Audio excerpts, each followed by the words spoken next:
Chapter 1. The Boundless Dao Bone. A heart-wrenching pain, chilling to the bone. Su Yun felt an overwhelming fatigue enveloping him, a sharp agony piercing his chest as he sank deeper into the suffocating embrace of the cold water. Someone please, quickly save the young master. Notify the marquis residents at once. The young master has fallen into the Yulan pool. The eldest young master is also unconscious. What are you all doing? Around him, a cacophony of hurried footsteps and anxious voices echoed. At last, several ropes were cast around Su Yun, pulling him from the depths of the water. Yet, once laid upon the ground, no one dared to approach and render aid. The grass and foliage beneath him twisted grotesquely upon contact with the water, transforming into a terrifying sight. The waters of Yulan Pool are infused with chaotic poison. The young master is merely 3 years old. If he fell in, it spells dire consequences. Su Yun's heart skipped a beat as he overheard the discussions. Have I traversed into another world? Young master, marquis residence, Yulan Pool. Wasn't this the very plot of that melodramatic fantasy novel he had read? He had once remarked on how the arch-villain bore the same name as his own. One simply sits at home, and destiny descend from the heavens. He had been transported to this alternate realm by a truck, just as he had unraveled the mysteries of his birth and regained the memories of his past life. Su Yun felt a twinge of frustration. While others become protagonists, why must I embody the antagonist? This villain is truly a pitiable figure. 3 years prior, on a stormy night, both the antagonist and the protagonist were born in the same village. Amidst the chaos of war, the two families had mistakenly swapped their children. Su Yun entered the Jinyuan marquis residence, becoming the cherished jewel of the Su family, showered with affection. 3 years later, the protagonist was reclaimed by the Jinyuan marquis residence, only to discover he was the true heir of the Su lineage, to inherit all the wealth. The protagonist relentlessly pursued and schemed against Su Yun. He stripped Su Yun of everything, casting him into the depths of despair, until even his family abandoned him in disappointment. Thus, Su Yun succumbed to darkness, becoming a formidable demon lord. Yet, each time he confronted the protagonist, the latter managed to escape and seize greater opportunities. Even after Su Yun transformed into the grand antagonist, annihilating countless realms, he ultimately fell to the destined protagonist in their final clash. He became a tragic stepping stone for the latter to ascend to the divine throne. What a glitch in melodramatic plot. Su Yun couldn't help but scoff. The tale of the mistaken young master had long since become a trite trope. However, experiencing such a scenario firsthand was undeniably difficult to digest. Moreover, Su Yun winced in agony. Isn't this a tad premature? The narrative was supposed to commence when the antagonist turned 18, yet here he was ensnared in the Yulan Pool's plot at merely 3 years of age. In the novel, this segment merely served as a backdrop. Su Yun would be lured into the wilderness by the protagonist, his bones extracted, and then cast into the Yulan Pool. The Yulan Pool was a perilous locale, steeped in terrifying chaotic poison. Even the slightest contact would send an ordinary person's meridians into disarray, ultimately leading to a catastrophic demise.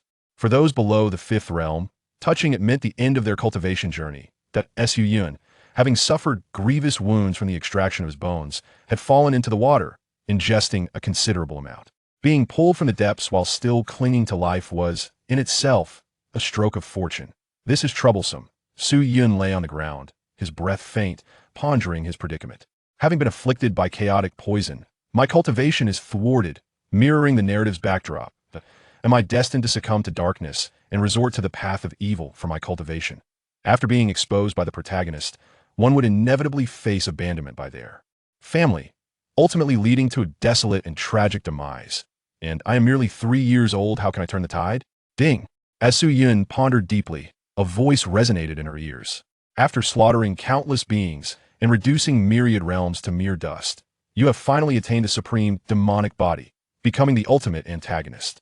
The heavenly path, in its endeavor to nurture the destined child, will relentlessly pursue you. To assist the host in survival, the villain redemption system has been activated. Please atone for your past misdeeds, harness fortune, and evade the heavenly path's pursuit. Su Yun. Wait, system. Have you arrived too early or too late? Shouldn't this system awaken just before the climactic battle with the protagonist? At merely 3 years of age, I have yet to commit any wrongdoing. What is there to atone for? Feeling her own petite arms and legs, Su Yun innocently inquired, System, have you mistakenly arrived at the wrong time? The timing is impeccable. It is indeed the year 3024 of the Great Qian era. The host is 1003 years old, in the realm of true gods, a virgin possessing the technique of the devouring heavenly demon. Stop, stop, stop, that Su Yun felt a headache coming on despite her doubts. She had no choice but to accept. The system has truly arrived ahead of schedule. A redemption system? I haven't even begun to commit sins at this point. What am I to redeem? Ding. As she contemplated, another notification chimed in her ears. The Emperor Yao Yu has learned of your descent into darkness and is profoundly sorrowful. Watching you bring about the annihilation of worlds, she has succumbed to despair and met her end. The first step of redemption is to salvage those closest to you. Please reverse fate by resurrecting the Emperor Yao Yu from the river of time, persuading her to accept you anew. Task difficulty, infinitely high. Task reward, Primordial Dao Bone. With a whoosh, a streak of light swept across the sky, followed by a figure descending from the void. She resembled a peony at dawn, radiating beauty and grace. Her skin was as delicate as freshly fallen snow, exuding the unique tenderness of youth. Yet, as a mother, her every gesture emanated a gentle radiance of maternal warmth. Emerging from a breathtaking painting, this was the Lady of Jinyuan, Su Yun's adoptive mother, Xiao Yu. What is happening? Xiao Yu hurriedly landed, her expression shifting to one of urgency upon seeing Su Yun's pale face. The maidservant immediately reported, "Madam, the two young masters have inexplicably arrived at the Yulon Pond. Currently, the eldest young master is unconscious, and the young master has fallen gravely injured into the Yulon Pond, I fear." The onlookers were filled with trepidation. The young master was barely holding on. Seeing her son's dire condition, Xiao Yu's heart ached profoundly. Taking a deep breath, her panic began to fade, and her gaze turned resolute. Stepping forward, Xiao Yu ignited a surge of golden-red energy. Rich spiritual power erupted forth, even liquefying in a spiritual liquid that cascaded like a waterfall around her. She burned her life essence to infuse pure power into Su Yun's body. The maidservant gasped in astonishment, "Madam Yu, you are burning your life essence." And upon witnessing Xiao Yu attempting to touch Su Yun, she cried out, "Do not touch. The waters of Yulon Pond are laced with chaotic poison. Anyone below the fifth realm who touches it will be unable to cultivate for life. Your cultivation is at the fifth realm. You too may find it impossible to progress in this life." Xiao Yu's beautiful eyes flickered with a tinge of sorrow, not for herself. She gritted her teeth and declared, "He is my son." The maidservants and attendants fell silent. They could perceive the profound maternal love emanating from her, yet they still wished to voice their thoughts. The true young master has returned to the manor. Does this false young master truly warrant such sacrifice? With a swift motion, Xiao Yu hesitated not a moment, using her bare hands to dry the waters of the Yulon pool and infusing her spiritual energy into Su Yun's body.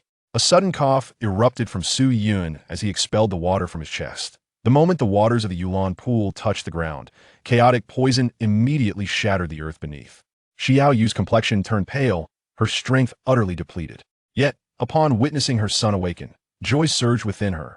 "Yuner, how do you feel?" Su Yun, weakly opening his eyes, beheld the stunningly beautiful woman before him, his heart filled with uncertainty. "Just a moment ago, the system prompted me to reverse time and space to be reaccepted by the great Emperor Yao Yu. Can I obtain the Primordial Dao Bone? But I have not been cast aside. What is there to reaccept?" Yet, gazing upon that exquisite visage and recalling the tender care over the past 3 years, he tentatively called out, "Mother." Xiao Yu was overwhelmed with joy. The exhaustion from expending her true essence seemed inconsequential. She embraced Su Yun fiercely, disregarding the remnants of the Yulon pool's waters. Her eyes sparkled with the elation of regained love. "It is wonderful that you are safe, just wonderful. I have always been here. Live well, and we shall forever be a family." Ding. Task completed. Chapter 2. The Resonance of Celestial Beings. You are entwined with immense karmic ties, and even resurrecting a minor character from the river of time is a formidable challenge. To resurrect the great Emperor Yao Yu surely demands a staggering price. Convincing her to reaccept, assuming the identity of the demon lord, is indeed an arduous feat. Gaining the acknowledgement of those closest to you has successfully opened the pathway to redemption. Task accomplished. Reward. Primordial Dao Bone. Is it truly completed? Exclaimed, "Utterly withered." The system, which should have awakened amidst his transformation into a global adversary, had instead simplified the task by 1,000 years.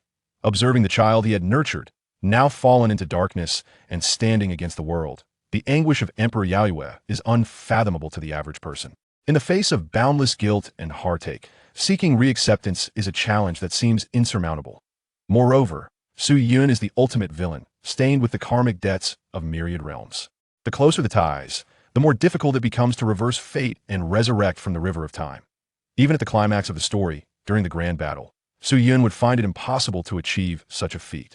No wonder the difficulty is infinitely high at that juncture. The task is nearly impossible, and the path to redemption is more challenging than the heavens themselves, Su Yun mused to himself. Yet, moving the timeline forward by 1,000 years transforms the task into something beyond mere simplicity. He had not been abandoned by his family. How could there be talk of reacceptance? Buzz. A surge of mysterious power erupted within Su Yun. Timeless and boundless, transcending fate, I alone remain eternal. That is the primordial Dao Bone, the pinnacle of divine artifacts, now taking root and blossoming within him. Taoist immortals, the cosmos, and humanity. Compared to the boundless Taoist essence, the heavenly bone that was excavated within the narrative is utterly insignificant. Such a gain, exclaimed Su Yun, filled with delight. A delicate yet profound power nourished every inch of his meridians and sinews, akin to the gentle caress of nature. From that moment on, even in stillness, Su Yun could passively absorb the spiritual essence of heaven and earth. He spontaneously attained eternity, achieving the supreme. The vast spiritual energy, capable of shaking mountains and shattering peaks, flowed softly within the body of a mere 3-year-old child. Suddenly, Xiaoyu, still concerned for Su Yun, burned her vital blood, desperately infusing him with spiritual energy. Su Yun abruptly opened his eyes, flames of divinity igniting within his pupils. The immense power within him surged forth, spurred by Xiaoyu's spiritual energy, cascading back through his meridians. Xiaoyu felt a warmth envelop her body, her complexion brightening instantly, and her internal spiritual energy became immediately abundant. She filled the dantian of a fifth realm cultivator. The strange energy within Su Yun was also released. The divine flames in his eyes dissipated, restoring tranquility to the moment. Xiaoyu, disregarding everything else, noticed the gradual flush returning to Su Yun's face and wept tears of joy. It worked. Yuna has come back to life. Those around them were deeply moved.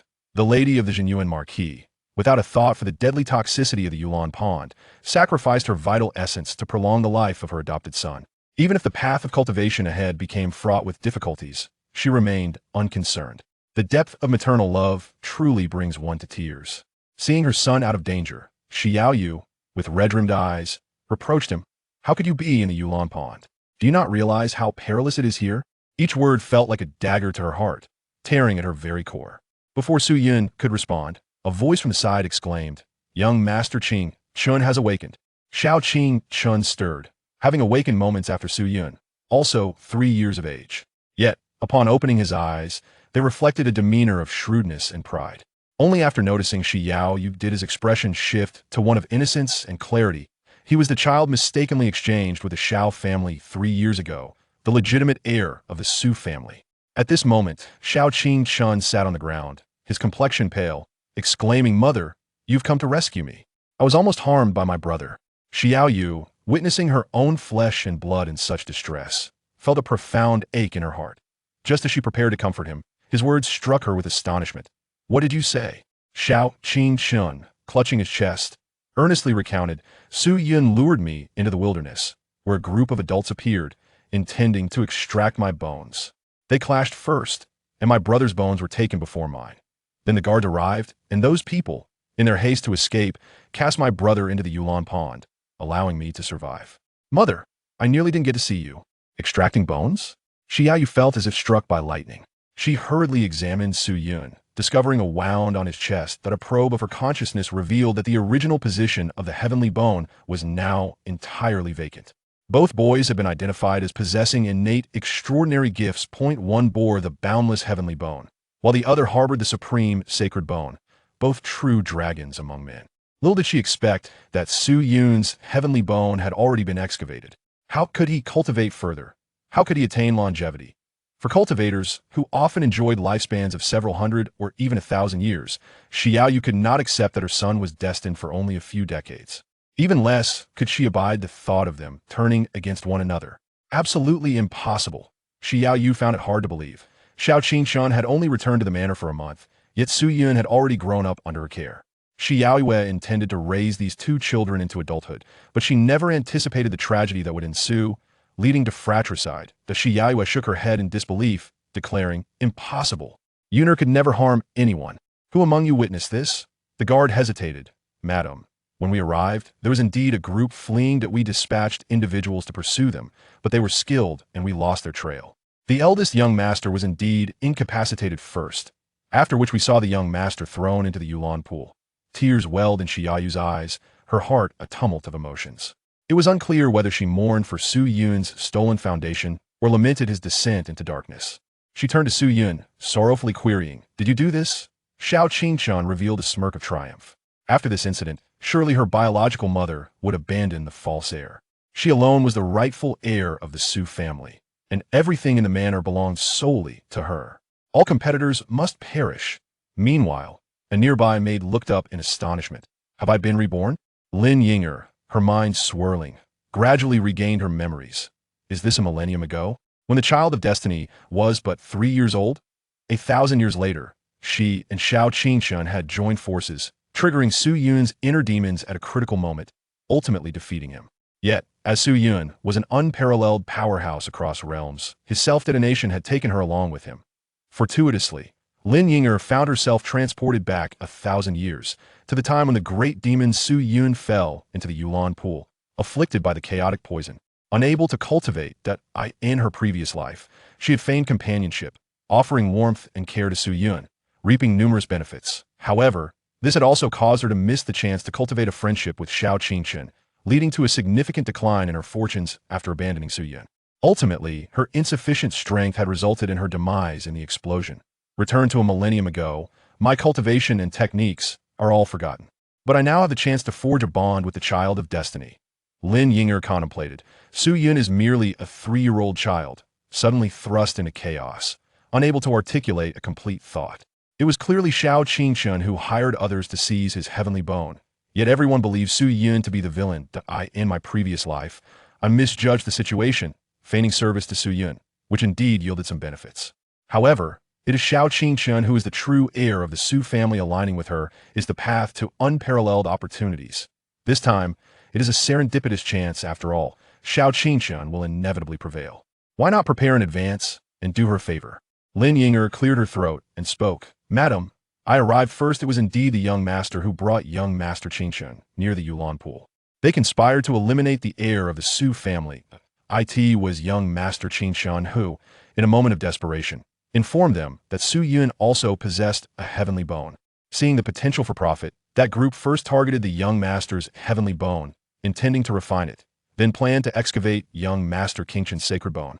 They had only begun to extract one portion when the guard arrived. They had no choice but to destroy the evidence and cast the young master into the Yulan pool." Her words painted a vivid picture of the entire scene. Although Su Yun had been raised as the Su family's young master for 3 years, his bloodline bore no connection to them.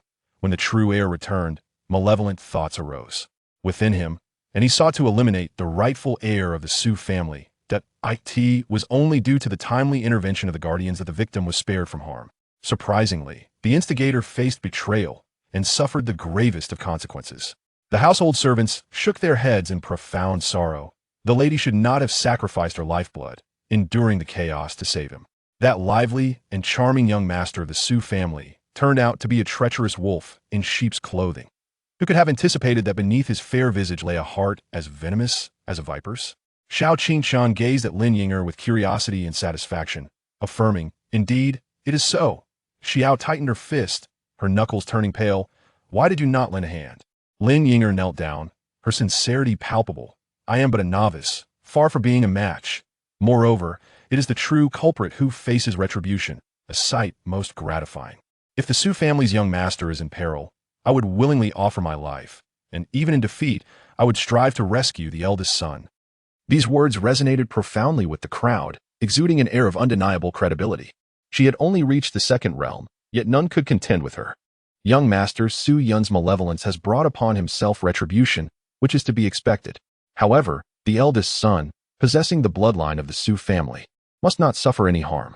This statement not only subtly expressed unwavering loyalty, but also further undermined Su Yun's standing. Xiaoyu, though reluctant to accept this reality, could not deny the logical coherence of the situation, acknowledging it as the most plausible explanation. She turned to Su Yun, her eyes brimming with tears, and asked, Yuner, why have you come to the Yulan pool?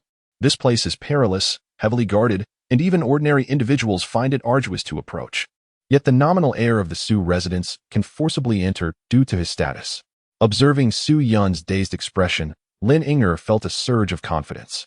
In her previous life, this 3-year-old child had been so frightened that he could not utter a word, leading others to believe whatever Xiao Qichan asserted. Despite losing the heavenly bone and being afflicted by the chaotic poison, rendering him unable to cultivate, he ultimately became the chief perpetrator. By lending her support this time, she was certain to please young Master Xiao and formally join his faction. Unbeknownst to her, Su Yun's current stupor was due to receiving a prompt from the system. Ding! Falling into the Yulan pool is both your calamity and your opportunity.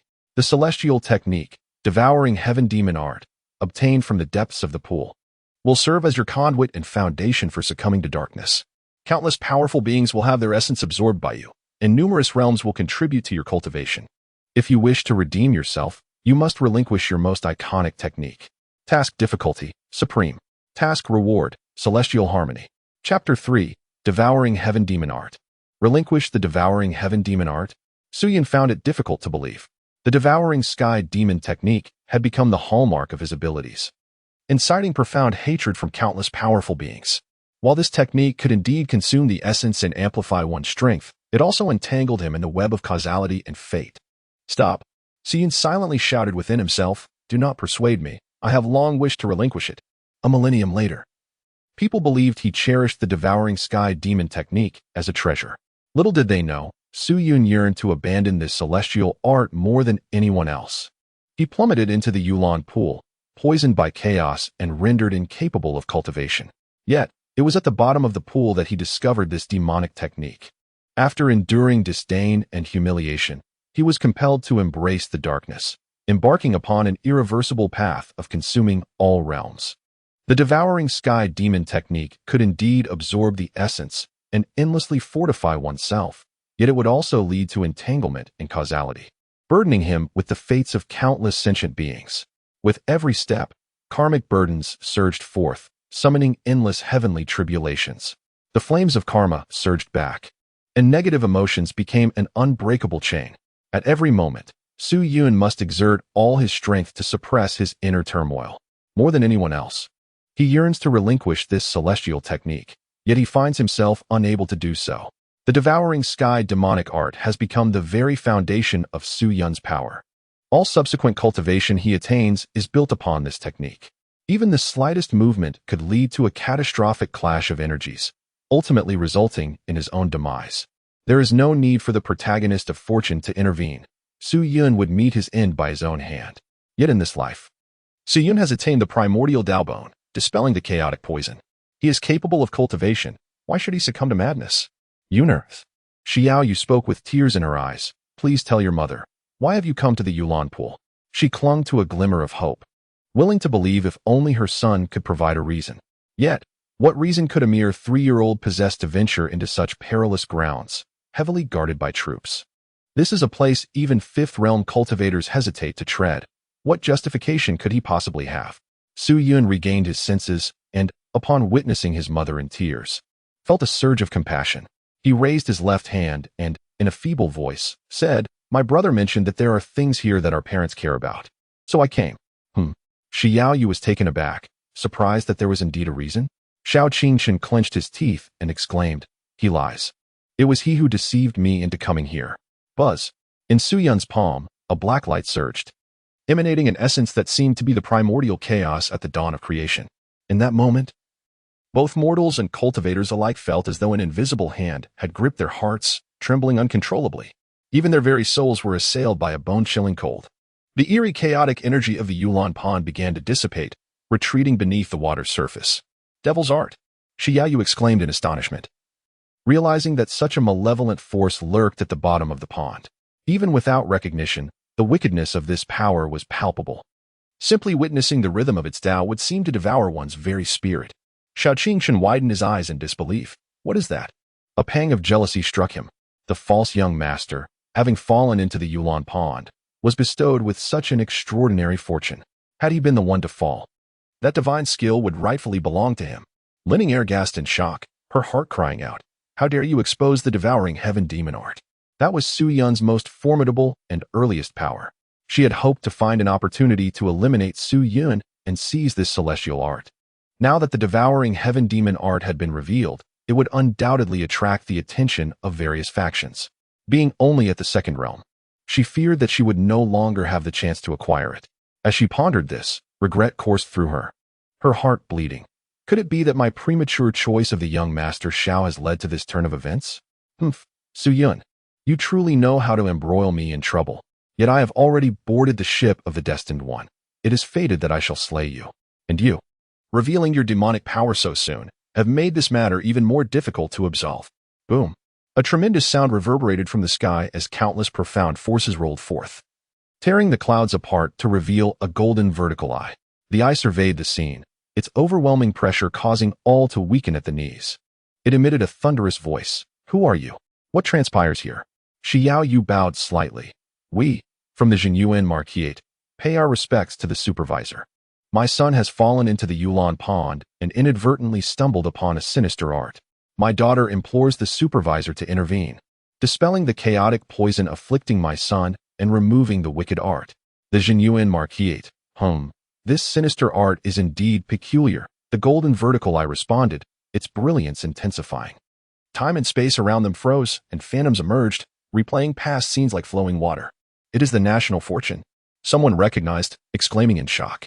The national fortune was the foundation of the Daiqian dynasty and the source of confidence that prevented the various sects and sacred lands from opposing it.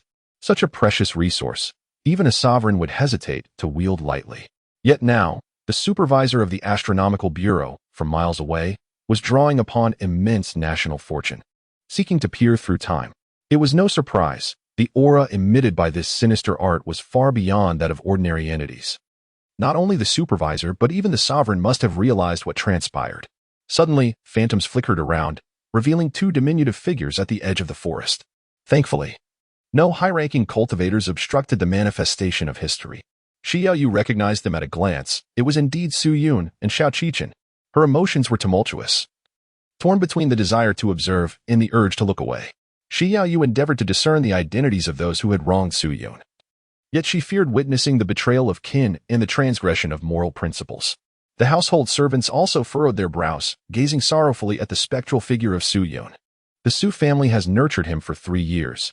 Not only has he shown no gratitude, but he also plots to harm the rightful heir. From this day forth, he must be expelled from the Su residence. At this moment, the ethereal figure of Xiao Qichen spoke. Brother, ahead lies the Yulan pool. Our parents are eager to uncover its secrets. The guards deny us entry, but we shall stealthily slip away and infiltrate. Once we discover that extraordinary object, our father and mother will undoubtedly be overjoyed. Su Yun's ethereal figure gazed with innocent eyes, nodding without hesitation. All right, I shall heed my brother's words. He, with a fierce yet endearing demeanor, stealthily made his way towards the Yulan pool. Meanwhile, Xiao Qingshun lifted her head and exchanged a knowing glance towards a certain direction at the treetop. Make your move, and remember to render me unconscious. The servants of the Su residence stood in stunned silence for a considerable time, their voices tinged with astonishment. It was actually young Master Qingshan who sought to harm the young master. Perched atop the tree was a high-ranking cultivator whose interference obscured their visage. Yet, for Xiao Yu, this detail had become inconsequential, for in the next moment, the phantom of Su Yun collapsed despondently to the ground, blood gushing from his chest. Xiao Yu's face turned ashen as she looked at Xiao Qingshan in disbelief. It was you who did this. Upon hearing the system's chime, Su Yun was informed. Ding. All your cultivation is founded upon the heavenly devouring demon technique. Abandoning this art would mean retracing the entirety of your journey. Such immense effort is sufficient to demonstrate to the myriad realms your determination to redeem the demon lord. Task complete. Reward, Celestial Resonance. Chapter 4. Excavating the Supreme Sacred Bone.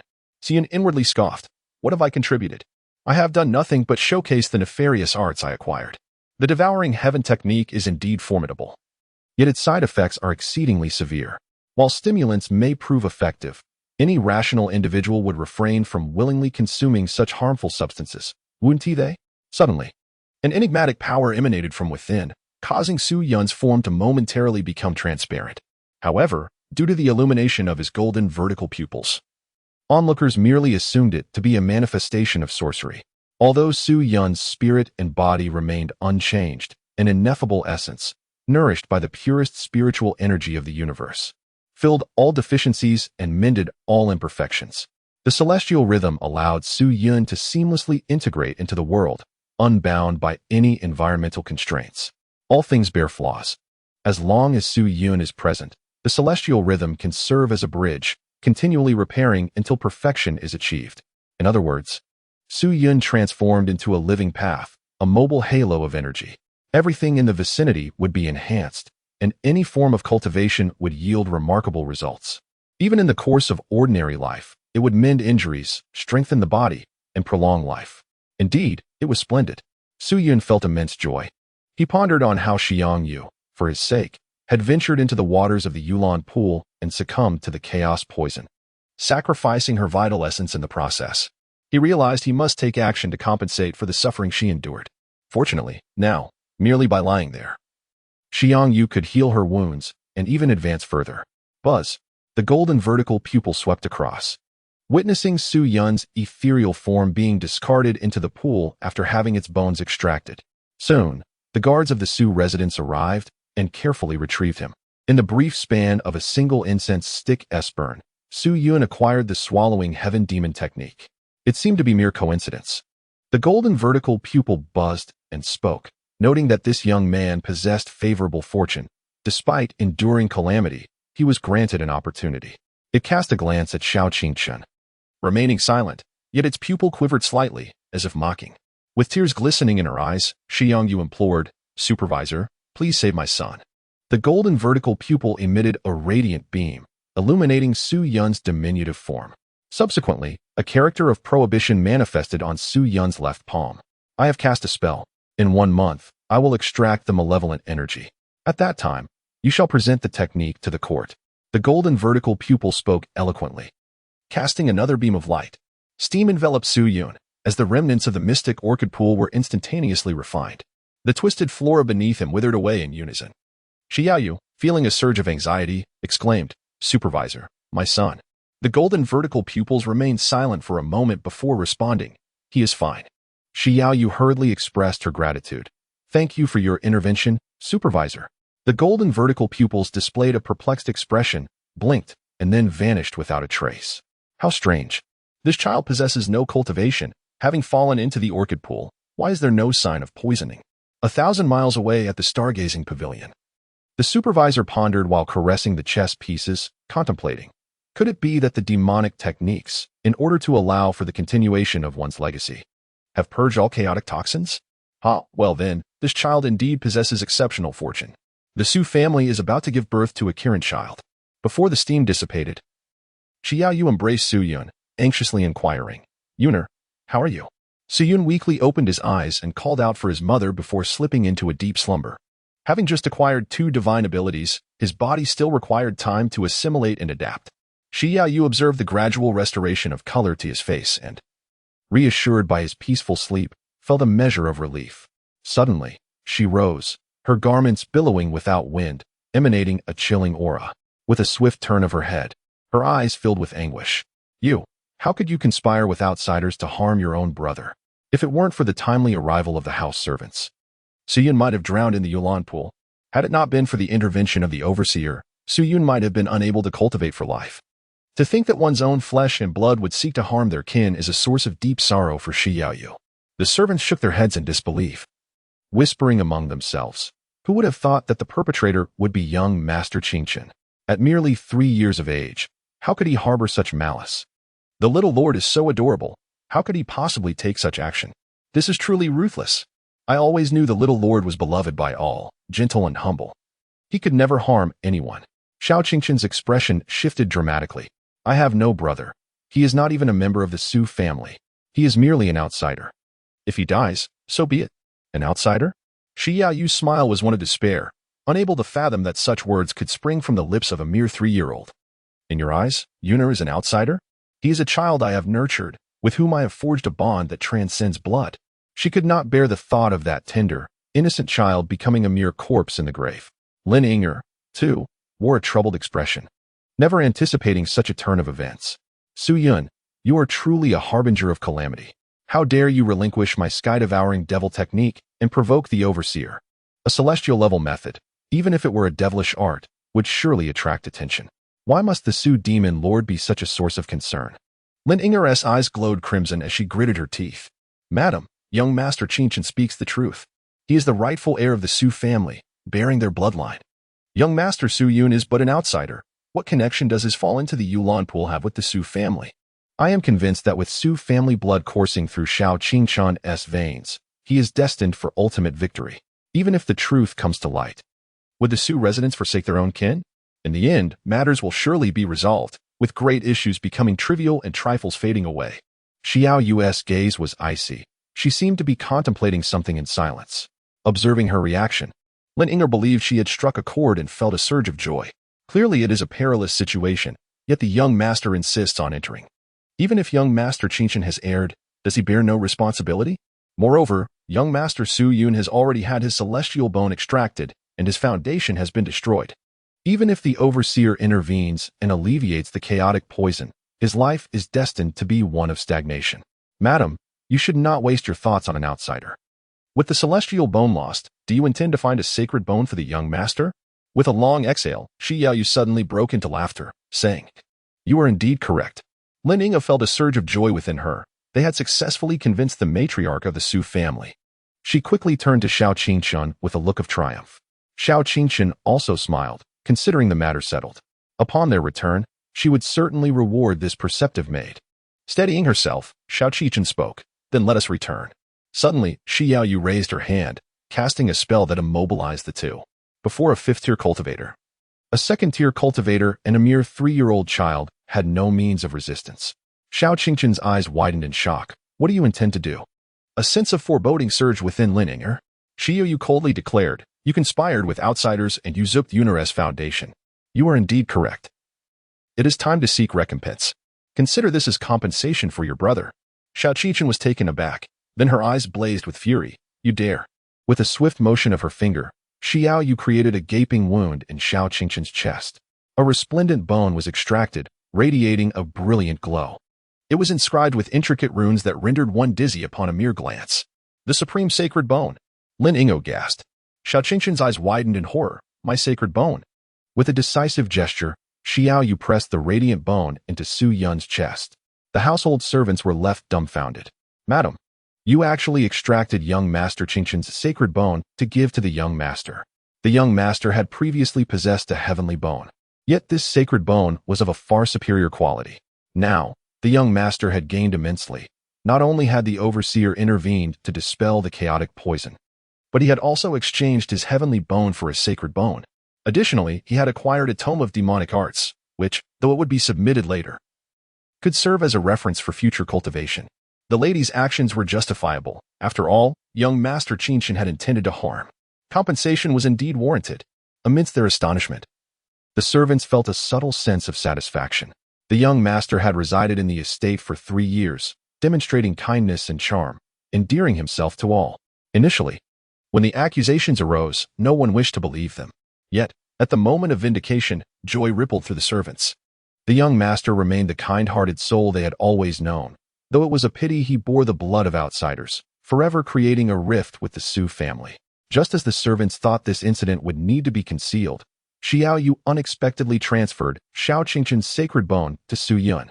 The young master's original heavenly bone had been exchanged for a sacred bone, promising greater potential in the future. Despite the calamity he faced, he had gained a significant opportunity. Truly, one man's misfortune could be another's fortune. Immobile, Shao Qingshan glared at Xiao Yu with venomous eyes. You dared to give my sacred bone to that outsider. On what grounds do you excavate my foundation? Once my strength is restored, I will ensure the Su estate pays dearly. Shao Qingshan, upon his reincarnation, unexpectedly regained his memories at a tender age. Upon discovering that he possessed a natural sacred bone and was the esteemed heir of a prominent family, he felt a sense of certainty about his destiny in this life. Armed with the memories of the emperor, he believed he could swiftly ascend to power once more and reclaim his status as a formidable ruler. However, He never anticipated that he would falter against a mere 3-year-old child. To his dismay, even the invaluable sacred bone was wrested from him. Consumed by rage, Xiao Qingchen, in his weakened state, found himself powerless to act. He could only watch helplessly as the sacred bone penetrated Su Yun's chest, ultimately leaving no trace of the wound behind. In his fury, Xiao Qingchen was struck down by the very child who had rendered him helpless. Shi Yaowei, witnessing the radiant bone merging with Su Yun's body, remained still for a moment, sensing nothing amiss, and exhaled in relief. She then turned her cold gaze towards Lin Yinger. And you? Lin Yinger trembled, silenced by fear. She could hardly fathom the depth of Shi Yaoyue's feelings for Su Yun. She had disregarded her own flesh and blood, even extracting Xiao Qingchen's supreme sacred bone. That was an extraordinary treasure, destined to ascend to sanctity and effortlessly achieve imperial status. Su Yun had lost the heavenly bone, yet gained the sacred bone?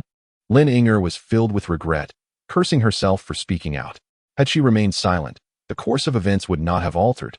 Su Yun would not reveal the devouring heaven demon technique, nor would he attract the attention of the supervisor. He could still feign servitude, while secretly aiding Xiao Qingchen in poisoning. Now, having gained nothing for herself, she inadvertently granted Su Yun opportunities 100 times better than those in his previous life. Lin Yinger was filled with profound regret. Was it truly worth it for a stranger? Shi Yaowei gently remarked, "He is my son. I see you are blinded by illusions. Perhaps you should forsake those eyes. Listen not to the cacophony of rumors that taint your ears. A silver tongue can weave lies. Let not your words harm others." Without casting a glance back, she lifted Su Yun and departed on a cloud, saying, "Yunner, we are going home." A mere maidservant, she felt no need to act on her own. Lin Yinger, filled with terror, retreated incessantly, pleading, "No, don't come any closer, please." Yet, surrounded by the guards, she found herself with no avenue for escape. Su Yun awoke to find that it was already the following day. He sensed himself reclining amidst a soft embrace, and, upon inhaling deeply, was greeted by the delightful fragrance of blossoms. Su Yun gently turned her head, encountering a face that could captivate the entire world. Her long, lustrous black hair cascaded gracefully over her shoulders. A few strands brushed against Su Yun's face. Rather than causing irritation, they evoked a profound sense of tranquility. How long had it been since she last slept in her mother's embrace? Shi Yaoyu, having sacrificed her own vital essence, appeared quite frail. After personally tending to Su Yun, she too succumbed to exhaustion and drifted into slumber. Yet, even in her unconscious state, her delicate, fair hand continued to tenderly pat Su Yun's back. Su Yun gazed upon the unparalleled beauty of the heavenly source realm, shifting comfortably as she settled into a more relaxed posture. Ever since her mother, Shi Yaoyu, had been universally acclaimed as the most exquisite woman in the realm, the rankings had become obsolete. In the past, when the title of the first beauty was mentioned, people were eager to see the second and third contenders for comparison.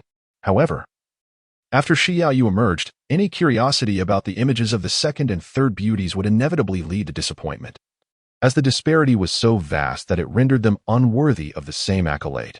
Henceforth, the heavenly source realm recognized only one supreme beauty, while the others were relegated to titles such as the first beauty of the eastern wilderness, the first beauty of the western regions, and the first beauty of Tianqin City. Meanwhile, Su Yun luxuriated in the embrace of this unrivaled beauty, basking in her complete adoration. Suddenly, a system notification chimed in her ear. The death of Xiaoyu is a profound blow to you. Along with her beloved Qiyue flower and the entirety of the heavenly source realm, you shall shatter everything in her memory. Begin your redemption through small acts. In this fractured world, seek out the last remaining Qiyue flower and present it to your mother.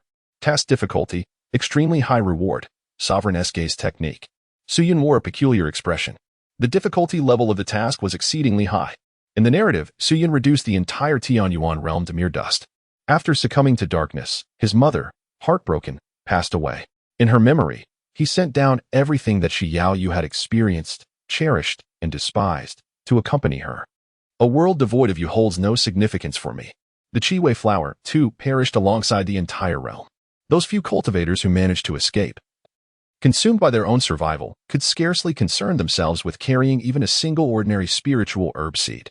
To seek out a remnant of the Qiyue flower amidst a shattered, inferno-ravaged world was an endeavor of tremendous difficulty.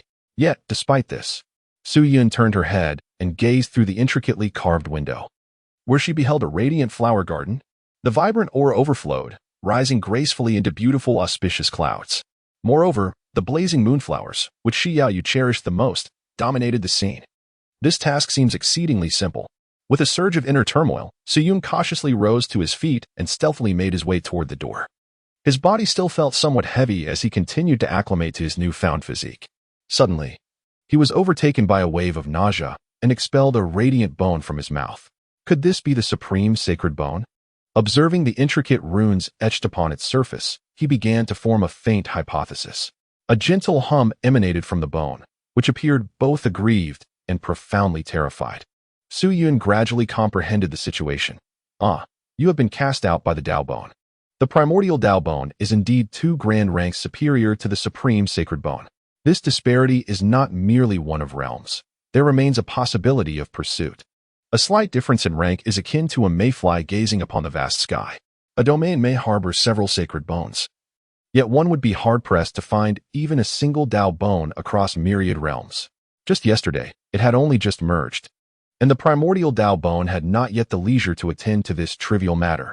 As soon as Suyun awakened, it was promptly expelled.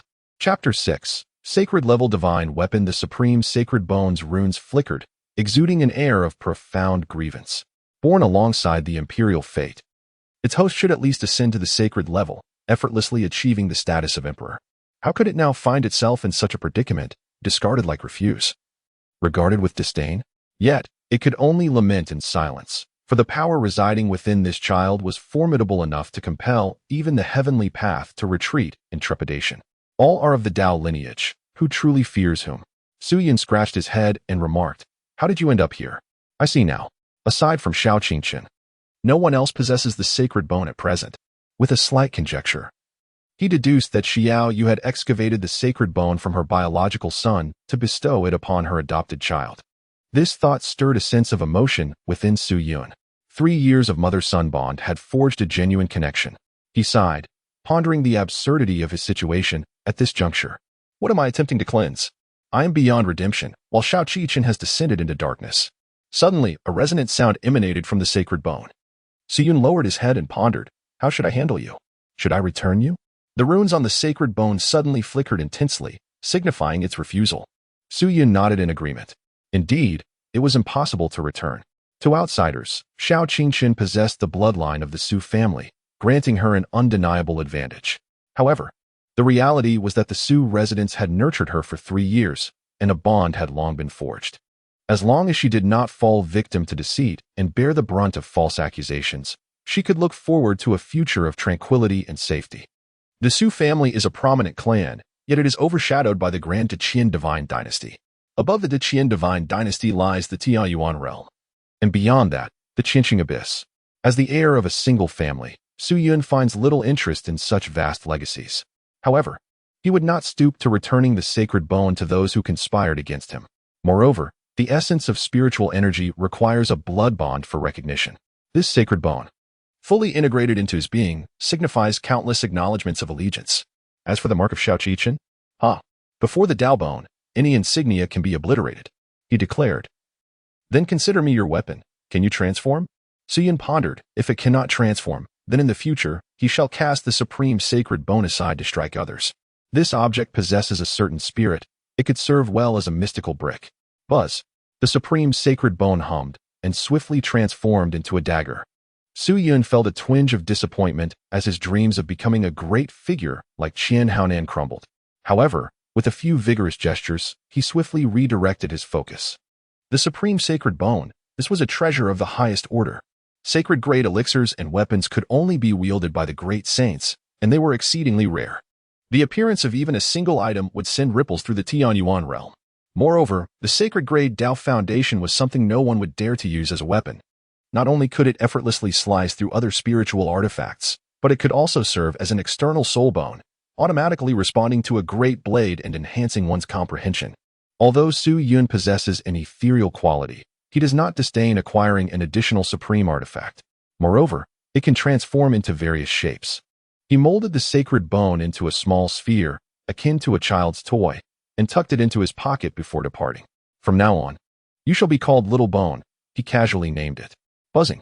The supreme sacred bone flickered a few times, wishing to retort but refraining from provoking the ethereal essence. Upon seeing Su Yun emerge from his chamber, the maid Qi Man exclaimed in astonishment, "Young master, your body." Su Yun quickly placed her finger to her lips, signaling for silence. Qing Man hesitated for a moment, but ultimately chose not to awaken the mistress. It appeared that the young master was in good health. Once the person departed, Qing Man could not help but smile at her aunt. How utterly charming he was. A delicate figure, sculpted like jade, yet exuding a hint of valor. Despite being merely a child, he always bore the demeanor of an adult. Such a little one would endear himself to anyone who laid eyes on him. Moreover, for some inexplicable reason, today the young master possessed an enchanting aura. It was elusive and ineffable, akin to the gentle dawn light and the caress of a soft breeze. The pure spring water mingling with the earth seemed to evoke a sense of infinite harmony in nature. How peculiar! Could it be that his plunge into the Yulon pool yesterday had bestowed upon him some fortuitous blessing? It was delightful to think that the young master could thrive in health, providing some reassurance to both the lady and the lord. Qing Man exchanged glances with the other maidservants, each recognizing the shared hope in their eyes. Su Yun stepped into the garden, where the ground was abundantly strewn with blazing moonflowers, rendering any search unnecessary. Tilting his head in contemplation, he soon began to dig through the earth. After observing for a while, Qing Man also crouched down and inquired, "Young master, do you wish to pick some flowers?" Su Yun was diligently engaged in his task. Indeed. Qing Man couldn't help but smile. This young master was truly endearing, even making the act of digging in the mud seem delightful. While other children referred to it as playing in the mud, Su Yun called it experiencing life. She spoke up, "How could the young master manage farm work? Perhaps I should take over." Su Yun placed his hands on his hips, insisting, No, I can manage." As Qing Man lowered her gaze, astonishment washed over her. Though the blazing moonflower was a common sight, it was indeed a kind of spiritual herb. Even seasoned farmers adhered to meticulous practices to avoid damaging the roots and flower clusters. Yet, at Su Yun's feet lay a dozen pristine blooms, each petal unfurling in splendid beauty, with dewdrops glistening untouched upon them. Such a flawless extraction was something Qing Man believed she could never achieve. How had the young master accomplished this? She glanced at Su Yun, who was diligently wielding a child-sized sickle, digging into the earth with earnest dedication. What appeared to be a simple action radiated an enchanting quality. Everything was so harmonious, as if he and the entire flower patch had melded into one entity, indistinguishable from one another. It felt less like Su Yun was harvesting, and more as though the blazing moonflowers were eagerly emerging from the soil, leaping into his hands. Qing Man pondered, when did the young master acquire such horticultural skills? And what on earth is this diminutive sickle? Who would manufacture farming tools for a 3-year-old? Perhaps it was the blacksmith, crafting it specifically for the young master. After a while, Su Yun held up a generous bouquet of blazing moonflowers, beaming with radiant joy. Qing Man, sweating profusely, couldn't help but feel a pang of sympathy as she wiped his brow. "Such tasks should be left to us, young master. What do you intend to do with these flowers?" Su Yun remarked, "Of course, it is a gift from mother." Qing Man pondered for a moment and said, "It is rather cumbersome to carry such a large bundle. I shall weave a rope to tie it together." Su Yun pondered for a moment and said, "Then teach me, and I shall compose." Qing Man's heart raced with excitement. She longed to embrace him and gently ruffle his hair. How utterly adorable he was. How could such a well-behaved child exist, rising early to gather flowers for his mother? If only she could have a child like him, she would shower him with love. "Yes, I shall teach you right away, young master," Qing Man replied earnestly. "Please observe, first take the rope and hold the Chi flower." However, she grew perplexed. Why did the flowers that had been picked seem even more vibrant? A glance at the nearby garden revealed that the flowers there were clearly not as robust as those in her hands. It was as if the flowers touched by Su Yun had absorbed nourishment in mere moments and grown even more splendid. Was it an illusion? Qing Man shook her head, considering that perhaps the young master had simply chosen the finest Chi flowers. Little did she know that Su Yun's ethereal aura continuously bestowed enhancements upon the surrounding objects. These flowers had been infused with their essence, gradually progressing towards perfection. How fortunate the lady was to have such a precious son, unlike another. Qing Man cast a glance towards the other side of the Su residence, her eyes filled with indignation. Though both were the lady's children, their displays of talent were worlds apart. Before long, Xiaoyu awoke in a daze. Instinctively, she clapped her hands together, only to grasp at empty air. suddenly alarmed. She sat upright and exclaimed, Yinger, where's Yinger? Chapter 7. The Foundation Elixir. Xiao Yu was in a state of panic just yesterday. She had nearly lost her son. Now, upon waking, the person who had been in her embrace was nowhere to be found. Yinger, someone, come. Where's Yinger? She cried out. The maid Qing Man had already returned to her room. Hearing the call, she quickly approached, saying, Madam, the young master is playing outside. She recalled Su Yun's instructions to surprise his mother and refrained from revealing the details. Xiao Yu pressed her hand to her chest and exhaled deeply, this child. But then, upon a second thought, she felt a surge of joy. He can move freely? He is truly all right? Qing Man smiled.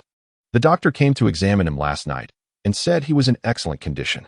Just now, outside, the young master seemed particularly lively, showing no signs of having been injured. Only then did Xiao Yu feel a bit more at ease. Have the doctor come again to take a look. Qing Man immediately went to relay the message. At that moment, a cacophony of sounds erupted from outside. Xiao Yu furrowed her brow. What is happening? Qing Man peeked outside and responded with uncertainty. It is the eldest young master and Lady Qi. They are coming. Just then, a furious voice rang out. Xiao Yu. Come out here. How dare you steal my son's sacred bones for that wretched child? As Xiao Yu rose from her slumber, she was suddenly confronted by an intruder. The maid attempted to restrain the approaching woman, yet Xiao Qingchun, in a frenzy of despair, screamed relentlessly, lashing out at those around her, instilling a sense of fear that deterred anyone from coming near. 3 years prior, the Su family had fallen victim to an enemy ambush, forcing them into a secluded village. Amidst the chaos of darkness and turmoil, compounded by the wounds each person bore, a mistake was made in the confusion. A child was misidentified. It was only after 3 years that the truth came to light, leading to Xiao Qingchen's return. At that time, the child was still too young to be separated from her adoptive parents. The Su family, being affluent, did not mind accommodating a few impoverished relatives, thus allowing them to move in. This Qi Yinyu is the adoptive mother of Xiao Qingchen. Xiaiwe. Qi Yinyu shrieked, trembling as she pointed an accusatory finger at her. Return the sacred bone. Do you understand the significance of the sacred bone? This concerns the heir of the Su family. You've shattered his foundational essence. What shall we do henceforth? Originally from a humble background, Qi Yinyu possessed considerable beauty. After entering the Su residence, she enjoyed abundant resources, adorned in gold and jewels, which enhanced her regal presence. Yet, in the presence of the most beautiful woman in the Tianyuan realm, she seemed but a flickering candle before the sun, diminished by several dimensions. Particularly, her expression twisted with rage as she confronted them, appearing as fearsome as a vengeful spirit. Shi Yaowei gazed at Xiao Qichen, her emotions tangled. She had nurtured Su Yun, forming an unbreakable bond. Even without the bloodline of the Su family, she had intended for him to continue as the young lord, hoping time would mend past mistakes and unite the two children as brothers in mutual support. However, she never anticipated the fraternal strife that had transpired yesterday, which was indeed heart-wrenching. Yet, one must take responsibility for their wrongdoings. Even if it were her own flesh and blood, he must face the consequences. Shi Yaowei replied coldly.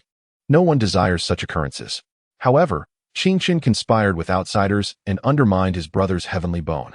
Debts must be repaid, and even for murder, one must pay with their life. He has taken Yunner's foundational essence, and thus must compensate with his own. What is the issue with that? How can it be the same? Qi Yinyu's voice turned sharp. Do you comprehend who the true heir of the Su family is? You've allowed the heir's foundation to be damaged. It tarnishes the entire Su family's reputation. As for an outsider, what does it matter? Let him perish. Shi Yaowei's beautiful eyes widened in disbelief at such words. Qingchun is a child of the Su family. How can Yunner be any less so? Qi Yinyu retorted fiercely, as long as the heir lives. You are ultimately nothing but a spawn of sin. A slap was on the verge of being delivered by Shi Yaoyue, but before she could move, Xiao Qichen had already kicked Qi Yinyu's leg. He cried and wailed, I want the supreme sacred bone. I want my foundational essence. I don't care. What is mine is mine. Return it to me. Qi Yinyu turned around, her fierce expression suddenly softening.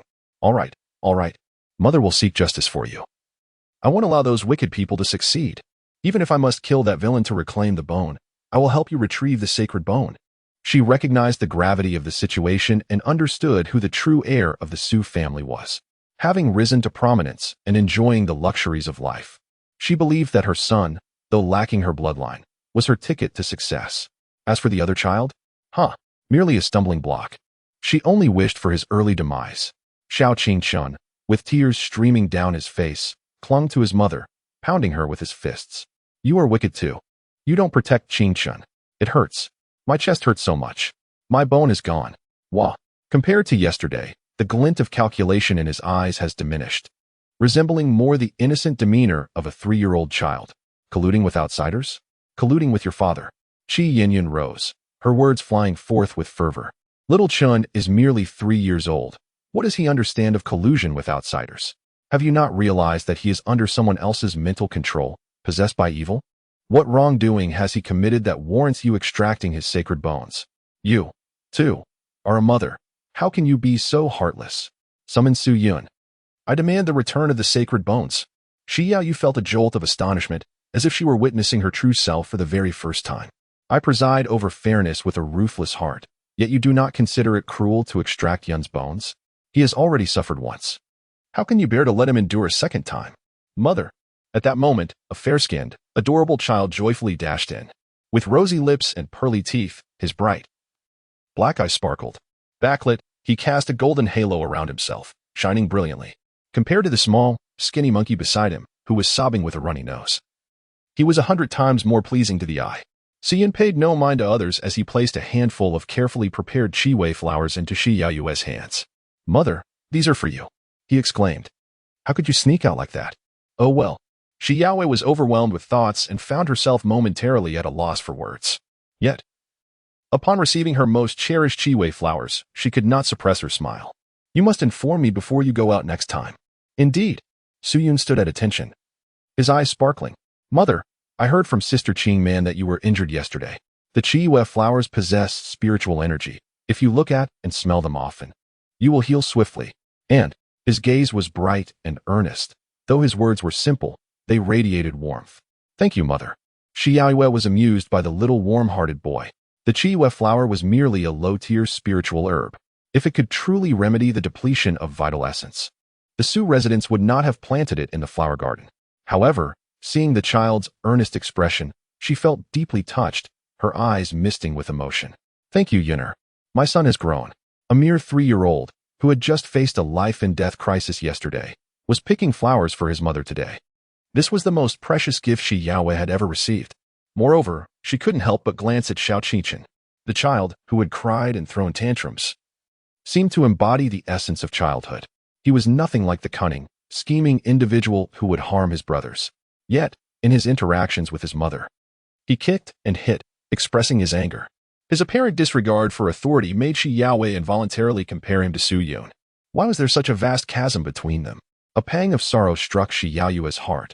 After all, he was also her child, sharing her blood. Yet, in comparison to Su Yun, the gap was insurmountable. Qi Yinyun, witnessing this touching scene of maternal affection and filial piety, felt a sharp pain in her heart, brimming with fury. She shouted, lunging at Su Yun. Return my son's sacred bones. You wretched spawn, why don't you just die? Shi Yaoyue furrowed her brow, about to take action when she sensed a surge of spiritual energy. Who wishes for my son to perish? Chapter 8. Essence of heaven and earth. Suddenly, a stream of pure air flowed through the sky. A powerful wind sweeping through the room, causing everyone to sway. Yet, only Shi Yaoyue and Su Yun were shielded by a gentle force, remaining completely unaffected. Boom. The space condensed momentarily, but soon, everything around them appeared more vibrant, as if something had filled the flaws of the world, rendering it more perfect and harmonious with nature. Buzz. A figure descended, taking a step that covered 100 miles, and with the next, stood firmly in the courtyard. Dozens of golden-armored guards in the city felt the disturbance and took flight, but upon realizing it was the Su residents, they returned to the ground.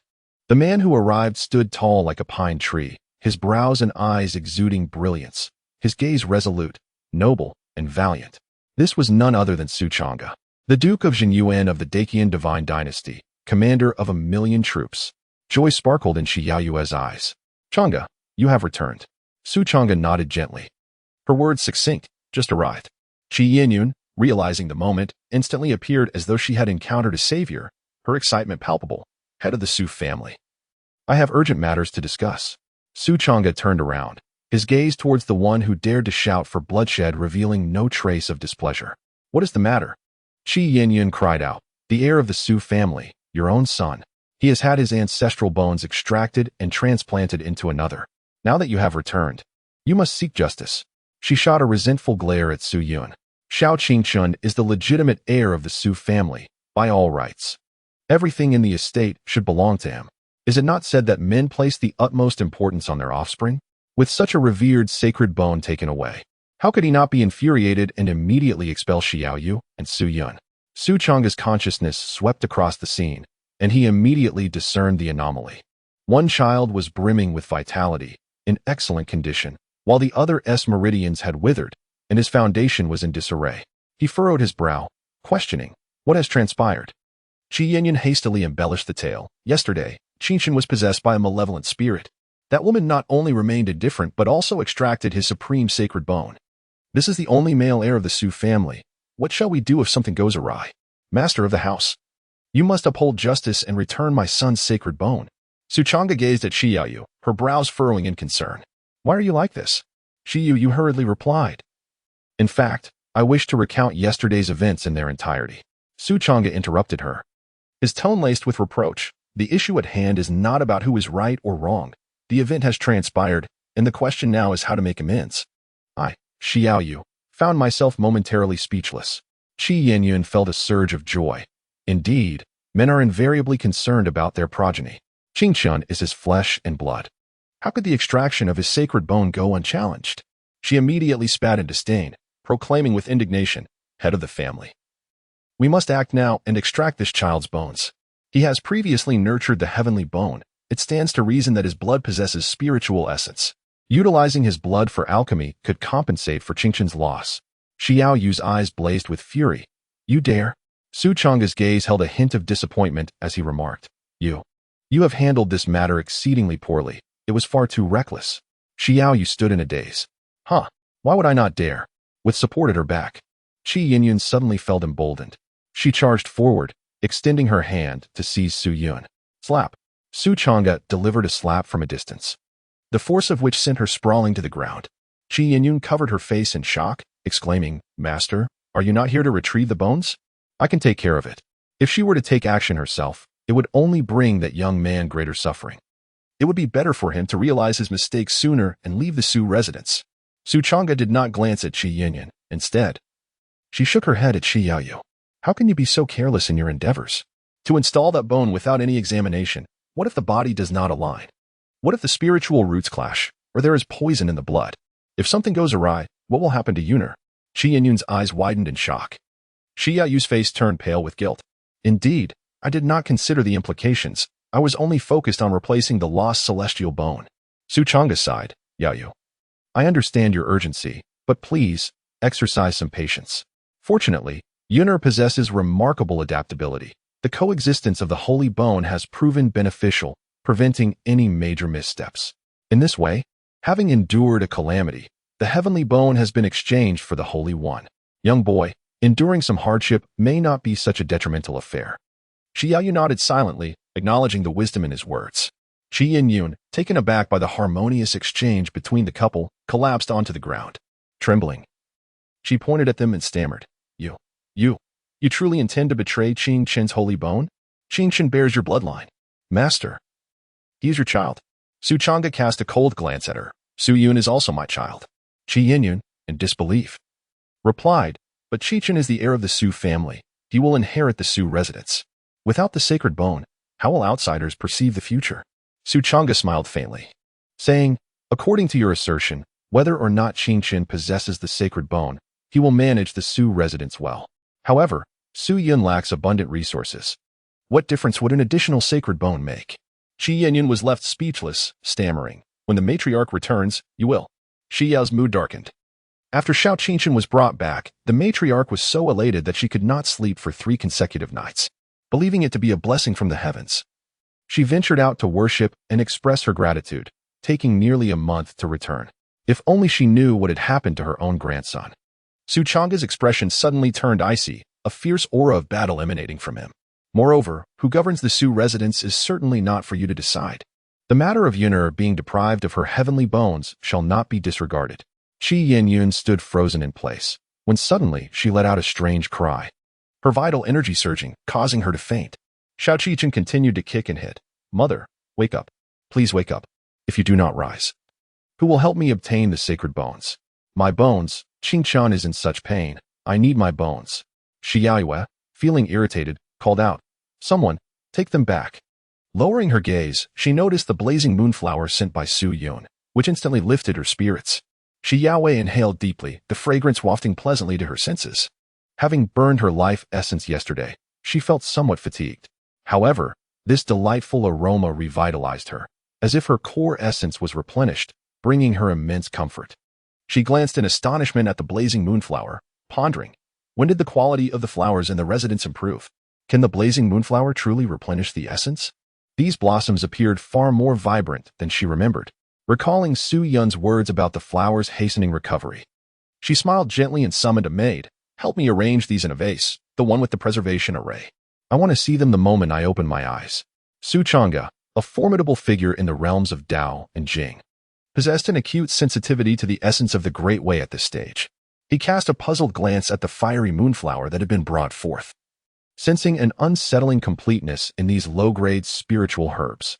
Their mere presence seemed to confer benefits upon those nearby, allowing them to mend deficiencies and heal wounds, thereby facilitating a deeper comprehension of the Great Way. What could be the nature of these flowers? Su Chang'e's gaze shifted to Su Yun. Was it perhaps Yun who had fortuitously gathered these blossoms, imbued with the quintessence of heaven and earth? Meanwhile, Xiaoqichen, having been led out of the courtyard, suddenly ceased his cries, his expression darkening ominously. He surveyed the courtyard for a prolonged moment before sneering coldly. I never anticipated that a bastard child could evoke such attachment from the Su family. However, cleansing the stain of yesterday's infamy does not render my efforts entirely fruitless. I shall keep the holy bone for now. Let us see if you possess any fortuitous encounters that might nourish such a treasure. As he pondered, two servants hurried past. Isn't this the young master's possession? Such a diminutive sickle. Who else but the young master would wield it? How careless of him to leave it lying about. Enough chatter, return it swiftly, one admonished. Xiaoqingshen's eyes widened in shock as he caught sight of the object in question. Holy bone. My holy bone. The gray sickle, adorned with delicate runes, was indeed his sacred relic. The invaluable treasure, once revered, had been reduced to a mere farming tool, now soiled with dirt and grass. That is mine. Mine. He bellowed in fury. The servants merely glanced at him before hastily retreating. Do not let outsiders snatch the young master's belongings. In a fit of exasperation, Xiaoqichen collapsed beside Qi Yin. Meanwhile, within the room, Su Yin heard a chime. Ding. Task completed. Chapter 9. Blood of the Celestial Ancestor. A system notification whispered in Su Yun's ear. From the shattered myriad worlds, seek out the singular blazing moonflower. This journey must have been fraught with countless hardships and arduous treks, indeed. Such filial piety is truly moving. The revelation that the demon lord possesses a facet of humanity has significantly accelerated the process of redemption. However, the reward seems to have been miscalculated. How could there be so many blazing moonflowers? Thus, the reward is adjusted. Imperial prognostication technique double eyes. Buzz. A slight pain flickered in Su Yun's eyes. And then the entire world became vividly clear. Regardless of distance, everything around him radiated a brilliance that only he could perceive. The stronger his cultivation, the more luminous the glow became. Gazing out of the window, he beheld beams of light erupting from various corners of the capital, evidently emanating from the hidden powerhouses of prominent families. Among them, two figures stood out distinctly, one of whom was the recently invited Xiaoqichen. The radiance surrounding him soared towards the heavens, nearly capable of influencing the fate of the great Qian dynasty. Such was the aura of destiny, truly, as the chosen one. The fortune he amassed was nothing short of astonishing. Su Yun could not help but sigh. This destined child was akin to a balloon filled with excrement. It is exceedingly simple to puncture, yet those nearby would inevitably be affected, becoming tainted by the countless consequences that ensue. Su Yun cast her gaze to the other side, where the Su residence stood, a separate dwelling for the Xiao family. There, a ray of light ascended, slightly inferior to that of Xiaoqichen, yet still reaching towards the heavens. That must be Lin Yinger, indeed a match made in heaven, as they are together once more. Su Yun shook her head. The male and female protagonists, blessed by fate, are invariably brought together by destiny, ultimately culminating in their union. According to the storyline, at this juncture, Lin Yinger still lurks by her side, employing sweet words and feigned affection to acquire substantial resources. Subsequently, she will covertly engage in sabotage, ensuring that Su-yun perpetually suffers defeats in her confrontations with the protagonists. In the narrative, Su-yun, bound by past emotions, has consistently refrained from delivering a fatal blow to her. Consequently, during the climactic battle, she becomes ensnared by her inner demons, leading to her tragic downfall. After her transcendence, it appears that the storyline has experienced some fluctuations due to the butterfly effect. Nonetheless, it is a relief that scheming Lin Yinger has gravitated toward the fortunate protagonist. At the very least, she will no longer be a source of disgust for Su-yun. However, what relevance does this hold for a 3-year-old child? Su-yun was utterly unconcerned, possessing a remarkable ability that rendered him indifferent to the trivial matters of those little karamis. He blinked, and a phantom pupil emerged, only to gradually fade away. The dual pupils, indeed, signify an extraordinary constitution. Su-yun discovered that he possessed the remarkable ability to perceive the meridians and bones within his body. He could effortlessly control the flow of his strength, blood, and spiritual energy, achieving perfect manipulation without the slightest waste. How extraordinary it is to have such mastery over one's body and spiritual power. Surely, mastering any martial art would be as easy as lifting a finger. Su-yun was taken aback, yet more significantly, he appeared to perceive a thread of destiny. Certain mundane objects radiated varying degrees of brilliance. Clearly, these items possessed the potential to exert a profound influence on the external world. Truly, the dual pupils hold great promise. As I mature and the sealed pathways are unlocked, I wonder what further abilities may be unveiled. Su-yun could vaguely sense that within her dual pupils lay some profound and enigmatic principles of Taoism.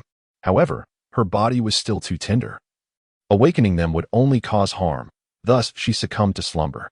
Yunner, allow your father a glimpse. Su Chang'e spoke, his previously indifferent demeanor vanishing, replaced by an overwhelming affection. Su Yaoyue expressed her lingering concern. Yesterday, the monitoring officer intervened to expel the chaotic poison. Yet, there remains a portion of the devouring heaven demon art within her, which will take a month to fully extract. I wonder if it will have any repercussions. The monitoring officer? Su Chang'e cradled Su-yun, meticulously examining the meridians within her body, and soon noticed the restrictions on her left palm. He reassured her, Yunner, your vital essence is abundant. It appears that the fusion of the supreme bone is progressing splendidly, with no issues at hand. There are no signs of the chaotic poison affecting you, and it shall not hinder your future cultivation. The demon art is rarely addressed by the monitoring officer, but rest assured, if he has said it poses no great concern, then all shall be well. Su-yun nodded in agreement. With the presence of Taoist essence, the trivial chaos poison posed no concern. He had no intention of cultivating this demonic technique. Whoever desired it could take it. Of course, one should not assume that possessing immortal grade skills would grant the power to annihilate myriad worlds.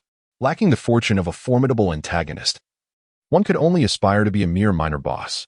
The small yet cunning spirits, what do you truly understand? Just nod in acknowledgement.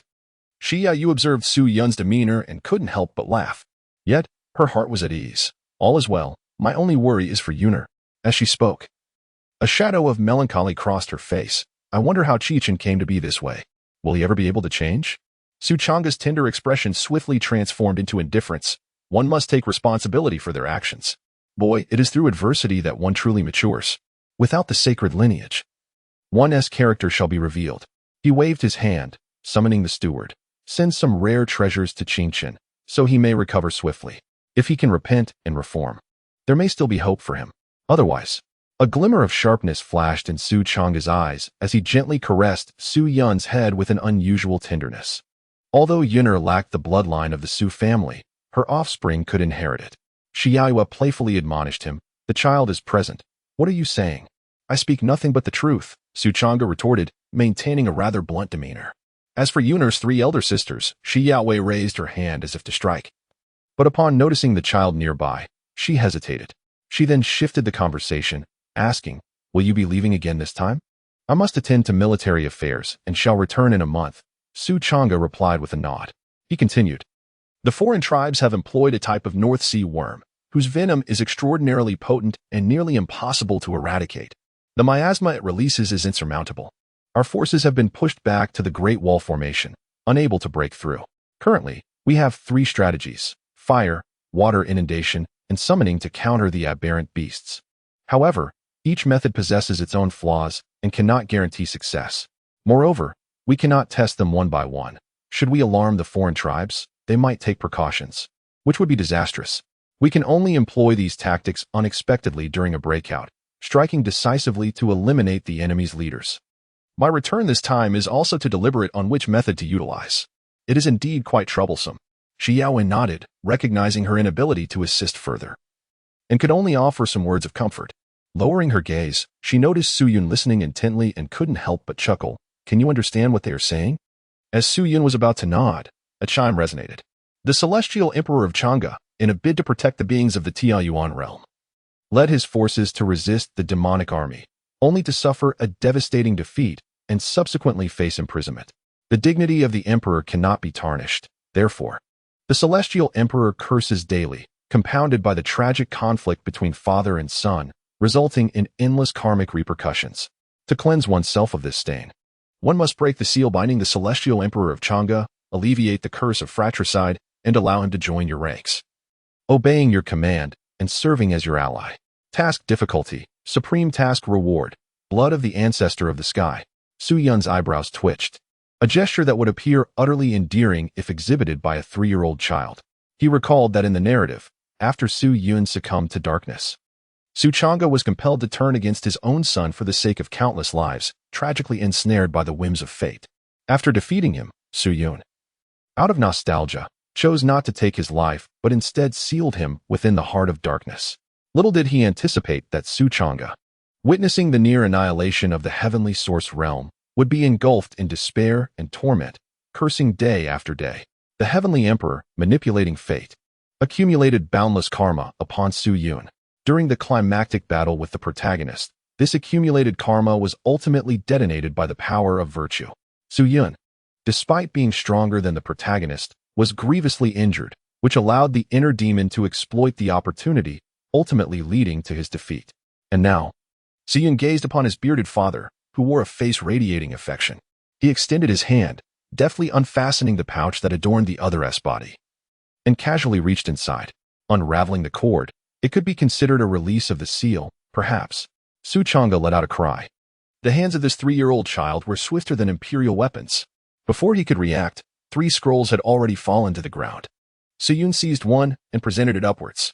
Su Chang'e found it amusing. This is indeed a military order. Do you intend to use this? Su Yun nodded. Indeed. This will do. Su Chang'e gently patted his head, saying, All right, let us heed Yunner's advice and employ fire as our strategy. Ding. Mission accomplished. Chapter 10. The 7 Emotions Fire Array. Su Chang'e found it amusing. He opened the pouch containing the military orders without a care. A 3-year-old child, even when faced with military commands, would not comprehend their significance. He chuckled and inquired, Are you certain about employing fire as a strategy? Su Yun nodded affirmatively. Indeed. We shall employ fire as our strategy. Observing his earnest demeanor, Shi Yaoyu could not help but chuckle. What do you know? Step aside and allow your father to attend to his duties. We still need to confer with the other general shortly. Do we not? Su Chang'e waved his hand dismissively, assuring, It is of no concern. They will arrive shortly. Yunner, do you comprehend the concept of fire attacks? We are dealing with the biming insect, a creature far from ordinary. Currently, on the battlefield beyond our realm, the foreign tribes have unleashed the biming insect, effectively trapping our forces within the Great Wall's formation. They employ 3 tactics: fire assaults, flooding, and beast versus beast confrontations. The notion of fire attacks has been deliberated countless times, yet it still exhibits significant flaws. The biming insect is an aberrant beast, not a mere fire of elemental opposition, rendering it nearly impossible to eradicate. Common flames merely serve to cleanse its exterior of debris, leaving the core issue unresolved. Su Yun nodded earnestly, and then, with a swift motion of her small hands, she tumbled to the ground with a thud. Oh dear. Be careful. Shi Yaoyu hurriedly reached out to assist her, but the little one had already scampered away with great enthusiasm. She sighed, This child is remarkably agile. Su Chang'e smiled, saying, Doesn't this perfectly illustrate that yesterday's wounds bear no lingering repercussions? This remark brought Shi Yaoyu back to a state of tranquility. Su Yun dashed into the study, and soon the sound of rummaging filled the air. The two listened for a moment, sensing something amiss. Upon reaching the doorway of the study, they were momentarily stunned.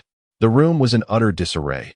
Every box lay open, and precious ancient texts were scattered across the floor, creating a chaos surpassing even that of the northwestern region of Shanxi during tumultuous times. Su Chang'e fell silent. Your son is truly capable. He is your son. Xiao Yu remained speechless. Su Yun, brimming with joy, dashed back with a cheerful demeanor. She picked up a book and eagerly thrust it into Su Chang'e's embrace, exclaiming, Father, look. Su Chang'e sighed and picked up the book. What is this? He inquired. Xiao Yu replied with a smile.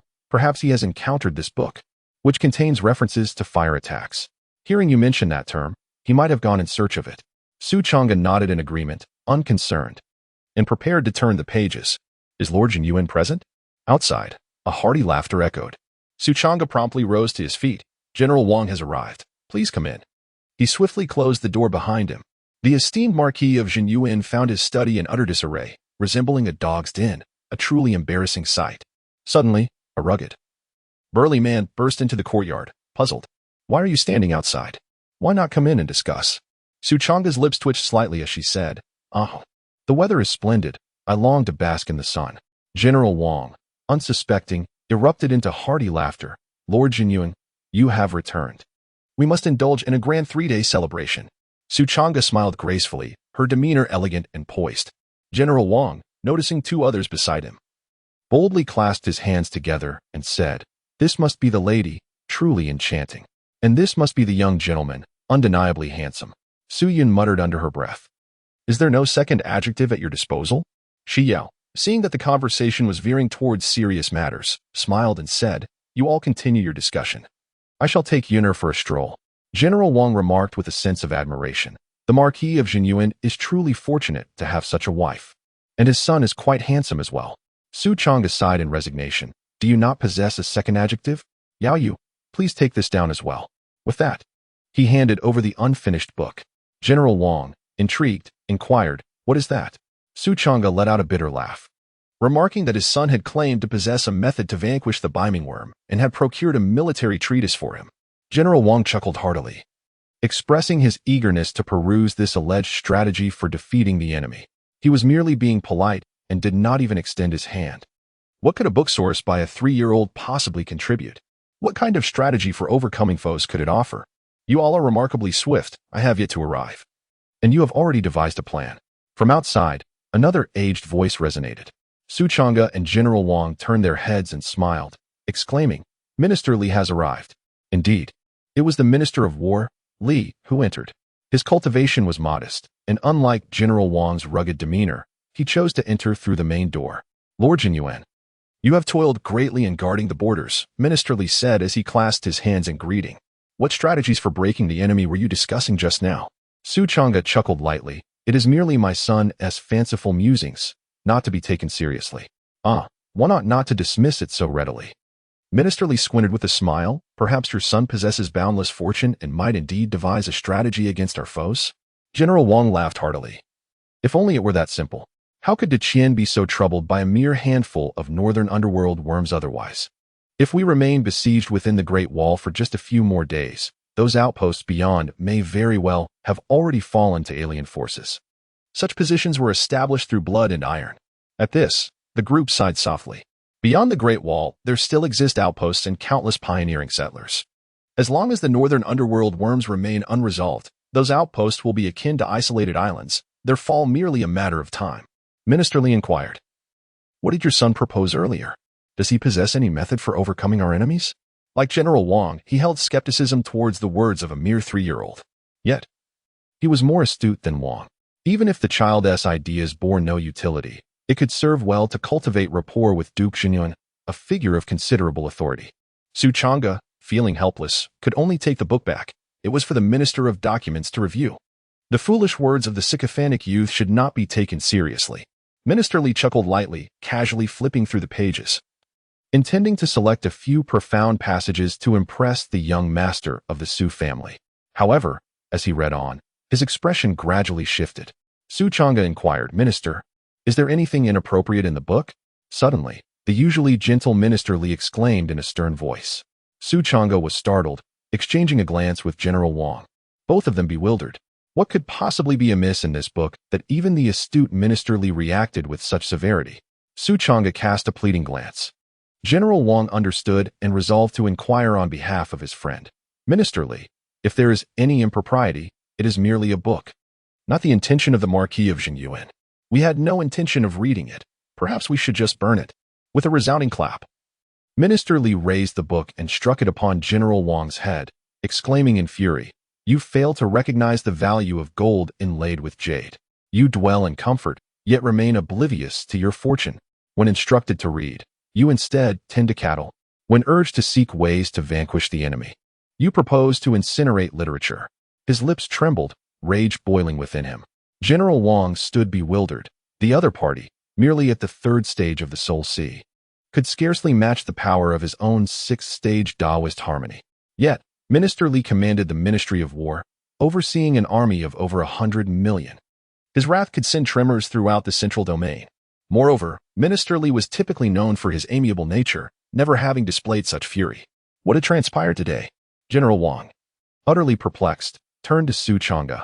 What is it that your household possesses to provoke Minister Li's ire? You ought to apologize and let this matter rest. Su Chang'e understood that his friend wished to downplay the matter. Just as he intended to bow in acknowledgement, he noticed Minister Wang stepping forward, grasping his hand with a beaming smile, exclaiming, "Ha ha, this credit belongs entirely to Lord Jinyuan. How could I possibly accept your gratitude?" General Wang, utterly perplexed, protested. "Wait a moment, my friend. Why is it that after I endure a duel, you greet me with such a cheerful demeanor?" He exclaimed, "Minister Li, this is unjust." Minister Li shot him a glare, retorting, "Unjust? You can so easily discard matters of significant military importance. It is already lenient not to punish you." Startled, General Wang inquired, "Significant military matters?" Minister Li tossed the book he held towards him, commanding, "Read for yourself."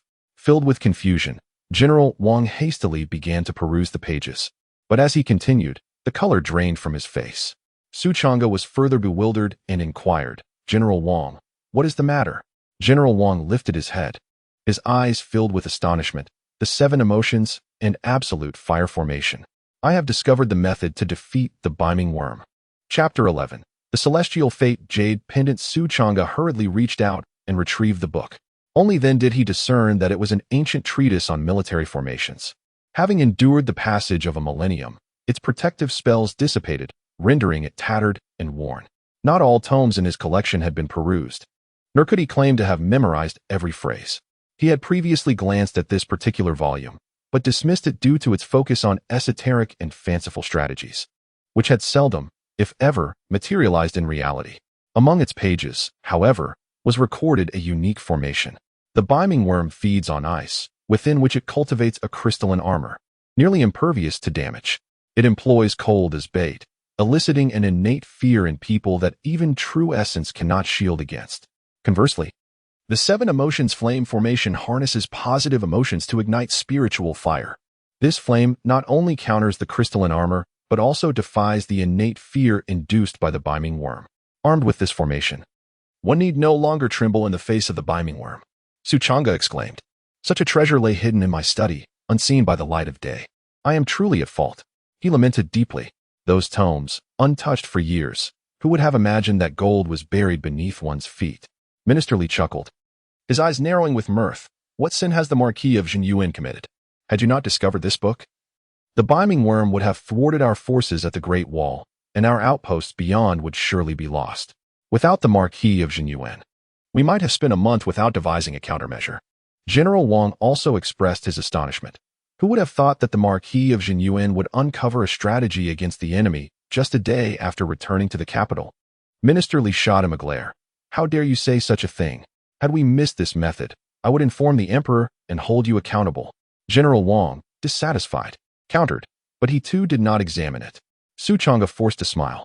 In truth, he had a desire to peruse it. Yet the presence of guests had compelled him to temporarily set it aside. However, at this moment, the thought resurfaced, inciting a sense of trepidation within him. What if an unforeseen incident were to occur, resulting in the loss of the ancient text? Or worse, if he were to forget about it?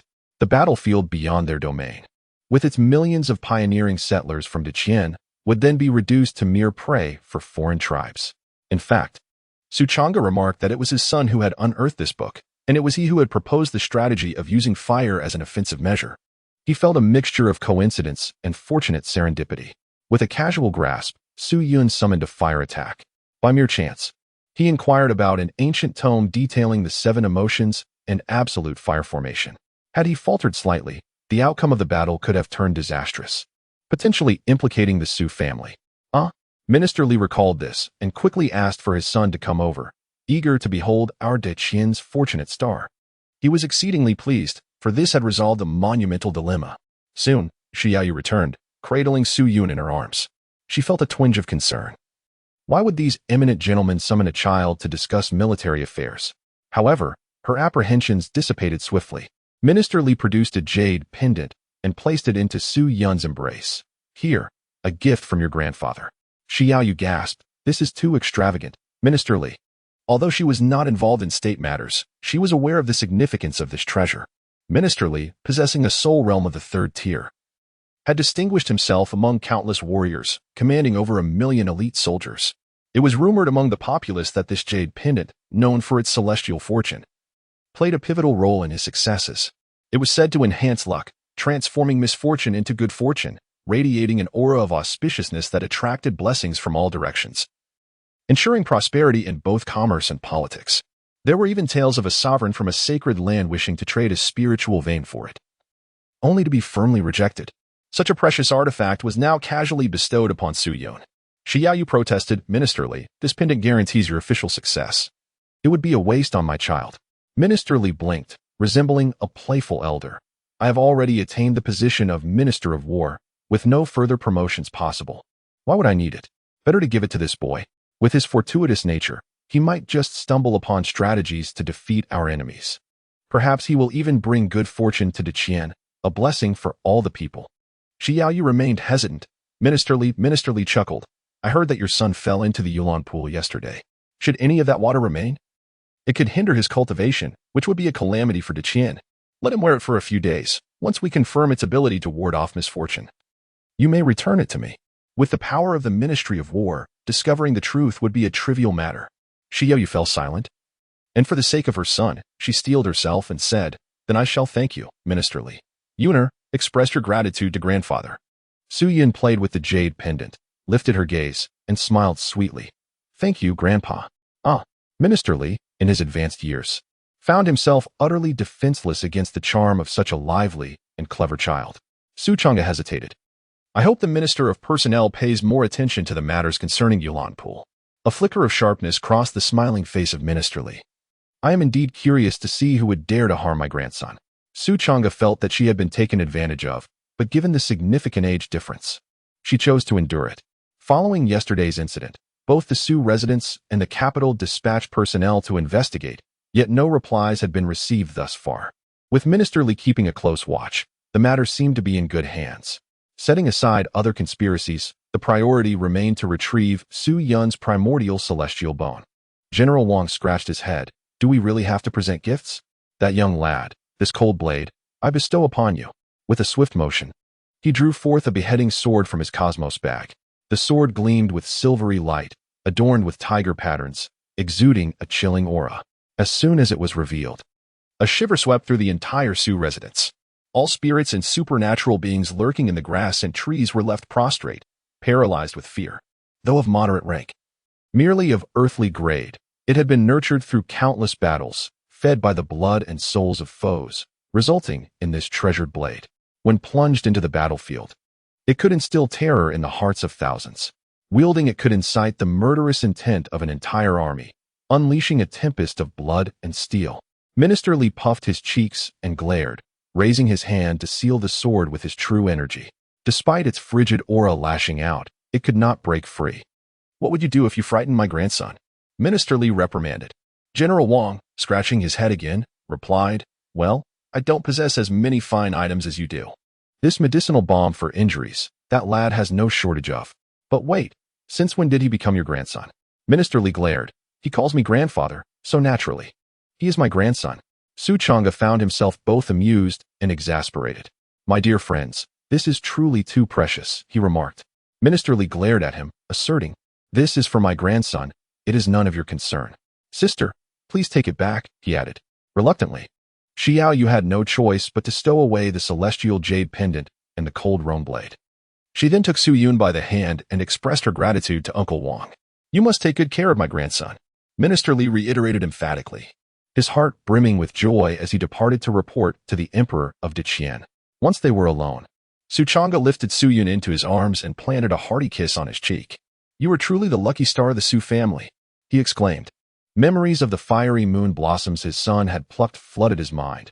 Each bloom encapsulated the essence of heaven and earth, their origins astonishingly intact. Now, with but a casual gesture, he could uncover a solution to the northern underworld worm. With such fortuitousness, it was evident that the Su family would surely thrive under his stewardship. "Do you claim to lack the Su bloodline?" he mused. "Ah, while Su Yun may not possess it, what of his progeny?" Su Chang'e was filled with immense joy. Su Yun turned his head in disdain, noting the unkempt appearance of the man who had just returned from the battlefield. However, his attention was swiftly captivated. "Ding. Task accomplished. Re-enter the heart of darkness and unravel the seal. Persuade the honorable Emperor of Longsong to once again stand by his side." The sacrifices demanded would undoubtedly be exceedingly arduous, enough to demonstrate to the world the demon lord's resolve to redeem himself. Reward: celestial ancestral blood. Su Yun murmured to himself, acknowledging the immense difficulties ahead. Chapter 12. The One Who Becomes the Ancestor. In the narrative, Su Yun seals the Emperor of Longa and casts him into the heart of darkness. This realm represents the profoundest depths of the universe, a terminus of time and fate from which escape is impossible. Even Su Yun, prior to his climactic confrontation with the protagonist, would find it arduous to penetrate such a domain. Yet, at this moment, Su Chang'e has yet to ascend to the status of the Emperor of Longa, nor has he been confined. Su Yun merely untied the string of the silk pouch, and thus it was as if he had lifted the seal. How could the unbinding of the seal within his heart be deemed insignificant? Su Yun murmured to himself. The subsequent task was to persuade the Emperor of Longa to align with his faction. In the face of an impending battle, Su Yun, as the demon lord, stood in opposition to all beings.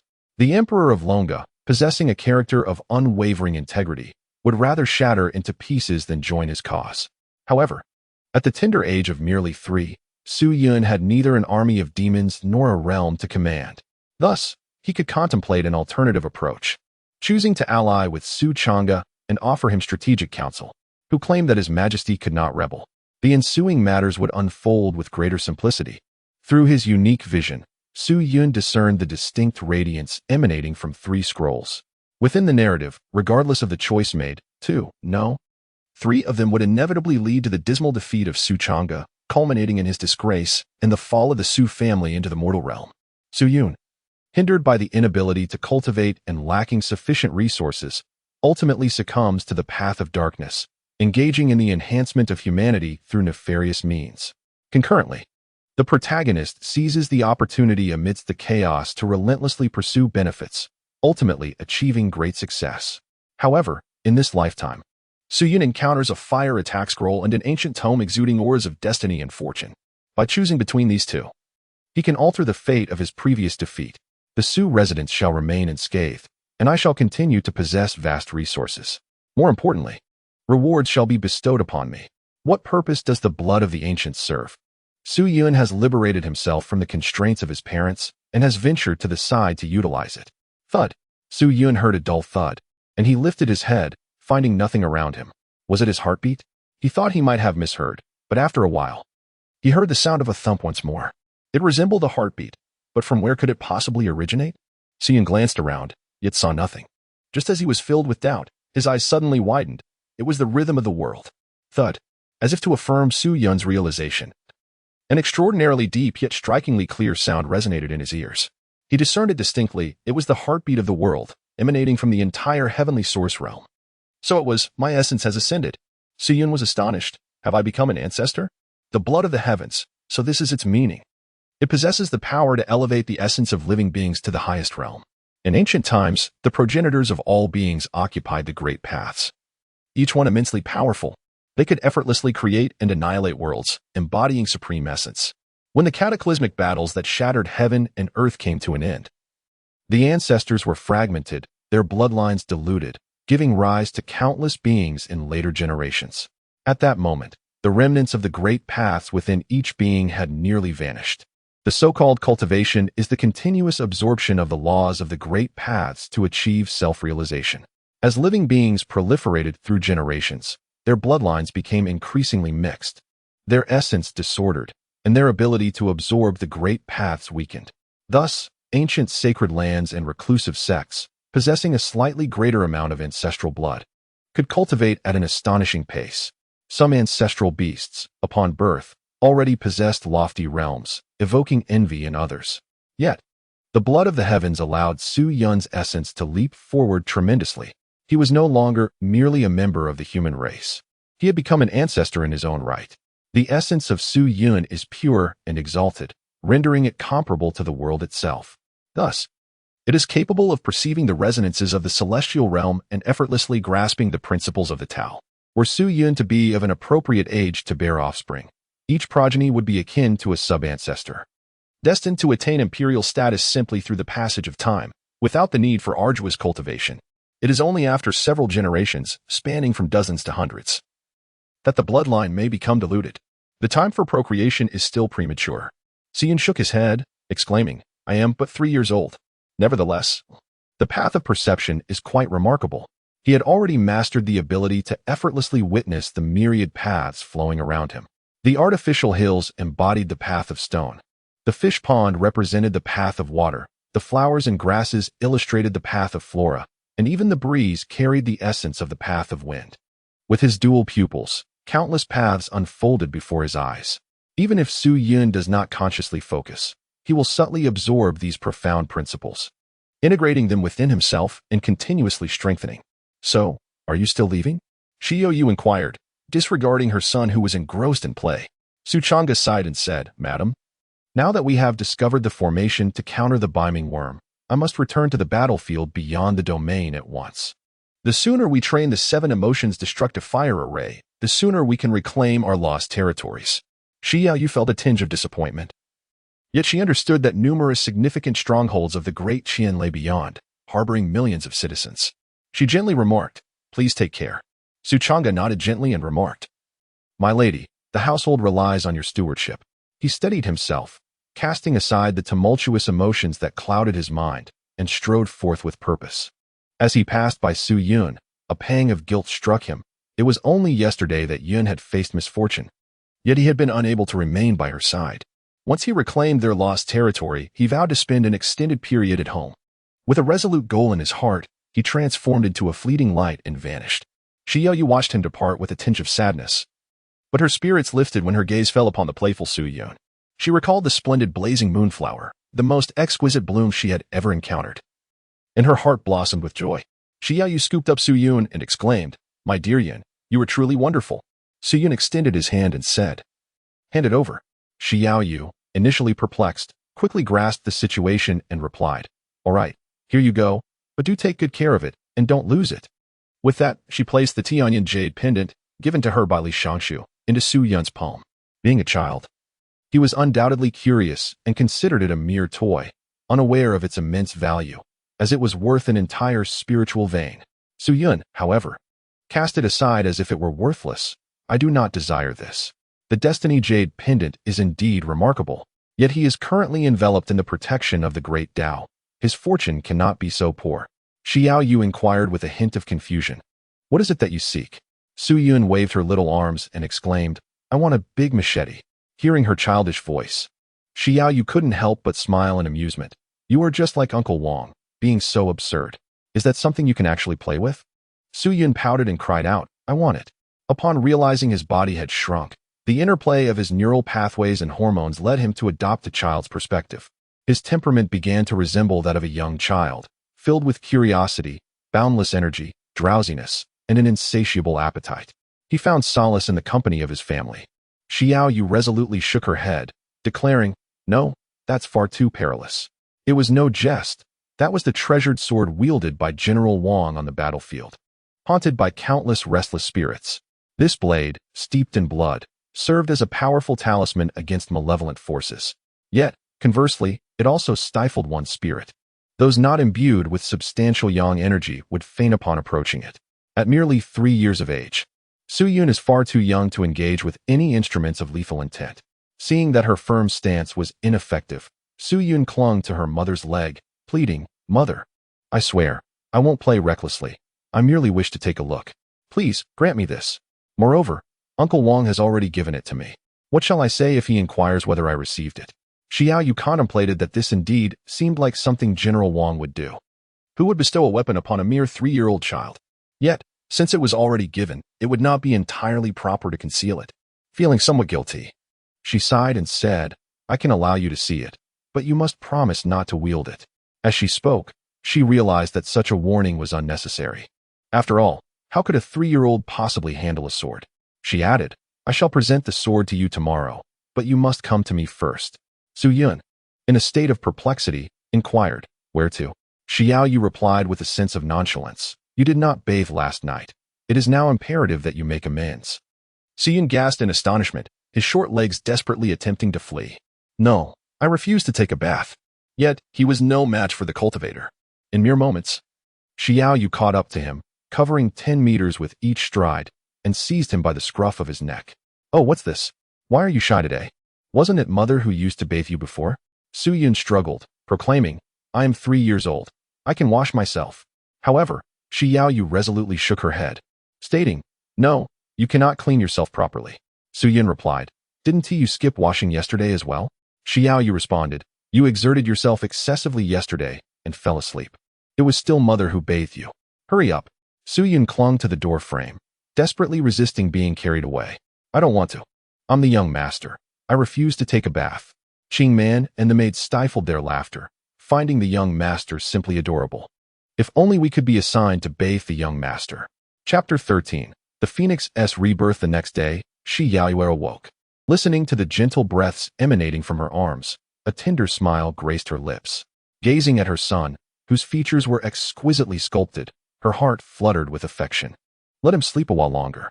She placed a light kiss on Su Yun's forehead and slipped out of bed. Stretching leisurely, she felt a delightful lightness throughout her body. Her spirits soared, and even the long stagnant bottleneck she had faced showed signs of loosening. How curious, Xiao Yu mused, though she was more surprised than perplexed, as she inhaled the delicate fragrance of the chiwei flower. A thought struck her. Could it be that Yun is truly a harbinger of fortune, attracting the essence of heaven and earth? Otherwise, how could one explain the rapid disappearance of the aftereffects from her drained vital essence due to some low-grade spiritual herbs? They had even facilitated her cultivation progress. Xiao Yu personally poured some spiritual tea into a vase. "May you live for a long time," she said to the flowers. The chiwei flower responded, "You hold us in such high regard, yet it is evident that the celestial essence has spent the night with you." Upon hearing footsteps, Qi Man promptly entered with warm water for washing. "Madam, the Bai family has come to visit." Having heard that the young master encountered danger, Xiao Yu was momentarily taken aback. The Bai family? Where are they now? The head of the Bai family was Lord Zhaoming, a figure of higher rank than the head of the Su family. Their ancestors had fought side by side in battles, forging a bond of brotherhood in life and death. Subsequently, they had arranged a marriage alliance, intending for their offspring to unite. However, for generations, both families had only produced male heirs, preventing the fulfillment of this pact. Fortunately, in the past 2 years, the Bai family had finally welcomed a daughter, reigniting discussions on the matter. Upon hearing of the Su family's young master in peril, they had promptly come to pay their respects. With a swift motion, Xiao Yu playfully smacked Su Yun's chubby backside. "Still sleeping? What time is it? Get up. You have to meet your future bride." On the other side of the Su residence, in a separate courtyard where the Shao family resided, Lin Yinger gradually awoke, only to be met with excruciating pain coursing through her body, prompting a soft groan to escape her lips. "You have awakened," Shao Qichen remarked with a tone devoid of warmth. It was difficult to fathom that a mere 3-year-old child could possess such depth of character. Struggling to sit up, Lin Yinger addressed him, "Young master." Shao Qichen gazed at her with a complex expression. This woman had spoken on his behalf that day, attributing blame to Su Yun. He had almost allowed Xiao Yu to believe her, relying on his status as the heir of the Su family. However, it ultimately led to the intervention of the overseer, who revisited the events of that day, resulting in the extraction of his sacred bone, leaving his efforts in vain. Xiao Qingshan harbored resentment in his heart, yet he sensed something unique about her, which led him to have her brought back.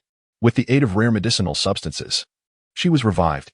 Fortunately, his assessment proved accurate.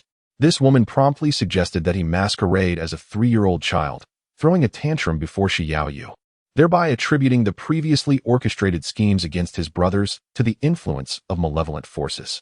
Although he could not reclaim his sacred bone, he successfully shed any suspicion. Today, Lin Yinger was entirely awake. Xiao Qingshan inquired, "How do you know so much?" She was merely an ordinary maid, yet her knowledge seemed excessive. Lin Yinger secretly scoffed. "You do not resemble a 3-year-old child either." Indeed, the Su residence was bustling with activity. She had already devised her strategy. The young lady had awakened her innate talents overnight, granting her the ability to foresee certain future events. Aware that the young master was destined to become a revered immortal, she hoped for his acceptance. A faint smile graced Xiao Qingshan's lips. "Your insight is commendable."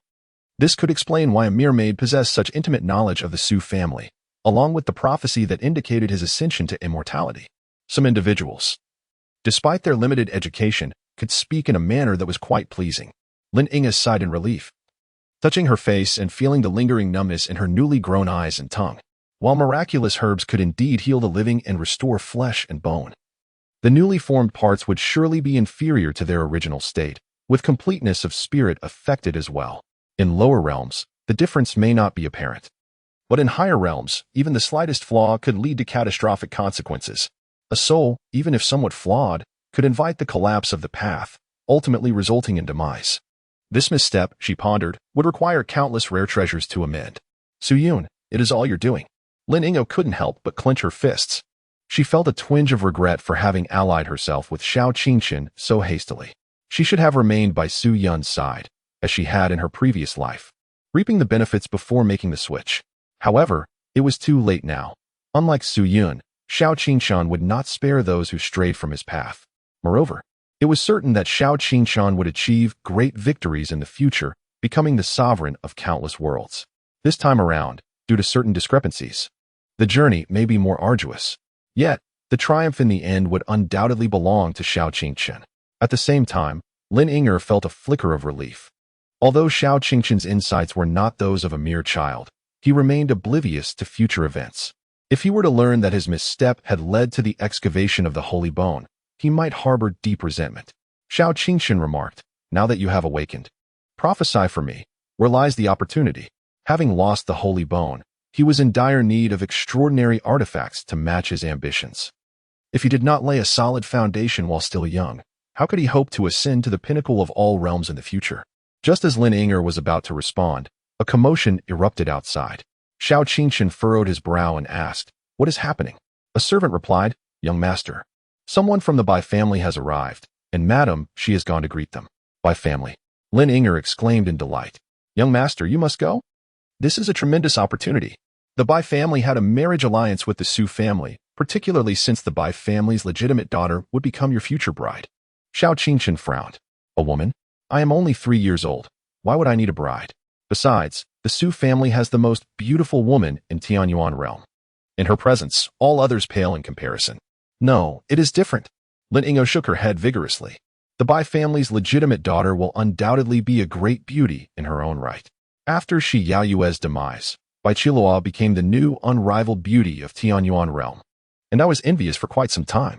Moreover, she possesses the phoenix nirvana body. Mating with her would allow one to absorb the ancient phoenix's essence. By tapping into the path of nirvana, one would achieve immortality. This is no less significant than the holy bone. Xiao Qingshan's eyes lit up with excitement. Such an opportunity. And yet no one is aware? Lin Yinger lowered her head. "Indeed, young master, your powers are vast. You can discern the truth with a mere glance."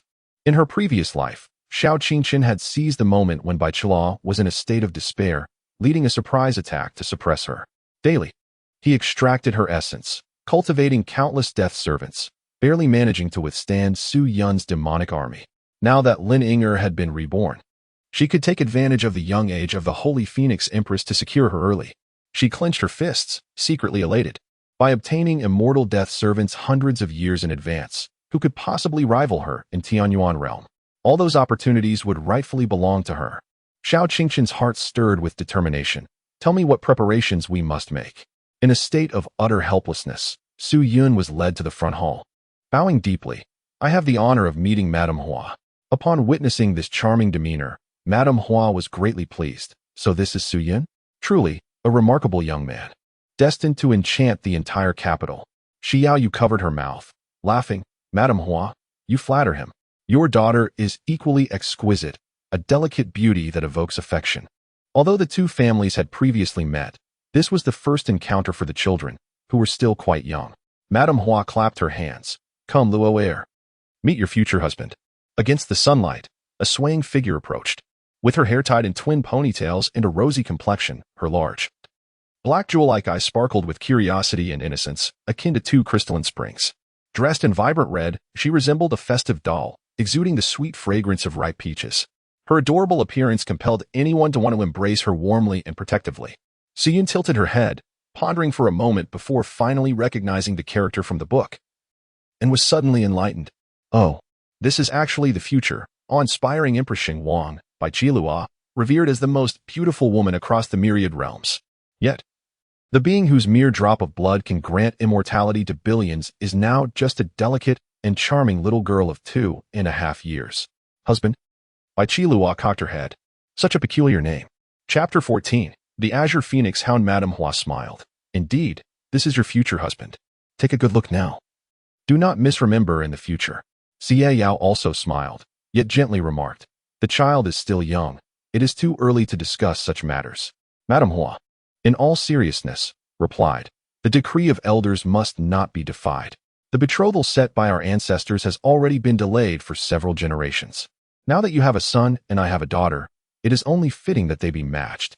Xie Yao did not oppose this union. "The Bai family is a noble house, grander than the Su family as Marquiate. Bai Qilua is vivacious and lovable, a darling adored by all, leaving no reason to decline." However, Xie Yao still felt that such matters should ultimately respect Su Yun's own wishes. But Yin and Luo have just met. They may not be enamored with each other. Enough of that. Madame Hua waved her handkerchief, asserting firmly, "The order of parents and the words of matchmakers must be honored. Once we decide, can they possibly resist? Luo, do you agree? Husband, can he eat?" Bai Qilua blinked her sparkling eyes. "No." Madame Hua chuckled at the playful exchange. Then suddenly, with a shift of her gaze, added, "Well, perhaps he can hey. Xie Yao flustered, unsure whether to cover the adult's mouth or the child's ears. "Do not speak of such things in front of the child." Madame Hua laughed even harder. Xie Yao sighed, looking at the two children, and couldn't he help but smile.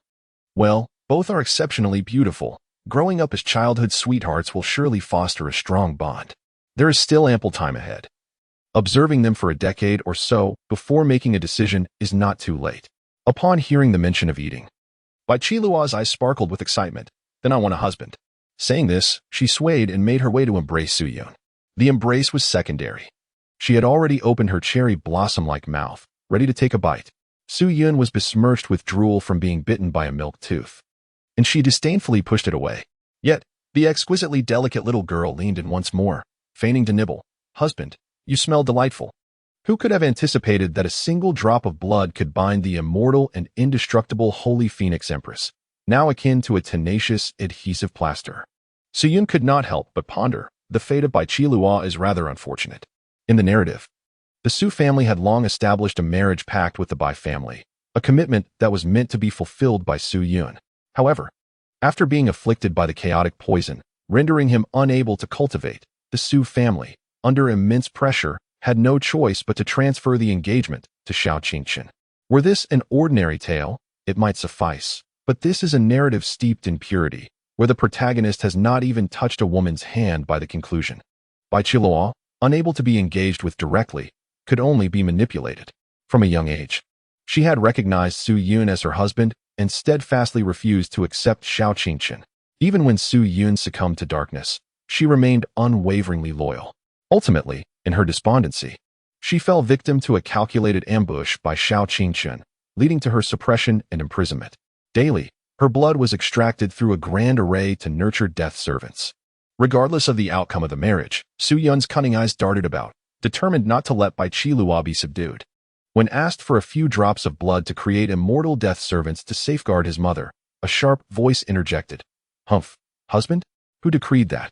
Immediately, a group entered the front hall, bustling about, moving chairs and tables to seat their leaders, shattering the morning's tranquility.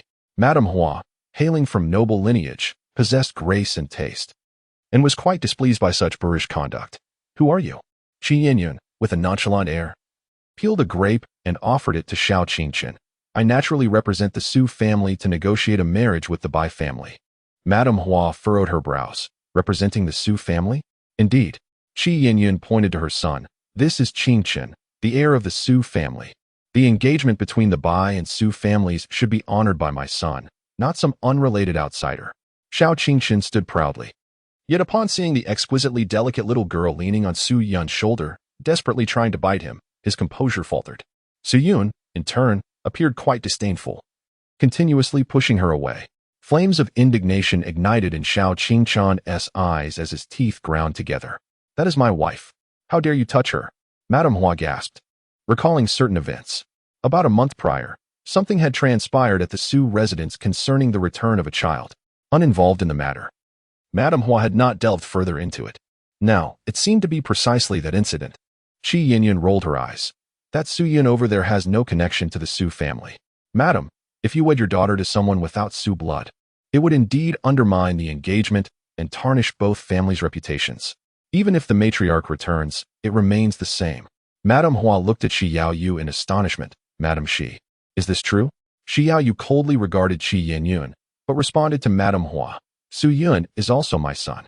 Madame Hua appears to be carefree, yet her thoughts are intricate. She immediately grasps the situation, one adoptive son and one biological son. In Shi Yaoyu's heart, both are her flesh and blood. For her, the only concern is to secure a marriage alliance for her son. However, Madame Hua has more matters to contemplate. After a moment's hesitation, she recalls that she initially came to visit due to news of the Su family's son being in peril. Upon seeing Su Yun lively and untroubled, she breathes a sigh of relief, only to be confronted with a new predicament.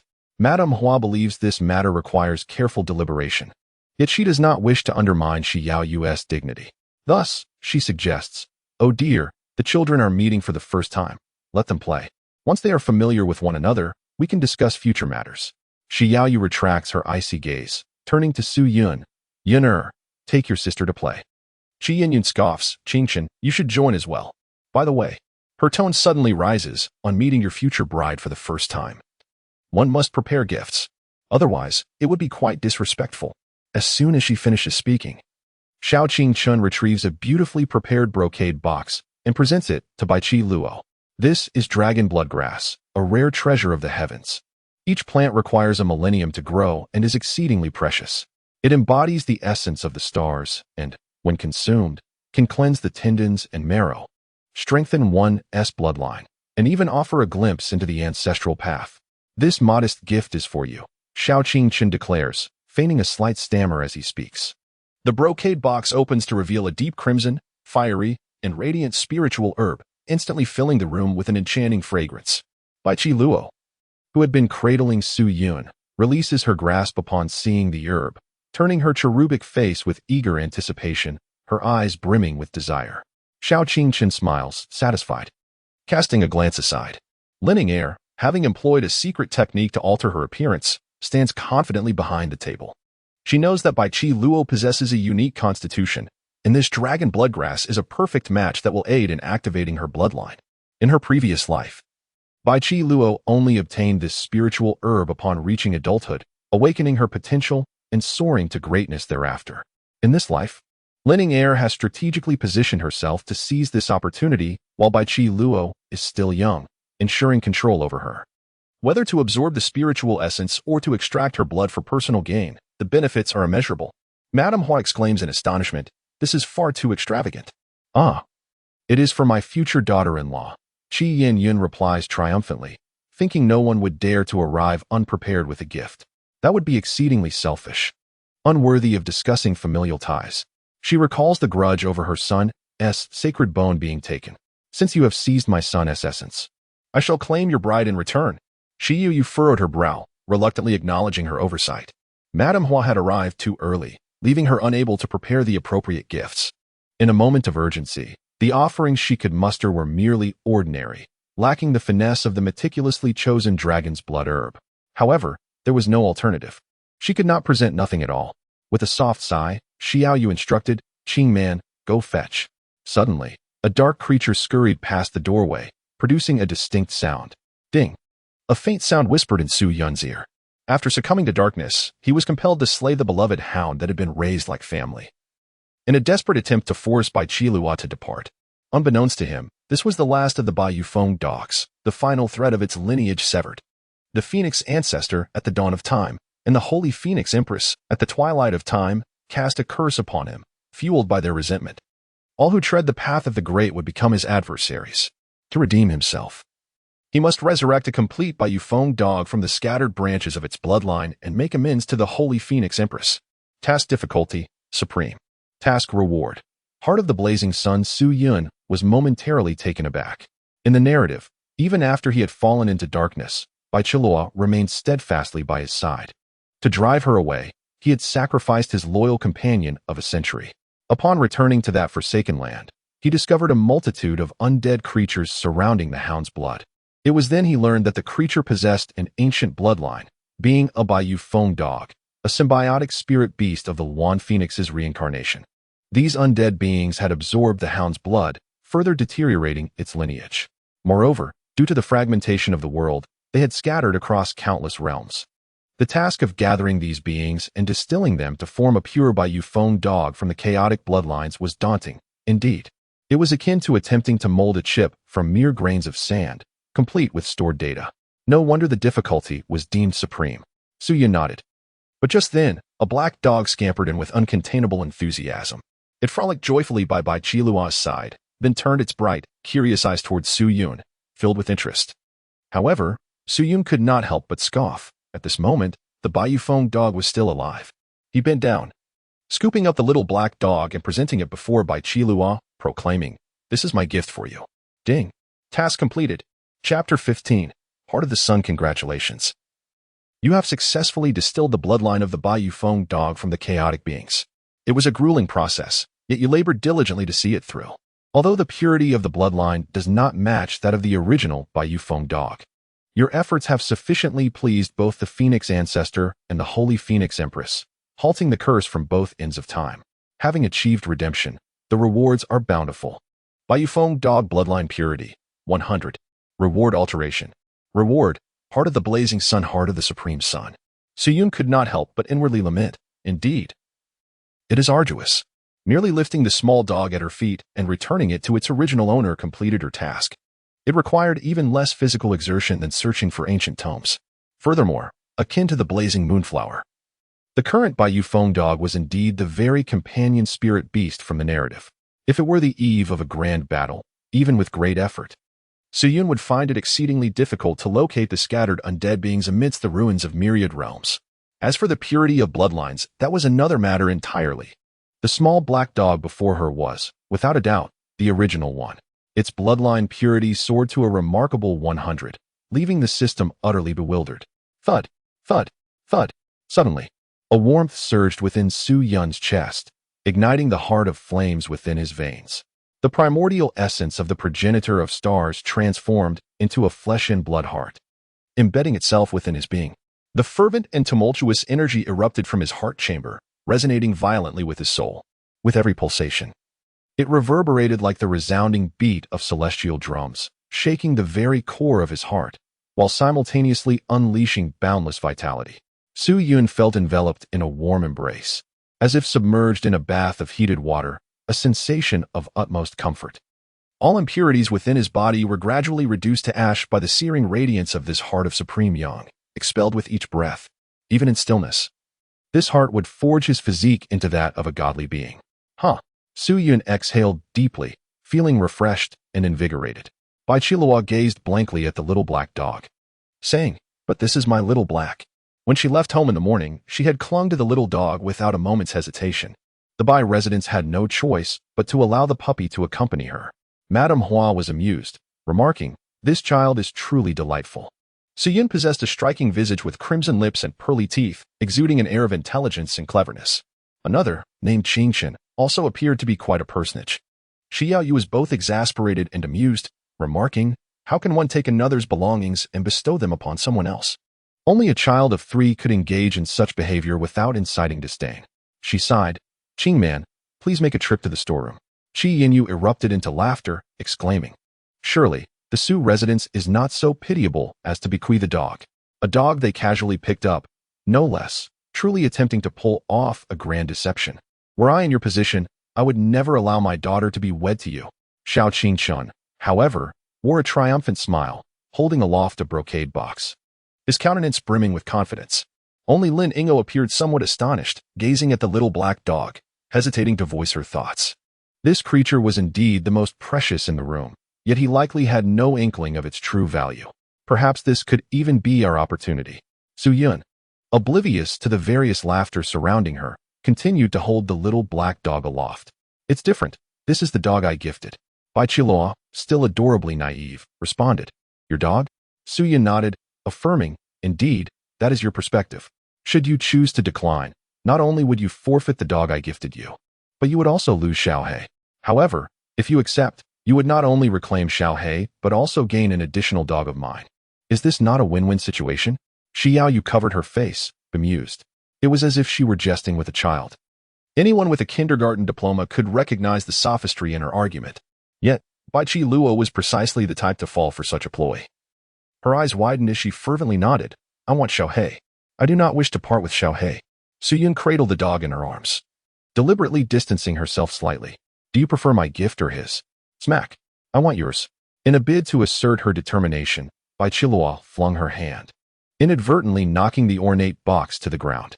The dragon blood grass, which the Xiao family had painstakingly procured from the black market, tumbled onto the floor. Xiao Qingchen's nostrils flared in indignation. "Do you even understand?" Bai Qiluo, taking the small dog, turned back with a puzzled expression. "Understand what?" Xiao Qingchen lifted the dragon blood grass. "Do you comprehend the value of this spiritual herb? Anyone with a kindergarten diploma could discern its worth." Yet, Bai Qiluo did not belong to that category. She shook her head. "I don't know." Instinctively, she longed for the dragon blood grass. But her desire for the little black dog was even stronger. That was her companion spirit beast, an existence she could never part with. Su Yun lifted the tail of the small black dog and took a glance. "Oh, it's a female. That's a relief." Madame Hua laughed heartily. "Just right. Just right. We shall keep this little black one, but the dragon blood herb is too precious for us to bear." Qi Yinyun, incensed, gritted her teeth. She had exhausted her resources, painstakingly acquired the dragon blood herb through secret channels, solely to secure Bai Qiluo. Without having given it away, what use is it at home? Its properties do not match. Consuming it would only render it an ordinary spiritual herb. She slammed her palm on the table. "No, this is our Su family's sincerity. We must accept it." The child, lacking understanding, regarded the filthy trinket as a treasure.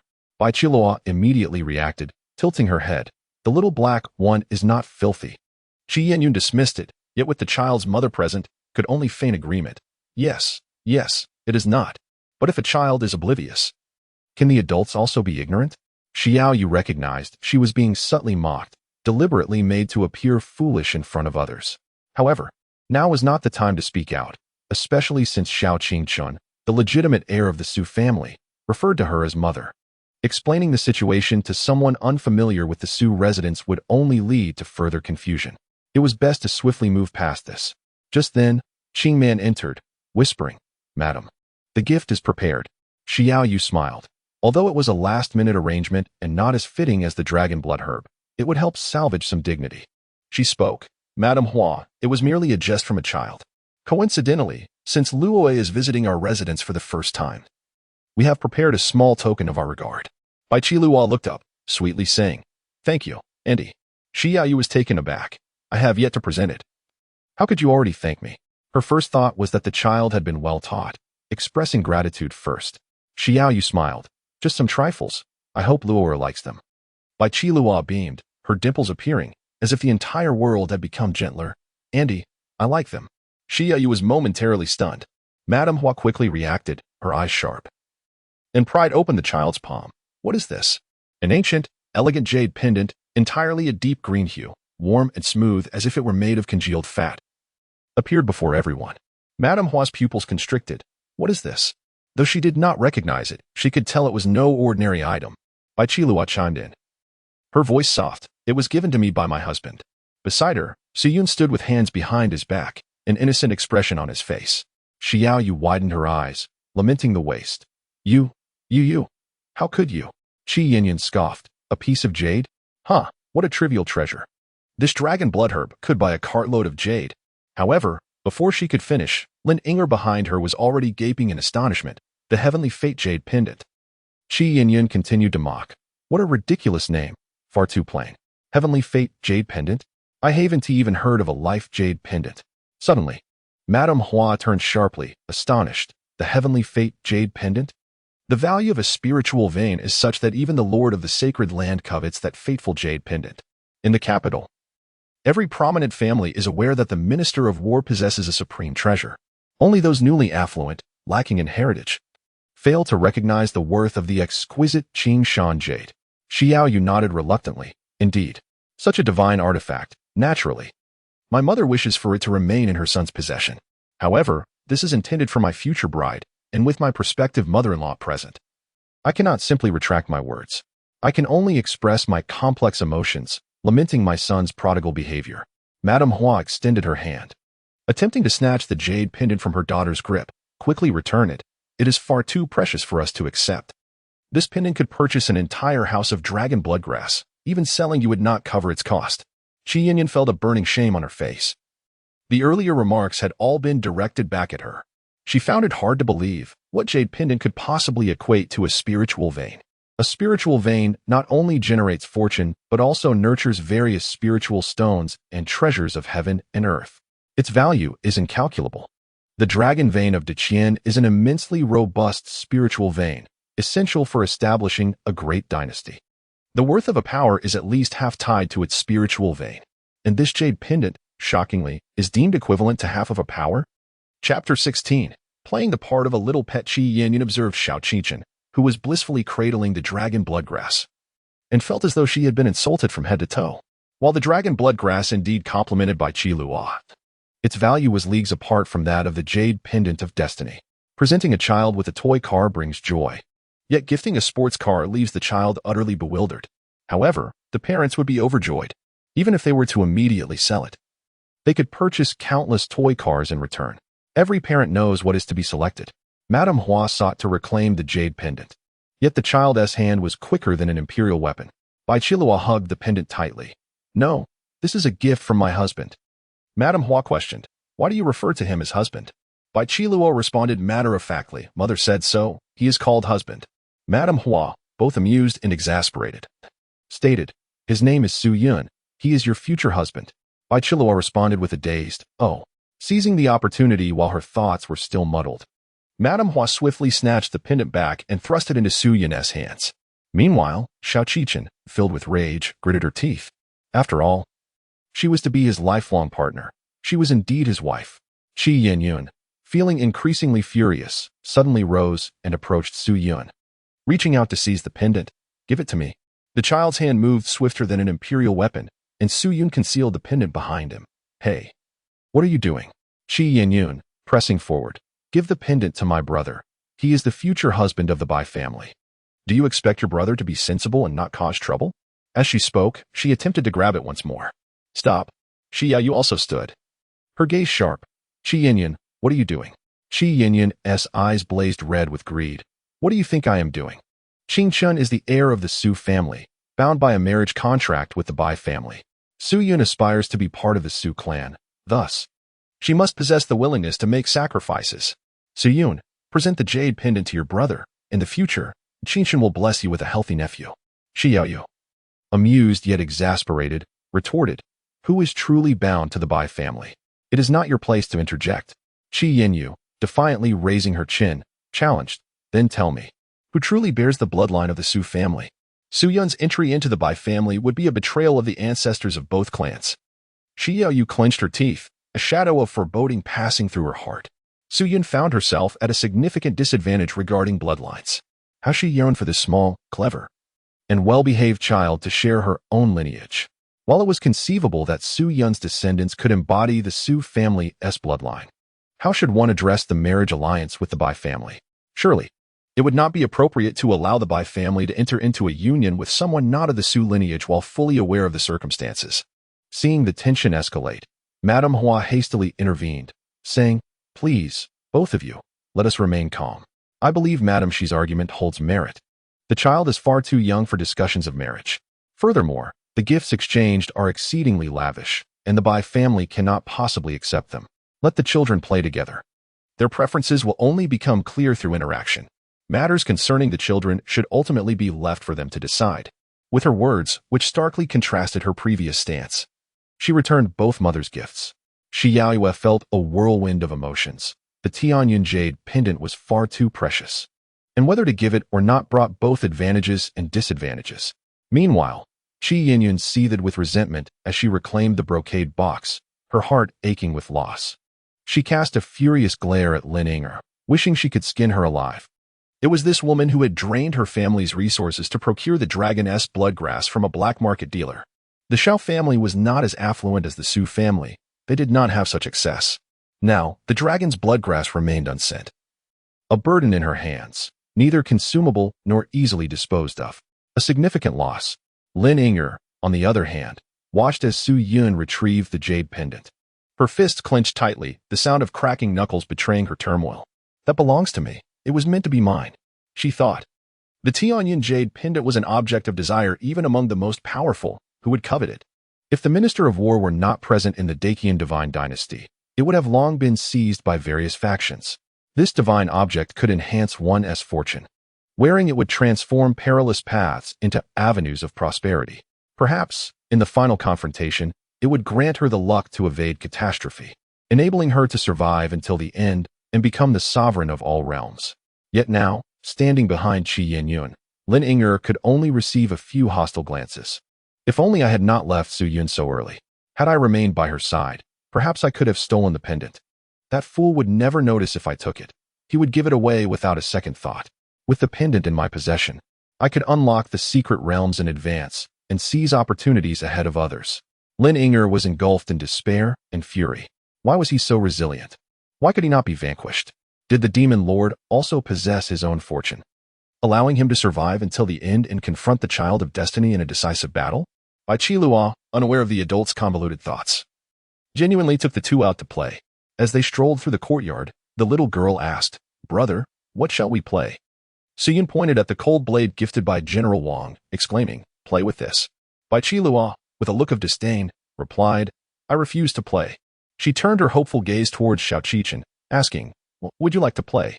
Having been reborn, Xiao Qichen had once felt the innocence of childhood. Yet, he regarded himself as a being of supreme stature, unwilling to be constrained by the limitations of his physical form. Thus, through sheer willpower, he eradicated that innate childlike essence. The earlier semblance of a child was merely an act. When it came to recalling the games a toddler might enjoy, he was utterly at a loss. "I don't know."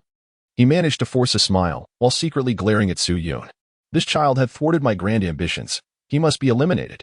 Unfortunately, with the guards surrounding them, there was no opportunity to act. He could only endure the humiliation and bide his time for another chance. After all, it was merely a matter of playing with a few children.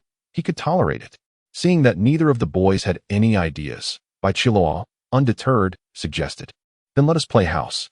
Su Yun and Xiao Qichen both nodded. Bai Qilua declared, "I will be the mother." The two nodded in agreement. Bai Qilua pointed at Su Yun, "You will be the father." Xiao Qichen immediately expressed her discontent. Why should he be the father? Bai Qilua, with an innocent expression, replied, "Because he is the husband." Xiao Qichen was even more dissatisfied.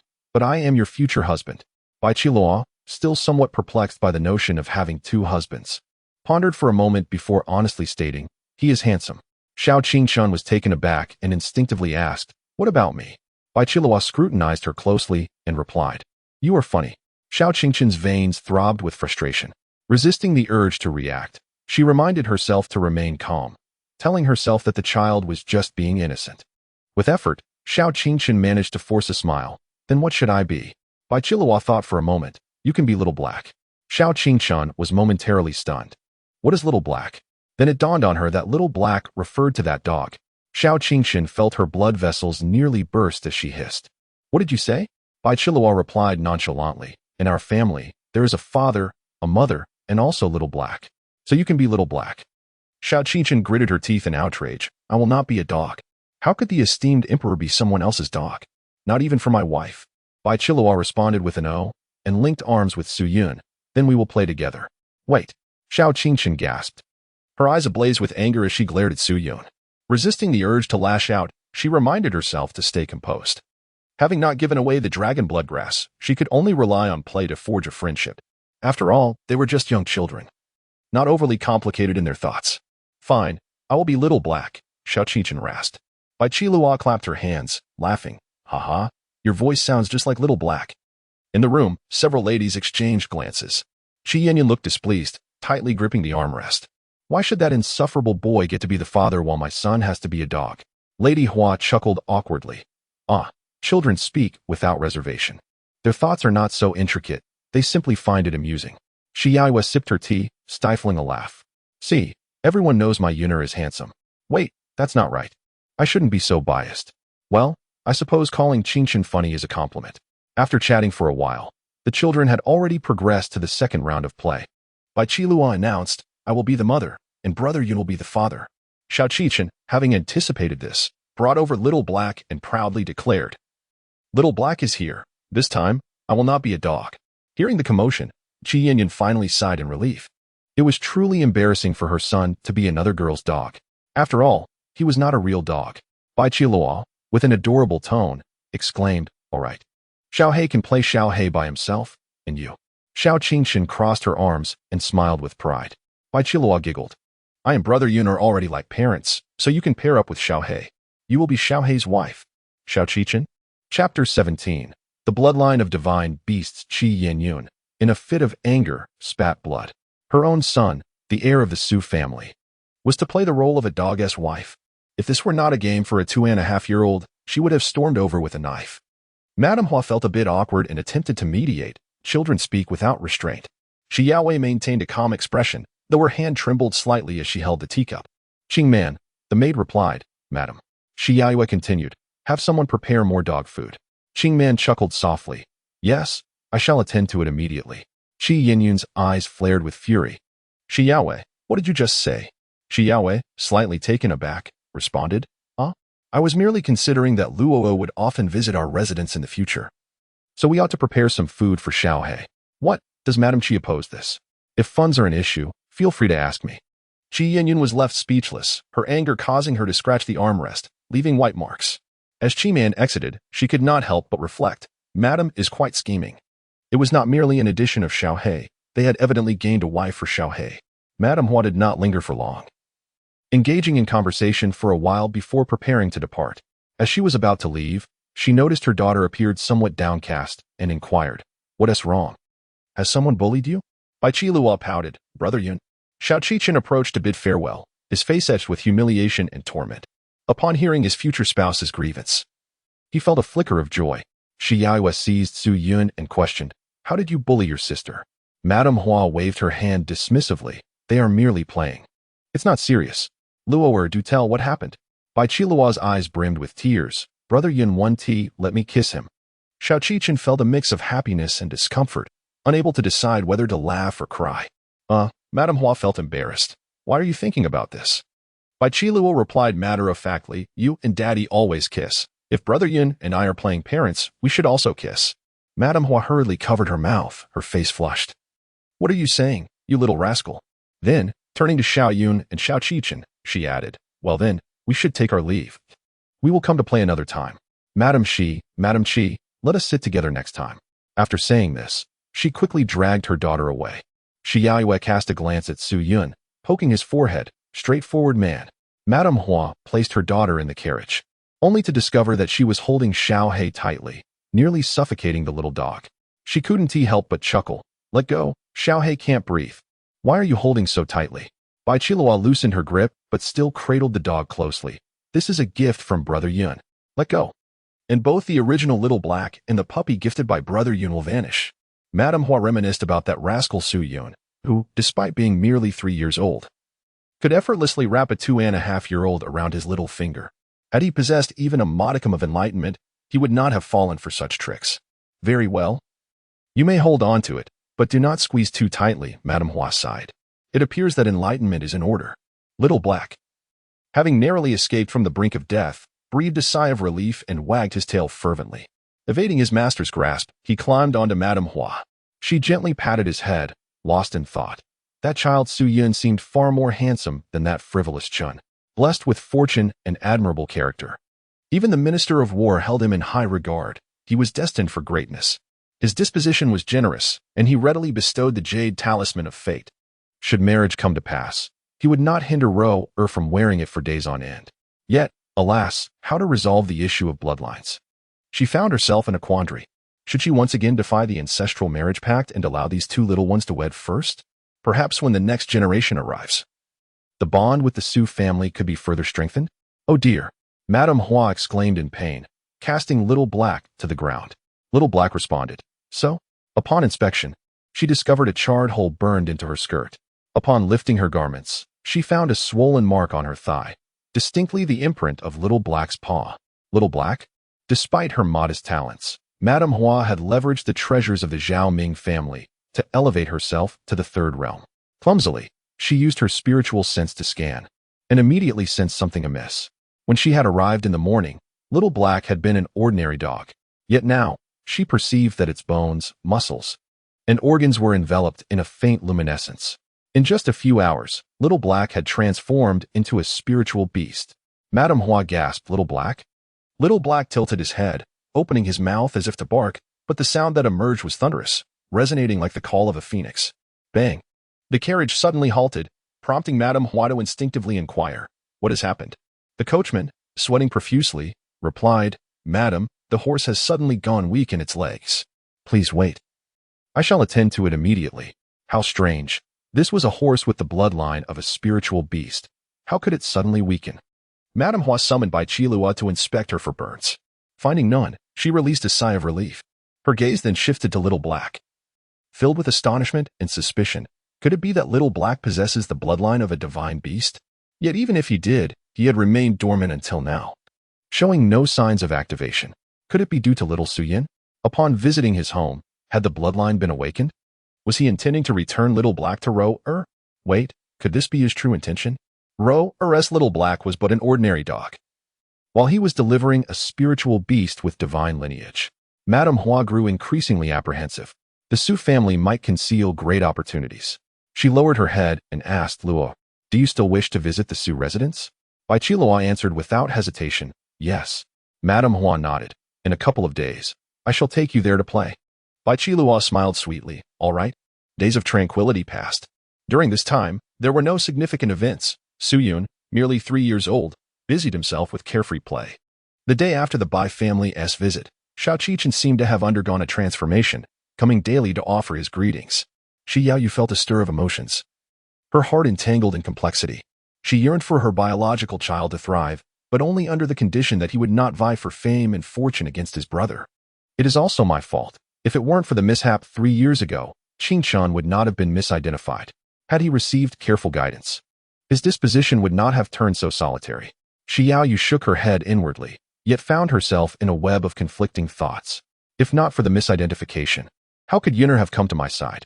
Alas, it is difficult to part with any child. Each is a piece of one's heart. As long as Qingshan can transform and harbor a sense of family, he remains a malleable talent. Returning to the present, Shi Yaoyu prepared a bowl of sour plum soup for Su Yun, saying, Here, take your time eating. Just as Su Yun picked up his spoon, the door was abruptly kicked open with a loud bang. A lively and spirited young girl burst in, exclaiming, Mother, has Yun fallen into the Yulan pool? Let me see. With a swift motion, she spotted Su Yun and rushed over, lifting his leg to inspect him closely from both sides. There seems to be nothing amiss.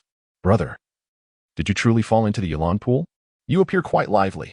Su Yun was lifted by her as if she were a mere toy, and in a fit of rage, she exclaimed, Put me down.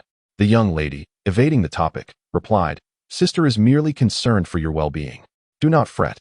I shall first ensure everything is in order. Su Yun waved his tiny hands, clawing at the air. Su Mo Ling. Put me down. I no longer wish to protect you. I want to kill you. Xiaoyu sighed, covering her face. What a pair of lively treasures.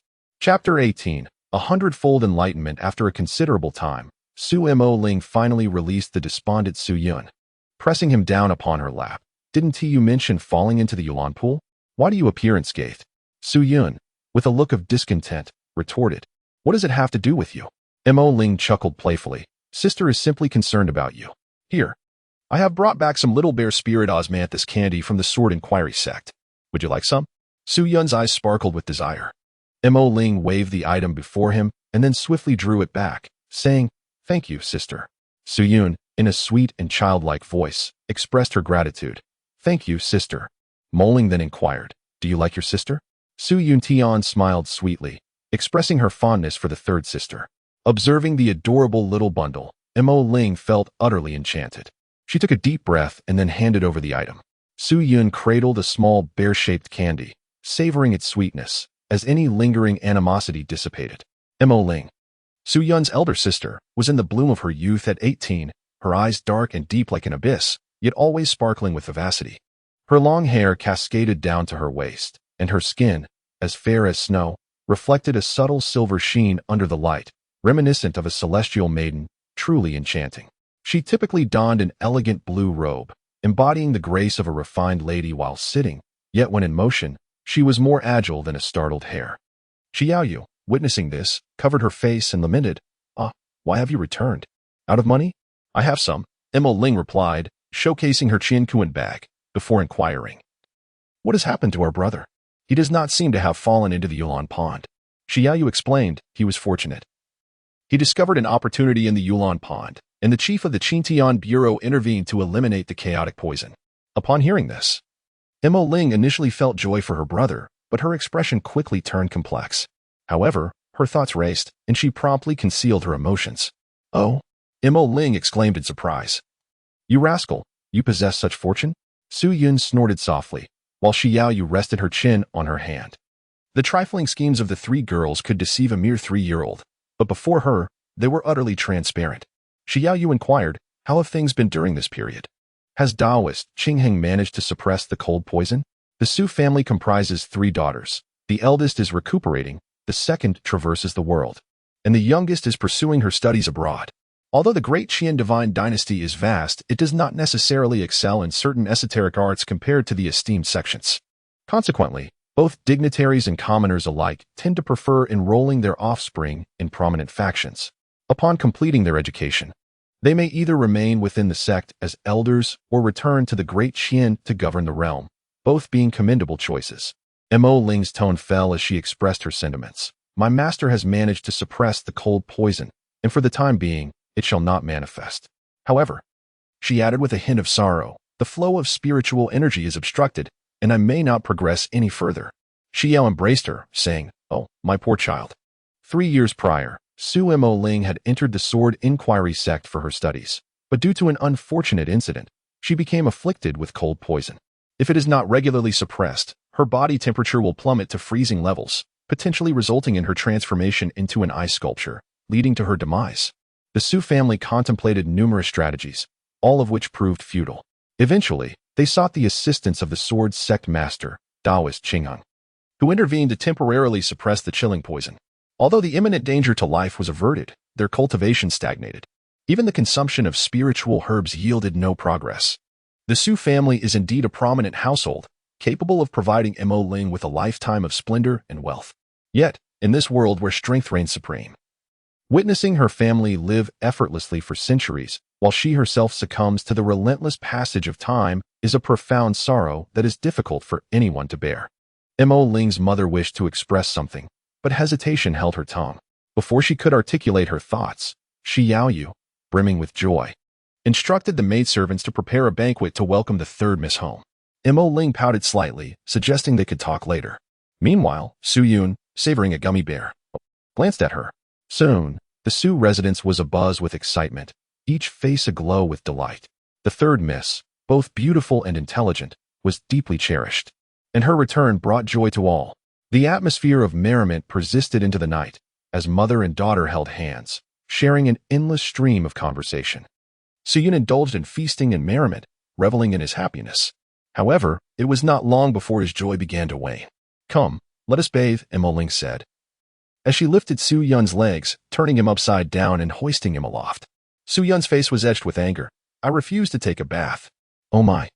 Mo Ling pinched his fair little face, teasing, you're already a grown man, yet you still refuse to bathe? How shameless. Su Yun raised her petite arms and short legs, declaring, I will fight you. Yet, before the enchanting young lady, all efforts proved futile. Mo Ling effortlessly tossed him into the bathing tub, inquiring with a hint of amusement, why are you still upset? Su Yun exclaimed with a childlike fervor. I am a big man. I can wash myself. Mo Ling chuckled softly. You are just a tiny tot.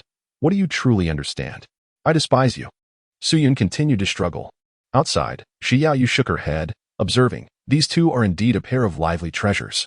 At merely 3 years old, they comprehend so little.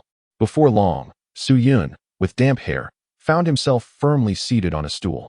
Mo Ling, reaching into her magical bag, produced a coconut jelly delicacy, asking, do you like your sister? Su Yun's eyes sparkled with excitement.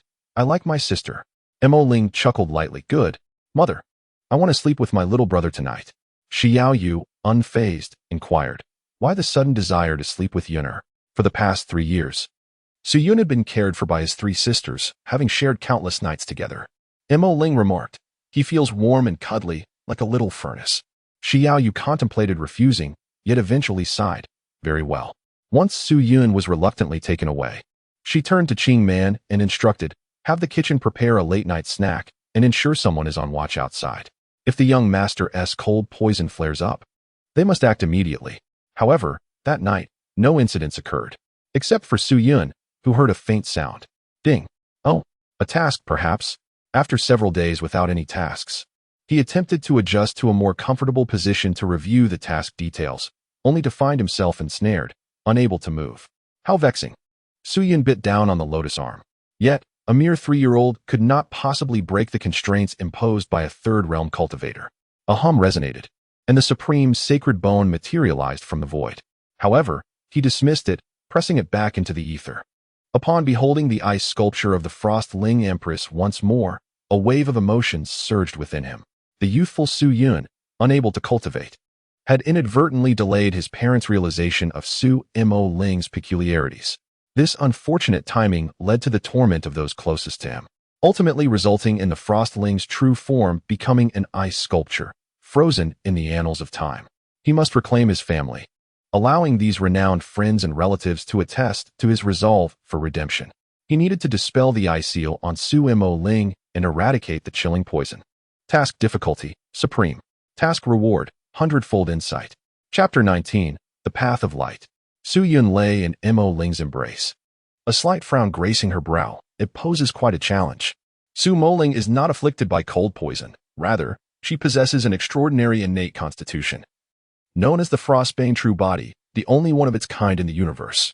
When the Frostbane True Body reaches its pinnacle, it can freeze time and space, plunging countless worlds into silence and eternal demise. However, Mo Ling is still in a state of weakness, and even the slightest fragment of power is insufficient for her to resist. Externally, this manifests as periodic outbreaks of cold poison, causing her body temperature to plummet, even leading to her solidifying into an ice sculpture. In the narrative, Mo Ling's plight is indeed quite tragic. Su Yun fell into the Yulan pool, unable to cultivate, leaving his parents deeply distressed and preoccupied. Mo Ling, having endured relentless bullying, transformed into an ice sculpture, becoming an eternal source of anguish in Su Yun's heart. The true form of Shuang Ling possesses immense power, capable of freezing even time and space. Even in the end, when Su Yun ascends to the status of a world-destroying demon lord, he can only stand at the edge of the galaxy, gazing at his distant family through the frozen continuum. Fortunately, his third sister remains unfrozen, allowing him to accomplish half of his mission directly. Su Yun pondered, yet, how can one expel the chilling poison? The frost spirit's true form is not beyond remedy. If detected early, it is possible to procure rare celestial treasures to alleviate the affliction. However, at the tender age of 3, his family might not take his word seriously. Moreover, the quest for these rare treasures could span years. He could not remain indefinitely hindered by this task, forever unable to fulfill it, could he? Oh. Within the Lamentation Abyss lies the Silver Bell Spirit Essence. The dragon's roaming Thunder Palace harbors the Lotus Spirit, and the Golden Tiger Forest is home to the Golden Flame Leather, all of which could provide some respite from the chilling poison. Yet, a 3-year-old's spirit cannot endure for long. Lost in thought, he soon drifted into slumber. Upon awakening the next day, still in a haze, he heard a soft chime. Before Su Yun could fully awaken, she heard someone knocking at the door. "Miss, there are visitors outside." Mo Ling, still in a daze, inquired, "Visitors? Who?" The maid replied, "It seems to be from the Radiant Light Sanctuary. The madam has already gone to greet them." Mo Ling immediately sprang to attention, startled by the news. Visitors from the Radiant Light Sanctuary? How could they arrive so soon? The maid stifled a giggle, covering her mouth with her hand. "Hee, it must be your future in-laws. They are certainly here to discuss the wedding banquet." Mo Ling's expression was a tapestry of emotions, a blend of yearning and resistance, but predominantly a sense of unwillingness. Su Yun also awakened, grasping her hand. "Third sister?" It was then that Mo Ling realized she had been clenching her fists tightly. The strength of a third-realm cultivator had utterly crushed the bedspread. Her complexion paled as she forced a smile. "Ah, third sister is fine. Little brother, you may go wash up first." Su Yun gazed at her quietly and said, "Third sister, do not be afraid. I am here." Mo Ling found his childlike demeanor amusing. She instinctively wanted to retort, "What is there to fear?" Yet, upon witnessing the sincerity in his eyes, she swallowed her words. Instead, she nodded earnestly and replied, "All right. Thank you, little brother." Su Yun extended her hand, suggesting they proceed to the front hall. Mo Ling paused momentarily, then smiled in agreement. "All right. Let's go to the front hall." Xiao Yu had already arrived at the front hall, where a group of 4 awaited. Among them, a young man stood out as the core of the team, recognized as the contemporary saint's son. The other 3 were guardians. 2 at the 6th realm, and even 1 at the 7th realm. A rare assembly indeed, showcasing the profound heritage of the Liuguang sacred land. With a gentle smile, Xiao Yu inquired, "Dear future in-laws, what brings you here today?" Her words floated through the air like a spring breeze brushing over an icy lake, light and warm. At her utterance, the atmosphere around them was imbued with a subtle fragrance. The young man's eyes glimmered with desire, and he marveled inwardly, "Truly, she is the most beautiful woman in the Tianyuan realm." Ahem.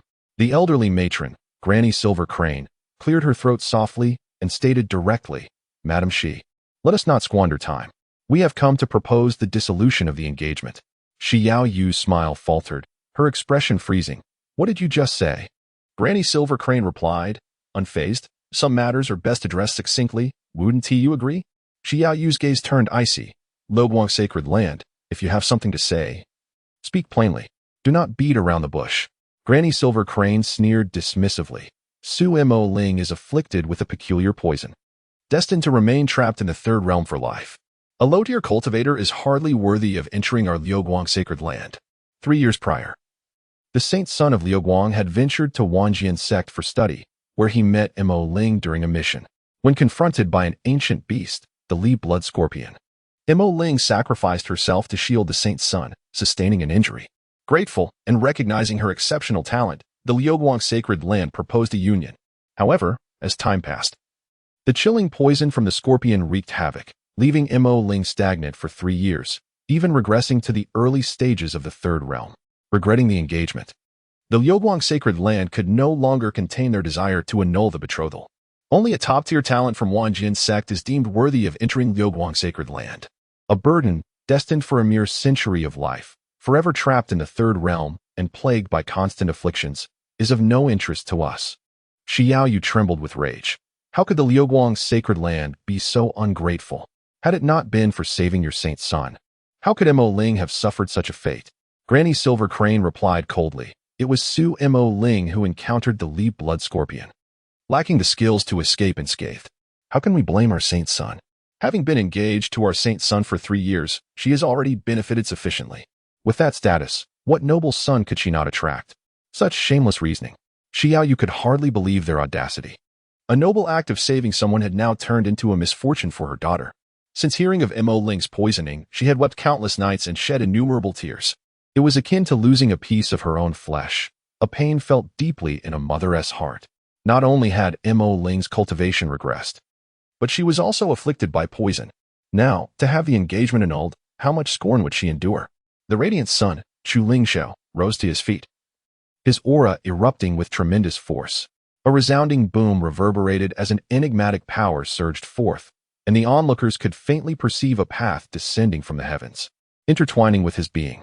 With an air of arrogance, Chu Lingxiao declared, Lady Shi, I have ascended to the fifth realm, and have achieved a minor mastery of the path of light. Given time, I shall attain a greater mastery of this path. My future is destined to surpass that of Su Moling. He continued, for her sake, it would be wise for you to withdraw. Shi Yaoyue clenched her teeth, her gaze filled with indignation. At merely 18 years of age, Chu Lingxiao had already reached the fifth realm, establishing himself as a prodigious talent. His familiarity with a path placed him leagues above others of the same realm. Practicing ordinary techniques was akin to diligent study leading to proficient swordsmanship, whereas mastering a path was akin to wielding a rifle in a martial contest. The disparity between knowing and not knowing a path could be magnitudes apart. Only by grasping a path could one truly comprehend its essence and apply it, achieving a perfect alignment with one's capabilities. Moreover, Chu Lingxiao had the backing of the radiant sacred land, endowed with various treasures and mystical realms to aid him. His understanding of the path far surpassed that of Su Moling, who had regressed in cultivation. Once, Moling had been celebrated as a genius of great repute in Deqian. Shi Yaoyue's eyes glistened with sorrow. Was their engagement to be severed merely due to cultivation? Wish to continue the engagement? Chu Lingxiao chuckled lightly. I have a distant cousin who has succumbed to madness and lost an eye. How about transferring the engagement to him? It would be fitting for a waist to be matched with a cripple. Outside the door, Su Moling's face was ashen. She had once been a paragon, becoming a direct disciple of the sword-seeking sect at the tender age of 12, with a future brimming with promise. Yet, at her core, she remained a young girl who had just come of age. The inability to advance in her cultivation had already weighed heavily on her spirit. Now, to be confronted by her future in-laws demanding the dissolution of their engagement was a profound affront to her dignity. Sister, a small hand grasped Su Moling's, and she looked down to meet a pair of exceptionally bright, dark eyes. Yinner, what is it? Su Yin inquired. Sister, do you truly wish to marry? Mo Ling hesitated for a moment before responding. Of course, I do. Su Yin blinked and said, Third sister, be honest with me. Do you wish to marry? Or is it that you desire to wed that radiant saint? Mo Ling fell into a sudden silence. Su Yin comprehended her intentions, forcefully kicking open the door to the front hall and calling out, Mother. The onlookers turned their heads, only to be met with the sight of a child, eliciting disdainful smiles. The Su residents could not even manage a mere child, and yet they prided themselves as a marquis family in the great Qian dynasty. Truly inconceivable. It was right for the Holy Son to annul the engagement. How could such a humble household be worthy of our holy land? Shi Yaoyu expressed her surprise. Yinner, what brings you here? You must return. This is no place for you. The child, merely 3 years of age, could hardly grasp the intricate entanglements of marriage and its associated interests. Nevertheless, Su Yun stood resolutely, declaring, Mother, since the radiant Holy Land wishes to withdraw from the engagement, let them do so. Mo Ling, stationed outside the door, wore an anxious expression. It was a dilemma, whether to enter or remain outside. Chu Lingxiao chuckled. Ah, this little one possesses a certain discernment. Shi Yaoyu gazed at the child. What do you understand? She is most reluctant to withdraw. Shi Yaoyu had always contemplated the vastness and prosperity of the radiant Holy Land. Mo Ling had shielded the Holy Son from the frigid poison. His willingness to repay the kindness was commendable, making it a suitable match. Although reluctant, a daughter must ultimately marry. Su Yun, with a voice sweet and tender, exclaimed, Mother, I do not wish to marry that person. Shi Yaoyu, filled with exasperation, nearly twisted his ear and retorted, How do you know? Previously, she had inquired of Mo Ling, for the dreams and hopes reflected in her daughter's eyes were not to be taken lightly. For the sake of her family's happiness, Shi Yaoyu felt compelled to uphold the engagement. Here, adults are conversing. Do refrain from interrupting, she chided, gently patting Su Yun's back in an attempt to usher him away. Su Yun, obstinately refusing to leave, clung to the table and shouted, I won't go. Third sister, please say something. Shi Yao was momentarily taken aback, instinctively turning her head. Mo Ling's expression was a tumult of emotions, as she slowly and reluctantly stepped into the main hall, feeling increasingly uncomfortable under the disdainful gaze of the radiant sanctuary.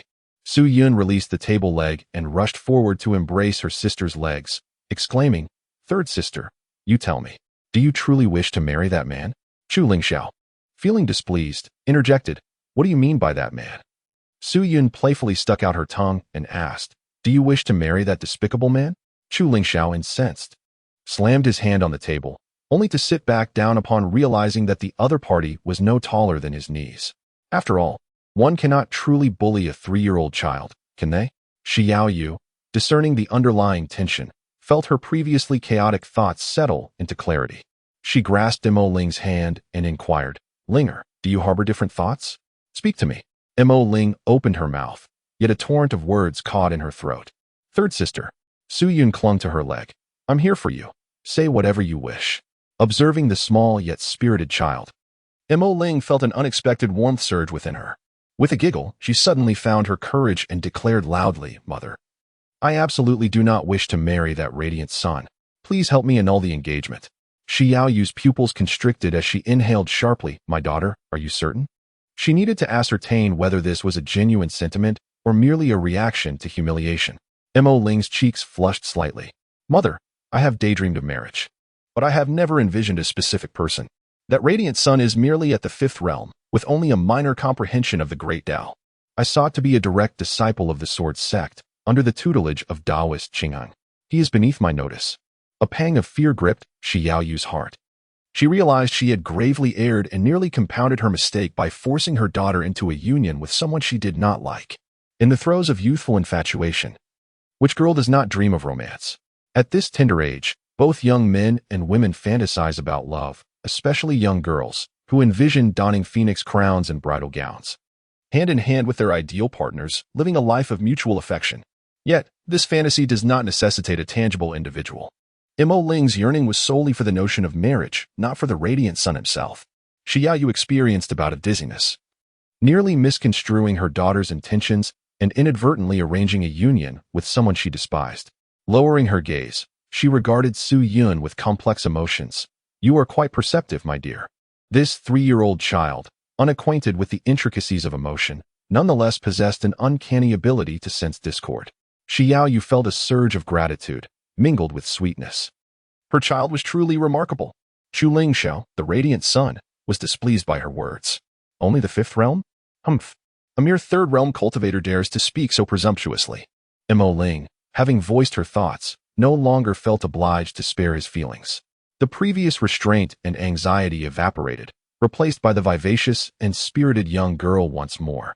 With disdain, she retorted, "What of it? Are you even handsome enough?" Chu Lingxiao paused, instinctively touching his face. "Am I not handsome?" As the sun, he regularly consumed various elixirs, and his appearance was indeed commendable. However, at that moment, Mo Ling scooped up Su Yun and planted a kiss on her fragrant little face. "Are you more handsome than my little brother? Marriage is all about talent and looks, and with your bear-like visage, you are not even a fraction as handsome as my little brother." Furious, Chu Lingxiao exclaimed, "Nonsense." He turned around and scolded, "Elder Silver Crane, Taoist Golden River. Am I not more handsome than that young man?" The few individuals from the Radiant Light Sacred Land exchanged glances, surveying their surroundings. The high-ranking cultivators, known for their quick reflexes, could unleash a flurry of strikes in an instant. Yet, in this moment, they fell silent for a full 3 breaths before one hesitantly spoke. "The Holy Sun is indeed somewhat more handsome." Suddenly, Mo Ling burst into laughter. With no one else present, one had to wonder for whom Chu Lingxiao was putting on this charade. Your Chu Lingxiao, ignited by anger, is well aware that tearing up the engagement means you'll have no one to marry in the future. Mo Ling imitated Su Yun, sticking out her tongue. "I could marry my little brother. At least he is more handsome than you." Su Yun stuck out her tongue, reminding, "Remember, it is the Su family that has called off your engagement." Chu Lingxiao glared at Su Yun in fury, struggling to find suitable words to express his indignation. Bullying a mere 3-year-old would earn ridicule from anyone. Suddenly, chaos erupted. A streak of light blazed across the sky, crashing directly into the main hall. Chapter 21, Golden Rain Pill Boom. The structure of the hall was instantly reduced to rubble, leaving a scene of utter devastation. An enemy attack. Granny Inha maintained her composure, summoning her protective aura. Xiao Yu waved her long sleeves, creating a barrier to shield the children from the flying debris. "Madam, Miss, Young Master." The guards reacted swiftly and rushed to the scene. Who dares to assault the Duke's residence? Whoosh. Golden-armored warriors descended from the heavens, landing at the entrance of the Duke's mansion. In the capital of Dakian, who would dare to launch an assault on the Duke's residence? Should the situation escalate, they would be compelled to intervene with force. Amidst the smoke, Siyun scratched her head, puzzled. This isn't part of the script. Today was supposed to be about the engagement dissolution, nothing more. Why is there a meteor shower attacking the Duke's residence? This isn't in the book. She wondered if this was a deviation from Mo Ling's storyline, or if it was aimed at her. With a crash, stones and debris were pushed aside as several handsome young men clambered out in disarray. Indeed, I should not have trusted Brother Feng. This technique of celestial transmutation is swift yet painful. Brother Lei, it's my fault. I shall improve next time. However, I have made progress. Last time my leg was embedded in the ground's fire, and my marrow was scorched. Could someone give me a hand? My shadow is stuck. Brother Chum, I am here to assist you. Before the watchful eyes of the crowd, the three young men emerged from the rubble. The guards, wielding their weapons, demanded, "Who are you? And why have you attacked the Duke's residence?" The leader of the trio quickly waved his hands in dismissal, saying, "Misunderstanding. I am a disciple of the inspector." He rummaged through his belongings, producing a token with a cheeky grin and presenting it. Upon hearing the mention of the inspector, the guards lowered their weapons.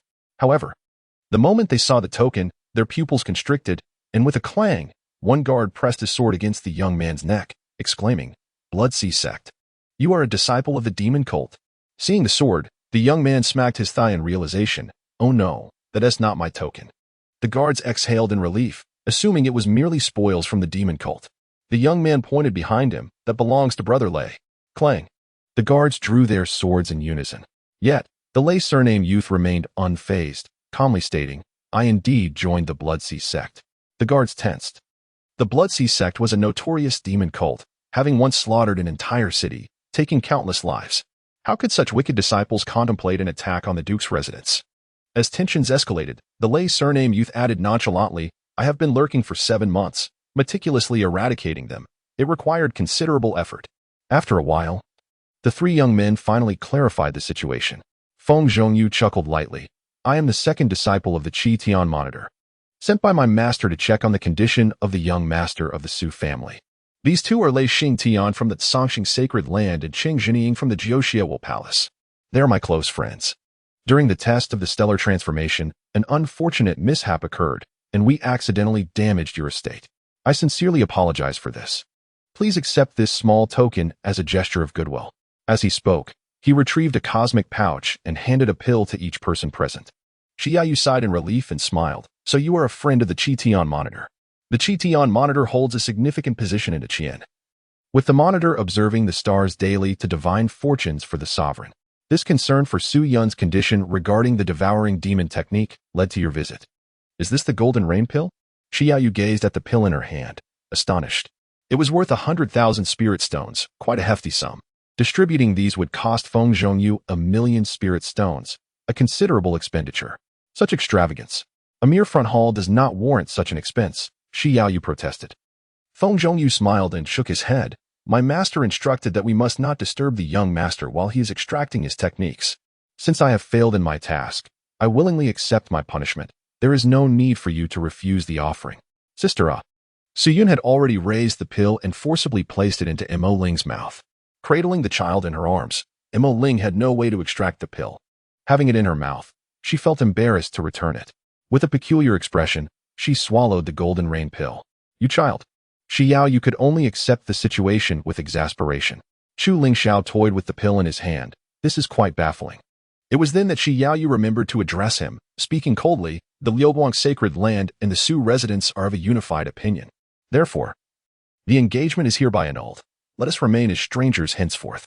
Please return and destroy the marriage certificate without hesitation. Liuguang Sacred Son, you may leave." With the eviction order issued, Chu Lingxiao scoffed. "Regret? This is the most correct decision I have ever made." Suddenly, Feng Zhongyu darted forward, startling Chu Lingxiao. "What do you intend to do?" In a swift motion, Feng Zhongyu snatched the pills from their hands.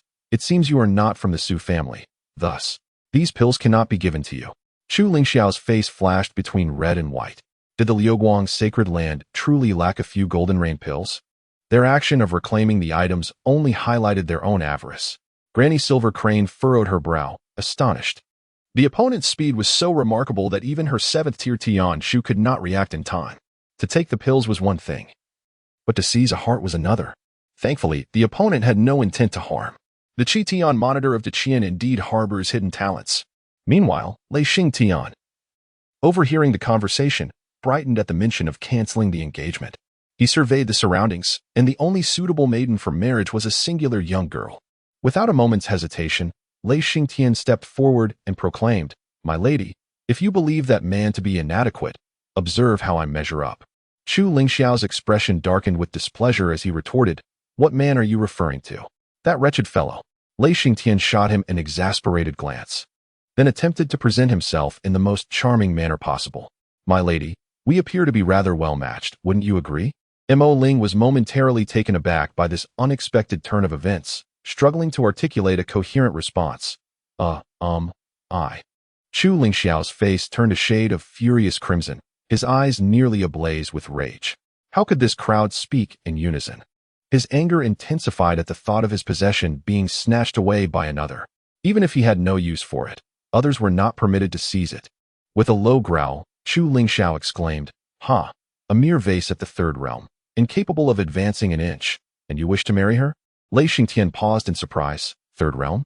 Mo Ling felt the sting of truth in his words, yet sought to use it as a means of refusal, nodding sadly in agreement. "Yes." Lei Xingtian chuckled instead. "The third realm is hardly sufficient. My aunt resides at the second realm, while my third uncle's wife is at the third realm as well. Our Sanxing sacred land is abundant in resources. We can afford to nurture anyone. This young lady is breathtakingly beautiful, a true gem among women. Is cultivation truly paramount?" His enthusiasm was unwavering. What of being drawn in by beauty? A graceful lady is indeed a gentleman's ideal companion. Su Mo Ling is the embodiment of sunshine and vitality, a spirited young woman adored by all. Standing before the unparalleled beauty of the Tianyuan realm, she is in no way overshadowed. Rather, they complement each other, enhancing the allure of the moment. Humph. Chu Ling Zhao's expression darkens, feeling as though this belittles the reputation of the Liuguang's sacred ground. If it were any other force, he would have acted swiftly to defend the honor of his domain. Yet, the Sanxing sacred ground, led by Lei Xing Tian, is equally formidable, rendering him hesitant to intervene. "If you wish to marry a trifling third realm waste, then go ahead," Chu Lingxiao declares before turning on his heel and departing. As he exits, Lei Xing Tian reveals a hopeful expression, but Su Mo Ling politely declines, saying, "My dear friend, I apologize, but I have no intentions of marriage at present." Lei Xing Tian's face falls in disappointment. Why not? Suddenly, Mo Ling's expression shifts, her aura becoming chaotic. Xiaoyu swiftly steps in front of Su Yun. Mo Ling. What is happening? Boom. A powerful force erupts from Mo Ling, its might causing even the strongest in the room to stagger back. In an instant, her realm surges dramatically before everyone's eyes. Chapter 22. Peak Enlightenment. Buzz. An overwhelming momentum emanates from Mo Ling, akin to a torrent breaking through a dam, unstoppable. Streams of golden light rise, transforming the atmosphere, as winds and clouds swirl in response. Above the capital, arrays of runes stir.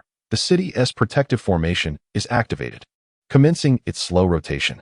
The energy within Mo Ling continues to escalate. Early stage Soul C, mid stage Soul C, late stage Soul C. Early stage condensation spring, mid stage condensation spring, late stage condensation spring. Early stage refinement ruins, mid stage refinement ruins, late stage refinement ruins, Dao harmony. In a single stride, Mo Ling transcends 7 minor realms and 4 major realms, advancing from the early stage of the 3rd realm to the 6th realm of Dao harmony. The 1st and 2nd realms are merely the beginnings of cultivation, focusing on learning and absorbing spiritual energy, akin to flowers nurtured in a greenhouse. The 3rd, 4th, and 5th realms allow one to traverse the Tianyuan realm, beginning to forge their own path.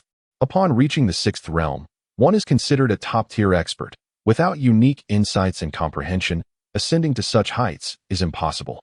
Yet, in the blink of an eye, Mo Ling transforms from a lowly practitioner into a formidable force capable of standing on her own.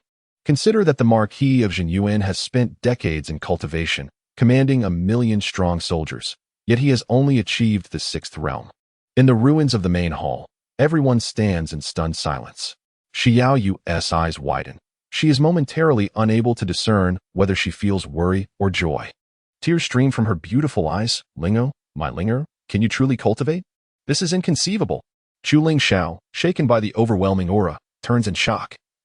Witnessing the woman he once looked down upon, his former fiancée, effortlessly ascend from the third realm to the sixth realm. 7 minor realms, for major realms. Throughout history, few geniuses have achieved such a feat in a single leap. How can this be? A single step spanning 7 realms? Chu Lingxiao was taken aback. The surging golden light seemed to strike his face, searing him with its intensity. Just moments ago, he had deemed her to be a low-tier waste, confined to the trifling realm of the 3 stages. How could she have ascended to the 6th stage in the blink of an eye, surpassing him by a full realm? Chu Lingxiao abruptly turned his head. Elder Inha, what is going on? How could you not have noticed that she is still capable of cultivation? His heart was filled with a blend of fury and regret. Su Moli inherited the title of the most beautiful maiden in the Tianyuan realm, possessing an unparalleled beauty that captivates all who gaze upon her, embodying the essence of a beloved and radiant girl next door. Were it not for the constraints of my first marriage, I would have desired to take her as my concubine. Yet, the very person I had just cast aside has astonishingly cultivated her powers and now stands above me. How can I endure this? Elder Inha remarked. You are placing me in a difficult position regarding Xiao Dingdang. Little did she know how that woman had transcended her limitations, despite being afflicted by cold poison. She had inexplicably leaped to the 7th realm. However, when the young master inquired, Elder Inha could only whisper, Holy Son, in truth, she is quite ordinary. Xiao Yu wiped away her tears, bewildered. How could Ling Yinger have broken through so suddenly? Feng Zhongyu, a disciple of the overseer, clapped his hands in realization. Now it makes sense. This woman possesses extraordinary talent, but was previously hindered by her bottleneck, unable to advance. She had accumulated a vast reservoir of spiritual energy and profound insights into her realm, having surpassed the 3rd level long ago. Just moments ago, she consumed the Golden Rain pill, which allowed her to surpass her bottleneck. Years of accumulation, bursting forth in a single day. Xiaoyu clutched her chest, feeling a warm glow envelop her. After so many years of tears, it was not in vain. Her daughter had finally triumphed over the constraints of the cold poison. Su Yun extended his hand to gently wipe away his mother's warm tears, proudly lifting his chest. He opened the system prompt that he had heard upon rising. The frost-lingering sacred body possesses the extraordinary power to freeze time and space, wielding the supreme essence of icy strength. Not even the core of a star or the heart of the blazing sun can withstand it. Yet, you have managed to uncover an even more exalted heart of the sun, dispelling the chilling poison for the frost-lingering empress. The arduous journey behind this achievement is truly moving. Where, I wonder, did the heart of the sun come from? Su Yun curled his lips in disdain. How arduous this is. He found it rather amusing that the tasks assigned by the system were excessively simplistic. Just last night, he pondered from which secret realms he could procure the extraordinary artifacts to dispel the chilling poison. Yet, after merely falling asleep in his sister's embrace, the task was miraculously completed. The system truly seemed to be suffering from senility, not only miscalculating the time by a millennium, but also forgetting that the previous task had already bestowed upon him the heart of the sun. The supreme yang energy within Su Yun's body does not harm his allies. However, the profound essence of the utmost yang path can flawlessly dispel the chilling poison of Mo Ling. Although the activation of the Frost Ling true body will subsequently generate more cold toxins, Su Yun merely needs to rest a few more times. Task completed. Task reward. Transformation of rewards. Reward. 100-fold comprehension, maximum comprehension. Simultaneously, a wave of refreshing clarity surged through Su Yun's mind, as if doused with icy water, instantly awakening him. The once vague techniques now became strikingly lucid. The seemingly distant 3,000 paths appeared to be within arm's reach, easily attainable. In his previous life, Su Yun had the exceptional talent to become a demon lord capable of shattering countless realms.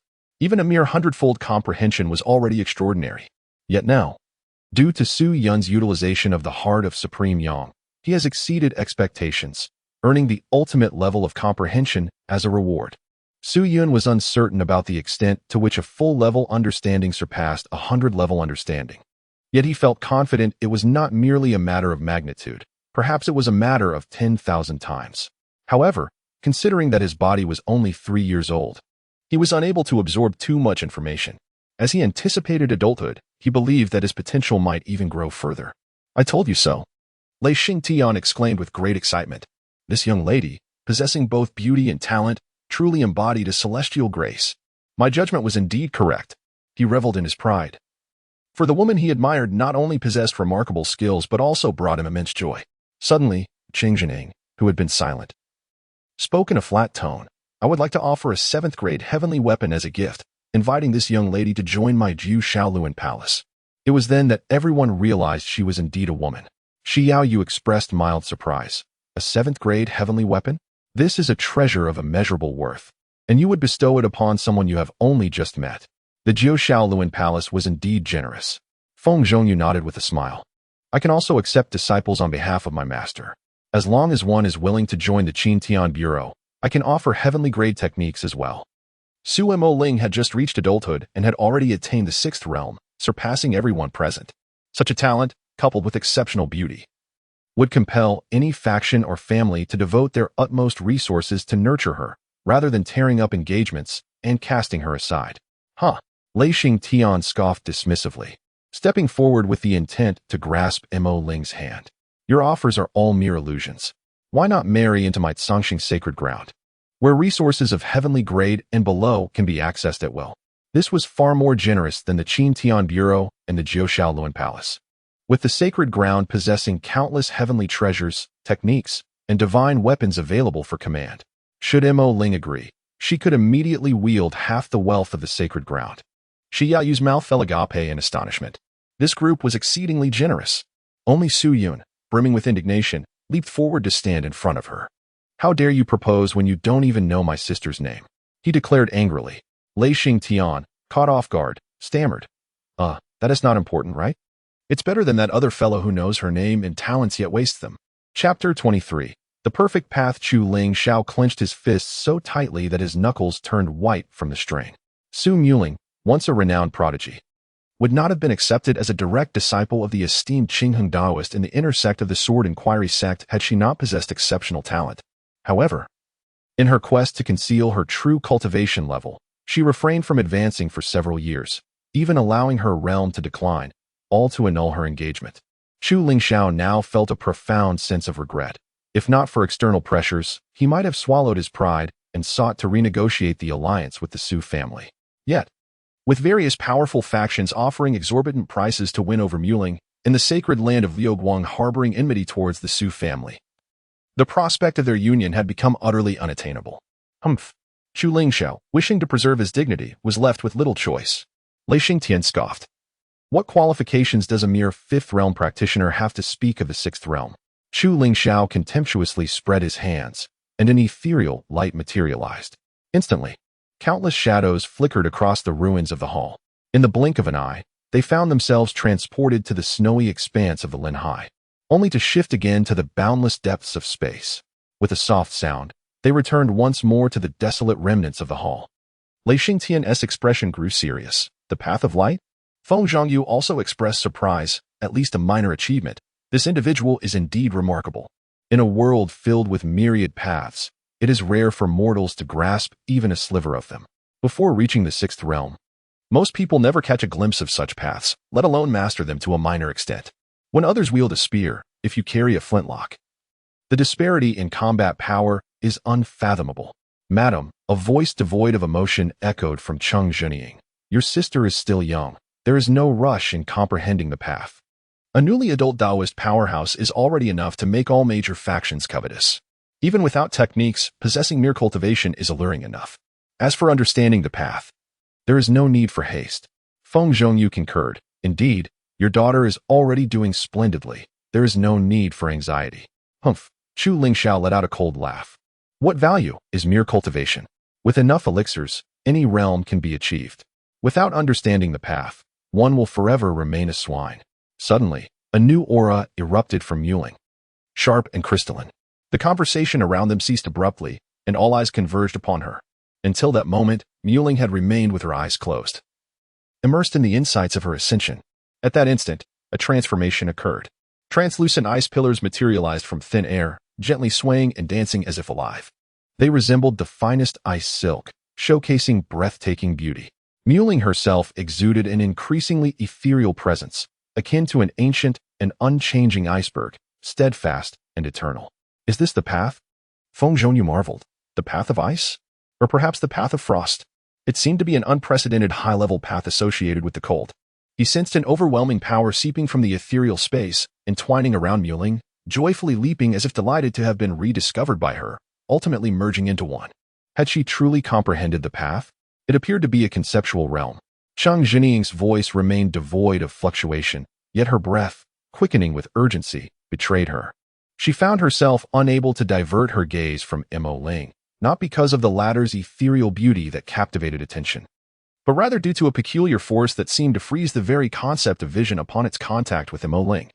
This was a concept more formidable than the fundamental laws that govern physical phenomena. Ordinary ice merely immobilizes objects, whereas the ice of concepts can ensnare even time and space. A glint flickered in Chang Zheniying's eyes. If that were the case, the Jiuxiaoluan Palace must strive to recruit this individual. Lei Xingtian called out with excitement. The Great Path. Ah, this young lady truly surprises. This aura suggested at least a significant mastery of a great path, if not a complete one. Just moments ago, she was said to lack comprehension of the great path, yet now she exhibited extraordinary prowess.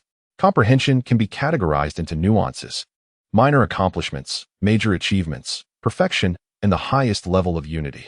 To feel nothing is akin to wielding a spear. Nuances transform it into a flintlock. Minor accomplishments can be likened to a handgun. Major achievements elevate it to a rifle, and perfection transcends into a rocket launcher. In a duel, I wield an 88mm. Within the same realm, a practitioner who has mastered a great path can crush those who have not, as easily as one might squash an ant.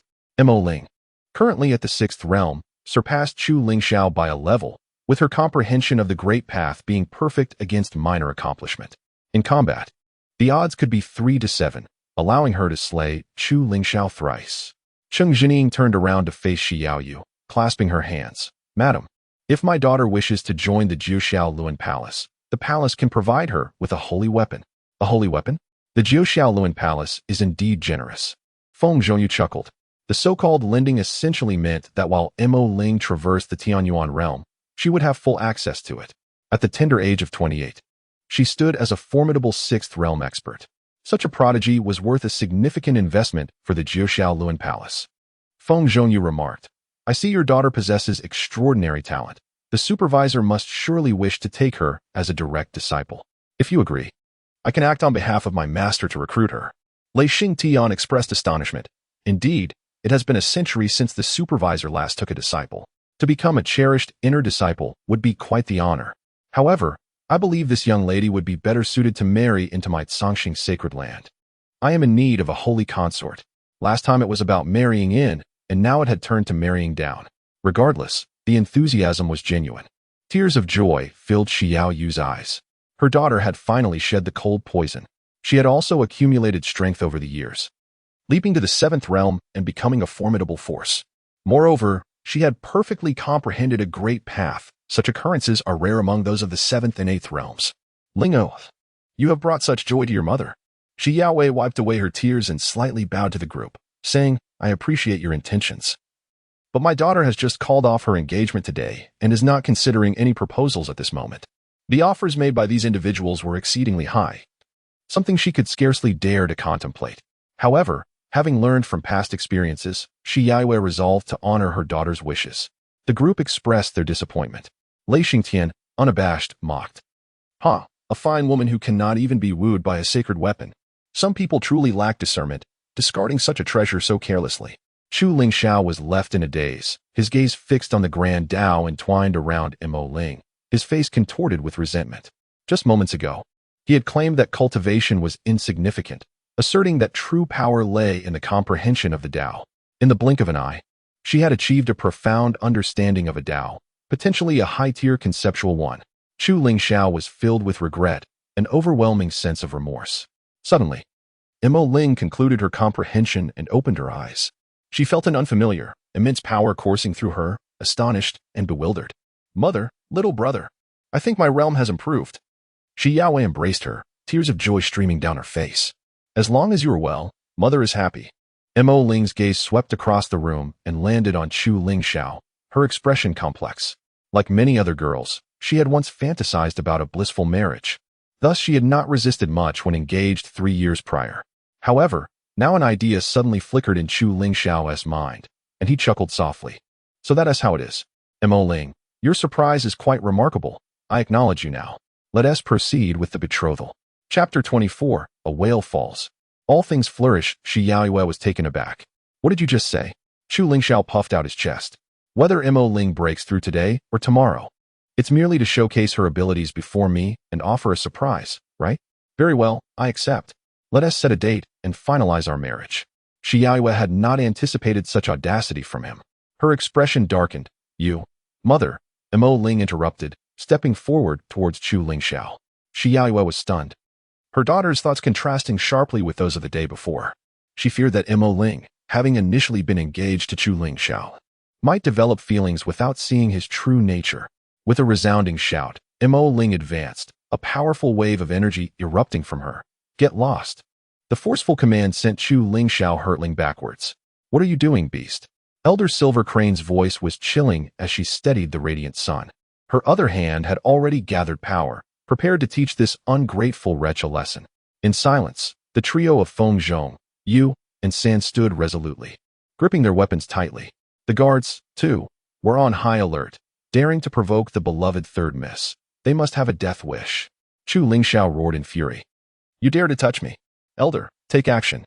Elder Silver Crane's expression shifted between uncertainty and resolve. Saint's son, let us deliberate further. None of them are her match, let alone facing three at once. Furthermore, dozens of divine Qian guards stand vigil at the entrance of the Zhenyuan Marquis' residence. To act in the capital, the radiant light sacred ground, is fearful of not perishing swiftly enough. Chu Lingxiao, infuriated, felt the veins bulging on her forehead as she angrily adjusted her attire. Do not presume that a modicum of strength grants you the liberty to be arrogant. The Su family amounts to nothing in the face of the radiant light, sacred ground. Without me, I wonder who would dare to marry you. Whoosh. Outside the grand gates of the Su residence, a resounding call echoed. The pagoda of the floating tomb has sensed the presence of profound energy from the Su family and has come to pay respects. May I inquire what has transpired? Might I be granted a glimpse?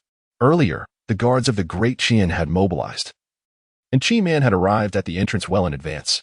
Engaging in conversation with the soldiers, she offered small gifts to foster goodwill.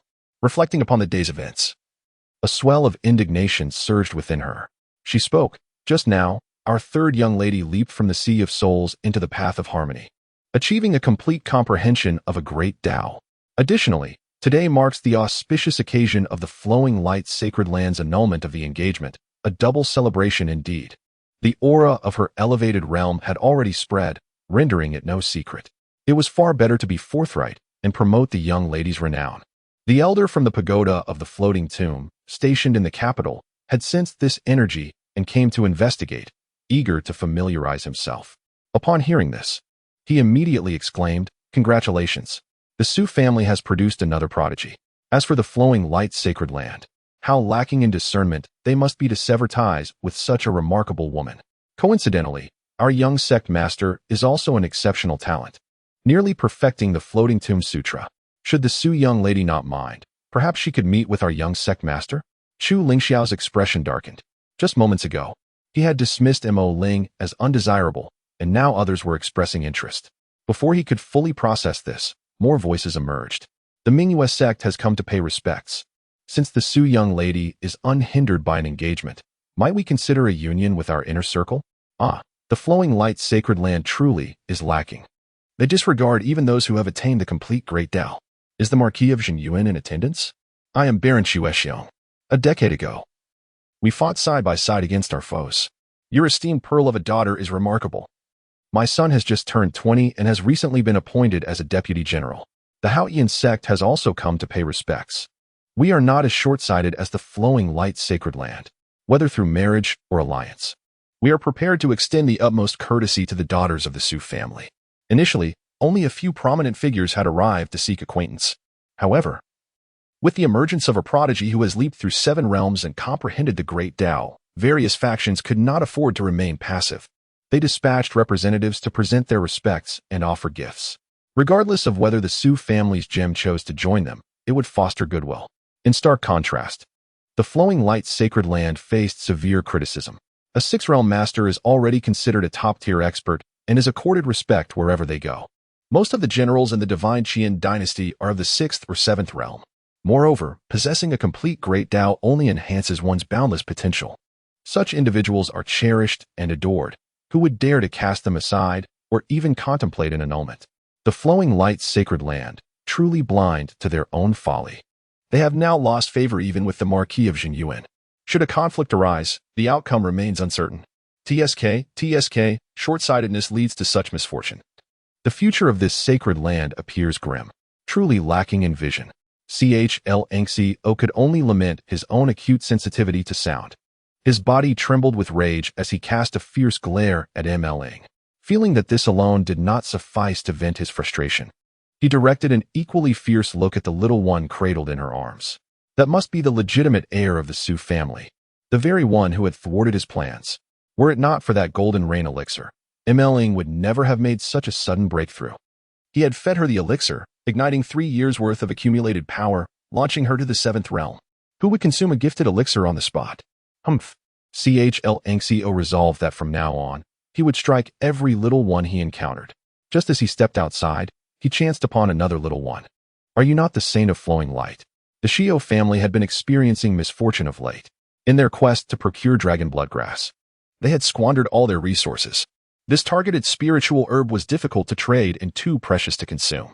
Without an appropriate vessel at home, its spiritual essence would gradually dissipate, causing considerable anxiety. However, today, Shio Qngchen felt somewhat uplifted. Early in the morning, he received news that the flowing light sacred land had sent envoys. Upon learning this, Lin Yinger excitedly revealed a significant opportunity. What good fortune, young master! The third young lady of the Su family is destined to perish in the flowing light sacred land. In her demise, the Su family will go mad with vengeance, and we stand to gain immensely from it. Lin Yinger was particularly animated, vividly recalling the details. Today, the flowing light sacred land, looking down upon Su ML, intended to annul the engagement. Yet, due to XYOU's steadfast arguments, the engagement persisted. A fruit that is forcibly grasped is never sweet. Once ML entered the flowing light sacred land, the cold poison erupted, rendering her inaccessible to outsiders. The legitimate wife could not even make contact, and the saint of flowing light was equally displeased, subjecting her to relentless torment and disdain. ML, unwilling to burden her family with worry, consistently assured them of her well-being. Yet, when the demon lord sensed something amiss, it was already too late. ML had turned into an ice statue, devoid of vitality. The demon lord descended into madness, annihilating the flowing light sacred land in his fury. At that time, Lin Yinger seized numerous opportunities, gaining immense fortune. Shio Qngch and even rescued the barely breathing CHL, exploiting his hatred to turn him into a loyal subordinate, providing substantial assistance. Ultimately, all of this was predicated upon the death of Su ML. With the fall of one whale, a myriad of life emerges. Furthermore, Lin Yinger continued, XYOU is foolish to wish to prolong this engagement. Young master, your recent visits to pay respects are merely to elevate your status in her eyes, are they not? This time, you shall reap the benefits without cost. By offering a few words of support, you too shall share in the glory. Let that foolish woman lower her guard, and you will have greater control over the Su family. Shio Qngch's eyes sparkled with excitement. You speak wisely. In recent days, adopting the demeanor of a 3-year-old, Xiao Qichen approached Shi Yaoyu to offer his greetings, intending to lower her guard. Today's visit would yield even greater results with less effort. Without further ado, Xiao Qichen set forth. His cultivation was still relatively weak, rendering him unable to perceive the atmosphere around him. However, fortune smiled upon him when he encountered Chu Lingxiao, who was leaving. Are you not the son of flowing light? Xiao Qichen inquired with a smile as he drew closer. Chu Lingxiao, now repulsed by the sight of children, struggled to suppress the urge to act. What is it? To the future individual who had suffered the annihilation of his clan and was destined to become his subordinate, Xiao Qichen spared no praise. With a slight smile, he remarked, the son possesses an astute eye. Su Moling is indeed a rare genius, and her union with you would not tarnish the reputation of the flowing light sacred ground. However, as soon as he spoke, Chu Lingxiao's ire was kindled, who was unaware that the flowing light sacred ground had lost a prodigy of unparalleled caliber. This child dared to claim he had discerning judgment. It was not flattery, but rather a veiled insult. Chu Lingxiao's gaze darkened. Are you mocking me? Xiao Qichen had heard from Lin Yinger that today Shi Yaoyu had stood her ground, successfully preserving the marriage pact. It was understandable that the son of flowing light would be incensed. Xiao Qichen was well prepared and smiled gently. If Su Moling's temperament is too spirited, should the son find it displeasing, strict discipline would suffice. The entire central domain is aware that she is your wife. Harmony between husband and wife is paramount. If she disobeys, a reprimand is warranted. In a harmonious marriage, how could Su Moling remain heartbroken, reduced to an ice sculpture? How could the Su family descend into chaos? And how could the radiant light, sacred land face annihilation? What benefits could one possibly seek in such turmoil? How infuriating. Chu Lingxiao had been struck at a sensitive point, and the flames of anger surged within him. What does this brat mean? Is he reminding me that the entire central region is aware of this marriage, thus subjecting me to public ridicule? Can I truly discipline Su Maoyang? Can I even manage that? I was just cast out moments ago. Are you of the Su lineage? Chu Lingxiao's gaze darkened with malice, yet he still inquired further. Xiao Qingxin replied with unwavering confidence. I do not change my name nor my surname. I am Xiao Qing. With a swift kick, Chu Lingxiao sent him sprawling to the ground. Damn it, what audacity! Is there no law left? Following this, a brutal beating ensued. Xiao Qichen, though possessing a lofty spirit, was still but a child and soon found himself wailing in pain. Stop! What are you doing? Please, no blows to the face or kicks below the belt. I was wrong, I'm sorry. The guards arrived just in time to intervene. Chu Lingxiao, seething with rage, pushed through the crowd and left in a flash of light.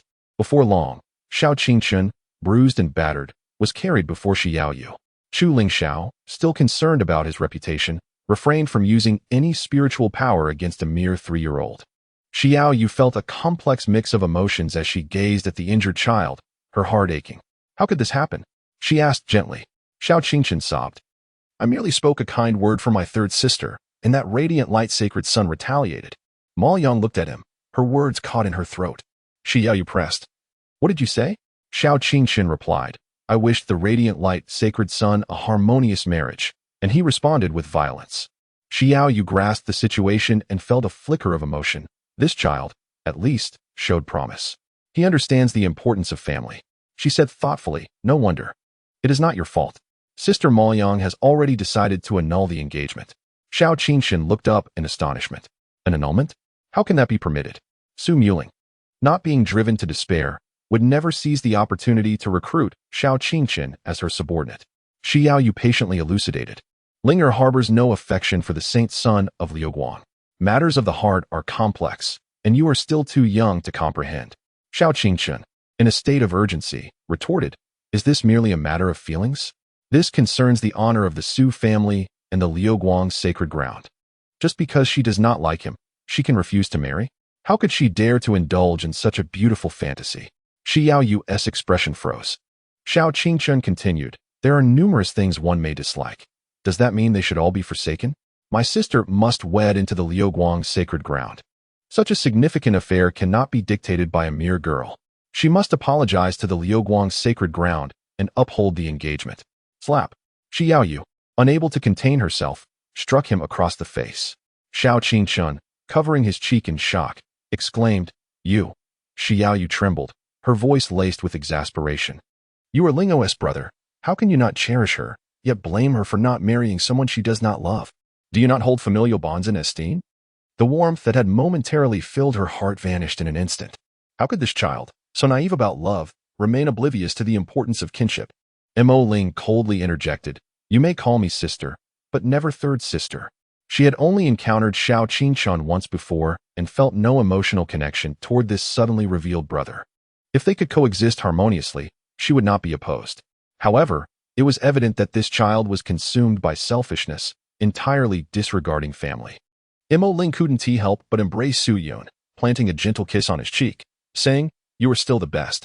Su Yun chuckled softly, Sister San as well. Throughout this ordeal, this younger brother has consistently stood by my side. It was he who bestowed upon me the courage to confide in our mother about my reluctance to marry. Otherwise, Mo Ling shudders to think of the consequences of being wed to someone she does not love, forced into a union with one she does not desire. How bleak would her future appear? Xiao Qichen, stunned, gazed around in bewilderment. Why is it that a marriage alliance involves two families and yet is treated so recklessly? This cannot be the way things are meant to unfold. I advocated for Xiao Yu, facilitating Su Mo Ling's marriage. At the very least, I should have garnered some praise, rather than receiving a slap across the face. How has it come to this? Coughing, Feng Zhongyu of the Astral Monitoring Bureau interjected. There are matters concerning the esteemed household today. I sincerely apologize for the intrusion. In 2 weeks, the National Master will be accepting disciples. And this is the invitation I have come to deliver. The Su family's Qilin child possesses great fortune. It is likely that there will be significant gains from this opportunity. We shall take our leave now. He examined the restriction in Su Yun's hand, finding no issues, and prepared to depart. Before leaving, the 3 of them presented gifts, one for the child deemed to have exceptional fortune by the Bureau, and another for the recently matured cultivator who had achieved the pinnacle of the 6th realm. The fortune of the Su family is such that any person of sound mind would recognize the importance of cultivating benevolent relationships. Xiao Qingqian's eyes widened as she gazed upon Su Yun, who was surrounded by admiration. Instantly, her gaze was filled with resentment. It was he, the very cause of her misfortune. Had he not spared her that day, she would have been free from this calamity. The visitors drawn to Su Yun disrupted her plans to withdraw from the engagement, preventing that detestable Su Muling from meeting her tragic fate. Xiao Qingqian's heart bled with anger. Her fists clenched in fury. Her own destiny had been irrevocably ruined by that wretched Su Yun. Shi Yaoyue watched the departing figures before turning to Xiao Qingqian, lamenting her lack of understanding. You know nothing. Bring him to the ancestral hall. He shall kneel for 3 days.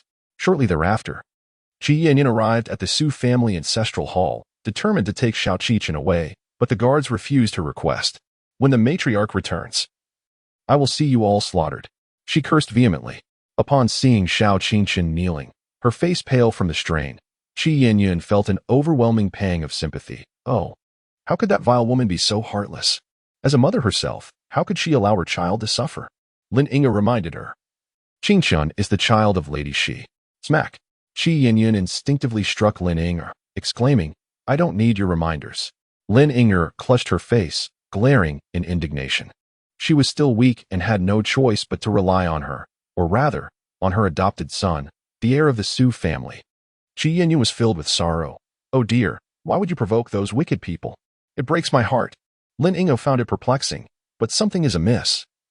According to the situation, the eldest young master should face no consequences, perhaps even rewards. How could he have angered Xiaowa? Qi Yanyan caught on to a clue.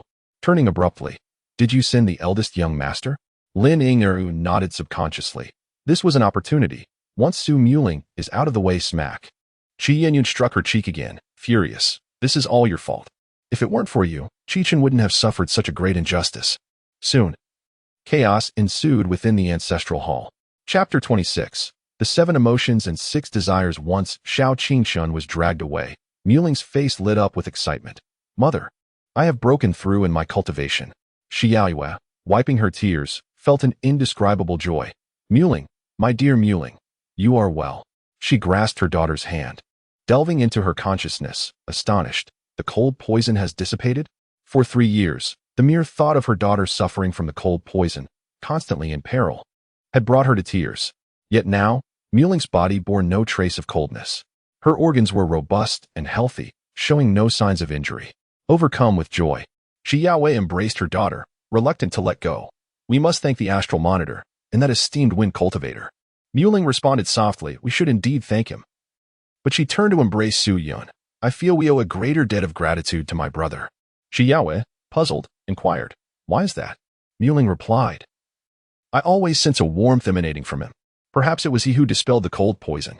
Su Yun, contemplating with his fingers in his mouth, could not help but muse. Truly, it is the instinct of a woman. However, he was merely 3 years old, and even if he were to concede, no one would believe him, except for his mother. Xiao Yu also nodded in agreement. I too believe that Yun'er is indeed our family's lucky star. Upon returning to the residence, Su Yun inadvertently stumbled upon the 7 emotions and absolute fire array recorded in ancient texts.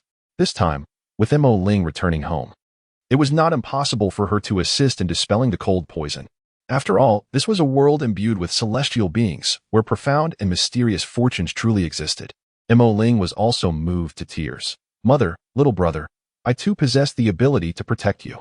As she spoke, she gently waved her hand, causing strands of ice silk to dance gracefully and delicately. It was not merely a technique, but rather a manifestation of the Great Way, though seemingly faint. It resembled the art of tofu, where only a master could transform the complex into the simple and lift heavy burdens with ease. Xiaoyu choked back her tears. Yes, my Linger has indeed grown up. From now on, you must protect mother and your little brother, keeping them safe from harm. Su Yun raised her eyebrows, exuding an adorable charm. Goodness, are we to keep the arch-nemesis away from the wicked? It is indeed true, should she seek redemption. The original protagonist would inevitably descend into darkness. With fate's intervention, the protagonist commits heinous acts, slaughtering entire families, seizing wives, appropriating fortunes, and leaving chaos in his wake, yet still retains the guise of a hero, reaping the greatest rewards after the climactic battle. Meanwhile, Su Yun, coerced by fate into the path of malevolence, becomes the villain despised by all. In this life, the tides have turned. Mo Ling proudly showcased her array of skills and lifted Su Yun into her arms. Then I shall sleep with my little brother tonight. Merely a single night's rest dispelled the icy poison, propelling her to the seventh realm. How much more progress could be achieved with several nights of slumber? Su Yun struggled desperately, exclaiming, I refuse. I wish to sleep alone. It's the middle of the night. I might be crushed to death. My life is paramount. Although the activation of the frost spirit's true form would regenerate the cold poison, by then, she would have cultivated her abilities and could seek methods for perfect fusion.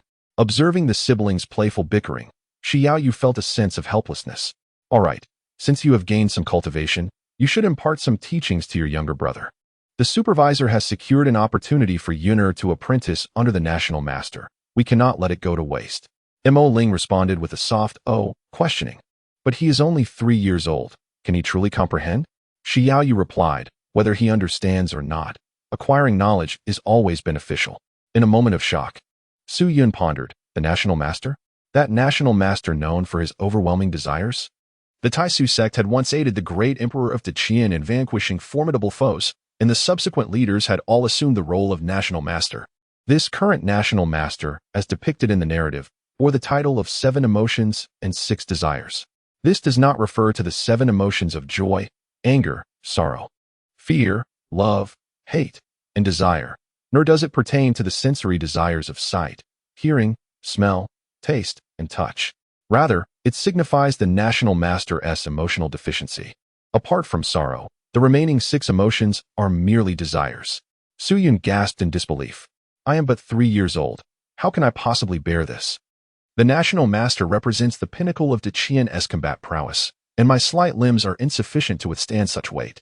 Ding. The national master of Deqian has shown you great care, yet due to the machinations of treacherous individuals, both he and you have suffered injuries. She could not suppress the overwhelming emotions, leading to the shattering of the seal. This has caused the Taisu sect to descend into the demonic path, transforming into the sect of great desire, endangering all realms. Everyone believes that the calamity originated from you. Please clarify your disassociation from the Taisu sect. Task difficulty, supreme. Task reward, universal spirit indicator. Su Yun let out a sigh of relief. Fortunately, he had no desire to join the Taisu sect. In this life, he bore burdens of his own. Why should he endure the tribulations of being a disciple within a sect? Moreover, the level of demonic corruption the national master experienced in the latter stages was hardly inferior to his own. The potential for harm was indeed equal, if not greater. In the narrative, Su Yun had joined the Taisu sect and received the national master's favor. Initially, all seemed well, until the protagonist, Fong, sought to stir the waters for his own gain, beginning to sabotage from within. Not only did he seize the imperial blood under the pretext that Su Yun was incapable of cultivation, but he also sowed discord at a time when the national master's corruption was still nascent, leading to a rift between master and disciple. In a bid to save Su Yun, the national master's emotions were unleashed, shattering the seal of indifference, allowing the 6 desires to dominate the 7 emotions. Consequently, the Taisu sect descended into depravity, transforming into a demonic cult. Su Yun's expression turned peculiar. This plot was excessively melodramatic. To pass censorship. This was a work of pure narrative, wherein the protagonist never even held hands with a woman. Although the national master was the leader of the Taoyu sect, he remained passive.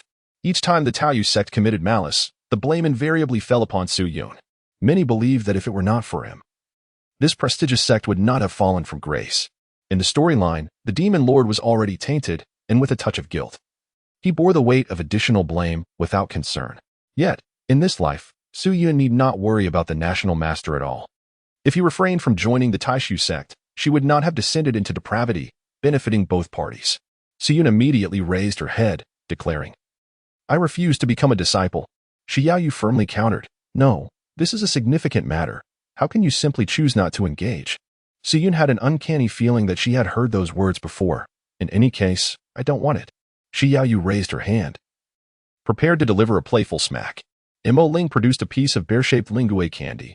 "Would you like some?" Su Yun instinctively reached out, exclaiming, "I want it." Mo Ling snapped her fingers, saying, "Isn't this just perfect?" Su Yun, filled with indignation, bit into her candy and exclaimed, "You have deceived me." Nevertheless, she mused, "This is not akin to the monumental decision of marriage. Becoming a disciple bears no significant drawbacks." Within the narrative, she had gained entry to the Taisu sect through unscrupulous means. Now, if she were to feign a lack of interest, would that not suffice? At that moment, Qing Man entered, exclaiming, "Madam, numerous gifts have been presented." She held a bag of wonders, which contained yet another bag, brimming with invitation cards and presents. Mo Ling's recent outburst had captured considerable attention. Those who had initially wished to observe the unfolding events found themselves compelled to offer gifts as well. Among the offerings were Xian Bing Immortal Dew, Snow Fox Nethergrass, Qiankuan Bell, and True Fire bottles. As Shi Yaoyu counted the items, astonishment washed over her. None of these are ordinary. At merely 18, she had achieved the 6th realm of Tao and had even awakened the Great Path, making her an unmarred maiden of remarkable potential. Every faction sought to win her favor, each willing to invest heavily in the competition. Shi Yaoyu felt somewhat conflicted. "Let us accept these gifts for now, noting both the items and their givers, and later we shall find an opportunity to return the favor." Mo Ling then grasped Su Yun by the nape of her neck, saying, "Come, dear sister. I happen to have insights into the Great Path that I would like to share with you." Su Yun leaped down and said earnestly, "Do you not see Mother is busy? As children, how can we not lend a hand? Mother, please take a rest. I shall take care of bringing the gifts to the storeroom." Shi Yaoyu felt touched, saying, "You truly care for your mother, Yinger." Mo Ling, feeling a twinge of guilt, suddenly realized, could it be that you do not wish to attend class? Su Yun swiftly fled. Mo Ling intended to pursue, but heard a soft voice from behind. "Linger, you once said you would rather marry Yinger than the holy son of Liu Guang. But was that truly sincere?" Chapter 27. The divine dew. Mo Ling's breath caught, her mind momentarily blank. Hesitantly, she turned to see Shi Yaoyu's ethereal gaze. "Mother, I find myself at a loss for words." Suddenly, Shi Yaoyu smiled gently, her aura thawing like ice and snow. It was merely a casual remark. "Do not take it to heart." Mo Ling chuckled softly in response. "Indeed, Yinger is so young. What significance do such words hold?" The two exchanged knowing glances before turning back. Bang! Lin Yinger was tossed onto the ground, bruised and battered. Her eyes brimmed with venomous resentment, fortunately concealed by her disheveled hair, so it went unnoticed. Qi Yanyan pointed a stick at her, her voice sharp. "If it weren't for you, how would Qing Chen have been punished to kneel at the ancestral hall?" That group of guards showed her no respect, denying her the chance to rescue him. Seeing the 3-year-old child kneeling, his complexion paling until he finally fainted, filled Qi Yanyan with unbearable sorrow. The old matriarch favored Qing Chen above all. Upon returning home, they would surely face dire consequences. Shi Yaoyu is truly insufferable, and you too. Qi Yanyan pointed at Lin Ying. "How dare you suggest such a wretched idea?" Lin Yinger trembled, forcing the resentment deep within her heart. "Madam, I can remedy this." Qi Yanyan rolled her eyes. "And how do you propose to do that?"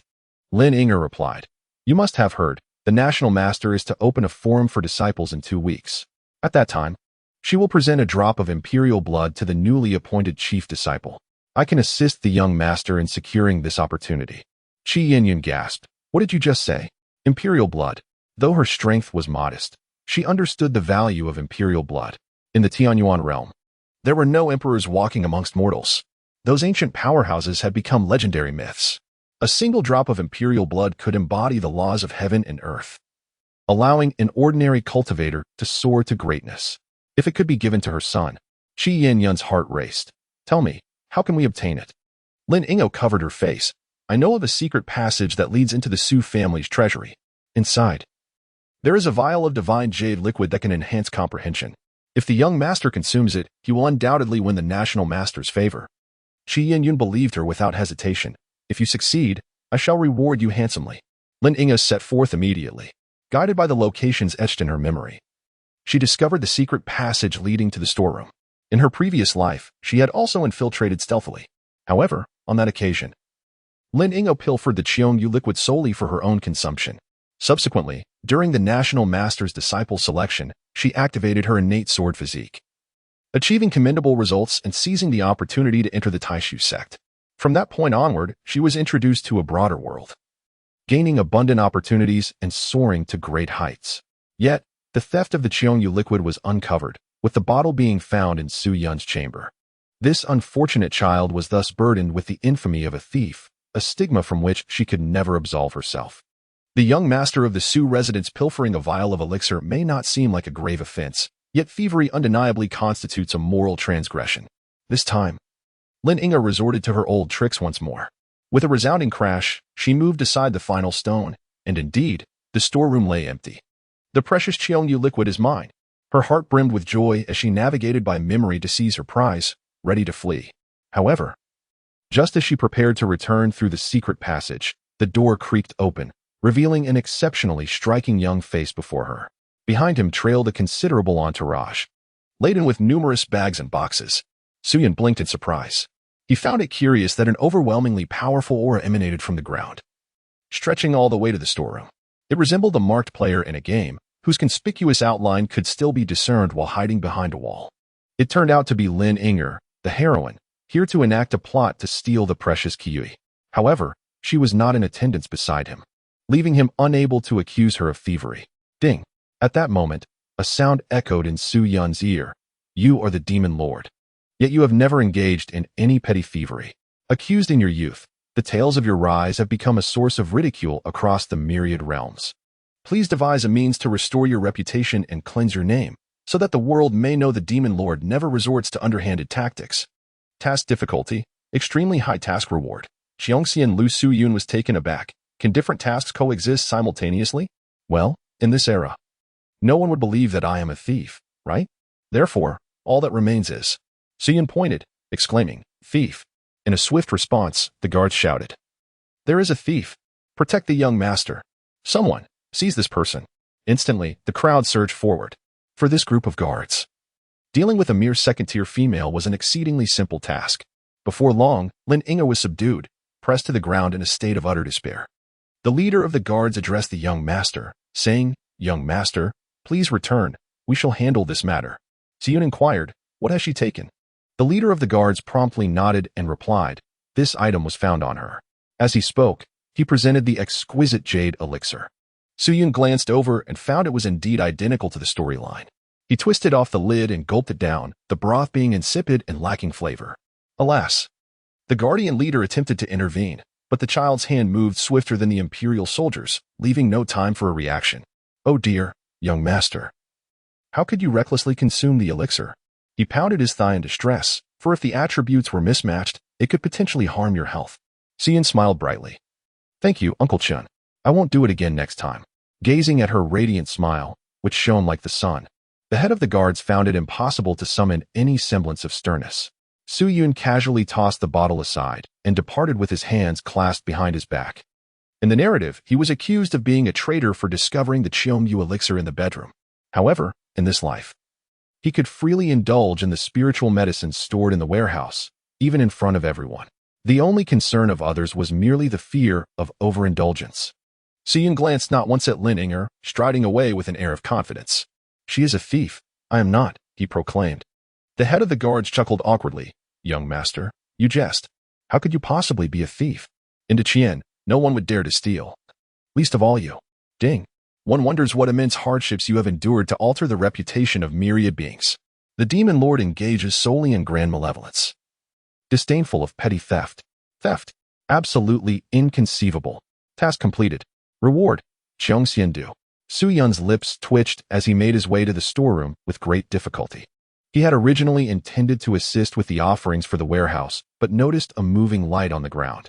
It seemed that as he acquired more extraordinary abilities, the fortune he absorbed increased as well, and he was beginning to experience a streak of luck. In his daily life, he could even catch petty thieves. Su Yun unscrewed the cap of the Xiongxian Lu and took a sip. There was no overwhelming sensation, just a coolness that enveloped his skin.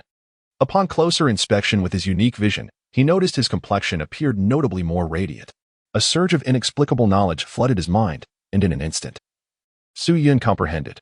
Ah, this is a universal elixir for maintaining youth, enhancing vitality, optimizing one's constitution, and elevating one's enlightenment. Curious.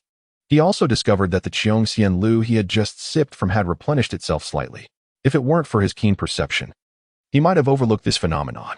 This bottle possesses the ability to regenerate? It could be shared with his mother. If his family consumed it daily, it would surely yield benefits. This is not merely a singular opportunity, but a blessing that can extend to his loved ones.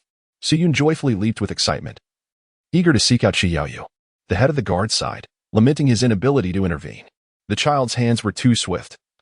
He had not even noticed from where the new bottle had been drawn. Uncle Chen, Su Yun suddenly turned, curious about how to deal with that little thief. He was intrigued by how such a remarkably fortunate protagonist, despite being pinned down, could possibly escape. The head of the guard hesitated, contemplating whether to divulge such grim realities to the child. Yet, considering that this was the heir of the Su family, deserving of some truth, he said, break their hands and feet. They would dare not enter the Marquis's residence. Even execution is not out of the question. Thunderous. On the other side of the Su residence, a thunderous explosion echoed. The head of the guard was taken aback and hurriedly shielded Su Yun. Fortunately, no subsequent calamity ensued. And soon a report came.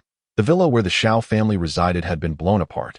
It seemed that the eldest son had fainted from kneeling, and Madame Qi had used a certain herb to prepare a potion for him.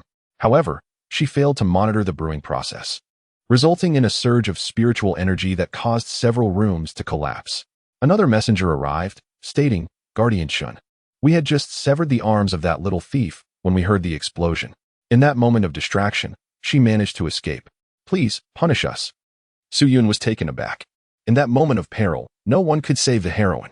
Thus, fate orchestrated the explosion of the hero, creating chaos and providing the other party with an opportunity to escape. Truly remarkable. Chapter 28, Imperial Blood. Su Yun, aware of the true circumstances, would naturally not punish the loyal guardian. After distributing rewards to everyone and handing the Xiongxian due to Shi Yaoyu, the matter was considered resolved. As time passed, 2 weeks swiftly went by. One early morning, Shi Yaoyu roused Su Yun from slumber and led her to the carriage. This marked her first venture outside since her arrival in this new realm. The little child, filled with curiosity, drew back the curtains of the carriage, peering left and right. The young gentleman was indeed handsome. Come, take this candied hawthorn. The vendors along the road, upon catching sight of the delicate, fair face peeking through the window, could not help but feel a fondness bloom within them. With smiles, they offered delightful treats. Su Yun rejoiced as she extended her hand, expressing her gratitude. Thank you. Bye-bye. The guardian's divine awareness swept through, allowing them passage without obstruction. Shi Yaoyu, wearing a resigned expression, said, Oh, just take it. Chun, the head of the guardians, promptly proceeded to pay. Clad in splendid brocade, his tall and imposing figure created a striking contrast as he purchased candied hawthorns. Passers-by, witnessing this scene, became curious about the delicacies gathering around. I'll have one. Boss, I want a candied hawthorn. I want the strawberry one. Give it to me. I was here first. The vendor, flabbergasted, soon found himself in a frenzy. In no time, all the candied hawthorns were snatched up. He steadied himself and bowed 3 times towards the direction of the carriage, exclaiming, That young master truly is a fortunate star. The capital of Deqian sprawled over 10,000 miles, boasting a population exceeding 100 million. Traversing through the intricately arranged teleportation arrays, they arrived at the Taisu Gate, located tens of thousands of miles beyond the city.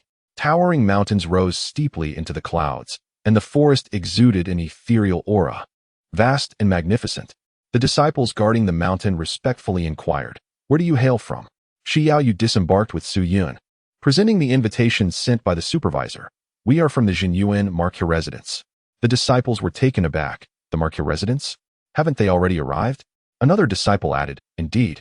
The matriarch of the Su family, accompanied by the young master, has already entered. Shi Yaoyu stood firm. I am the matriarch of the Su family. The disciple scratched his head in confusion. Madam, are you mistaken? This must be a misunderstanding. No, you are mistaken. Su Yun grinned. Mother is indeed the matriarch. The disciple, flustered, scratched his ears as the child's high-pitched voice drew the attention of those nearby. The matriarch of the Su family? Yayu? A woman adorned in opulent attire, as vibrant as peach blossoms, approached. Upon recognizing a familiar face, her expression lit up with joy. Xiaoyu was equally delighted. Princess Chang. The newcomer was none other than the eldest princess of the Deqian divine dynasty, naturally exuding a fragrant aura, possessing a body that attracted admirers, and cherished by the late emperor as his favorite daughter. The two had once been close confidants in their youth. The princess spoke with a calm demeanor. How could you all be so blind? This lady is none other than the Jinyuan marquis wife. The disciples were taken aback, hastily apologizing. Madam, we are deeply sorry. It was our oversight. The Taisu Gate had frequent exchanges with the Qian, and it was imperative to extend the proper respect. That person must be an impostor. I will have someone apprehend them immediately. Xiaoyu interjected. There is no need for that. Without a doubt, it was Qi Yinyun who had brought Xiao Qingchen inside. Her feelings were complex. It pained her that her own flesh and blood would disregard her sister's sentiments and force her into a marriage with someone she did not love. Yet today marked the day the national master would accept disciples, and Xiaoyu could not bring herself to deprive Xiao Qingchen of this opportunity. If chosen, it would indeed be a fortunate turn of events for him. She shook her head and addressed the disciples of the mountain guard. If possible, let it be counted among the quota of the Jinyuan marquis. Originally, the quota was limited and could not be increased. However, considering the favor of the Grand Princess and the Chief Supervisor, the disciples were quite generous. Madam and young master, please. The Grand Princess, upon seeing Su Yun, exquisitely crafted and imbued with a hint of spirited charm, could not help but reach out. Come, let this palace embrace you. Xiaoyu hesitated. Your Highness, your noble form is revered, and Yuner is rather mischievous. The Grand Princess shot her a playful glance. Back then, when you hurled mud and urine at me, you did not seem to regard your status. How could you speak of such things in front of a child? Xiaoyu's face turned crimson. The Grand Princess laughed heartily, displaying a lack of decorum. My son is not present. Come now, Yuner, let Annie hold you.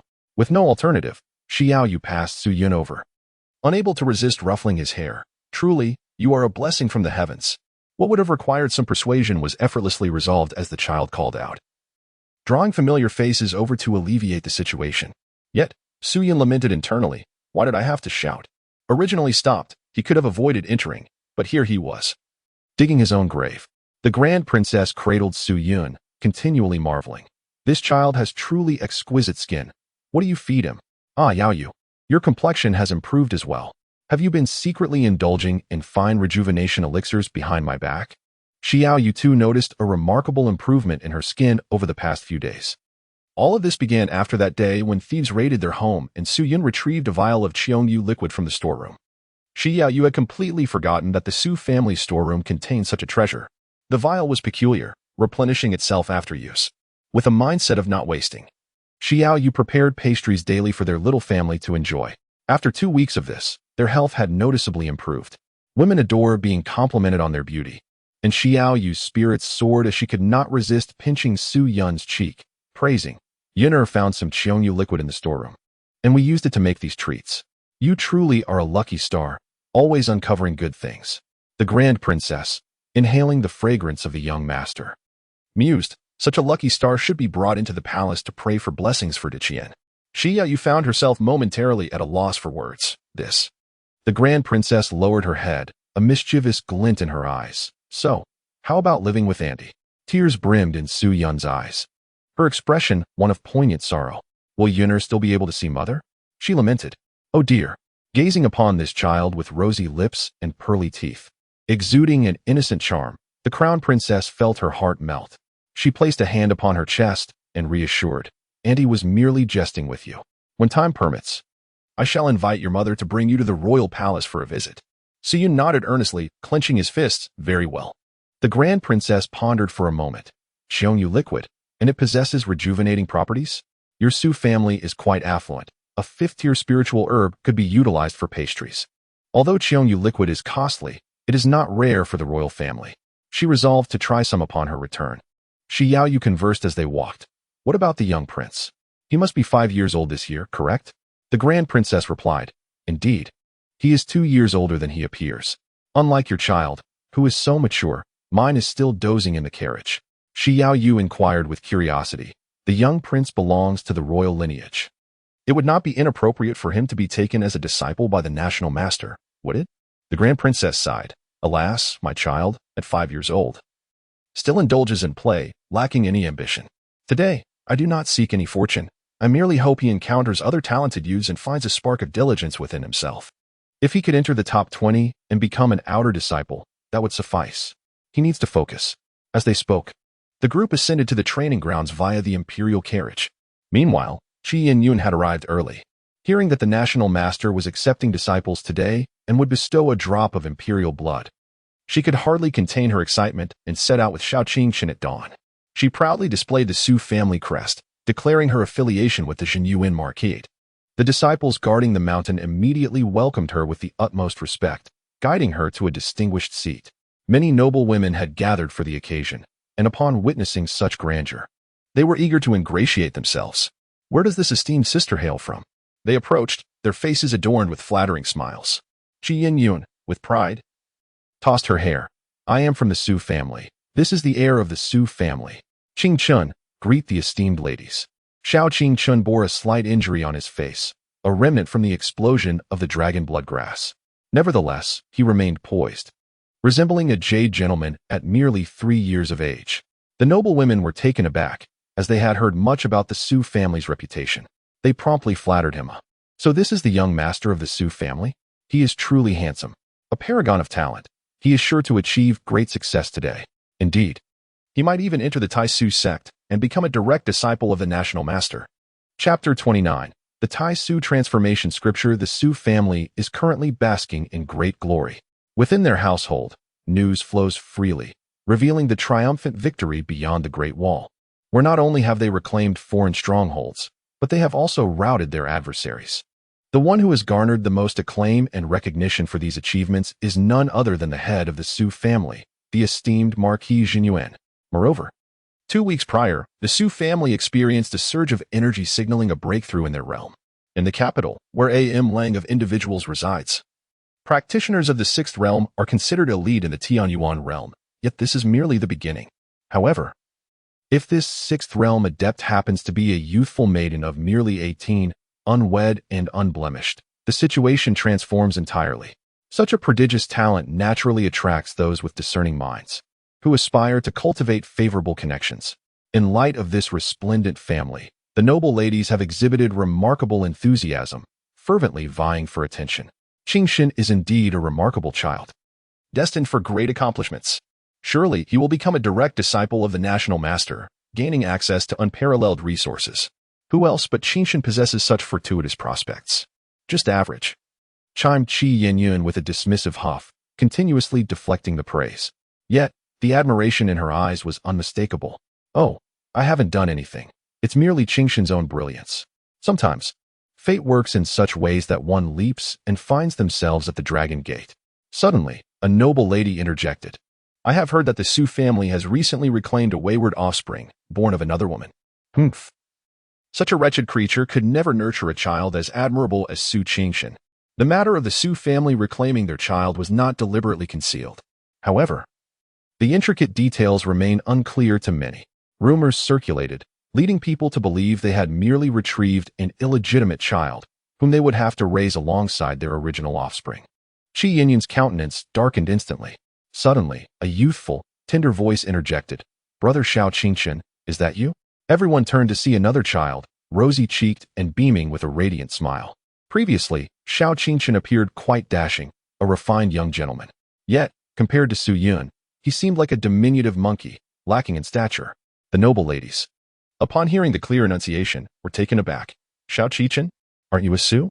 Shao Qingchen, with an air of haughty defiance, proclaimed, I shall not change my name or my surname. I am Shao Qingchen. Another noblewoman gasped in shock, covering her mouth. He is indeed the illegitimate child. Qi Yinyun's face turned ashen. At that moment, a disciple from the Tai Su sect stepped forward, his expression devoid of warmth. Madam, please refrain from impersonating the matriarch of the Su family and engaging in improper conduct before the child. Were it not for Madam Xi's forbearance, the Tai Su sect would have expelled you without hesitation. The noble ladies were astonished. She dares to impersonate the wife of the genuine marquis to attend the apprenticeship ceremony? I had assumed her status was lofty, but she turns out to be a fraud. No wonder she bears such a foul odor. Qi Yinyan sprang to her feet. Furious. I am the matriarch of the Su family. I am. How could she not be the matriarch when she wields the heir to command the Su family? The princess let out a melodious laugh. I was unaware that the matriarch of the Su family had changed. Was it not widely rumored that the genuine marquis was fortunate to marry the most beautiful woman in the world? It does not seem so now. The noble ladies, realizing the identity of the newcomer, bowed in unison. Your Highness, we pay our respects to the princess. The princess waved her hand dismissively. Today, we are all mothers, so there is no need for bowing. However, mothers should refrain from deceiving in front of their children. The noble ladies began to murmur among themselves. Indeed. How could one deceive, causing us to wear false smiles? I have heard that the wife of the genuine marquis is the most beautiful in the world. This woman does not compare. The disparity is not trivial. No wonder the child cannot measure up to others. The child's appearance pales in comparison, and now, standing before Xiaoyue, the mother seems like an ant before a mountain, a vast difference indeed. Qi Yinyan felt the flames of anger rising within her. Yet, understanding that she stood before royalty, the princess of Deqian, she dared not act rashly. Gritting her teeth, she said, Qichen, let us leave. Xiaoyue sighed, Qichen, you may stay. Her eyes glimmered with hope. If her own flesh and blood were willing to remain, there might still be a chance for redemption, preventing that woman from leading him astray. Xiao Qichen cast a fierce glare at Su Yun, consumed by envy at the princess's exquisite beauty.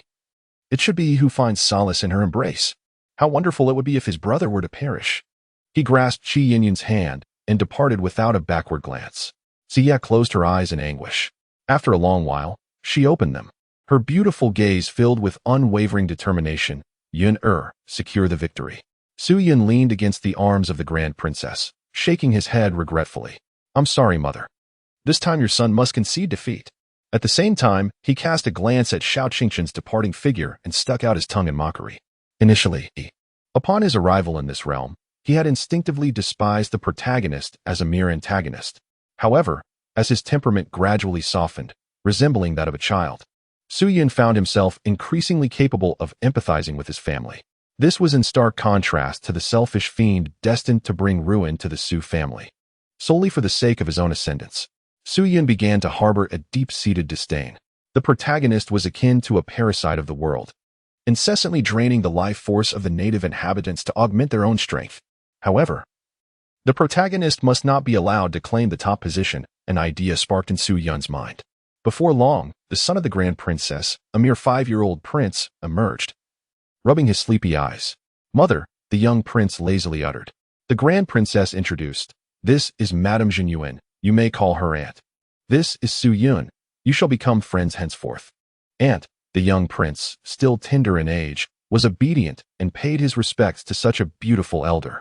Yet, upon spotting Su Yun, who was petite in stature, he immediately looked down upon her, exclaiming, Who is he? I won't be friends with him. The Grand Princess's anger surged, unable to contain herself. Su Yun produced a block and asked, Would you like to play? Yes. The young prince's eyes brightened, and a mischievous smile spread across his face. From now on, we shall be friends, and I will look after you. In no time, the two little ones were arm in arm. The princess sighed more with each passing moment, pondering how, at the age of 5, one could still be so easily manipulated by a 3-year-old. Xiaoyu chuckled awkwardly, yet found the situation quite curious. As Su Yun stepped outside, did she take her building blocks? Dong dong dong. The sound of 3 resounding chimes echoed through the skies and above. A brilliant rift tore through the heavens. Over a dozen figures descended from the void, their forms ethereal, surrounded by a myriad of luminous auras. The national teacher has arrived. At the forefront stood a woman, her beauty striking and otherworldly. She resembled the first light of the moon, or the clarity following a snowfall. Exquisite and untouched by the dust of the earth. Clad in a flowing, plain robe that seemed to command the winds and clouds, she embodied the rhythms of nature itself. She was Mu Zhilian, the leader of the Taishu sect and the national teacher of the Deqian kingdom. Yet, for reasons unknown, her countenance bore no expression, yet evoked a subtle melancholy, as if she were the most solitary woman in the world, inaccessible to anyone. Su Yun mused to herself, is this what the book refers to as the 7 emotions and 6 desires? The 7 emotions of humanity are joy, anger, sorrow, fear, love, loathing, and desire. However, Yin, gifted beyond measure, had ascended to the pinnacle of supremacy at an early age, merely a step away from becoming a sage. With such gains come losses. She forfeited 6 of the 7 emotions, leaving only sorrow in her heart.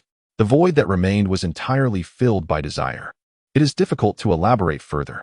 In any case, Yin practiced the art of transcending emotions, decisively sealing all her feelings.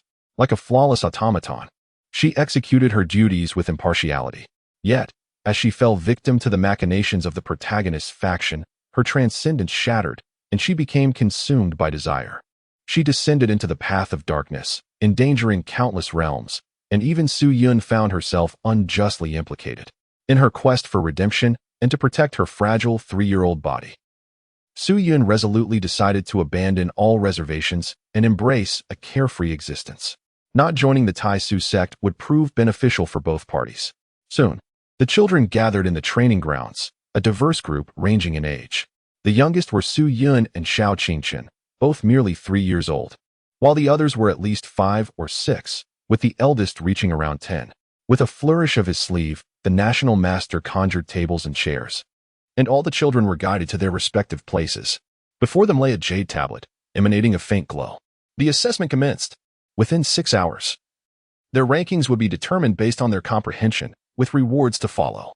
The top 10 would gain entry into the inner sect of the Tai Su sect, becoming direct disciples, while the top 20 would enter the outer sect to pursue knowledge and enlightenment. As the children grasped the jade tablets, one among them exclaimed, Tai Su Zao Hua Jing. Although the children were unfamiliar with it, the parents waiting in the stands were well aware. Suddenly, a gasp echoed through the crowd. Tai Su Zao Hua Jing? That is a true imperial scripture. Chapter 30. The Spring Essence Pill. The Tai Su Zao Hua Jing is indeed a genuine imperial scripture, possessing unparalleled might. It is said to have been created by the founding master of the Tai Su sect, and upon comprehension, one can transcend realms and reach the celestial domain. However, for millennia, only the founding master has achieved the highest level of understanding. The imperial scripture, how generous the Tai Su sect is. The parents in the stands buzzed with excitement, discussing fervently. To think they would so readily present the core technique of the Tai Su sect. Yet, it is understandable. The attendees were either youthful prodigies or heirs from prominent factions. The Tai Su sect likely hopes to forge beneficial connections through this gesture. There is logic in this decision.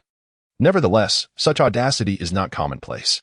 Those present are either exceptional talents unearthed by the Tai Su sect or heirs from illustrious families. Allowing these children a glimpse of the imperial scripture is akin to extending a favor, regardless of their future affiliation with the Tai Su sect. They will undoubtedly remember this kindness. After a brief moment of astonishment, Shi Yao's eyes sparkled with joy. Yun, so young yet capable of comprehending the imperial scriptures, delving into the ancient rhythms and the ripples of the great Tao, will undoubtedly benefit his future cultivation. Observing her fervent enthusiasm, the princess could not help but jest. Are you so confident that your child can master this? This trial indeed tests one's perceptiveness. Those who grasp more shall gain entry into the Tai Su gate. Shi Yaoyu quickly waved her hand. With the young prince present, we have no room for recklessness. Let us refrain from such antics. The princess sighed. As for my own, his understanding is utterly lacking, and his laziness knows no bounds.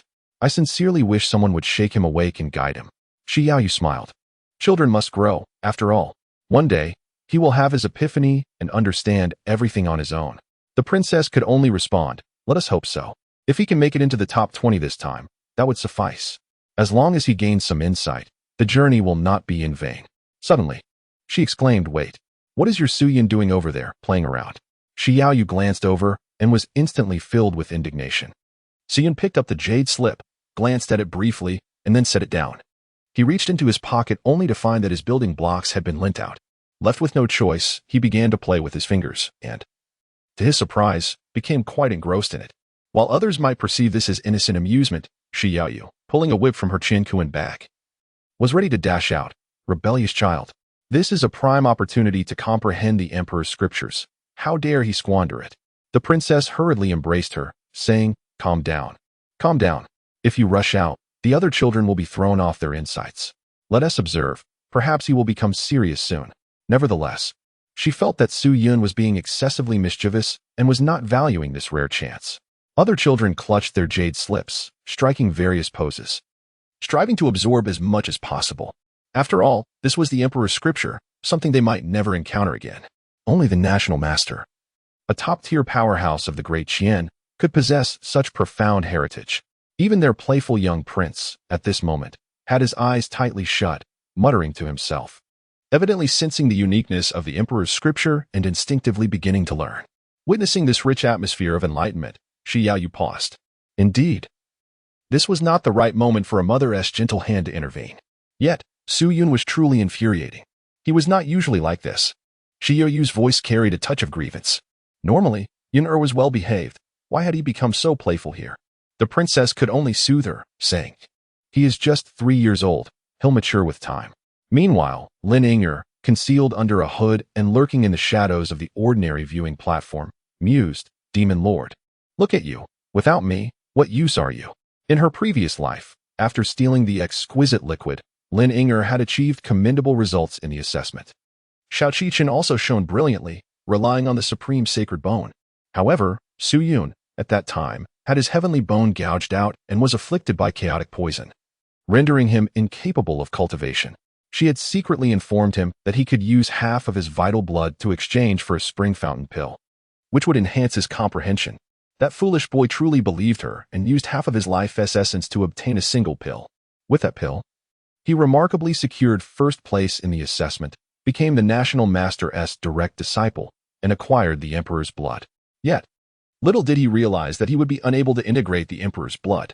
Reflecting on the events of her previous life, Lin Yinger found Su Yun utterly comical and couldn't help but laugh aloud. He was afflicted by chaotic poison, and the Emperor's blood repelled him, preventing any fusion. Seizing the opportunity, Shao Qichen intercepted the Emperor's blood and exposed Su Yun's practice of demonic arts. At that time, Su Yun had merely begun his descent into darkness and had not yet committed any heinous acts. However, once this was revealed, he faced a deadly ambush from his fellow disciples. After inadvertently killing a fellow disciple, there was no turning back for Su Yun. Much later, when Lin Yinger met Shao Qichen again, she learned that, unbeknownst to them, they had been aiding each other from the shadows. The two, recognizing their mutual appreciation, communicated discreetly, collaborating to defeat the Demon Lord. "Without my assistance, you would merely be an unremarkable wealthy young master." As Shao Qichen consumed the spring fountain pill, he surpassed you in every conceivable aspect. This drop of imperial blood still belongs to us. Lin Yinger harbored resentment within her heart. She had ventured to procure the jade liquid, only to be inadvertently confronted by Su Yun. Though she narrowly escaped, she suffered a broken arm in the process. To regain the trust of Shao Qichen and his mother, she was compelled to sacrifice half of her heart's blood in exchange for a spring fountain pill. In her previous life, Su Yun had triumphed over Shao Qingchen's sacred bone using a single spring fountain pill during the assessment. In this lifetime, Su Yun had only possessed the sacred bone for a few days and surely had yet to acclimate to it. With the aid of the spring fountain pill, Shao Qichen was destined to emerge victorious. Upon obtaining the imperial blood, the damage caused by the absence of the sacred bone would also be mended. Previous setbacks were mere trifles. Acquiring the imperial blood was of paramount importance. Lin Yinger lifted her gaze and beheld a 5-year-old child amidst the crowd, surrounded by enigmatic currents of energy. Has someone truly achieved the subtlety of comprehension? She was taken aback. In her past life, Shao Qichen had reached this level. It is worth noting that the Tai Su Transformation Sutra is an imperial scripture, arcane and inscrutable. An ordinary practitioner may require decades or even centuries to barely grasp its essence. Even the most gifted individuals must undergo years of arduous training to have a chance at such comprehension. To fathom the Tai Su Transformation Sutra in a mere 6 hours is not only a monumental opportunity, but also a testament to one's intellect and capability. Could it be that my reincarnation a millennium ago has altered the course of events? Lin Yinger could not recall the existence of another who had achieved such subtlety. Her gaze towards Shao Qichen grew increasingly tense. On the platform, someone exclaimed, "Princess Chong, the young prince has succeeded. He has manifested an extraordinary phenomenon and comprehended the Tai Su Transformation Sutra." The young prince, a prodigy of his youth, indeed possessed exceptional talent. Princess Chong could hardly believe it. How had this child suddenly flourished? She rubbed her eyes and directed her attention to the training grounds. Indeed, mist and clouds swirled around the young prince. A more adept observer noted, from that phenomenon, it seems he has reached the subtlety of comprehension. The young prince, often perceived as playful, was, in reality, exceptionally astute. In just 1 hour, he grasped the imperial scripture. Others might toil for decades or even centuries without achieving such understanding. The young prince was surely destined for greatness. Princess Chang reveled in the praises, but, despite her efforts to fathom the cause of her son's sudden emergence, found herself at a loss. Was she not aware of her child's typical level of ability? His comprehension was average, his patience mediocre, and he possessed no remarkable talents. How had he excelled in understanding the imperial scripture? There were no other opportunities present. Wait. Princess Chang's gaze fixed upon Xiaoyu, her expression peculiar. Xiaoyu felt a shiver under the scrutiny. What is it? Nothing. Princess Chang shook her head, yet her internal doubts magnified, impossible to conceal. Has my son's interaction with Su Yun truly enhanced his comprehension? She sighed. Yahweh, your Su Yun truly is a fortunate star. Yahweh responded with a wistful breath. A fortunate star pales in comparison to a golden star. The young prince has already entered a profound state. It seems he is destined to secure the top position this time. At that moment, a formidable aura erupted on the stage. Chapter 31. Minor phenomenon. Shao Qingshan furrowed his brow, as mystical energies swirled around him. The laws of heaven and earth resonated in harmony with him. The white mist gradually dissipated, only to wondrously coalesce in the air, transforming into countless stars. A few other children exhibited signs of magical phenomena, but their manifestations were vague, akin to dreams, elusive and intangible. In stark contrast, the spectacle surrounding Shao Qingshan was tenfold, even 100-fold clearer, rivaling the reality itself. Minor success, Lin Yinger exclaimed, her eyes brimming with excitement. The phenomena surrounding Shao Qingshan had undoubtedly reached the level of minor success. In merely a few hours, he had comprehended the imperial scripture to this extent. Such a marvel was truly unprecedented, an experience unheard of and unseen. It was worth every ounce of my vitality to exchange for the Springwell pill. The child of destiny has not disappointed me. Lin Yinger recalled the harrowing scene of drawing blood, still shuddering at the memory. Yet, the cost now seemed trivial compared to the rewards. In her previous life, Su Yun had accompanied her to draw blood, securing the Springwell pill, ultimately claiming the top prize. Unfortunately, he was unable to merge with the imperial blood and was ultimately thwarted by Shao Qingshan. In this lifetime, her sacrifice had yielded the Springwell pill, significantly enhancing Shao Qingshan's comprehension. He could directly obtain the imperial blood and rise prematurely. Alas, the void creation scripture was a method for refining the body and cultivating the spirit, lacking lethality. Otherwise, achieving even minor success would suffice for entry into perilous secret realms. Seizing opportunities. Nevertheless, Lin Yinger felt a profound sense of satisfaction. Shao Qingshan was indeed the child of destiny, imbued with immense fortune. Following him, despite enduring some hardships, was bound to lead to ultimate victory. In contrast to the fleeting blooms of the demon lord, built upon failure, his path soared to unimaginable heights. Suddenly, many in the audience stood in astonishment, their faces reflecting shock. Minor success. Whose child is this, who has managed to refine the void creation scripture to such a level? They remarked, over the years, we have heard of no one who has learned a new technique and immediately achieved minor success. Truly a genius. This is the epitome of talent. Amidst the murmurs, Qi Yanyu said among the crowd, filled with pride, it is my Qingshan, the heir of the Su family. Adults from various families and factions exclaimed in disbelief. Is he the young master of the Jinyuan Marquis? A tiger begets no dog. How fortunate. He is destined to claim first place. They showered praise upon her, making Qi Yanyu's heart blossom with joy. The humiliation of being ousted from her esteemed seat was swiftly forgotten.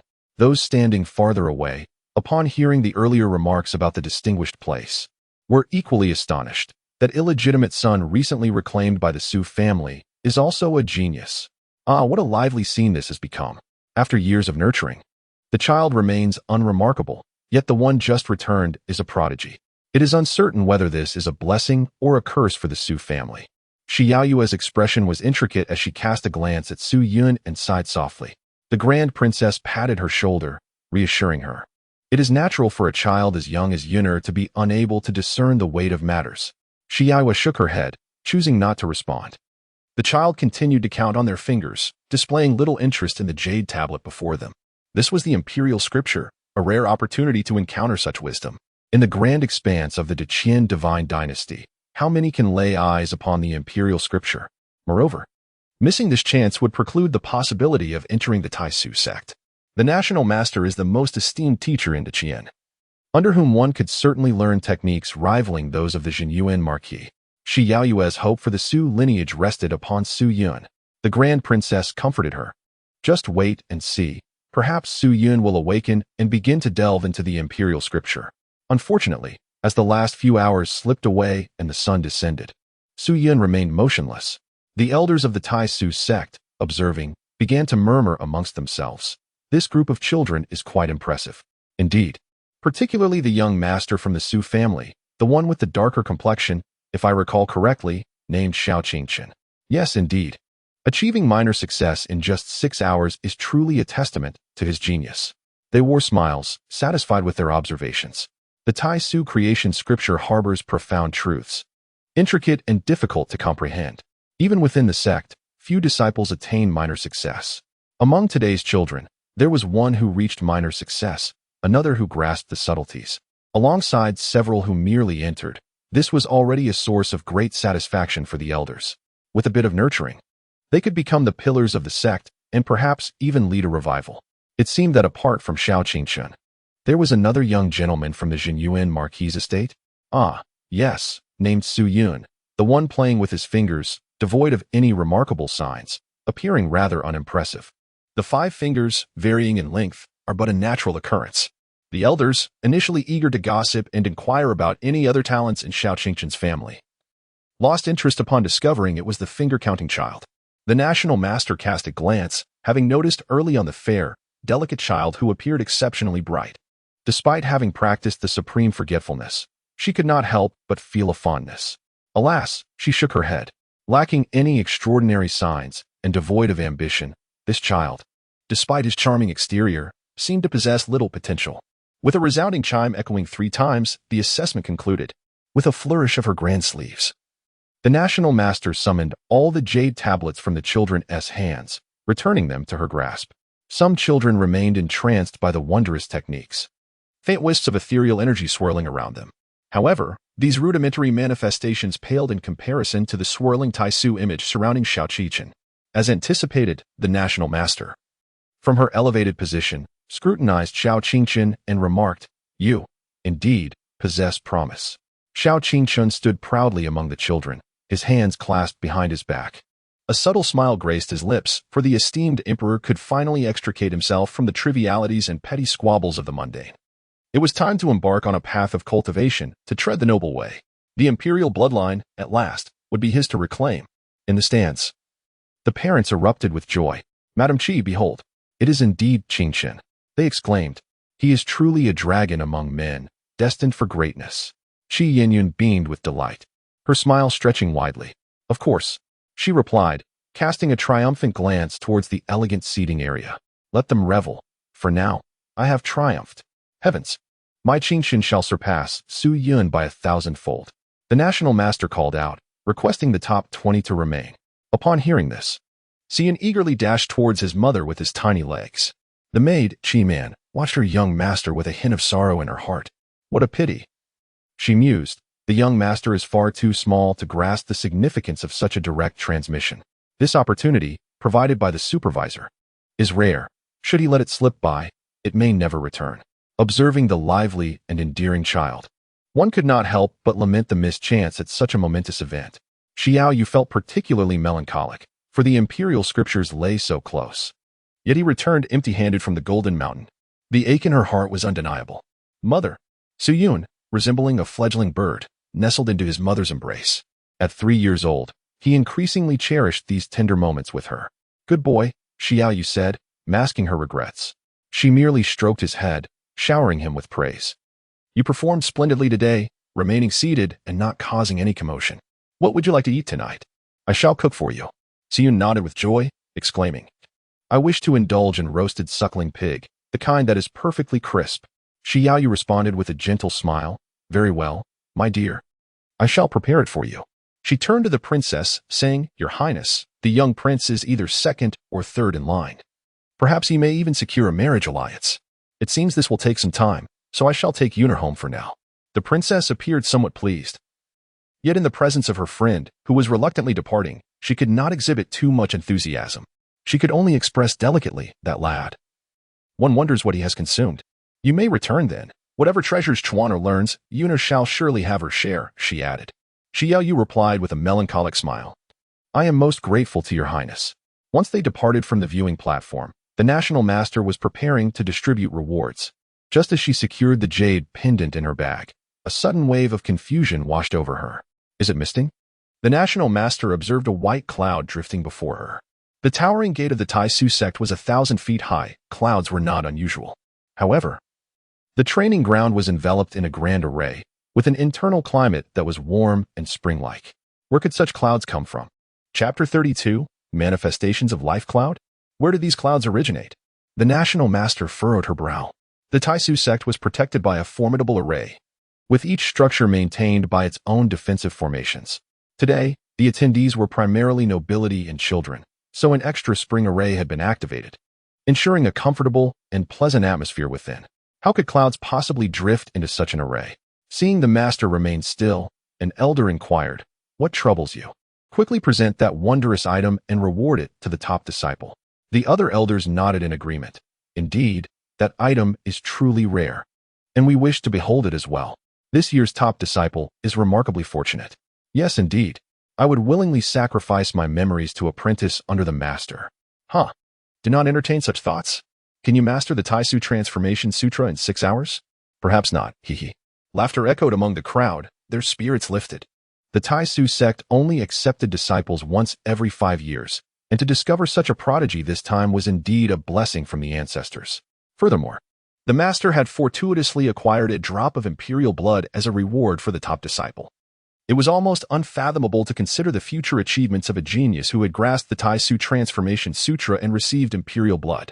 On the training ground, Xiao Qingchen spoke slowly. "I wish to become a direct disciple of the Taisu sect." He held his head high with pride, eagerly awaiting the National Master to bestow the imperial blood upon him. Suddenly, the National Master soared into the sky. The elders were left bewildered. "Master, where are you going? Will the reward still be distributed?" Xiao Qingchen looked utterly perplexed. Where did she go? The National Master ascended into the heavens, vanishing in the blink of an eye. With a rush, she traversed thousands of miles, reaching the depths of space. She looked around, her heart seemingly gripped in a vice. Even with her mastery of the supreme forgetting emotion, she could not help but exclaim in astonishment. An extraordinary phenomenon. The National Master was astonished to discover that what she had just witnessed was no ordinary cloud. It was a resplendent nebula, condensed from trillions of stars. That was the Great Void. For 1,000 miles, a wondrous phenomenon unfolded. Countless Great Void nebulae encircled the Great Void sect and the boundless regions beyond. The stars danced, weaving intricate spells upon the earth. Great paths flowed, and the mountains and lands shimmered with a gentle radiance, harmoniously reflecting one another. The rivers and starry rivers mirrored each other, merging into an extraordinary illusion, embellishing the cosmic tapestry of creation. The National Master was deeply shaken. Her vast consciousness immediately perceived the source of this marvel at its heart. Was it he, the young master of the Su family? That child was not devoid of an extraordinary phenomenon. Rather, the vastness of the phenomenon was such that those within it could not even perceive it. Unaware of the true visage of the Great Void, one is merely lost within the confines of this mountain. Ding! At that moment, a sound echoed in Su Yun's ears. How rare it is that you have managed to distance yourself from the Great Void sect, and even those who harbored deep-seated hatred for you have come to believe it. Nevertheless, congratulations are in order. You have shed some of your burdens and successfully cleansed your name to some extent. At the very least, the incident involving the 800-year-old lady crossing the Weakwater River was not your doing. Task reward, Universal Spirit Indicator. Su Yun felt a slight ache in his fingers, as if something inexplicable had been added. He casually reached out and touched a small flower growing on the mountainside. Suddenly, the flower sprang up, startled and fleeing in panic. Xiao Yu was taken aback, regaining her composure. In this realm of emptiness, there are indeed numerous forest spirits within the mountains, wherever the spiritual energy is abundant. A variety of mystical creatures can be found, most of which pose no threat. The flower garden, fish pond, and rockeries of the Sioux residents are also home to numerous enchanting creatures. The guardians of the courtyard frequently inspect the area, and upon discovering those that have reached maturity, They swiftly relocate them to the wild, allowing the weaker ones to coexist harmoniously with the flora, fostering a more lush and vibrant environment. Suyin gazed at his fingertip, somewhat astonished. Surely this single moment is equivalent to a century of cultivation? Flora and fauna either possess ancestral blood, granting them high ranks from birth, or they possess nothing at all and require tenfold or even 100-fold the effort of humans to awaken their intelligence and cultivate their prowess. That delicate flower from earlier, even in the profoundly ethereal environment of the Taishu sect, would require decades to transform into a spirit essence. Yet, with merely a gentle touch, Suyin was instantaneously enlightened. How wondrous! It seems I can only awaken plants and beasts, but that is quite remarkable indeed. Suyin felt a surge of excitement. With a mere tap, he could create a multitude of companions. His future days brimmed with potential for joy. However, it was somewhat exhausting. That single touch drained more energy than an entire day of sitting. Xiaoyu, observing his carefree demeanor and his continued cheerfulness, without a trace of sorrow for missing the imperial scriptures, could not help but feel exasperated. What are you laughing at? Suyin quickly shook his head, feeling guilty. It's nothing. Oh, you. Xiaoyu lamented his lack of ambition, questioning how he could be so content without pursuing knowledge at the Taisu gate. Suyin pouted. It's merely the Void sect. In the future, I shall establish an even mightier one, appointing mother as the leader and sister as an elder. Xiaoyu resolutely responded. What about your father? Suyin, the gatekeeper. Xiaoyu, both exasperated and amused, retorted. You are merely boasting. If the national master were to hear your words, he might burst into laughter. Suddenly, Mu Zhilian appeared before the two. He would not laugh. Xiaoyu was taken aback. The national master? Isn't he currently awarding his disciples? How could he possibly be here? Yet, with a flicker of thought, she could not help but implore, National Master, might you consider allowing my child to study at the Taisu sect, even if only in the outer sect? Suyun? After much effort, I have finally embraced my carefree existence, and yet you inquire once more? And you, Mu Jilian, what brings you here? He was being led by the hand, resembling a grown-up guiding a kindergarten child, rushing to the teacher to ask if my little one's grades are sufficient for admission. The esteemed national master gazed at the delicate child, and even the aloof Taishang Wangqing felt a stir of emotion. She crouched down and spoke in an exceedingly rare, gentle tone. Do you wish to join the Taishu sect? While others may remain oblivious. The elders of the Taishu sect possess an astute perception that sees through all. That cold and regal national master, who might not even show deference to the emperor of Dakian, typically adopts a frigid demeanor when accepting disciples. It is not out of disregard. Rather, Taishang Waqing struggles to comprehend emotions. Yet today, she displays such tenderness towards this child. Anyone else would surely be elated for years on end. However, Siyun could not muster joy. What a jest! I had promised to participate in the assessment solely to demonstrate to everyone that I am not a disciple of the Taishu sect. And now, you beckon me to enter? Wouldn't he that render all my previous efforts futile? Su Yun resolutely shook his head, declaring his unwillingness. Xiao Yu, who had been gazing with anticipation, was momentarily taken aback upon hearing those words. Eh? She exclaimed, her composure faltering. National Master, children speak without restraint. Please do not take it to heart. In truth, Yunar is very eager. Siyun clutched her thigh tightly, exclaiming, I want to stay with Mother. The Grand Master observed her for a moment, then replied. The Taisu sect is 3,000 miles outside the capital. I can arrange for a spiritual vessel and beast of burden for you, allowing you to return home daily. The elders watched with a mix of admiration and nostalgia. Such beauty is indeed everything. This child, so young, so handsome, so endearing, even moved the exalted sect leader. Although the Taisu sect does not impose restrictions on comings and goings, it is rare for anyone to return home each day. This privilege is bestowed solely upon this charming little one. However, Su Yun remained obstinate. I want to go. It's not fun. Xiaoyu was nearly in tears. Yunar. Su Yun embraced her, weeping uncontrollably. Mother, I won't leave. Please don't sell me. Xiaoyu, caught in a dilemma, could only pull him into her arms, offering heartfelt comfort. She expressed her deep regret. National Master, the child is far too young and understands nothing. We must take our leave for now and return another day. The elders watched in astonishment. It is indeed a rare sight. Even when the Emperor of Daqian extends an invitation, the sect leader may not attend. Today marks a significant precedent. In the past, when princes and princesses came for their studies, There was never a mention of daily comings and goings. Alas, the boy is quite handsome, yet still too young. Having learned nothing, with no signs of any extraordinary abilities. Let it be. We shall still bestow the rightful honor upon the firstborn and distribute the imperial blood. Suddenly, Mu Zhilian spoke. Young Master Su, I wish to bestow upon you the imperial blood. Would you like to become a direct disciple of the Taisu sect? Chapter 33. Perfect Enlightenment. Shi Yaoyu was taken aback. Imperial blood? She felt somewhat bewildered. Of course, she had heard of imperial blood. The essence left behind by ancient emperors, with each drop possessing immense power. However, she was completely unaware that the Taisu sect possessed such blood, let alone why it would be offered to her child. What? The elders of the Taisu sect exchanged puzzled glances, wondering if the sect leader had lost his senses. The one who performed the best was that Xiang Qingchen. How could this child be involved? Suyin blinked and observed a cloud drifting by. Oh. Suddenly, he realized. Regret washing over him as he slapped his thigh. It was his mastery of the Taishu transformation scripture that had reached perfection, inadvertently manifesting extraordinary phenomena in the world. During his last mission, he had dispelled the cold poison within Mo Ling's body, thereby attaining peak comprehension. Merely casting a glance at Yu Ju, his body instinctively absorbed this profound technique to its utmost completion. Before he could even set down Yu Ju, he had already achieved consummation. After indulging for a brief moment, the fragmented pathways in his mind coalesced, elevating this technique to perfection.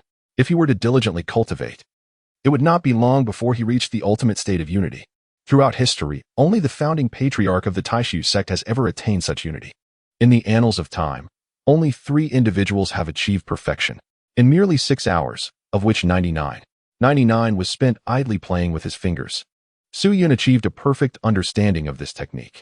How excruciating! His heart bled with despair. He had never anticipated that such an extraordinary level of comprehension could be attained so effortlessly. What began as mere curiosity, glancing at a concept, unexpectedly culminated in mastery. It was akin to a university student subconsciously arriving at the answer of 2 upon encountering the equation 1 + 1. There was simply no way to halt the flow of thought. While his conscious mind remained unengaged, his subconscious had already dissected the matter with remarkable clarity. This was far too simplistic. It was clearly a trap. Su Yun lamented his misfortune. Had he genuinely devoted himself to study, he would have already crafted an enhanced version of the Tai Su Zhao Hua Jing, rather than being discovered by Mu Zhilian. Su Yun hastily set about mending the fence, a thought flickering through his mind as he retracted all anomalies. Would you consider joining my Taisu sect? Mu Zhilian's tone was calm, yet an undercurrent of faint sorrow lingered in her words. Su Yun clutched her mother's hand, shaking her head fervently with a look of anticipation. No, that is absurd. If you enter now and your seal shatters, overwhelmed by the 6 desires of the 7 emotions. I'm merely 3 years old, with delicate arms and slender legs. How could I possibly withstand such a force? In the narrative, it is only upon reaching adulthood within the Taisu sect that such events unfold. Mu Zhilian paused momentarily, her tone remaining calm. Here, take the imperial blood and become my disciple. What do you say? The elders collectively inhaled sharply. What had come over the national master to bestow such a precious treasure upon a mere 3-year-old child?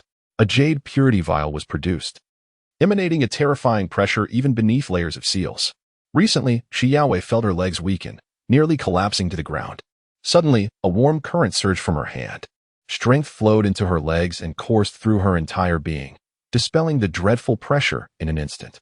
Shi Yaowei looked down in astonishment, realizing that she was holding Su Yun's hand. A wave of sweetness enveloped her heart. No wonder there is an ancient saying that having a child grants one the strength to confront anything. Su Yun felt nothing. As if in layers, what could surpass the blood of the ancients? He shook his head, saying, No, I do not want it. Shi Yaoyu was taken aback. Tugging at her son's hand, Silly boy, do you not understand what this is? How can you refuse it? Tears welled up in Su Yun's eyes. Shi Yu quickly comforted her. Oh, it's all right, darling. Just take a good look. This is imperial blood, far more intriguing than your toys. Su Yun tilted his head, pondering, is it truly more enjoyable than a mere toy? Indeed, throughout history, no one has ever regarded imperial blood as a plaything. Observing his utter lack of reaction, Mu Zhilian felt increasingly convinced.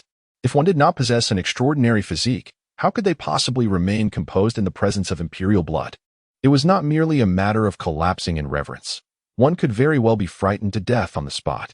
Upon hearing Xiao Yu's words, she rubbed her hands together, and in an instant, the jade bottle transformed into a plump little sphere.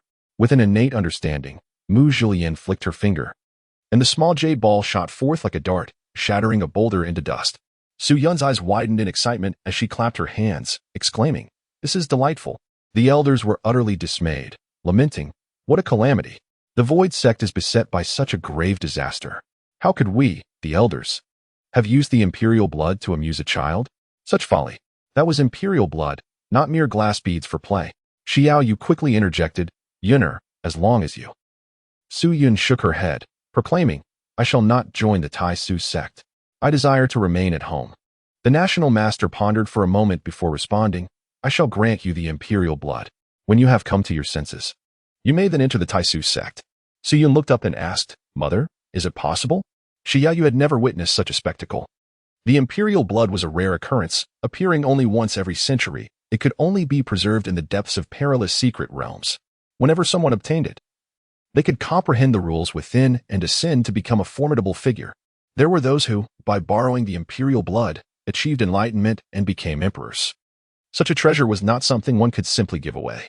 When she referred to it as a toy, it was merely a ploy to entice this 3-year-old child.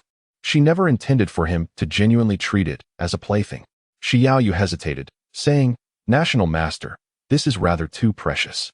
Mu Zhilian extended her hands, presenting the small jade orb. "Please accept it." Xiao Yu was taken aback. "National Master, this." Mu Zhilian calmly replied, "Do you require me to plead with you?" Xiao Yu was startled, unaware that the other party was not issuing a threat, but rather indicating that if pleading were effective, she would stop at nothing to implore this reincarnated master to take her as a disciple. Looking around for guidance, she found no one to offer advice. Observing the unwavering determination of the other party, who seemed resolute in not backing down, she gritted her teeth and said, "Very well. Then I thank the national master. Yunner, say thank you to your master."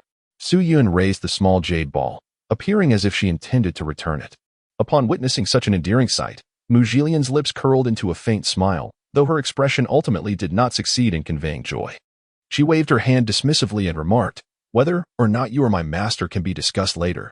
For now, I extend my gratitude to you, young Master Su." Xiao Yu was momentarily bewildered, unsure of who should be expressing thanks to whom. She quickly added, "Indeed, we must thank the national master." Mu Zhilian felt a sense of satisfaction. This was the first time she had encountered someone who grasped the essence of the Taishu creation scripture so perfectly. With a little nurturing, this child could become the second founder of their sect. Such extraordinary potential must be safeguarded and brought into their fold at any cost. Until she fortified her own defenses, she must remain vigilant in her guardianship. Xian played with the small ball, feeling a tinge of anxiety. However, upon not hearing the notification of task failure, she felt relieved. It seemed that people still recognized her, and she had not joined the Taishu sect. Thus the task was successful. How delightful! Mu Zhilan, being a top-tier adept and possessing great beauty, was someone from whom Su Yun did not mind learning a few doctrines. She only hoped that it would not lead to excessive emotional turmoil, for the eruption of the 7 emotions and 6 desires was enough. Her mentor, Mu Zhilan, gently patted Su Yun on the head, saying, "I shall attend to your senior brothers and sisters, or rather, your junior disciples. Once they are initiated, they shall naturally be the foremost among the elder brothers. The path of cultivation is long and arduous. This slight age difference is truly inconsequential." In a flash, she reappeared on the high platform. The elders exchanged perplexed glances, bewildered by the recent occurrences. Had the sect leader lost her mind? Treating the imperial blood as a mere toy, bestowing it upon a child devoid of any extraordinary manifestations? One elder could not contain his curiosity and inquired, "Why did you just do that?" Mu Zhilan transformed back into the regal and aloof national master. "You are not entitled to know." The elder was taken aback. "Am I not qualified to know? Who, then, possesses that privilege?" Mu Zhilan responded coldly, "The founding ancestor of the sect." The elders were rendered speechless. "Let us now dispense the rewards," Mu Zhilan declared, disregarding the unusual gazes surrounding her. "The chief disciple, please step forward." Chapter 34. Crystal clear waters. Xiao Qinshan was uncertain of Mu Zhilan's whereabouts, but upon seeing her return, he too felt at ease. Proudly raising his head, he stood at the forefront of the training ground. "I have met the national master." Mu Zhilan was pleased with his talent. Achieving such proficiency at a young age was indeed a manifestation of the ancestral spirit, though he fell short of the other son of the Su family. His accomplishments were commendable. Rewards must be duly given. She lightly raised her hand, and a sword pellet emanating a soft radiance descended from above. This is a celestial-grade weapon. I have suppressed it to be usable at the first realm. From now on, you shall be a direct disciple of the Taishu sect. The majority of the onlookers gasped in astonishment. A 7th-grade divine weapon. The Taishu sect is truly generous. Such a divine sword bestowed upon a mere child was indeed an act of sincerity. It is no wonder that they maintain close relations with the great Qian divine dynasty. Their foundation is robust. How enviable! A 7th-grade. Celestial-grade weapon was enough to incite the longing of many. Yet Xiao Qingchen appeared taken aback, showing no intention of accepting. Is this all? Mu Jilan's expression remained impassive. What do you wish for? As long as I am able, I shall grant it. She acknowledged the boy's talent but did not particularly favor him. From the outset, he had exuded an air of arrogance, dismissing other candidates with disdain. Now, he bore a countenance of dissatisfaction, which was not the demeanor one would expect from a child of his age. However, since he had secured second place, he was entitled to make requests. Xiao Qingchen urged anxiously. The imperial blood. I want the imperial blood. Where is my imperial blood? The crowd was filled with confusion. Imperial blood? What imperial blood? The elders widened their eyes in astonishment. Did you leak the information? How is that possible? We have all taken oaths. Who would dare to expose such secrets at the risk of their very soul being shattered? The Taishu sect opens its doors every 5 years, and while it is not entirely concealed, many are aware of it. If it were known that this session contained imperial blood, the entire Tian Yuan realm would undoubtedly be on high alert, even if one were to resort to forbidden substances. Ensuring the destruction of a child's foundational path, they would still strive to emerge victorious. This stands in stark contrast to the original intent of the rewards. Mu Jilian furrowed her brow slightly. How do you know? She held no disdain for deceiving the children, but was puzzled about how the other party was aware of the existence of imperial blood. Xiao Qingchen, in a state of urgency, replied, Do not concern yourself with how I know. I simply wish to know where the imperial blood is. The arduous efforts she exerted were solely for the sake of acquiring the imperial blood. A 7th-tier weapon is akin to a divine artifact for an ordinary family. Yet in her eyes, it holds no significance whatsoever. Mu Jilian shook her head gently. There is no imperial blood. Xiao Qingchen's eyes widened in disbelief, exclaiming in fury. You are deceiving me. Mu Jilian remained unperturbed. What I say is true. There is none. Suddenly, Qi Yinyan rushed out, pointing an accusatory finger at Mu Jilian and berating her. You promised great fortune, and this is all we get? My son mentioned imperial blood. Hand it over immediately, or I shall not hold back. Initially, the noble ladies were displeased by the outburst, but soon they were taken aback and began to discuss in hushed tones. Could it be true that there was indeed imperial blood? Is it possible that this session of the Taishu sect's recruitment held such an opportunity? Had they known, they would have administered enhancing elixirs to their children. You fool, unless it's a top-tier elixir, enhancing comprehension in a short time will only lead to harm later. Such premature nurturing can't be done, but it is imperial blood. The potential damage is worth it. Amidst the cacophony of voices, Mu Jilian remained expressionless, silent as the protests of prospective disciples regarding inadequate rewards unfolded for the first time. As she pondered her next move, a chime echoed. Su Yun was about to descend the mountain when a faint sound reached his ears. The demon lord adheres to principles, distinguishing between actions worthy of his stature and those not. In your youth, naive and oblivious, you were deceived and exchanged your vital essence for the springwater elixir, resorting to dishonesty during assessments. Consequently, you became the subject of ridicule among the masses, a dignified demon lord engaging in underhanded deeds. It is imperative that you redeem yourself, instilling belief that the demon lord shall no longer resort to cheating. Task difficulty, extremely high. Task reward, crystal clear spring. Xian let out a sound of distress. I did not cheat. How can I prove it? In the narrative, his situation is indeed quite dire. Due to his tender age, he is blissfully unaware of many things. After succumbing to the chaos poison, he found himself unable to cultivate and was deceived by Lin Yinger into exchanging his vital essence for a Yongquan pill. Ultimately, he topped the examination through dubious means, acquiring imperial blood that he could not utilize, only to become the unwitting architect of Xiao Qingchen's wedding attire. The tragedy of his plight stands out starkly. Yet in this lifetime, he has not engaged in any deceit. How is he to provide evidence? As he pondered this, Suyun suddenly clutched his abdomen. Mother. My stomach hurts. Upon hearing his voice, Xiao Yu immediately halted, concern etched across her face. How could it hurt so suddenly? It must be from the candied hawthorn you had this morning. Su Yun's lips twitched. 6 hours. It has already been digested. Xiao Yu intended to lift him up. Bear with it, my child. I shall take you to the medical hall. Stay still, young Master Su. I will examine you. Came the voice of Mu Jilian. This was the Tai Su sect, where the leader was nearly omniscient, especially as the future senior brother, who had achieved a perfect understanding of the Tai Su Transformation Sutra. Any mistakes were unacceptable. There was no time to distribute rewards. The two were to be brought back immediately. Xiao Yu paused, slightly bowing towards the training ground. Thank you, National Master. Mu Jilian delved into them with her spiritual sense, her surprise evident. This child's constitution is indeed extraordinary. Under her perception, Su Yun's body appeared no different from that of an ordinary child. Yet, there was an enigmatic aura emanating from him, as if even she could not penetrate the depths of his constitution, unable to discern its true extent. For Mu Jilian, a semi-saint, to be unable to see through him spoke volumes of his formidable nature. Moreover, the aura was quite pleasant. Xiao Yu, somewhat anxious, inquired, National Master, how is Yun'er? Young Master Su is merely expelling impurities due to an overabundance of spiritual energy absorbed from Tai Su. Mu Jilian replied with a hint of joy. It was evident he had deeply comprehended the Tai Su Transformation Sutra, allowing pure spiritual energy to naturally expel impurities. A brief rest would suffice. The young master is unharmed. You may leave at your discretion, Mu Jilian reassured, returning to the high platform. Could other children also expel impurities? Previously, disciples had studied the Tai Su Transformation Sutra, which was gentle and serene, never eliciting such intense reactions. However, today's unusual circumstances were numerous. Mu Jilian decided to disperse her spiritual sense to each child present. While using spiritual sense to inspect others was deemed intrusive, she felt compelled to do so for the sake of Tai Su sect.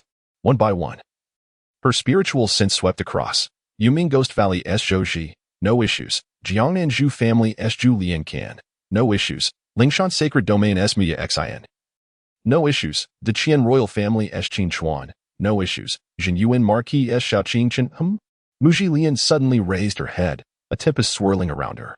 Her tone turned icy. Yongquan Dan. To resort to such wicked means for the examination. This child's character is twisted. He cannot enter my Tai Su sect. Chapter 35. Imperial Blood Toy. Mu Jilian discovered a deeply concealed aura emanating from Xiaoqing Chen's dantian.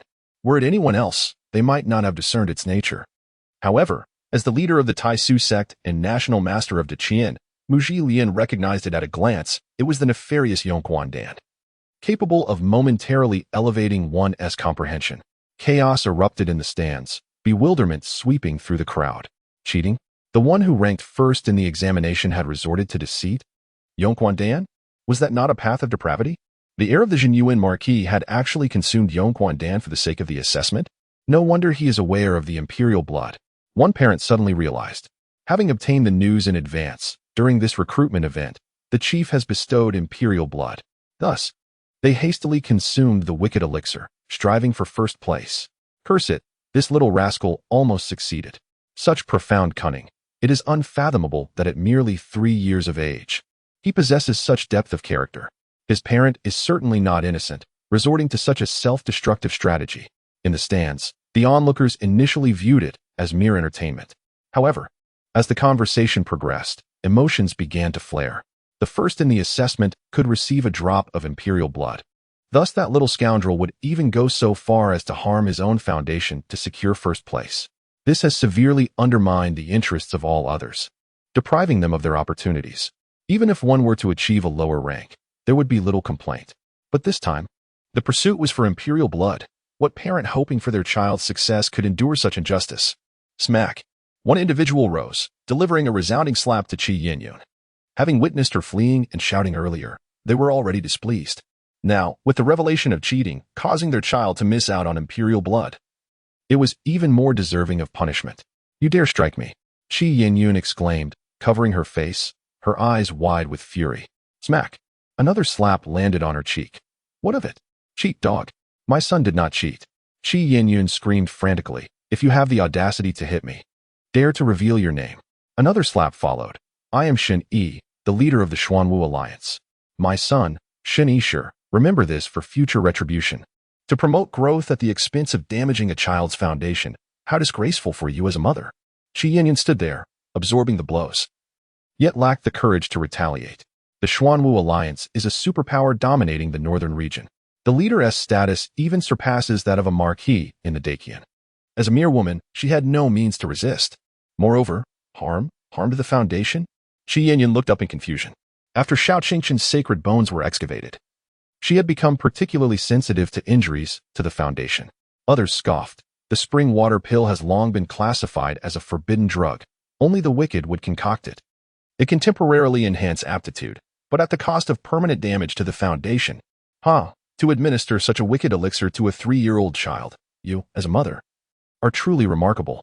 Suddenly, Qi Yanyan turned, fixing her gaze on Lin Yinger, hidden in the shadows. It's you.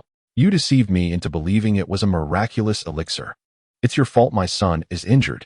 As she screamed, she lunged forward, disregarding her image, engaging in a frantic struggle. I didn't intend for this. Lin Yinger shrieked, retreating continuously. Yet, having suffered 2 strikes, with her hands injured and her tongue silenced, her cultivation was even inferior to that of this middle-aged woman. Soon, she was pinned down and beaten, her face bruised and battered in no time. I didn't intend for this. I never meant to harm young Master Qingqian. Lin Yinger cried out, having sacrificed half of her essence in pursuit of imperial blood. Who could have anticipated that the national teacher would conduct a physical examination? In her previous life, Suyun had cheated as well, yet no one discovered it. My child, my Qingqian. Qi Yanyan wept as she abandoned Lin Yinger and hurriedly rushed out to embrace Xiao Qingqian. How could you consume this elixir without discerning its nature? You must take responsibility for yourself. Anger simmered in Xiao Qingqian's eyes, his knuckles cracking ominously. He was well aware of the dangers posed by the Yongquan pill. Yet the prospect of acquiring imperial blood rendered it a worthwhile risk. But where was the imperial blood now? I shall reiterate, there is no imperial blood. Xiao Qingqian, found guilty of misconduct during the assessment, is stripped of his position as the top candidate. The other children, of impeccable character, are all honest and trustworthy individuals. Xiao Qingqian, reflect deeply on your actions. You may leave, murmured Mu Zhilan, gently waving her hand, a soft breeze guiding Xiao Qingqian downwards. As he descended to the mountain gate, he chanced upon Xiaoyu cradling Suyun. Suddenly, his eyes widened. Imperial blood? Suyun held a small jade orb in his hand, its sealing enchantments emitting a faint, captivating glow. While others were oblivious, Xiao Qingqian, in his former life, was an emperor. How could the blood of an emperor be in his possession? Rage surged within Xiao Qingqian, his eyes turning a fierce crimson. That was rightfully his. How dare he take it? Who does he think he is? Swish. Suyun grasped the small jade ball and tossed it carelessly. What strength could a mere 3-year-old possess? It merely struck the ground and created a small dent. Xiaoyu, filled with exasperation, exclaimed, even if it's just a toy, it shouldn't be thrown about like that. Channeling her spiritual energy, she found that it melted away upon contact with the barrier. Thus, she had no choice but to step forward, retrieve it, and return it to her son. Plaything. Xiao Qingqian was rendered speechless. A treasure he would have done anything to obtain was being treated as a mere toy by that rascal. In a fit of rage, Xiao Qingqian felt his blood surge and fainted on the spot. On the mountain, Qi Yanyan saw her child being taken away, and her eyes turned crimson with fury as she cried out madly, "Return my son! Return my son!" The onlookers shook their heads at this display of utter lack of decorum. How could the Grand Master of the Taisu sect or the National Master of Deqian possibly steal your child? They simply found it distasteful and sent him down the mountain. With a swish, the princess rose, her eyes reflecting her disdain. She declared, "The Qi family has failed in their duty to raise their child, feeding him poisonous pills and proving unworthy of motherhood. I hereby decree that her custody rights be revoked, and Xiao Qingqian shall be entrusted to the matriarch of the Su family for proper upbringing." Qi Yanyan was taken aback, her madness intensifying. "No. By what right do you take my son away? You cannot wait for the matriarch to return. She will drive you away." The servants of the Xiao family hurried forward, covering the matriarch's mouth and escorting her away. While Lady Shi could be scolded, the princess could not afford to be reprimanded. A serious outburst could lead to dire consequences for her entire family. With bloodshot eyes and a face contorted with rage and humiliation, Qi Yanyan was forcibly dragged away. The spectators shook their heads, realizing that she had stepped on every available landmine. Even if the situation had not escalated to this point, at least she could have retained the ability to raise her child. This uproar had cost her even that right. Xiao Yu gazed at the unconscious Xiao Qing-chun and pondered the incident involving the poisonous pills, her expression a mixture of compassion and disdain. Looking at the tender child in her arms, she could not help but think, born on the same day, yet how could the disparity be so vast? With a sigh, she resolved, take him back and send him to the other residents. Tomorrow, I will hire a strict tutor to ensure he is well disciplined. As the farce concluded, the princess, satisfied after avenging her friend, settled back down. At that moment, Mu Zhilian's voice rang out, in light of Xiao Qing-chen's disqualification. The position of chief disciple is now vacant. The original second place will take his place. Qin Chuan, you are now the first of this session. And this supreme divine weapon is entrusted to you. The young prince, initially delighted by the spectacle, was suddenly called by name and turned around in confusion. Just as the princess had settled back down, she stood up, bewildered. What? My son has become the chief disciple? That dim-witted child of mine is now the first? How could he have emerged victorious among so many ancient families, hidden sects, and legendary sanctuaries? This was an utterly unbelievable stroke of fortune. She wore an expression of bewilderment, as a pale and delicate visage suddenly emerged in her mind. Unable to restrain herself, she murmured, the young master of the Su family is indeed a harbinger of fortune. At this moment, Su Yun was filled with astonishment. I truly am a harbinger of fortune, having done nothing more than hastily cultivate the Tai Su Zhao Hua Jing. I experienced a fleeting pang in my abdomen. Is this how the task is accomplished? Ding. Through your relentless efforts, you have successfully cleansed your reputation before the world. No matter how malevolent the demon lord may be, he shall not resort to underhanded tactics during the assessment. The demon lord shall forever rely on his own strength. Task completed. Task reward, pure ice spring. So you nodded, acknowledging the effort involved. Chapter 36, The Time-Space Stone. Qin Chuan.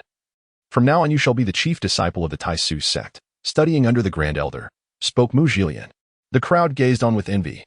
The foolish son of the Grand Princess had unexpectedly secured the first place. The Tai Su sect holds its forums every 5 years, and only those from prestigious families, prominent sects, and great sanctuaries are eligible to attend. The little prince, previously unnoticed, had astonishingly claimed the top position, which incited genuine admiration. The Grand Elder appeared somewhat perplexed. Master, isn't the chief disciple supposed to learn from you? Why is it under my tutelage? He too coveted the position, as this was the finest prospect every 5 years. Should he successfully nurture a talented individual, there would be reverence bestowed upon him for centuries to come, a truly delightful prospect. Traditionally, those chosen would learn directly from the master, leaving the elders to select from the remaining 19. What was amiss today? Mu Zhilian regained her composure and replied coolly, I have more pressing matters at hand. She needed to prescribe the most suitable path for the young master of the Su family. The other disciples were of little concern at present. The Grand Elder could only respond with an "Oh," then the imperial blood. Mu Zhilian abruptly turned, her gaze icy. There is no imperial blood. The other elders fell silent, quickly nodding in agreement.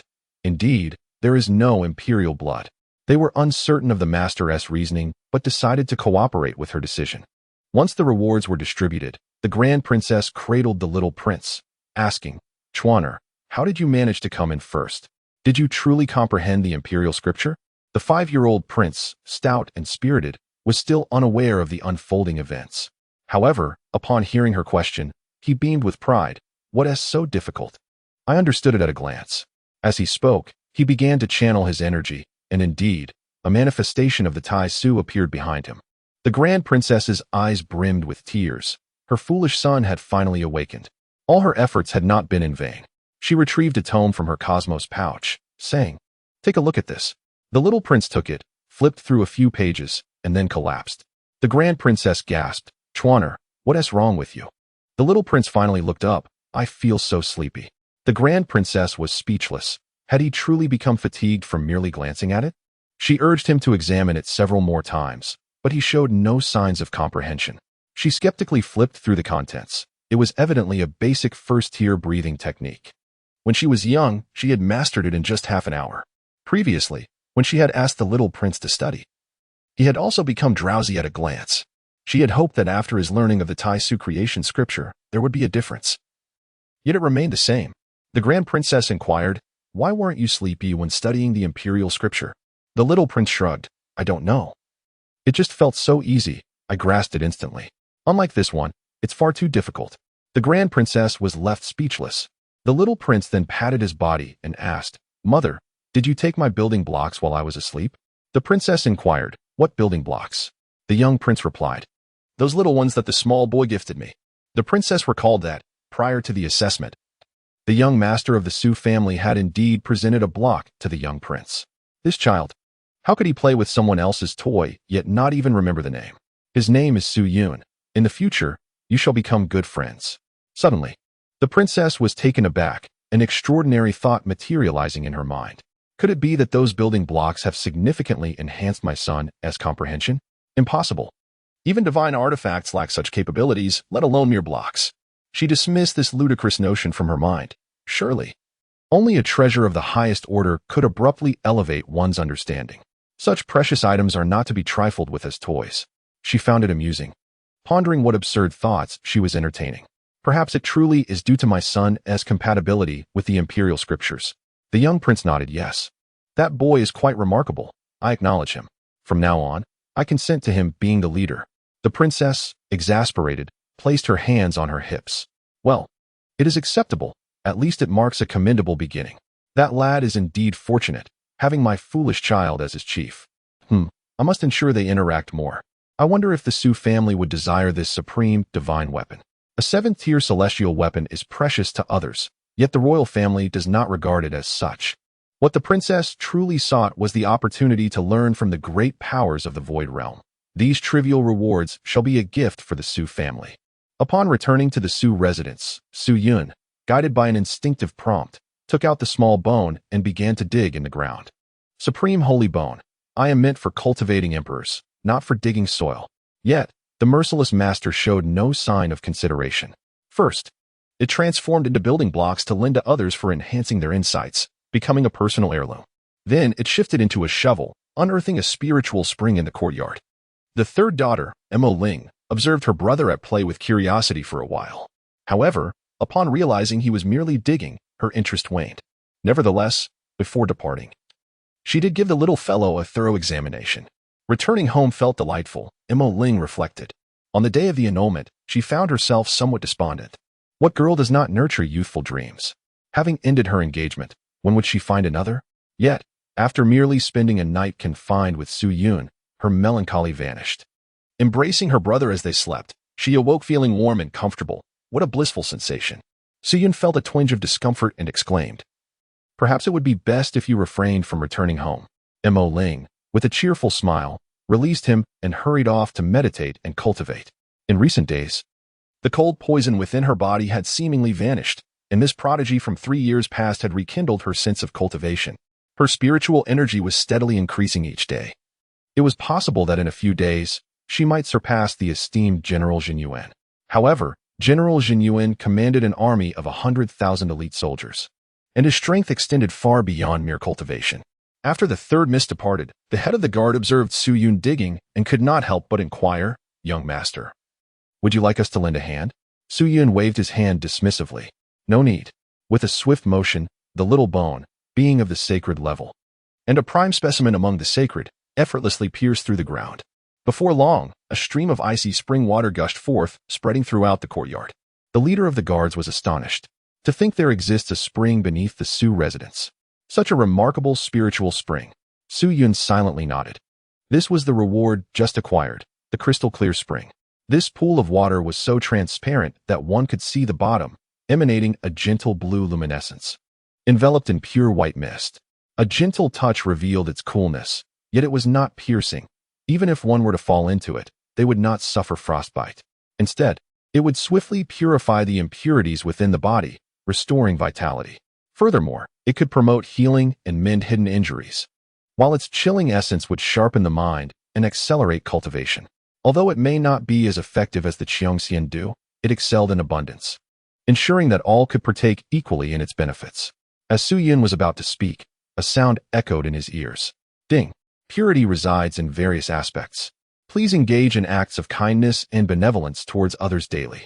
Daily limit, 55. Task difficulty, dynamic. Task rewards, dependent on the disparity between the benevolent act's recipient and one's own capabilities.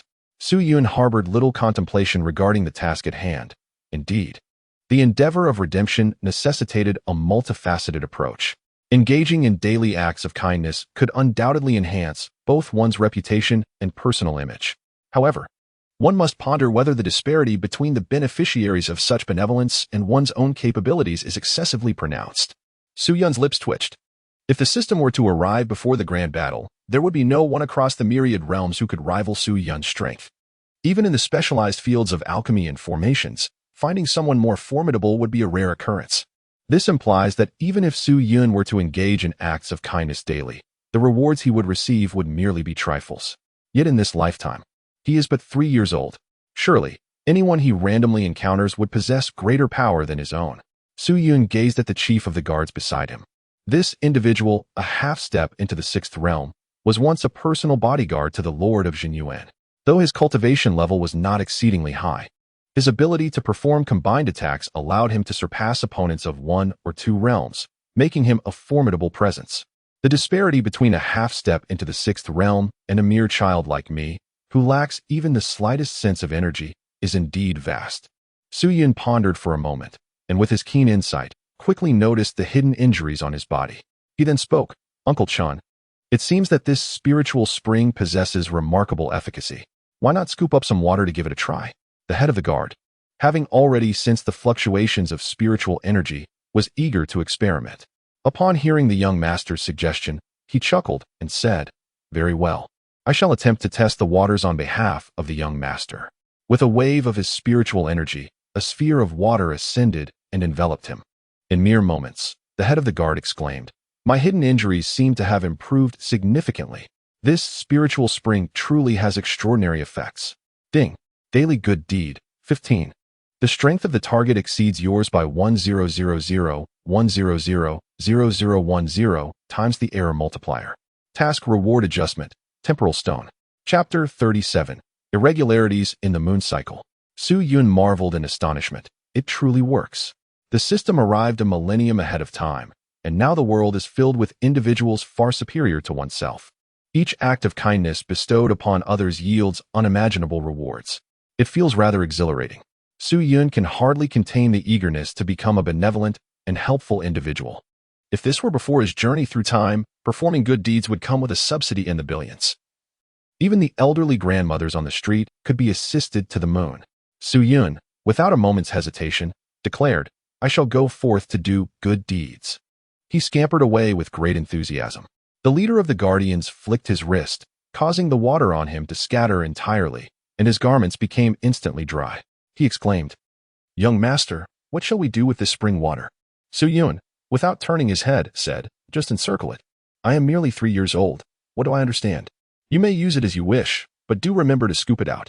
The chief of the guards wore a peculiar expression, indeed. Such matters are ones I ought to discuss with the lady, not with the young master. Yet, at times, his demeanor is that of a little adult. And one truly forgets his age. It is no wonder he is the heir of the Su residence. The chief of the guards couldn't help but reveal a smile. Su Yun, with wide eyes, staggered into the storeroom. Before long, he emerged once more, seeking out a maid. "Sister here." The maid, taken aback, replied, "Young master? Thank you. But what is this?" Su Yun remarked, "Your menstrual cycle is irregular. With this, you shall be well in no time." The maid's face flushed with embarrassment, her voice trembling as she stammered, How could you say such things?" Had it been any other man, he would have been swiftly rebuffed. Yet, when the words emerged from the lips of a mere 3-year-old, they seemed utterly innocent, gazing into those clear, pure eyes. The maid pondered to herself, "Madam has taught him far too much. He is but a child of 3. Surely, someone else must have spoken of such matters for him to hear." She managed a gentle smile and replied, "Young master, we mustn't take things from the household. Please do take this back with you." Su Yun pouted, "If you don't want it, I shall weep." The maid was taken aback. Just as Qing Man happened to pass by, her expression one of helplessness. "Since the young master has bestowed it upon you, you should accept it." The maid expressed her gratitude repeatedly. "Thank you, young master." Ding. Daily good deed, 25. Incorrect strength multiplier, 10,000.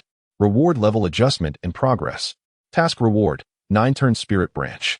Su Yun skipped away joyfully, only to soon encounter another servant.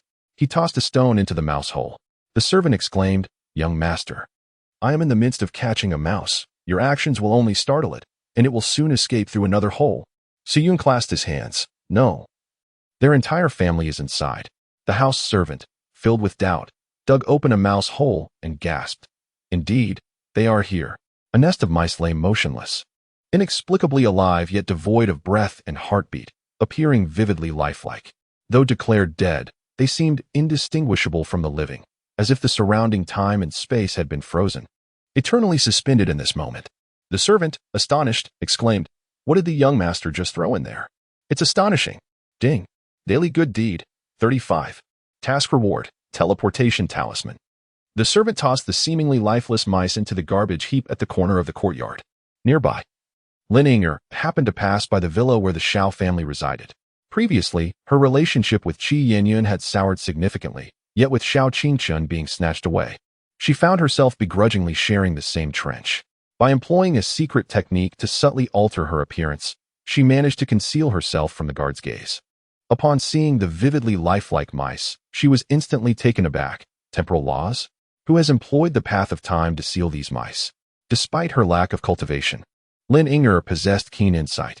These mice were ensnared in an eternal temporal stasis, in the presence of creatures flowing in real time. They were akin to lambs led to slaughter, mere meat on the chopping block. Even high-ranking cultivators caught in this predicament would be utterly powerless. Who would resort to such means to capture mice? Could it possibly be the Demon Lord? Lin Yinger felt a surge of trepidation, coupled with an overwhelming envy. In her past life, the Demon Lord, unable to cultivate, had carved out an invincible path through sheer will and talent. In this life, free from the influence of chaotic poison, he had access to even greater resources. Lin Yinger's heart ached, filled with profound regret. If she had switched allegiances a little later, wouldn't this time-altering artifact have belonged to her? Su Yun, oblivious to such matters, hurried to the vegetable garden and plunged the 9-turn spirit branch into the ground. In no time, the garden blossomed with the warmth of spring, and all the plants thrived with vigor. The snakes, insects, mice, and ants, in a fit of indignation, scurried away, leaving behind a scene of vibrant life. "What a kind-hearted young master," the farmers exclaimed in continuous praise. "He even employs such a magical artifact to assist us, the humble folk. His heart is truly benevolent." With a playful smile, Su Yun exclaimed, "I wish to indulge in fresh cucumbers this evening." The farmer, displaying a tender affection, bent down and replied, "Certainly, young master. I shall pluck them for you right away." Despite the fantastical nature of this world, where productivity has surged, the intricacies of nurturing spiritual herbs have concurrently escalated. These farmers are often overlooked and undervalued. The Zhenyuan marquis treats them with a modicum of respect, ensuring their wages are paid punctually, which is indeed a testament to their benevolence. Yet, the young master astonishingly employs a magical artifact to tend to both the vegetable and medicinal gardens. In all of the capital, it is rare to encounter a young master possessing such a compassionate heart. Ding. A good deed accomplished, task rewards await. Su Yun did not contemplate too deeply. He was solely focused on completing his tasks and exploring the uncharted territories of newfound abilities, commonly referred to as skill trials. At merely 3 years of age, he had no need for combat. With 5 opportunities for rewards each day, it was inevitable that he would accumulate a considerable bounty over time. What if he refrained from experimenting and found himself unprepared when the moment of need arose? Moreover, he sensed a delightful tingling sensation each time he accomplished a task. Previously, he had overlooked the various attributes he had acquired, but now, engaging in these minor endeavors allowed him to perceive their effects more vividly. Could it be fortune? Su Yun speculated, feeling a surge of joy. If it were indeed fortune, then by the time he reached the age of 18, at the onset of the narrative, he would have amassed a substantial reservoir, sufficient to rival the protagonist blessed by destiny. Su Yun was in high spirits, continuing to perform good deeds. Naturally, this news reached Shi Yaoyu's ears. Qing Man remarked, "The young master is bustling about today, helping the servants with their chores, even eager to serve food. It's quite amusing."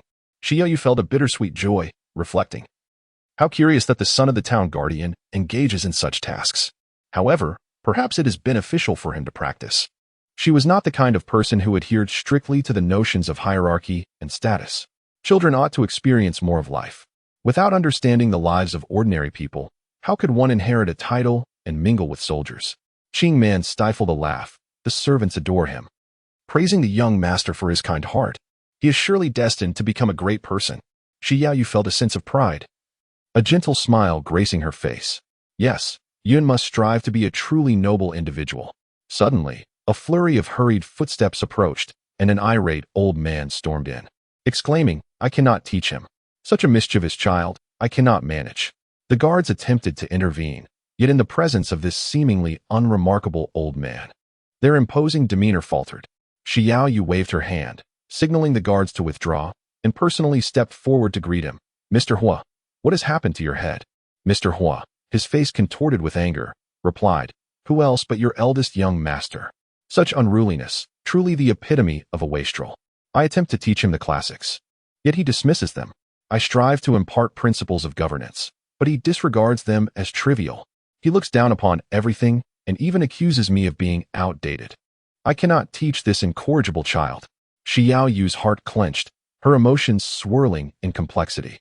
After the Grand Princess stripped Qi Yin of her guardianship, she had entrusted Xiao Qingchun to a separate residence, hoping to engage a tutor to rectify his character. Yet on the very first day, the teacher had been left bloodied and bruised.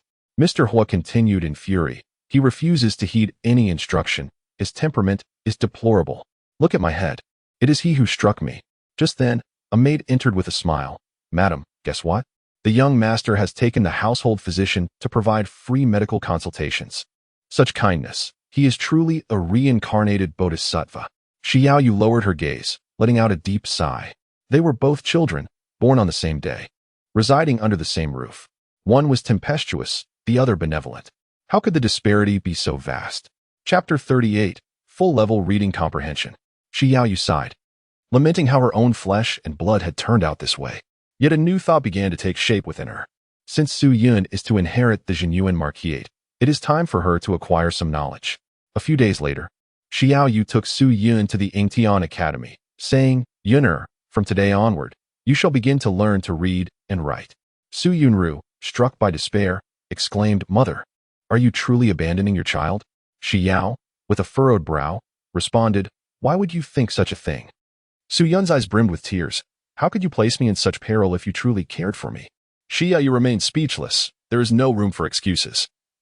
"You must learn." Su Yun, "Mother, I implore you. The demon Lord Jier has gained infamy, known for his nightmarish cries whenever children misbehave. Mothers invoke the name of this demon lord, warning that failure to study diligently will lead to becoming like him. Please restore his reputation and cleanse his name. Seek out a mentor, one who must survive. Task difficulty, extremely high. Task reward, mastery in reading comprehension." Su Yun, with a serious demeanor, said, "Mother, I have a great fondness for learning. Please return home. I must devote myself to my studies." Shi Yaoyu, taken aback, led Su Yun to the esteemed Master Yu. The Academy of Yingtian was vast, accommodating scholars of varying ages, from mere children to those in their 50s. This Master Yu was renowned for his exceptional teaching, attracting many noble youths under his tutelage. "Yun'er, greet the master," Shi Yaoyu instructed. Su Yun performed a ceremonial bow with great elegance. "Greetings, esteemed teacher." Ding. "Ah. As the most formidable being across all realms, you are enveloped in countless threads of causality. It is truly remarkable that with your bow, my teacher has survived." Task reward, mastery in reading comprehension, enhanced with age. Su Yun let out a soft sigh, expressing relief that the system had anticipated events a millennium in advance. Otherwise, the task might have encountered an impasse. On the eve of the grand confrontation, Su Yun found himself ensnared by karma, burdened by the weight of cause and effect. While an ordinary person would struggle to withstand a bow from an emperor, how much more so for Su Yun, the supreme being of all realms. Even for a protagonist, receiving such a bow would undoubtedly bring discomfort for a time. Even though Su Yun may lack certain skills compared to others, the demon lord can only engage in discourse with him, never considering him as a mentor. At present, although Su Yun possesses fortune, he remains, after all, a mere child. He carries a pure aura and sincerely seeks guidance from others, perhaps even bestowing benefits upon them. Master Yu, stroking his beard, chuckled, "A good child, you appear quite clever." Shi Yaoyu humbly replied, "Oh, not at all. I am merely mischievous and shall rely entirely on Master S teachings henceforth. These are merely polite exchanges. And Master Yu understands this well. He possesses a unique method to capture the attention of young minds. Pointing to an inscription, he inquired, Su Yun, do you know what this stele says? The inscription was filled with characters, yet none could be deciphered. Master Yu relied on this tactic to attract numerous young aristocrats. He chuckled softly, anticipating that the child would claim ignorance, thus providing him the opportunity to say, then allow this old man to teach you. Consequently, the child would obediently follow him to the academy. The melody of the zither lingers in the air, elegant music wafting like an unending dream.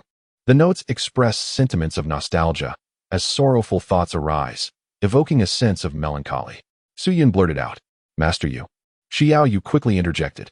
The child is just speaking nonsense. Master, please do not take it to heart. No. Master Yu's eyes widened in disbelief. Have you studied this? Xiao Yu responded. The most beautiful woman of Tianyuan realm, in the eyes of Master Yu, a pedantic scholar, was overshadowed by Su Yun's significance. He puffed out his cheeks and glared, resting a hand on Su Yun's shoulder. Child, have you truly studied this? Su Yun scratched his head and replied, not at all. Master Yu, filled with excitement, exclaimed, then how do you know how to read? Su Yun pointed at the stone tablet and said, you must observe it this way, resembling the shell of a snail, continuously revolving. As you rotate through 4 characters, then 5 characters, and onto 6, it will eventually be read aloud. Master Yu was astonished, realizing that this was indeed a palindrome. It would leave even adults befuddled, let alone children. The mother wore a look of bewilderment, clearly having never encountered such a thing before. Was it truly the case that this child comprehended it upon first sight? Xiao Yu, too, began to grasp the situation, and inquired with curiosity, Yuner, when did you come to know so many characters? After all, as a scion of the Marquis family, he would receive some instruction in letters. Yet she had not anticipated his proficiency to be so extensive. Su Yun let out a soft snort, with an intellect at its peak. How could he possibly decipher the imperial scriptures? Yu Fuji, brimming with excitement, grasped Su Yun's hand and hurried to another stone tablet. Child, can you interpret this inscription? Xiao Yu glanced over. A young woman in yellow silk. Is it the grandson's grinding mortar? She scratched her head, uncertain. Although she had received an education and practiced her craft, mastery requires specialization. It is rare to excel in every domain. Xiao Yu sought to smooth things over. Master, Yun merely happened to guess the inscription on that tablet. Su Yun blurted out, what a marvelous phrase. Xiao Yu chuckled, my dear child. How many poems and verses have you read to dare declare such a splendid phrase? With a clap of his hands, Master Yu was filled with excitement, as if he had stumbled upon a rare treasure, exclaiming, he speaks of the riddle's answer. The inscription solution is indeed a marvelous phrase. Xiao Yu, bewildered, responded, Master Yu, his voice trembling with anticipation, urged, Su Yun, do share with us, why is it a marvelous phrase? Su Yun pointed at the inscription, Huang Wan, where Huang signifies color and Wan denotes silk, collectively embodying the concept of excellence. A young woman is akin to a maiden, thus she is exquisite. A grandson is the offspring of a daughter, hence he is delightful. Lastly, Ji refers to a mortar, which endures pungency, representing eloquence. This is indeed a remarkable expression. Master Yu chuckled heartily, unable to contain his delight. A prodigy. Ha. I never imagined that at my age, I would encounter such brilliance. Come, Yuner. Swiftly join me inside. From now on, you shall be the leader of the Angtian Academy. Xiao Yu, holding a bundle of tuition fees, appeared bewildered. Master? Master Yu waved his hand dismissively. Go. Do not interrupt my lesson with Yuner. To others, she was the most beautiful woman in the Tianyuan realm, breathtakingly enchanting. Yet, in the eyes of the old scholar, who could rival Su Yun's fiery allure, Xiao Yu was taken aback. Could her own son possess such extraordinary talent? Oh wait. Master Yu turned back. Xiao Yu hastily responded, Master, please continue. Master Yu said, come to fetch him later. I wish to engage in further discourse with Yuner. Xiao Yu. Su Yun smoothly enrolled in school and successfully captivated a group of erudite scholars. After enduring the wait for class to commence, he finally found a moment of respite, only to be greeted by several acquaintances. The young prince, Qin Chuan, patted Su Yun on the shoulder and exclaimed, you just started today? The last time you gifted me a toy, I reluctantly became your elder brother. Fear not, for at Tian Academy, I shall protect you. As long as you refrain from dozing off in class, All your troubles shall be directed to me. Zizi. As class began, Su Yun promptly succumbed to slumber. The advanced reading comprehension and the study of the three-character classic proved to be exceedingly tedious. Observing Master Yu approach, the young prince's expression turned anxious. Hey, wake up. I promised I could assist you with everything except sleeping in class. As Master Yu drew nearer, the young prince's heart raced. He feared nothing. Yet this scholar had the authority to strike, rendering his princely status futile. Thud, thud, thud. With Master Yu advancing, the young prince shut his eyes, unwilling to witness a gruesome scene unfold. How could one sleep at such a time? Crack. Master Yu's palm struck the young prince's desk, his voice laced with ire. The young prince trembled. Master, I promise it won't happen again. To his astonishment, Master Yu removed his outer robe and gently draped it over Su Yun's shoulders, saying, It is uncomfortable to sleep in class, and what if he catches a cold? As classmates, you must take good care of him.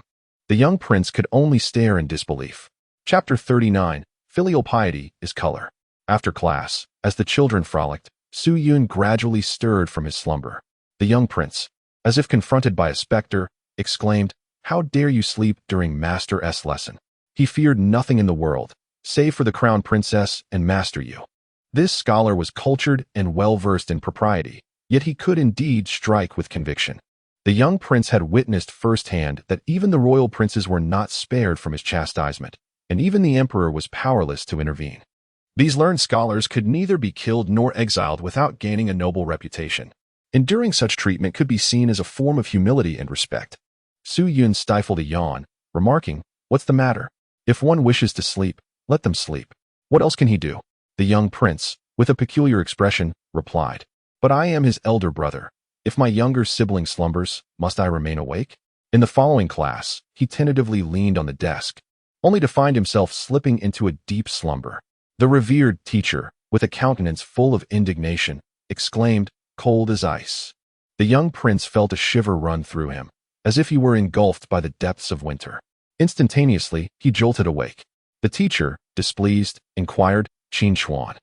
How does one interpret the character filial piety? The young prince, still with drool at the corner of his mouth, stammered, I mean, it's just horizontal and vertical strokes. Bang. The teacher slammed the desk, commanding, Stand up. Do you dare to sleep so brazenly in my class? Do you believe you have attained mastery or possess exceptional wisdom? The young prince widened his eyes in astonishment, retorting, Master, why is it that he can sleep? Su Yun slept more soundly than he did. The 3-year-old child, with a bubble of snot, lay on the table like a soft little dumpling, exuding an irresistible cuteness. Humph. Master Yu snorted in displeasure and strolled over to Su Yun's desk. In the gaze of many onlookers, he gently patted Su Yun's back with the softest of motions, saying, Yuner, come now, awaken. Su Yun, still half asleep, rubbed his face and groggily inquired, Master, is there something you need? Master Yu smiled and asked, Are you feeling cold? Would you like to come to my room to rest? Su Yun waved his hand and said, Thank you, Master, your lectures are quite conducive to sleep. The sound of rain and water outside, coupled with the ASMR of the physics class, is more soothing than anything else. Master Yu smiled awkwardly. Good, that is good. The young prince and his entourage looked on in astonishment. Why is that? Master Yu did not speak sternly, but he maintained a serious demeanor. How could he exhibit such gentle and considerate behavior, as if he were looking at his own beloved grandson? At that moment, Master Yu inquired, Yuner, what is your interpretation of the character filial piety? Su Yun pondered for a moment. Desire. Master Yu questioned in perplexity. Oh, why is that? Su Yun inquired, What, in your opinion, constitutes filial piety, sir? Master Yu replied, It is the reverence and devotion shown towards one's parents. Su Yun chuckled softly. Zixia once inquired of Confucius about the essence of filial piety. Confucius replied, Among children, the greatest challenge lies in treating their parents with kindness and a pleasant demeanor. Merely performing tasks for them or providing sustenance does not truly embody filial devotion. Thus, the student surmised that the crux of filial piety is expressed through one's countenance. That is, the expression on one's face. Master Yu clapped his hands in joyous laughter, exclaiming, Well said, well said. Truly, you are the leading scholar of my academy, possessing extraordinary wisdom and unique insights. Very well, Yuner, you may retire for the night. Should I have further inquiries, I shall seek your counsel. The young prince's eyes widened in astonishment. What? No way. You are truly remarkable. Master Yu turned as he departed, remarking, as warm as spring, with his words. The entire classroom was enveloped in a comforting warmth. Su Yun settled comfortably into her seat, knowing that she would sleep even better soon. During the noon break, the students chose to remain at the academy for their meals. Given the abundance of noble offspring among them, the dining provisions at the academy were quite exquisite. After the events of the morning, the young prince felt a lingering sense of embarrassment. How could he, aspiring to be the leader, find himself outshone by a junior? Thus, he took Su Yun by the arm and declared, since I am to take the role of your leader, I must impart to you some genuine knowledge. Su Yun was equally intrigued. What is it? The young prince pointed ahead. Charming women. Do you see her? She is the legitimate daughter of the Bai family, a descendant of the Xiaoming Duke. Among this group, she is the most exquisite. Allow me to demonstrate how to win a woman's heart, shortly. You shall attempt with the second most beautiful one. Su Yun turned his gaze and discovered it was Bai Qilua, the one with the phoenix nirvana body. He noted that this little girl, merely 2.5 years old, was still in her infancy, accompanied by her little black companion. She had come to seek her brother for playtime and to share a meal. The petite girl donned a crimson outfit, her hair styled in twin high ponytails. With lips as red as cherry blossoms and eyes as dark as lacquer, she resembled a charming doll from a traditional painting. Despite her tender age, she stood out as the most exquisite among her peers. Truly, she was destined to become the most beautiful woman in the myriad realms. Su Yun mused at her captivating allure at such a young age. However, in this life, Xiaoyue would not meet her demise. The question remained. To whom would the title of the first beauty ultimately belong? It mattered not. One could hardly claim a preference for black silk and forsake white. Nor could one dismiss the allure of mature women, lolas, young mothers, flight attendants, policewomen, teachers, nurses, maids, queens, princesses, young ladies, or childhood sweethearts. Ahem. Where did that train of thought lead? Each individual possesses their unique charm. It is hardly fair to compare them merely by numerical value. Su Yun inquired. Are you certain about seeking her out? The young prince, brimming with confidence, scoffed, I am no mere child of 3. What man of stature lacks a woman? You stay here and witness my performance. With that, he strode forth with a boldness that suggested he was unperturbed by familial ties. Flipping his hair back, the 5-year-old wore an expression that belied his age and declared, Madam, I would be honored to share a meal with you. I can offer you some milk. Bai Qilua revealed her small, sharp canine teeth and urged, Xiaohei, bite him. Woof, woof, woof. Xiaohei transformed into a mischievous bundle of fluff, baring his teeth and charging ahead. Oh dear. The young prince fled in disarray. The surrounding scholars and children stifled their laughter, finding the scene utterly delightful. The young prince returned, somewhat disgruntled and unable to maintain his composure. That Bai family heiress must not have an affinity for men, otherwise no woman could possibly withstand my charm. Passers-by chuckled discreetly. At merely 3 or 5 years old, their utterance of men and women was surprisingly sophisticated. Su Yun remarked, Are you certain? The young prince, concerned about his reputation, replied, Of course, if you don't believe me, go ahead. She will undoubtedly unleash her dogs upon you. Su Yun, eager to greet her, approached with a cheerful call, Bai Qilua. Startled, Bai Qilua turned around, and, upon seeing the youthful and handsome face, leaped with joy. Is it still my husband, Yinge? What is your name again? Meanwhile, Xiaohei, upon spotting Su Yun, rushed over in excitement. Su Yun, wishing to avoid soiling her garments, coldly commanded, Kneel. Thud. Both Xiaohei and Bai Qilua promptly knelt down. Oh dear. Su Yun assisted the little girl to her feet, inquiring, Why are you kneeling? Why are you obedient at such a moment? Bai Qilua, entranced, inhaled deeply and replied, As long as my beloved Yun husband plays with me, I shall be obedient. Su Yun chuckled, I am Su Yun, and you may call me Brother Yun. Oh. Bai Qilua nodded, uncertain how long she would remember. Su Yun noticed that Xiaohei was also half closing his eyes, blissfully inhaling the scent of his pant leg. Oh, could it be due to the blood of the celestial ancestor? He suddenly realized why Bai Qilua and Xiaohei were so enthusiastic. Chapter 40, Run. The 6 desired demoness. These 2 creatures had both reverted to the bloodline of the phoenix ancestor. Compared to humans, they resemble divine beasts more closely. The basic physical qualities of humanity are far inferior to those of the beast kin. However, due to their superior comprehension, they can attain considerable cultivation after several decades of effort. In contrast, the physical prowess of the beast tribes far surpasses that of humans. Those powerful clans are born with high-tier potential and can reach the heights of their ancestors as they mature. Yet, due to the balance of natural law, their growth takes longer and their cultivation efficiency diminishes. Filial is a divine beast cloaked in human skin, possessing a far more intense perception and craving for her bloodline than that of humanity. Su Yun had previously obtained the blood of the celestial ancestor, elevating her lineage to that of her forebears, placing her on par with the domain itself. In her eyes, this was the finest remedy. Su Yun hesitated for a moment, quietly procuring a sharp instrument to make a small incision on his finger. Seizing the opportunity while attending to the little black dog, he squeezed a drop of blood into its mouth. With a myriad of extraordinary abilities, the blood healed almost instantaneously. He decided to experiment first on the Bayou hound, hoping to activate its bloodline. Should he succeed, the next step would be to awaken the sacred Phoenix Empress, potentially allowing him to cultivate an immortal guardian to protect his family. Filial's gaze was pure, as she genuinely cherished the man she referred to as her husband. She inhaled the comforting scent and stood on her tiptoes. The young prince was left in a state of shock, watching helplessly as his younger brother won the affection of the woman he could not attain. With a single command, he compelled her to kneel before him. Then, with an authoritative gaze, he lowered his eyes and looked at her with profound affection. The delicate beauty found herself cornered, with no escape in sight. Ultimately, she succumbed to his overwhelming presence, planting a gentle kiss on his cheek. As Su Yun returned, the young prince's heart ached with jealousy. I am the elder brother. It is I who deserves the most beautiful wife. If my younger sibling can win a woman's heart, how can I, as the eldest, continue to hold my head high? Meanwhile, Su Yun's expression grew grave. I underestimated the situation. Having just met, and already a kiss upon the cheek, what will it be like when marriage truly beckons?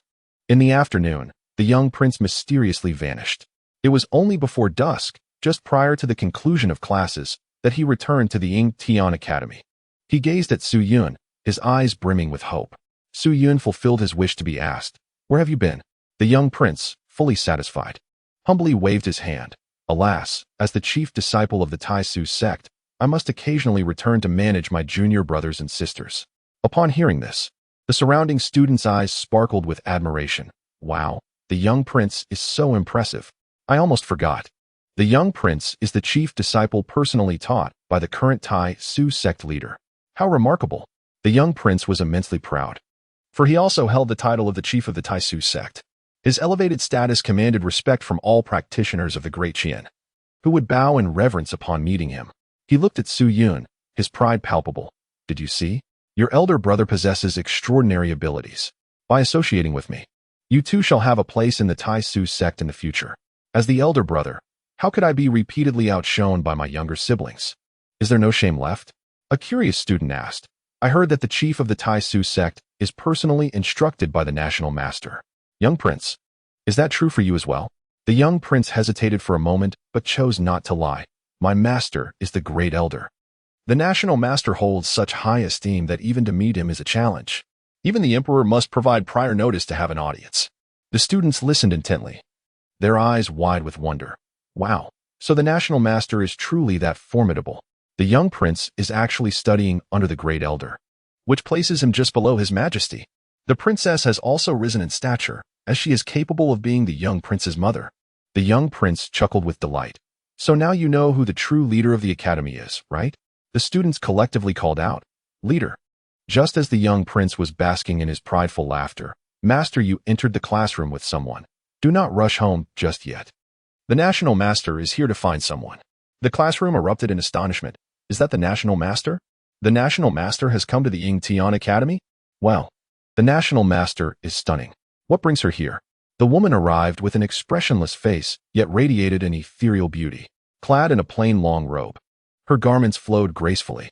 She appeared as if the moonlight had just coalesced, or as if the sun had emerged after a snowfall, exquisitely beautiful and untouched by the mundane.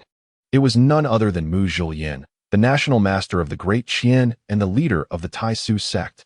Those gathered around the young prince exclaimed in surprise, "Young prince, the national master has come to see you. Hurry, it must be to impart teachings." The national master coming to the academy signifies how much she values you. The young prince stood up in excitement. The national master is looking for me? This afternoon, the great elder of the Tai Su sect descended the mountain and discussed some teachings with me. I never imagined this was a prelude to a meeting with the national master. The students wore expressions of excitement. Leader, quickly enlighten us. The young prince straightened his attire and walked forward with a proud posture. He wished to present himself in the best manner for the meeting with the national master. What are you doing? Master, you frowned. The young prince instinctively replied, the national master is here to see me. What concern is it of yours? Master, you dismissively waved his hand and returned to his seat. As soon as the words were spoken, the young prince instantly appeared in his seat. Master, you turned his head and replaced his expression with a radiant smile. Come, Yinger, you shall stay for a while. And the national master will speak to you privately about the teachings. The others may take their leave. The young prince's eyes widened in disbelief. What on earth? A profound silence enveloped the classroom, which was soon shattered by an intense discussion. What is going on? The national master has come to seek out that person? Su Yun had only just arrived for a day, and many names still eluded him. It is Su Yun, the heir of the townsman duke. Someone exclaimed. Oh, weren't you here to seek out the young prince? Why are you looking for Su Yun instead? Another voice chimed in with disbelief. I can't believe the national master is not giving lessons to the chief of the Tai Su sect, but rather imparting teachings to someone else. Amidst the swirling discussions, the young prince felt tears welling in his eyes. What is happening in this world? The revered national master, a figure so esteemed that even the emperor's uncle was seldom granted an audience, had personally come to the academy. Moreover, he was to lecture Su Yun's own subordinate. Soon, various noble families arrived to collect their kin. The grand princess, having retrieved her son, casually inquired, "How was your day? Was the academy enjoyable?" "It was dreadful, utterly unenjoyable." The young prince, with tear-filled eyes, lamented, "I shall never return." The grand princess, bewildered, responded, "Aren't you the king of the children? Why would you not come back?" The young prince, unable to contain his tears, cried out in despair, "Who truly is the chief? Who is the real leader?" Xiaoyu also came to fetch Su Yun, her heart heavy with concern for her son on his first day at the academy. "How was your day? Was the academy enjoyable?" she asked. Su Yun nodded vigorously, exclaiming, "How delightful! I shall return tomorrow." Xiaoyu, somewhat perplexed, inquired, "Is this academy truly so captivating?" At that moment, Mu Zhilian approached, saying, "Madam Shi, I wish to impart some teachings to young Master Su. Would that be permissible?" Xiaoyu, taken aback by the unexpected request, promptly offered Su Yun to her, replying, "Of course, it would be my pleasure." Su Yun hesitated, instinctively resisting the situation. However, reflecting upon the fact that at this moment, Mu Zhilian had not yet succumbed to despair, she found no justification for her rejection. Thus, she reluctantly rose and followed her outside. It wasn't long before they entered a modest chamber, where Mu Zhilian and Su Yun sat facing each other, embarking on a discourse. Cultivation and scholarly pursuits represent two distinct paths, both capable of leading one to greatness. Consequently, most children engage in both studies and energy refinement simultaneously, until they ascertain their strengths and inclinations. Mu Zhilian, harboring thoughts of this reincarnated master, yearned to impart her knowledge wholeheartedly. Su Yun propped his head up, feeling rather bored. With his maximum level of comprehension, he could grasp everything Mu Zhilian explained in an instant. It was exceedingly simplistic. Nevertheless, having taken the imperial blood from her, and since listening to her teachings posed no detriment, he decided to cooperate for the time being. After all, sleeping was the same no matter the location. Su Yun cast a furtive glance at Mu Zhilian, stealthily slipping a piece of candy into her mouth. My movements were so subtle. Surely she wouldn't notice, would she? Just then, a chilling alert echoed in my ears. Danger! The grand showdown approaches, and here you are, caught red-handed by Mu Zhilian. Although you are the mightiest of all realms, the enigmatic Six Desires sorceress remains a formidable challenge. Prioritize your safety. The moment of redemption is near. Refrain from provoking further troubles. Task difficulty, extremely high. Task reward, shadow mirror of illumination. Su Yun was taken aback. What? Preserve oneself? Even the demon lord must suffer when entangled with the Six Desires sorceress? A sudden wave of perspiration enveloped him. Yet a flicker of hope emerged. The seal of the supreme emotionless master from a millennium ago remained steadfast. I should be safe and without cause for concern. Just then, Mu Zhilian abruptly teleported before Su Yun. She extended her delicate fingers, akin to jade, and grasped his chin, exhaling softly like orchids. Young Master Su. Chapter 41. The eruption of desire. Su Yun widened her eyes, witnessing the ethereal presence of Mu Zhilian, who had instantaneously appeared before her. The young master of the Su family felt an unreasonable finger thrust into her mouth. No, my pristine virtue, Su Yun lamented. Who could have anticipated that, a millennium later, the six desires demoness would exhibit such behavior? With a swift motion, Mu Zhilian extracted a saliva-coated piece of candy from Su Yun's mouth. Her expression remained impassive as she stated, Young Master Su, please refrain from consuming candy during the sermon. With that, she severed the silver thread and placed the candy upon the lectern. Resuming her seat, she began her discourse anew. Su Yun covered his mouth in astonishment. Candy? Was it merely for candy? He placed a hand on his chest and let out a long sigh of relief. You gave me quite a scare. I thought I was in for something serious, only to discover it was about sneaking a snack during class. It's not as if it were a grave transgression. So what is the fuss? Thankfully, Su Yun scrutinized Mu Zhilian and, upon confirming that she was unremarkable, felt a sense of ease wash over him. He had frightened himself for no reason. The national master would not fall from grace for decades to come. Why should he be so perturbed? Moreover, neither he nor the protagonist had entered the two void gate this time. Thus she had even less reason to be overwhelmed by emotions leading to a shattered heart. Su Yun settled himself and began to attentively listen to the lecture. Yet, as expected, he soon succumbed to slumber. Zzz, lacking any sweetener to jolt him awake. It wasn't long before he was lulled into a deep trance. Mu Zhilian sighed, casting a sorrowful glance at Su Yun. This child possesses such exceptional talent. Why does he lack the motivation? In the previous assessment, he exhibited the same behavior. Though he demonstrated a flawless comprehension, he squandered his time idly playing with his fingers. A mere quarter of an hour of cultivation equates to what others might achieve in decades, or even centuries. Yet, he remains disinclined to invest his efforts in the rightful path. Perhaps he is yet unaware of what that path truly entails. Mu Zhilian roused Su Yun. Young Master Su, do you still wish to listen to the teachings? Su Yun jolted awake, sheepishly rubbing his head.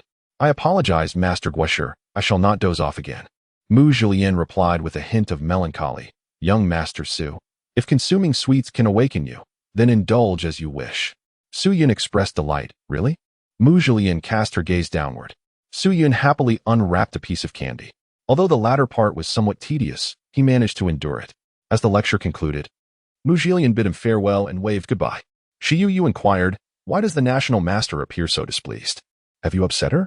Su Yun remained indifferent, stating, it's merely a piece of candy.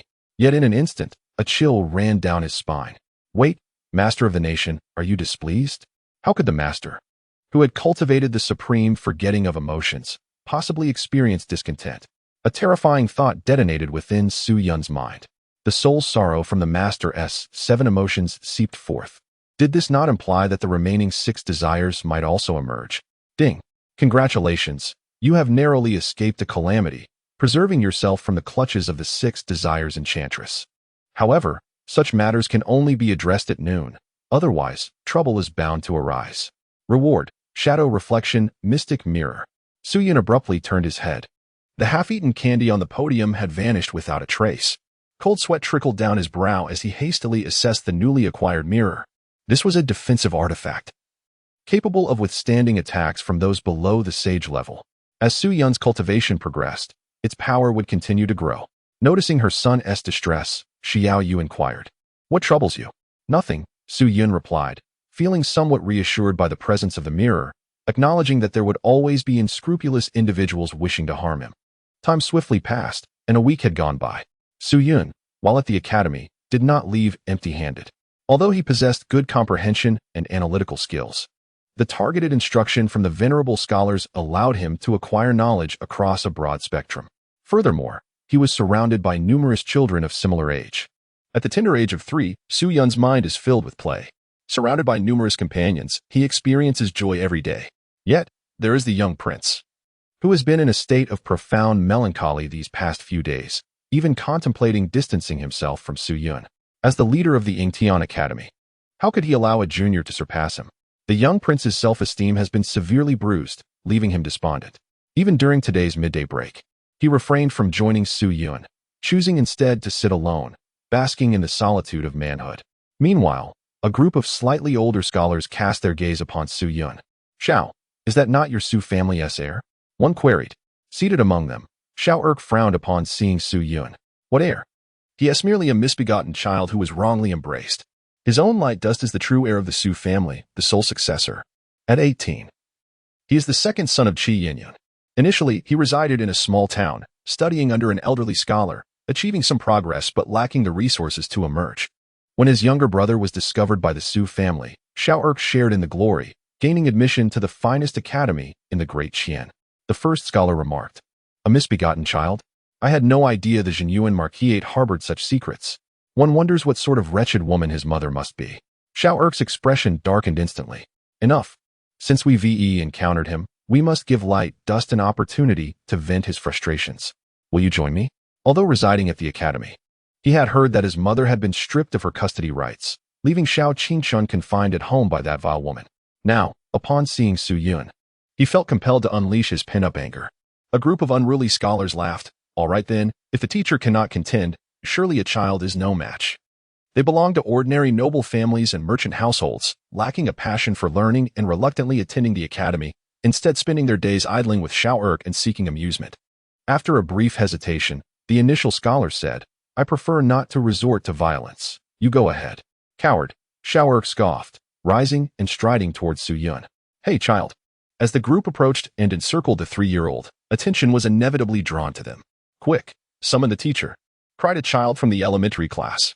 Xiao Erk sneered. "What good will calling the teacher do? After all, I am from the Zhenyuan Marquis.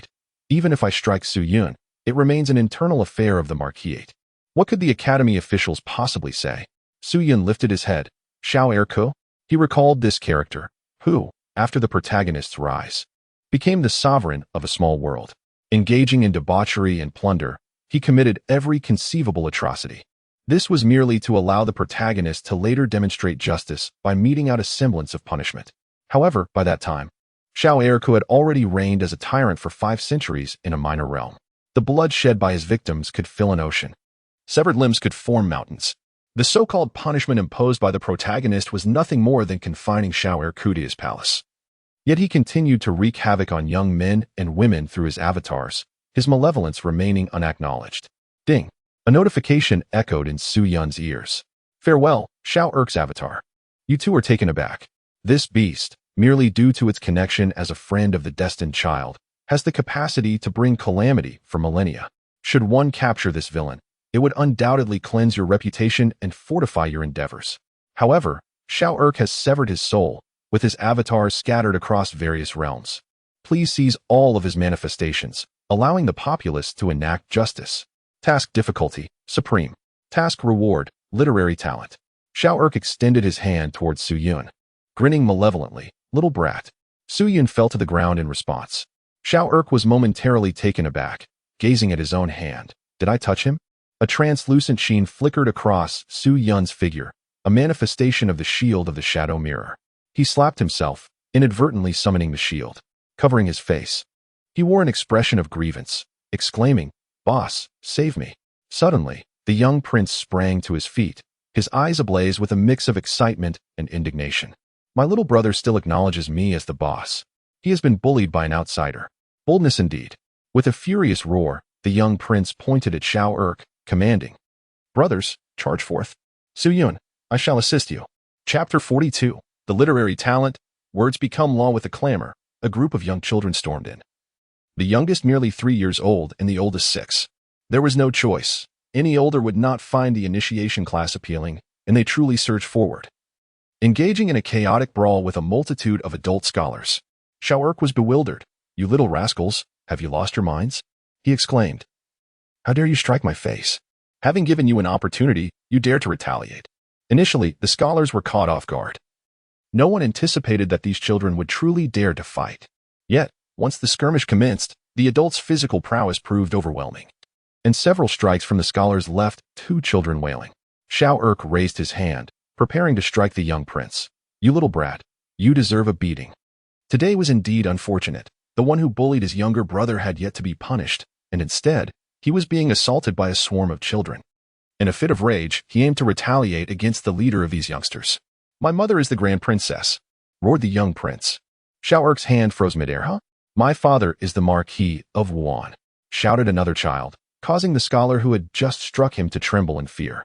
My uncle is the Grand Commander, another child proclaimed, and the scholar beneath him suddenly found himself paralyzed with trepidation.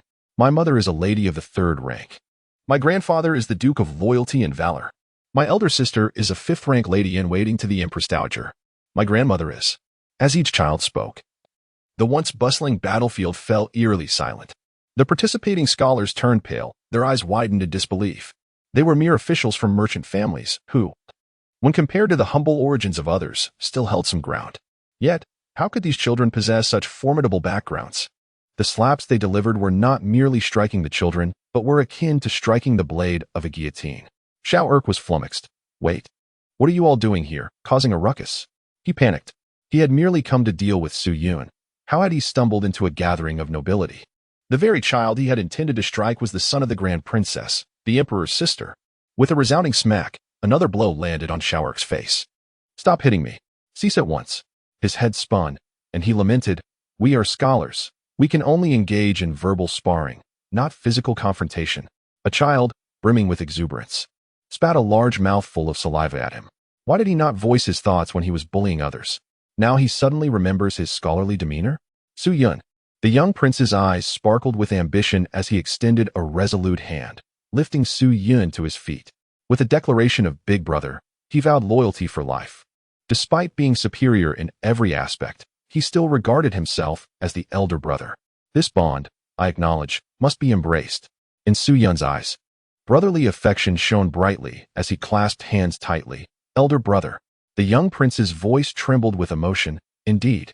The scholar, trampled beneath the children's feet, protested, Must you all be so sentimental? I haven't even been allowed to rise yet. Buzz. I am in the dining hall. The voice of Master Yu materialized simultaneously with his presence.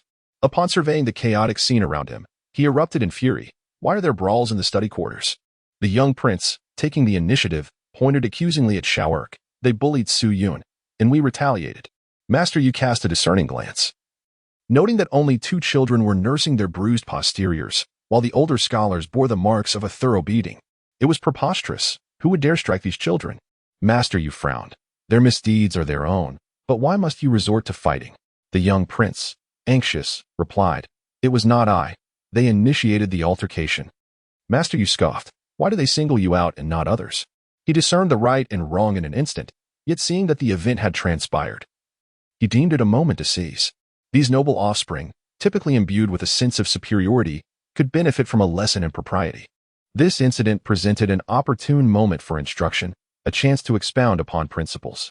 After all, fighting is unacceptable, is it not? Thus, he resolved to administer 50 strokes to each party involved, and once the educational discourse concluded, he would address matters with impartiality, achieving a balance of justice. Ding! A voice whispered in Su Yun's ear. Ah, how swiftly you have located all of Xiao Erk's avatars and initiated their punishment by the masses. Excellent. Following this deed, your reputation will undoubtedly soar. The people of these realms shall express their gratitude towards you. Task reward, literary talent. As a warm sensation enveloped Su Yun's chest, he felt a fullness in his abdomen devoid of any muddled essence of grains. It was pure energy. Indeed, a mind enriched with literature radiates elegance. Was the task accomplished? It was exceedingly simple. Xiao Erk's innate talent was lamentably lacking, yet through the protagonist, he reaped numerous advantages. Had this occurred just before the grand battle, capturing him would have proven immensely challenging. However, with 1,000 years to spare, he was hardly advanced in his cultivation, merely at the threshold of initiation. To others, this group of children appeared as noble science. Yet, from the perspective of the demon lord, they were but slightly larger ants, mere common folk. Their reprimands, though slight, served as a form of discipline. And you, Su Yun, Master Yu interjected. He held a particular fondness for Su Yun and could not bear to see him wronged. Yet, whether it was inscriptions or ancient texts, none posed a challenge to this exceptional student. Master Yu seized the opportunity to impart a lesson. One hand cannot applaud alone. If conflict arises, you bear some responsibility as well. The young prince, still in his youth, was oblivious to the intricate dialectics of the old scholar, and thus felt a surge of injustice. Little brother, it was my failure to protect you. Slap. Su Yun stepped forward and delivered a slap to Xiao Erk. Master Yu widened his eyes in astonishment. You? Su Yun spoke earnestly. Master, do you see? It takes two to clap. Master Yu sighed, acknowledging the youthfulness of the child. What initially held merit now seemed to lack reason. Perhaps it was best for both to receive equal punishment, allowing them to learn a valuable lesson. Xiao, still oblivious to the ultimate bias of the situation, felt a strange delight after receiving a slap. Su Yun, you dare to strike someone in front of the master? You reckless little imp, are you courting disaster? Su Yun said, then you should give it a try. Suddenly, the entire academy trembled. In the center of the academy, a statue carved from white jade seemed to resonate with Su Yun's words, emitting a low hum. At that moment, Xiao body stiffened, shaking uncontrollably as if he were desperately resisting. Yet, his right hand involuntarily rose, striking his own face with force. Slap, slap, slap. Xiao struck his face repeatedly, terror etched across his features. My hand, it's moving on its own. Help, please. Stop hitting me, it hurts. Yu Fuji watched, his eyes widening in astonishment. He paid no heed to Xiao hand, which continued to deliver harsh blows to his face until it resembled a swollen mass. Instead, he turned in sheer delight, exclaiming, Wen Dan, the spirit of the book immortal manifests, and the literary energy resonates. Yu Fuji distinctly felt the pure energy within Su Yun harmonizing powerfully with the scholarly essence of the academy. The force left by the book immortal had unexpectedly assisted such a young child, enabling him to achieve the miraculous phenomenon of words manifesting into reality. This was Wen Dan, one of the extraordinary gifts most fervently sought after by scholars. Just days ago, when the national teacher had visited, Yu Fuji lamented that such a promising talent as Su Yun was pursuing the path of Dao. Yet, in merely a few days, he had cultivated his own Wen Dan. In the Confucian path, the principle of words manifesting into reality is paramount, with its influence often surpassing that of Taoist methods on those of lower realms. However, against stronger opponents, one often suffers injury upon speaking such profound truths. With the possession of Wen Dan, one gains a remarkable audacity. Henceforth, regardless of how extravagant one's words may be, even if proclaiming the fall of sages or the resurrection of emperors, one's foundational path shall remain unscathed. In the vast realm of Tianyuan, there are but 3 scholars capable of manifesting Wen Dan. Su Yun forged his literary spirit, and the ethereal atmosphere within the academy naturally assisted him, allowing his words to manifest with authority. A mere 3-year-old child could command a 9th-rank scholar within the confines of the academy. What a miraculous occurrence this is. Perhaps in a few days, he might even cultivate a wise heart. Yun, when will you refine your literary spirit? Chapter 43, Relics of the Buddha Nation. Rebirth of the Sacred Bones. Master Yu was in high spirits, marveling at the fact that he had nurtured such a prodigy. Although he had only taught for a few days, there existed a bond of teacher and student. For a child of this caliber, what need is there for strict discipline? Even if he were to relieve himself upon the statue of the immortal scholar, it would matter not. Su Yun shrugged. Just a moment ago, Master Yu chuckled. Is literary talent something that can be cultivated in just a few days? It was likely merely an emotional surge that resonated with the essence of writing. Xiao. Master Yu's mood brightened, but he quickly turned icy, stating, the sage of literature once beheld the peach blossoms overnight and achieved enlightenment. You should also venture to the back mountain to admire the peach blossoms. Xiao complexion turned pale. This was not merely a flower-viewing excursion, but a threat to his academic standing. I am in the dining hall. With a swish, the president of Ingtian Academy appeared simultaneously with the voice. He surveyed the scene and, like Master Yu, comprehended the entire situation. The strong bully the weak, and the weak show no respect for their elders, the president remarked. Xiao seemed to grasp at a lifeline, shouting, President, I am the champion of the 3 provinces of Nailing. This year I aim to bring glory to the academy in the grand examination. That Su Yun is no good. He is also at fault. Punish him to go to the back mountain to see the peach blossoms. I want to excel in the examination and achieve the top scholar. The president discerned his character but chose not to reveal it. Everyone must be punished. No, President. Master Yu interjected. Su Yun cannot be punished. These children cannot be punished. The president frowned, suspicious. What? Do we not seize this opportunity? Master Yu's emotions surged. Su Yun possesses literary talent. A wave of the president's hand silenced the room. Xiao Qishan, how dare you slander our academy's champion? Expelled from Ingtian. You shall not be admitted to any of the 4 great academies. Xiao. The president spoke calmly. Xiao shall remain home. Xiao forgot the way to the academy. Bus. Xiao was suddenly transported back to the Xiao family's villa. Qi Yinyun, having lost her custody, wept daily, cursing, and was confined to her room. Suddenly, a living person appeared, startling her. Upon recognizing the face, she exclaimed in surprise, "Erk, how did you end up here?" Xiao Erk clutched his head in agony. I have been expelled from the academy. I want to seek redress. I forgot how to return." Meanwhile, the president and master you were laughing heartily. 3 years of literary talent. He shall become a great sage of Confucianism and Taoism. No, becoming a great emperor of Confucianism and Taoism is also within reach. In several divine dynasties, the academy still holds a place. Outside, there are various martial artists who only know how to practice their arts, oblivious to nurturing the heart. The academy is due for a resurgence. The more he thought this, the more dissatisfied the president became with the student who had just acted out, who dared to harm the champion just now. Step forward. Several battered students, terrified, involuntarily raised their hands. It was me. I was incited by Xiao Erk. I wanted to hit that Su Yun. So did I? The president's anger twisted his features. This is not merely attacking the champion. It is striking the face of the sage of literature.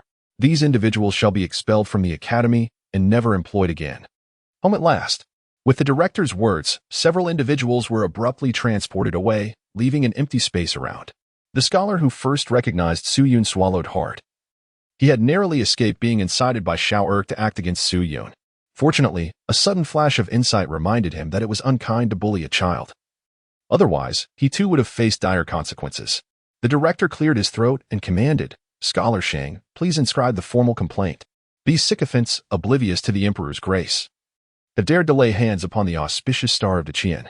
I urge the court to take heed and deliver severe punishment to the instigators. Let us eradicate this malevolence as a warning to others." A beam of pure light flickered and soared towards the capital's government office. The initial scholar trembled in fear. What a close call. He had almost found himself and his father facing imprisonment. "Yuner, do tell us, how did you awaken your literary spirit?" The 2 elderly men inquired eagerly. Yet, despite their persistent questioning, no answers emerged. Su Yun claimed to have just attained a remarkable achievement, yet no one believed him. Perhaps this is what it means for the literary star to descend upon the mortal realm, sighed Master Yu in resignation. The dean, with a sly smile, remarked, "My dear child, do you not know that in the beginning, human nature is inherently good?" Master Yu, puzzled, retorted, "We have already learned this in the 3-character classic. Why speak of it now?" The dean, resembling a cunning old fox, responded, "Historical records will note that on a certain day, the dean of Ingtian Academy taught the young literary genius to read. On that day, the young scholar awakened his literary spirit." "How preposterous!" exclaimed Master Yu, his face flushed with indignation. "You are despicable." The dean vanished, off to tend sheep in the northern wilderness. A hum echoed, and Master Yu too disappeared, trapped within the swirling vortex of the South Sea. "I am in the dining hall of the academy." The dean reappeared, laughing heartily. "You dare challenge me?" Master Yu's voice resonated with fury. The dean intruded upon the Buddhist kingdom of the western regions and crushed the ancient relics. A hum sounded again, and the dean disappeared once more, leaving behind a parting taunt. "Old scoundrel, you are contemptible. It was not I who shattered your relics. Go seek the truth." The remaining scholars stared in bewilderment, for both the dean and Master Yu had vanished. Were they still to attend classes? The young prince rubbed his hands together, feeling a mix of joy and melancholy. "Su Yun, I never expected you to be this formidable. My brother, you need not worry. A single person can easily control a scholar. Moreover, being favored by both Master Yu and the dean is far superior to these children who only know how to foolishly fight. Brother." Su Yun clapped him on the shoulder. "Without you, I wouldn't have had the chance to speak at all." "Brother, thank you." The young prince's eyes widened in surprise as he exclaimed, "You truly consider me a brother?" Su Yun nodded earnestly. Indeed, the young prince felt an overwhelming sense of gratitude as he clasped Su Yun's hand and called out loudly, "Look, this is my brother. Call him second brother." The children chorused in unison, "Second brother." "Su Yun, this little rascal is simply too easy to handle."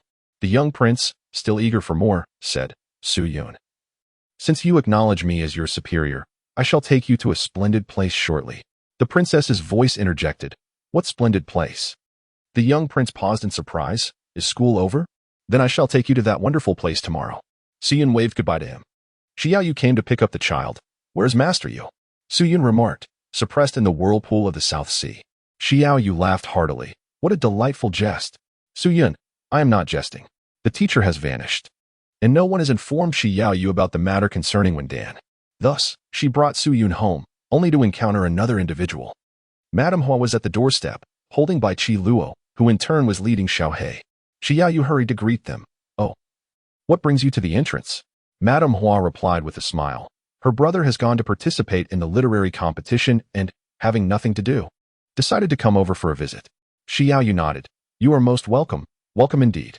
Yinner, please attend to our guests. Su Yun picked her nose and asked, what does it mean to entertain guests? Bai Qi Luo bounced around like a little rabbit and replied, Husband, let us continue our game of house. Su Yun vigorously picked his nose and exclaimed, You still haven't remembered my name. I shall be the mother, and you shall be the father. Bai Qi Luo held Little Black's hand, adding, and Little Black needs a wife too. Xiao Yu, feeling somewhat helpless, called out, Someone, please bring Qi Tian here. He has been in confinement for several days. Let us see how he performs now. Lin Yinger, having noticed the Bai family arriving, was quick to find Xiao Qi Tian. Young master, a tremendous opportunity has arisen. I recall the Holy Phoenix Empress had a spirit beast raised from a young age. It too possesses the bloodline of the Phoenix ancestor. If you could drink its blood, not only would you achieve immortality, but you might even regenerate a sacred bone. Chapter 44. Your wife is truly obedient. Your wife is truly fragrant. After a brief conversation with Madame Hua, Xiao Yu was startled by a commotion outside. Xiao Yu, come out immediately. How dare your Su Yun expel heir from the academy? You shameless wretch, show yourself. Qi Yinyun barged into the main hall, pushing and shoving, scolding loudly. Upon seeing a familiar face, she paused, recognizing Madame Hua, the future mother-in-law of her own Qi Tian, and felt compelled to maintain decorum. Xiao Yu furrowed her brow. What are you saying? When did Yunner expel anyone from the academy? Even if favored by the master, he is still a student. Expulsion is a matter for the teachers. Qi Yinyun could no longer contain her frustration. How dare you ask? You should inquire about your beast of a son. Heir is still in his room, unable to utter a word. I warn you, go to the academy immediately and clarify matters with the master. Let heir return to his studies and expel Su Yun instead. Furthermore, Qi Yinyun turned to Madame Hua. Qi Tian is the heir. He is the one deserving of a union with the Bai family. Madame Hua, do you not agree? Madame Hua frowned, remaining silent, torn between adhering to ancestral agreements. At that moment, Xiao Qi Tian was brought forth. His expression remained calm as he slightly bowed to Xiao Yu, Madam. Having recovered from his previous injuries, he appeared as the epitome of a refined gentleman.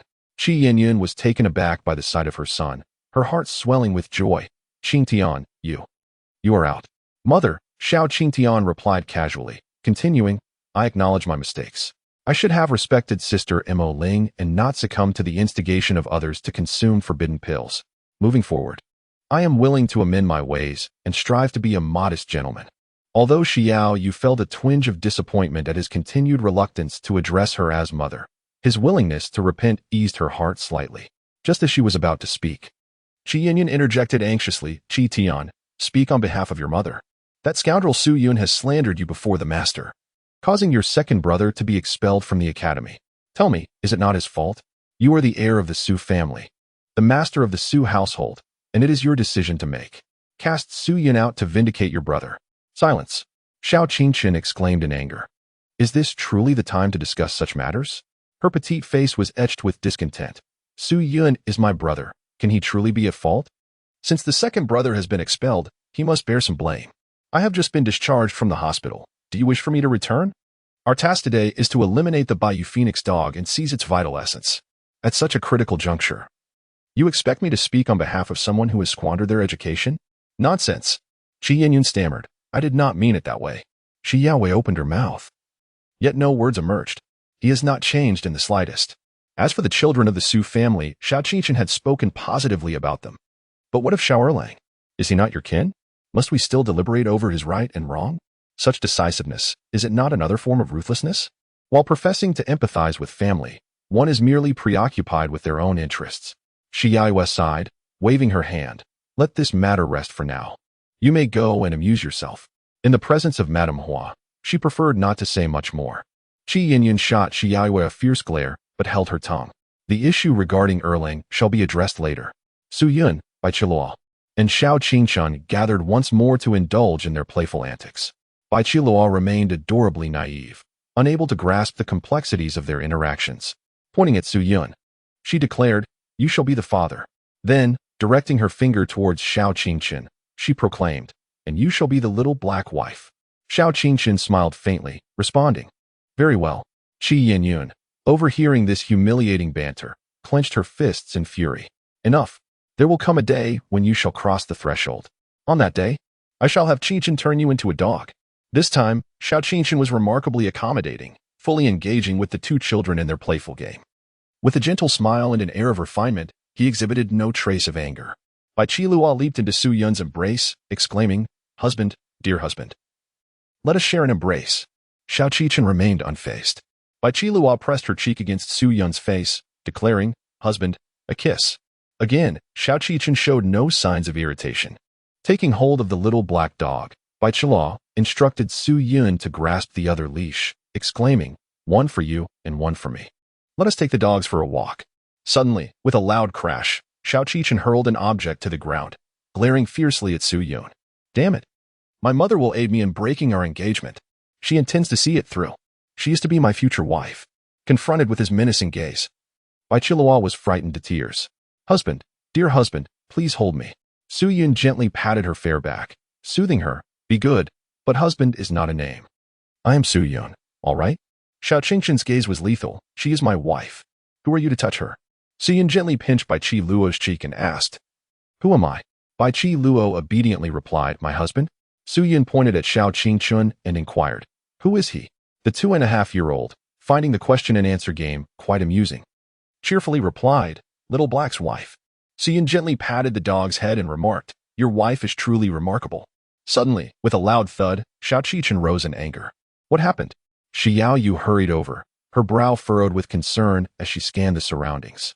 Xiao Qingchen, with a smile, replied, "My dear, we were merely engaging in a game, just a scene of pretend play." "Oh," Xiao Yu said, reluctantly departing, her unease still palpable. Xiao Qingchen let out a long sigh, whispering to himself, "Endure, one must endure." Su Yun kissed Bai Qiluo's cheek and said, "My wife is truly delightful." Xiao He, being quite astute, also understood the game of pretend play and immediately ran over to Xiao Qingchen. Su Yun nodded, giving a thumbs up to the puppy. "Your wife is quite delightful." Su Yun. Xiao Qingchen's eyes blazed with fury. Su Yun smiled triumphantly. "You little rascal, who are you trying to impress?" In the narrative, even the Holy Phoenix Empress pays you no heed. In this lifetime, do you still aspire to defy the heavens? Xiao Qingchen suppressed her fury with great difficulty. "Let us continue. It is now dark. We shall each return to our own abodes, and I will escort Little Black home." Bai Qiluo nodded vacantly. "Oh, my dear husband, shall we also return home to rest?" Su Yun nodded and said, "Remember, my name is Su Yun. My wife is truly obedient." He turned to the puppy and added, "Your wife should be obedient as well." Xiao Qingchen, holding onto the little black dog, paused for a moment before hastening his steps. Su Yun pondered, "Why have I not noticed any activity from the Baiyufeng hound?" Logically, after consuming the ancestral blood, there should be signs of ancestral regression, should there not? Perhaps it requires additional stimulation? Xiao Qingchen, leading the little black hound, soon arrived at a small courtyard. Lin Yinger awaited there, her eyes gleaming with both joy and ruthlessness. Indeed, it must be it. She had never seen the Baiyufeng hound in its true form, only aware that the demon lord had slain it. The undying bloodline of the Phoenix ancestor could also meet death, illustrating the immense power of the demon lord. "Young master, while it remains unawakened, swiftly procure its blood. Not only will you achieve immortality, but the holy bone can also regenerate." Lin Yinger exclaimed excitedly. After much plotting, she was finally on the verge of accomplishing a significant endeavor. No matter how powerful the Baiyufeng hound may become in the future, in its current state, it was but a mere pup. Slaying it would be exceedingly simple. "Demon Lord, I am still a step ahead of you." Lin Yinger felt a surge of self-satisfaction. Xiao Qingchen's eyes glimmered with greed. "Excellent, splendid." The information provided by Lin Yinger was undoubtedly accurate, yet every execution was fraught with various troubles. Although resentment simmered within Xiao Qingchen, he understood that such challenges were trials of fate. If everything proceeded smoothly, how could one strengthen their resolve and achieve greatness? However, if fate truly conspired against him, how could endless opportunities manifest before him? Harboring resentment, Xiao Qingchen vowed that once he achieved his grand designs, He would exact punishment on this foolish group of subordinates. But the immediate priority was to transform the rare Baiyufeng hound into his own power. To his surprise, this extraordinary beast was so feeble at this juncture. Your power shall belong to me. Fear not, your future master will also be mine. I shall treat her well and indulge in her. Xiao Qichen laughed proudly, realizing time was of the essence. Action must be taken swiftly. You shall come, or I shall. Anger surged within him as he thought of his wife, who had been so intimately entwined with another man, even if she was merely 2.5 years old. It mattered not. This fury would be borne by your dog. The little black hound, with its round eyes, displayed no wariness towards its master's companion. Xiao Qingshan raised his knife, aiming for the pup's heart, and plunged it in with force. Madame Hua, do you have something on your mind? Shi Yaoyu inquired. Oh, it is nothing. Madame Hua quickly regained her composure, yet found her gaze wandering outside. The last time the little black hound visited, it had exhibited characteristics of a divine beast, even injuring itself. This time, she had come specifically to observe any changes in the little black hound and its connection to that young master from the Su family. I am merely overthinking. Madame Hua smiled. With several children around, how could anything go awry? Suddenly, a tremendous roar echoed, shaking the very ground. Chapter 45, Bloodline Awakening, Enlightenment Treachery. Oh, what are you doing here? Madame Hua exclaimed upon seeing Su Yun and Bai Qi Luo playing in the living room, far removed from the direction of the explosion. Bai Qi Luo cheerfully declared, I am off to sleep with my husband. Su Yun honestly replied, Madame Hua, we have been here all along. Madame Hua's heart tightened as she pondered.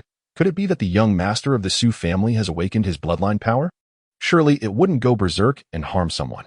She hastened her steps to follow. Upon arriving at the site of the explosion, a chill ran through her. Xiao Qichen lay on the ground, 2 enormous bite marks on his chest, blood gushing forth. He groaned in agony. His expression one of horror. That spirit beast has activated its bloodline. Madame Qi rushed in, crying, Qichen, what has happened to you? Seeing her son drenched in blood, her heart ached profoundly. Who dares to harm my son? Suddenly, from beneath the rubble, Lin Yinger struggled to crawl out. She stood at a distance, somewhat injured, but not gravely so due to her cultivation. Shi Yaowei observed her, although the woman's face was unfamiliar. There was an inexplicable sense of familiarity. Noting Xiao Qingshan's bloodied state, and seeming to have sustained several broken bones, she commanded, someone, tend to Qingshan at once.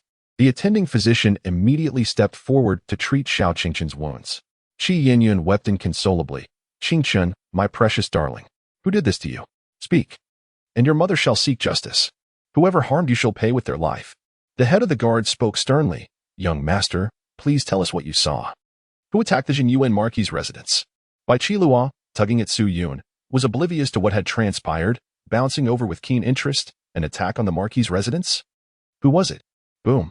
Several guards radiated brilliant golden light, forming a combined attack formation that descended from above. Chieftain, a guard shouted, we have identified the culprit. It is a beast of unknown origin. Everyone turned to look, astonished. A magnificent black creature, furious and trapped within the formation, roared thunderously. Its robust form bore wings. Its dark fur was as profound as the night sky, with flickering runes adding an air of mysterious elegance. It seemed poised to take flight, exuding both grace and power. A remarkable blend of ferocity and gracefulness. Its solid head, elongated fangs, and fierce demeanor resembled that of a wild divine wolf. Shi Yaowei was taken aback. A spirit beast? How could it have entered the Su residence and harmed someone? The head of the guard suddenly knelt. Madam, it is our negligence in patrolling that allowed the beast to invade. Please punish us. The gathered servants and maids were all struck with awe at the sight of this creature, which resembled both a wolf and an eagle. It was stunningly beautiful, yet terrifying. Such a beast could only be confronted by those with profound cultivation. Yet at that moment, the youngest among them, Bai Qi Luo, had already bounced forward, exclaiming, Little Black. She was utterly unaware of what had transpired, only knowing that someone had been injured, unable to associate it with her beloved dog. Still, she gleefully charged towards the suppressive formation. Miss Bai, danger. The guardian was taken aback. This extraordinary beast possessed immense spiritual power, its strength terrifying and profound, and it exuded an aura of enigmatic grandeur. Were it not for the guardian's relatively low desire for combat, bolstered by the experience of seasoned veterans who had withdrawn from the battlefield, overcoming it without the use of combined techniques would indeed be uncertain. This little girl, no bigger than a bean, would be finished with just a mere touch from the beast's claws. Miss Bai, please step back. The guardian hastily intervened, attempting to carry her away. It's fine. However, Su Yun appeared, positioning herself between the two. Young master? The guardian hesitated, only to see Bai Qilua leap forward, reaching out to touch the beast. The creature was not entirely subdued. Even the slightest movement of its claws could spell disaster for the Bai family's heiress. Unearth. How could you? Xiaoyu gasped, her eyes widening in astonishment. To her surprise, the agitated beast calmed under Bai Qilua's gentle touch. It comfortably closed its eyes, and then, ha! The beast licked its tongue, staring with eyes as large as lanterns, resembling a dog in demeanor. Xiaoyu turned in disbelief. Madame Hua, what is this? Madame Hua's voice was tinged with bitterness. That should be little He. We found him in the courtyard on the day Luo was born. We thought having a dog would bring prosperity, so we kept him. Who would have imagined? Who could have guessed it was a spiritual beast? Xiaoyu glanced at Madame Hua, and then at Bai Qilua. A dog transforming into a spiritual beast? How extraordinarily rare. Could it be that due to its juvenile stage, its bloodline had not yet awakened? And today was merely a coincidence? The Bai family's heiress, seeing her dog grow so large, and still recognize her without fear? Xiaoyu's mind was a whirl of confusion, leaving her at a loss for words. Su Yun silently remarked, she truly fears not. Bai Qilua, in comparison to mere mortals, bears a closer resemblance to a mythical beast.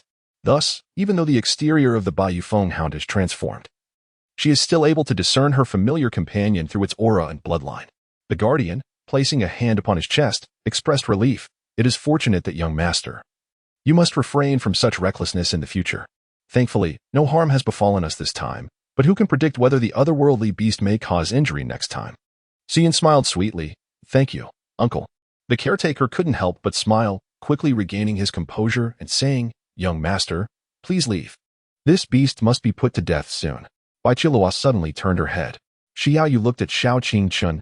Qingchun, what is going on? Xiao Qingchun gazed at Bai Qilua, who was affectionately embracing the black spirit beast. His rage boiled within him, and despite his weakened state from blood loss, he hoarsely exclaimed, that creature went mad during our play. I did nothing but was bitten. If the lady does not believe me, she can ask her. On the other side, Lin Yinger, who had sustained lighter injuries, was momentarily taken aback, then vigorously nodded. Indeed, the feral beast went wild. And young master was caught off guard and bitten. Such a creature must not be spared. The fact that this divine beast had activated its bloodline exceeded her expectations. It was imperative to kill it before it fully awakened and seized the bloodline. Once released, there would be no chance to approach it again. Xiaoyu focused intently, feeling that this scene was oddly familiar. Xiao Qingchun accused someone of harming him, and a maid echoed his sentiments. This scenario seemed reminiscent of something she had witnessed before. Qi Yin was furious, pointing at the little black beast and cursing, Beast, how dare you harm my son? It must be killed immediately. Isn't it a spirit beast? Kill it and use its blood to nourish Qingchun. What a family to raise such a creature. Madame Hua's expression darkened, and she sighed heavily. She had assumed that the little black beast was a spirit beast and had intended to test it by bringing it to the Su family. However, she had not anticipated it would harm anyone. Hearing the rising chorus of curses, Bai Qilua gradually began to understand. Her lovely eyes widened in shock. Mother, they want to kill Little Black? Madame Hua hesitated for a moment, but eventually nodded. Yes, Little Black has bitten someone and must pay the price. It is a fundamental principle of pet ownership. An animal that injures without cause must be dealt with, especially since it harmed the child of the Duke of Town's family. The situation is even more complicated. Bai Qilua grew increasingly terrified. Little Black must not be killed. Little Black is so well behaved, it wouldn't hurt anyone. Mother, I don't want Little Black to die. I want Little Black to come home. She cried uncontrollably, tears streaming down her face as she clutched at Madame Hua's skirt, refusing to let go. Kind Madame Hua found it difficult to comfort her in that moment, and could only turn away, regretfully saying, Madame Qi, we do not wish for Little Black to harm anyone either. I will also persuade Qilua after this, and we will formally apologize. She felt heartbroken at the thought of executing her beloved dog, especially a spirit beast that had been raised for several years. However, it had suddenly gone mad and bitten someone else's child, setting a precedent that must be upheld. Madame Qi still wanted to curse. Do not think you can evade responsibility. But Xiao Qingchun, with wide eyes in surprise, grabbed his mother. Mother, enough. This is a good thing, a wonderful thing. Unexpectedly. The old adage rings true, a blessing in disguise. Although I have been bitten, I can exploit Madame Hua's guilt to foster a connection with Bai Chilua. A mere 2.5-year-old child can easily be manipulated. Subsequently, I might even lead Bai Chilua away, much like deceiving Su Yun into leaving the city. I can then summon the same group to extract the blood of the Phoenix Nirvana body. The essence of the little black creature will belong to me, as well as that of the Holy Phoenix Empress. A double victory, 2 wins. Xiao Qingxun revealed a triumphant smile. Very well, I consent. Madame Hua breathed a sigh of relief and nodded towards the guards of the Su family. You may handle this. Please wait a moment. Luoer, you may go down first. Bai Chilua stared in disbelief, her eyes wide. I don't want to harm the little black one. Madame Hua sighed. Luoer, when one makes a mistake, one must take responsibility. Bai Chilua kept retreating, her small head shaking vigorously as if in denial. The little black one is innocent. Brother Yin, you said the little black one is good. Isn't that right?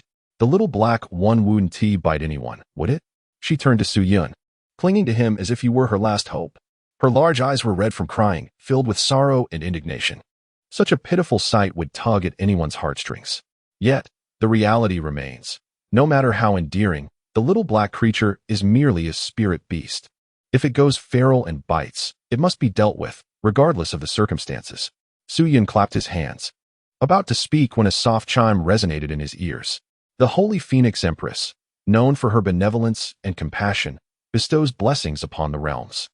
She steadfastly honors her marital vows, unwilling to relinquish her commitments even if one strays into the path of darkness. However, she has fallen victim to an ambush orchestrated by the Son of Destiny and is now imprisoned within the Tower of Binding Demons. Each day, her essence is extracted to forge an undying legion. Should you succeed in her rescue, it will undoubtedly restore your reputation.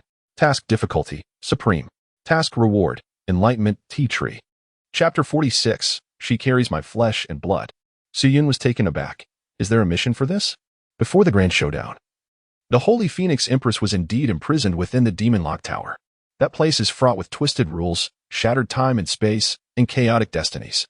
Even the mightiest beings across the multiverse are loath to tread there. The Holy Phoenix Empress cannot escape, and it is exceedingly difficult for Su Yun to enter, rendering rescue nearly impossible. However, Su Yun glanced to the side. The 2.5-year-old Holy Phoenix Empress was right there beside him. A mere sweep of his hand would suffice to save her, yet without a mission, he had no intention of relinquishing the Azure Phoenix Hound. Su Yun pondered deeply. After all, within it resides its own flesh and blood, a part of its very essence. Moreover, this divine beast could potentially become a formidable ally in the future. What a pity it would be to sacrifice it for immediate gain. Bai Chilua wept inconsolably, clutching at his garment. Brother Yun, please save Xiaohe. Luoer implores you. Save Xiaohe. It was then that Su Yun felt a surge of emotion, realizing she had finally remembered his name. He gently patted the little girl's head, a confident smile gracing his lips. Leave it to me. This mission stood as the most arduous one in history. Su Yun lifted her head and said, Uncle Chen, look at Xiaohe's abdomen. The leader of the guards had already raised his great sword, but upon hearing the young master's words, he paused in surprise. Abdomen. He gazed at Xiaohe, hesitating slightly. Don't move just yet. Xiaohe, feeling quite anxious, managed to calm down a bit upon sensing Su Yun's presence. After a moment's hesitation, it cooperatively elevated its body, revealing its belly. The guard leader gasped in astonishment. How is there a knife? The onlookers turned and were equally stunned. There is indeed a knife, embedded in Xiaohe's abdomen? No, that is its heart. Suddenly, it dawned on me. Someone had attempted to harm Xiaohe, triggering its instinctive response and activating its bloodline. Lady Hua also gasped in shock. That explains everything. In the face of a life-threatening crisis, Xiaohe's bloodline activated, leading to its sudden awakening. So, it was wounded in the heart, and, in a moment of desperation, but back at its assailant? It was as simple as that. Any discerning person could surmise the general situation. Someone had stabbed Xiaohe, only to discover it was a spirit beast, which awakened its bloodline and retaliated on the spot. As for the one who had thrust the knife, the crowd turned to cast their eyes upon Xiao Qingchen, whose body still bore the remnants of a bloodstain. Shi Yaoyue's face turned pale. She understood more than anyone else. That knife was unmistakably of the Su family design. Who among outsiders would wield such an unremarkable knife to stab a small dog? And the only one among their own who would do so could only be Xiao Qingchen. Qi Yinyun shouted furiously, What are you all looking at? It wasn't my Qingchen. What are you implying? Someone else did it, and that beast came and bit my Chechen. The crowd fell into silence.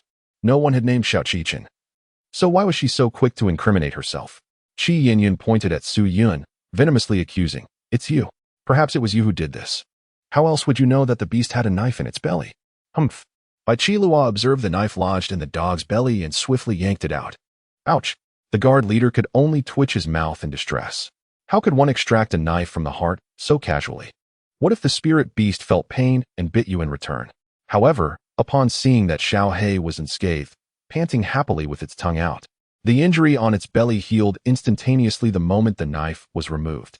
An advanced spirit beast. The guard leader could not help but marvel. Bai Qilua tossed the knife onto the ground with a clatter and shouted at Xiao Qingchen. Why did you harm Xiao He? You are its mate. Why would you wish to harm your husband? Xiao He should have bitten you to death for this. You wicked person. Earlier, Xiao Qingchen had just brought Xiao He back to his room when the incident with the spirit beast occurred. Who else, if not him, would have stabbed the dog? Little Black showed a measure of restraint, merely taking a single bite before fleeing in a state of panic. This formidable spirit beast, which could only be contained through coordinated efforts of the elite guards of Lord Jin Yuan, posed a threat that could easily shred even an adult cultivator to pieces. Bai Qilua gazed expectantly at Madame Hua, imploring, Mother, is it possible to spare Little Black? Madame Hua hesitated, seemingly inclined to grant her wish. The situation had become clear. Little Black's actions were merely a reaction to pain, not an unprovoked assault. Furthermore, the Bai family had become the victims. What rationale could there be for punishing the injured? Hooray! Bai Qilua embraced Su Yun, showering him with fervent kisses, exclaiming, You are truly the best, my beloved. No one in this world compares to you. Su Yun was bewildered. Have you forgotten my name? Bai Qilua jumped down and pointed at Xiao Qingchen. You are the worst person in the world. I despise you. I will loathe you for a lifetime. Xiao Qingchen fell to the ground, his expression dark and murderous. He glared fiercely at Su Yun, never anticipating such a turn of events. One single sentence had shifted the tides. Why did you have to speak? Would it not have sufficed to wait until the dog had perished before revealing the blade? Xiao Qingchen seethed, grappling with the injustice of merely wanting to eliminate a dog. Why must fate torment him so? Xia waved her hand. In that case, let us handle this impartially. Her heart felt as cold as ashes. This child was beyond redemption. Suddenly, Lin Yinger shouted, No, it isn't like that. The crowd turned, their gazes tinged with displeasure. What more could this habitual liar possibly say? Lin Yinger trembled but gritted her teeth to speak. It was that beast that suddenly attacked young Master Qingchen. In his defense, he struck it, causing it to flee. Young Master Qingchen is innocent. That creature must die. She could not comprehend why the companion spirit of the Holy Phoenix Empress had awakened its bloodline so prematurely. It had appeared so feeble, capable of being slain by the demon lord centuries later. Yet now, even after the Chosen One had pierced its heart, it still thrived. Her words represented a final desperate gamble. Even if Xiao Qingchen had acted first, that beast could not speak, and no one could verify the truth. As long as the matter remained ambiguous, she would bear no responsibility. Qi Yinyun's eyes sparkled with hope. Indeed, what she says is the truth. At that moment, I stood before Su Yun. If it is inconvenient for the other party, I shall maintain a slight distance, as long as I can see. Buzz. After the lengthy exchange, 3 figures abruptly appeared before the crowd. They were equally startled, looking around in confusion, unable to recognize one another, and thus they turned in circles, clasping their hands in greeting. Cheng Qixing from Ingtian Academy, greetings to the Academy head and the Lady of Jinyuan Marquis. Who is the Lady of Jinyuan Marquis? Xia, caught off guard, quickly replied. Master Cheng is too courteous. I am Xia. She was perplexed as to why Ingtian Academy had come to her home. Was Su Yun the cause of the trouble? Master Cheng placed a small pouch in Su Yun's hands, smiling. Today, the head has awakened his literary talent. Coincidentally, the principal and his mentor have gone to the South Sea and the Buddhist kingdom, respectively. They entrusted me to deliver some items to little Yun for encouragement. Xia was momentarily stunned before bursting with joy. Yunner, you have awakened your literary talent? Su Yun remained composed. It's just as it is. Xiao Yu, overwhelmed with delight, wished to lift her son and shower him with kisses. He truly had a remarkable ability to bring joy to a woman's heart. She recalled a trivial matter. Today after school, her son mentioned that Master Yu had gone to the South Sea. To her surprise, it was indeed true. Upon witnessing the chaotic scene, Master Cheng inquired, What has transpired here? The head of the guard scoffed, a spirit beast has injured someone, but the testimonies are contradictory, leaving us uncertain on how to proceed. Master Ching asked, "Are there any witnesses?" The head of the guard gestured towards Lin Ying, "That one." This was straightforward. Master Chung, adhering to his principles, spoke candidly. Buzz. Lin Yinger stiffened, instinctively confessing, "I, alongside young Master Ching Chun, sought to extract the essence blood of the spirit dog. Thus we used a knife to pierce its heart. Unexpectedly, its bloodline awakened abruptly, causing it to bite young Master Ching Chun in pain before it fled. Desiring to evade punishment, I falsely claimed the ferocious dog attacked first." Upon finishing her statement, she immediately covered her mouth, her eyes wide with dread. Yet, it was too late. All gazes shifted towards her, their expressions icy. Chapter 47. Will you not consider having another child? Lin Yinger was engulfed in terror, covering her mouth. Yet nothing could be undone.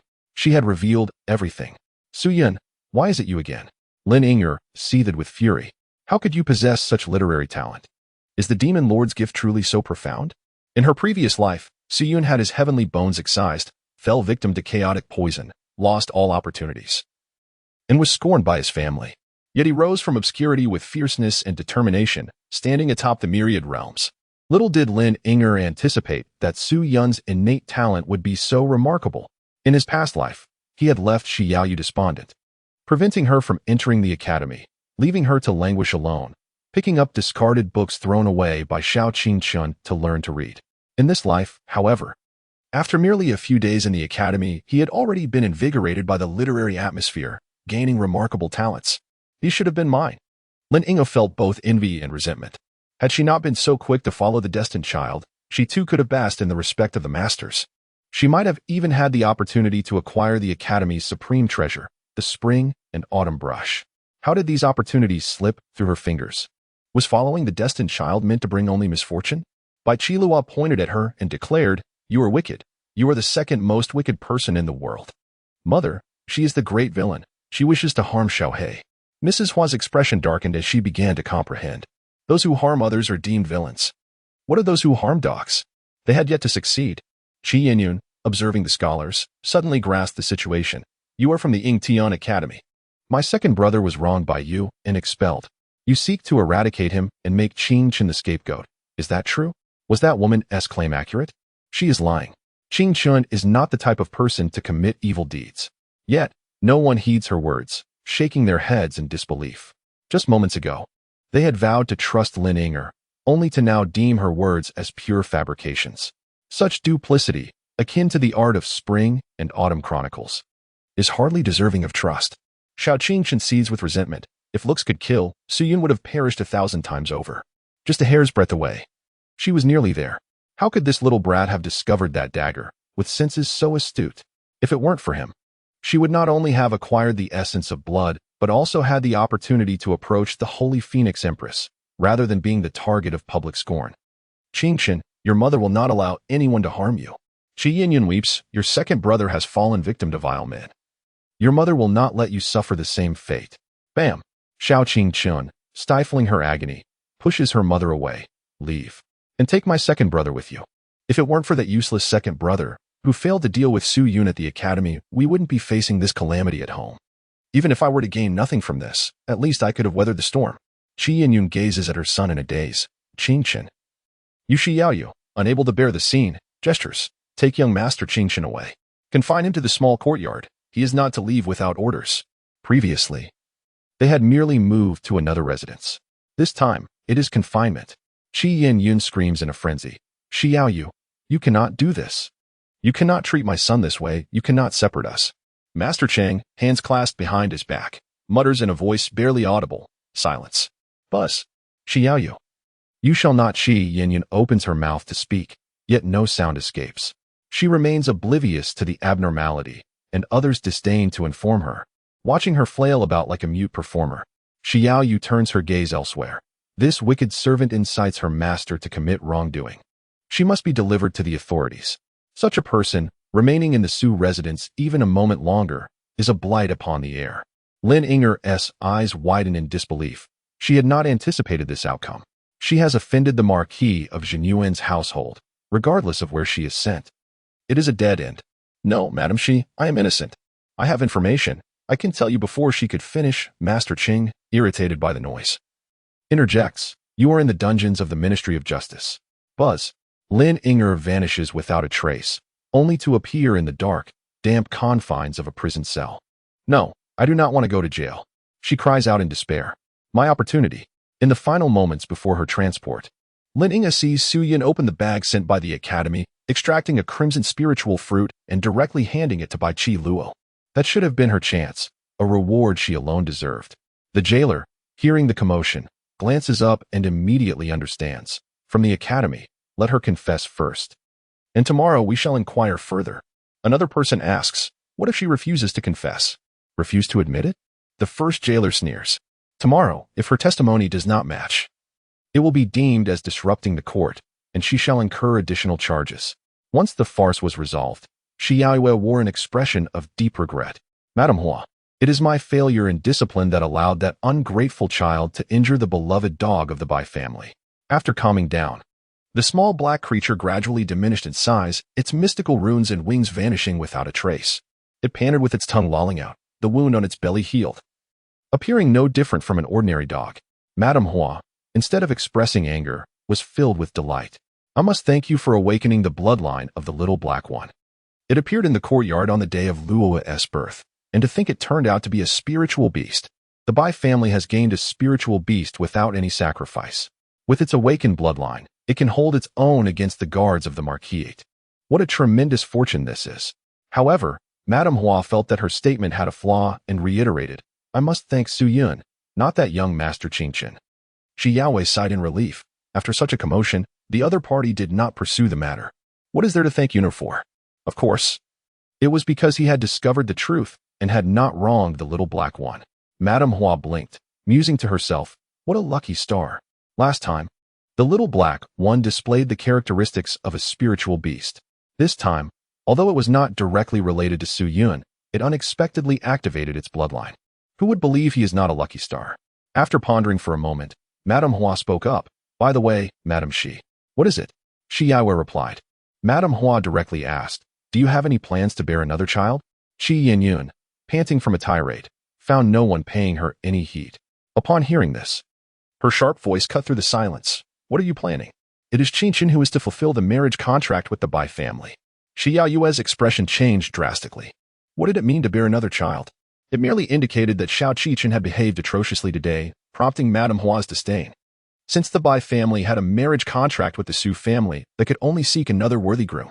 Thus, the implication was to prepare to bear another legitimate son of the Su family to marry Bai Qiluo? What about Yun'er? What would happen to Yun'er? With a serious demeanor, Shi Yaoyue confronted Madame Hua. Why do you look down upon Yun'er? Today, you must provide an explanation. Look down upon him? Madame Hua exclaimed in surprise. What are you talking about? Shi Yaoyue furrowed her brow. Then why do you ask such a question? Madame Hua nonchalantly replied, Yun'er is so remarkable. Not to mention, he awakened his literary talent at such a young age. He will surely be a dragon among men. I fear that Luo may struggle to reach such heights. Shi Yaoyue was utterly perplexed. What do you mean by that? Oh. Madame Hua clapped her hands. What I mean is, you should bear another child. And when Yun'er and Luo'er have children, we can fulfill the wishes of our ancestors with the Su family. Shi Yaoyue's face turned crimson. No. How can your thoughts be so bizarre? You want me to bear another child to marry my own grandchild? Indeed, the age difference among the monks is insignificant after all these years. However, does this not disrupt the hierarchy? Chapter 48. I hate you. You won't return home tonight, Madame Hua, unconcerned, declared, regardless, I have set my sights on Yun'er. No one shall take him away. Since you disagree, let the matter be resolved by the Su family. I have facilitated a union between the Bai family and the Su family. How can I justify this to your ancestors? You must find a solution on your own. Shi Yinyan leapt up, exclaiming, Lingchen is the true heir of the Su family, the sole successor. Bai Qiluo can only marry Lingchen. Shi Yaoyue, having heard enough, interjected, Madame Qi is also fatigued. Take her away. As Shi Yinyan was dragged away, she continued to shout. Lingchen is the only grandson of the matriarch. She will return in 7 days. When she comes back, those who bully Lingchen shall pay the price. Shi Yaoyue clenched her fist slightly, then gradually relaxed it. She turned to Madame Hua, inquiring about the marriage arrangements. Madame Hua thumped her chest, exclaiming, It must be Su Yun. A smile broke across Shi Yaoyue's face. Her heart, which had been in turmoil, finally found peace.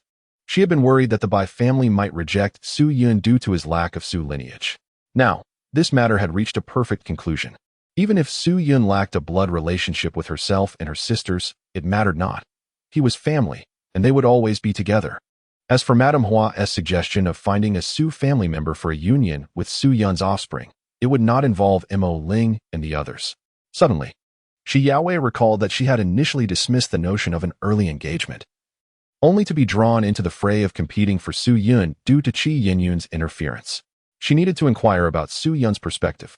"Come, Yin'er, what do you think?" But upon turning her head, she was momentarily stunned. Master Cheng had come to present some gifts as a reward for Su Yun's awakening of his literary talents, encouraging him to continue his efforts. In the recent chaos, Shi Yaowei had not had the opportunity to express her gratitude. As she turned around, she found Su Yun already engrossed in opening the gifts, eagerly handing a spirit fruit. Listening with moisture to Bai Qilua. The spirit fruit was an alluring crimson, emanating a refreshing fragrance. Just a whiff invigorated the senses, indicating its high quality. Yet, the child, seemingly oblivious to its value, freely offered such a precious gift to another child. There was no need to ask further. Shi Yaowei felt a headache coming on. Such a valuable gift, given to a girl. Was there truly no consideration for his own feelings? Nevertheless, the two children were still young. They could grow together for a while longer. She sighed. "Yun'er, you are far too generous." Xian placed her hands on her hips and remarked, "When you reach my age, you will understand. He possesses systematic rewards, and these trifles offered by others are beneath his notice. However, this crimson fruit perfectly aligns with the attributes of the Phoenix Nirvana body. Giving it to Bai Qilua will not only enhance her foundation but also facilitate the awakening of her bloodline." Shi Yaoyu, at a loss for words, responded, "At such a diminutive stature, what age are we discussing?" Master Cheng laughed heartily. "This is merely a small gift. Once the Dean and Master Yu return, there will be a grander present. The literary talent is a rarity that appears once in a century." Shi Yaoyu, overwhelmed with joy, lifted Su Yun and exclaimed, "You truly are a treasure. Having only just begun your studies at the academy, you've already created such significant news. In the future, Su Yun shall undoubtedly have a brilliant destiny." Madame Hua extended her hand towards Bai Qilua.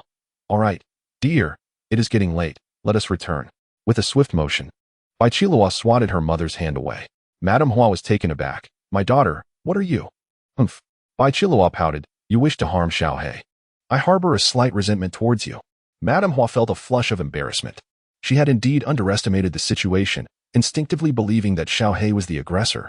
Who would expect a mere 3-year-old to desire the demise of a dog? Observing the adorable little girl express such profound emotions of love and hatred, Shi Yaoyu found it rather amusing. Yet, given the predicament of her future in-law, she spoke up. "Luower, I believe, but..." Bai Qilua interjected earnestly. "If you think well of my husband, I too think highly of him, and I have a slight fondness for you. Thus, I have resolved to despise you for 3 days. I shall not return home tonight." Madame Hua was rendered speechless by such a logical declaration. "Where will you stay if you do not return home?" Bai Qilua gleefully bounded over, pulling Su Yun from Shi Yaoyu's embrace. "I will stay with my husband." Madame Hua looked to Shi Yaoyu for assistance. Shi Yaoyu shrugged. "Let her stay if she wishes." With a sigh, Madame Hua added, "However, your aunt will come tomorrow to make glutinous rice dumplings." Bai Qilua hesitated for an eternity before reluctantly stating, "Then I shall despise you for just one night?" Madame Hua extended her finger. "Pinky promise.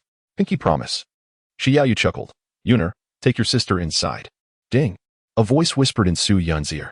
"You have paid a tremendous price and successfully rescued the Holy Phoenix Empress. All beings who have benefited from her grace shall offer their blessings for you." Simultaneously, the dark facade of the Chosen One has been unveiled, bringing clarity to numerous obscure truths. Congratulations, your renown has soared immensely. Reward, enlightenment, treachery. Confirming the return of Bai Qilua shall complete your quest. Su Yun let out a sigh, remarking that this was perhaps the most arduous task she had faced in a long time. After much toil, she had finally managed to convey a simple message to the Guardian Chief, only to find the endeavor exceedingly challenging. It truly was a formidable undertaking. Bai Qilua, with a radiant expression, took Su Yun's hand and exclaimed, "My dear husband, I shall sleep with you tonight." Su Yun's forehead was covered with dark lines as she disdainfully waved her hand, exclaiming, "You still haven't remembered my name, have you?" After bidding farewell, Master Chung departed, while Madame Hua, with a carefree demeanor, entrusted her daughter to the care of others. What kind of mishaps could possibly occur with a little one merely 2 or 3 years old? Su Yun, with the innocence of a child, soon found joy in playing with Bai Qilua. However, that happiness was short-lived. Shi Yu lifted 2 small trinkets and declared, "Let us go take a bath." Tears brimmed in Su Yun's eyes as he grasped the door frame with fervor, exclaiming, "I refuse to bathe together. I do not wish for you to wash either. I am a man." Yet, he was mercilessly dragged away. A little later, Mo Ling returned from her training and instinctively attempted to seize Su Yun, saying, "Little brother, it is time for bed." Bai Qilua, freshly bathed and fragrant like a delicate doll, immediately bared her teeth in anger upon hearing this. "Who are you?" "I want to sleep with Brother Yun." Mo Ling disdainfully waved her hand. "Little one, whose child are you?" "Off you go." Bai Qilua clung to Su Yun's head, wailing, "I don't want to. I want to sleep with Brother Yun." Mo Ling promptly pinched her little toes. "Let go. Release my little brother." By the time Shi Yao Yu approached with a whip in hand, Su Yun was already gasping for breath. She pulled Mo Ling away, scolding, "How old are you? Still competing with a child for your brother? Enough already, let the little sister have her turn for one night." Su Yun felt dizzy and disoriented. No. Does this girl even know her own name? Is she aware of when to call for what? Bai Qilua dismissed Mo Ling and, with a contented sniff, remarked, "Husband, you smell delightful." Su Yun contemplated for a moment, then decisively bit her finger, allowing a drop of blood to trickle into her mouth. Open wide. Chapter 49. I Still Desire Immortality. Su Yun was also curious to see if his ancestral blood could awaken the Phoenix Nirvana body. After all, Xiao He had successfully activated it on the first awakening of his bloodline, achieving a formidable strength of approximately 5 realms. The level of activation continued to rise until it transformed into an extraordinary divine beast that could create worlds. However, Su Yun was ultimately disappointed. Bai Qilua smacked her lips. But nothing occurred. Delicious. She gazed enviously at Su Yun's finger. "I want more." "You are still young." Su Yun gently pushed her away. In that brief moment, his finger had already healed. To obtain more blood, he would have to cut it again. Pain. Moreover, it seemed that the Phoenix Nirvana body was of a higher caliber. And activation was not so simple. If ancestral blood could be easily activated, Su Yun would have no need to engage in any other endeavors. Merely drawing blood daily, while nurturing life would suffice, ensuring endless descendants. No. Su Yun tapped his head, realizing that his description sounded akin to a defeated seedbed. Bai Qilua looked at his finger with a pitiful expression, "But I still want to eat. Children can be quite troublesome." Su Yun firmly refused. "You haven't given me any, so why should I give you some?" Crack. The child's hand was swifter than an imperial weapon. Bai Qilua had already thrust his finger into her mouth and took a decisive bite. Su Yun's eyes widened in astonishment. "You," Bai Qilua, with tear-filled eyes, extended her bloodied finger. "Husband, eat." Su Yun slapped himself in exasperation, exclaiming, "How can you speak so recklessly? Oh, do not cry. I shall assist you." With a profound sense of reluctance and an unwilling heart, he sighed deeply as he placed his delicate fingers, as pristine as jade and as soft as a tender shoot, into his mouth. There was no ulterior motive. Adults often resort to such measures. A saliva disinfection. On the other side of the Su residence lies a remote and desolate courtyard. Slow down a bit. Haha, hurry and take the bathing herbs to the bathhouse. The little ones are having a lively time. Xiao Qingshan winced in pain, grimacing. What is happening outside that is so raucous? The physician tending to him raised an eyebrow. "Young master, let me inquire." After all, he was of the bloodline of the Marquis of Jinyuan, the legitimate grandson of the matriarch. It was inconceivable that he would be allowed to bleed to death. Soon, the physician returned. "It is the legitimate daughter of the Bai family. She is staying overnight. The madam has arranged for them to bathe, and the 2 little ones are causing a commotion. A maid has sent some calming incense to help them sleep early and avoid disturbing the night." Suddenly, Xiao Qingshan spat out a mouthful of blood.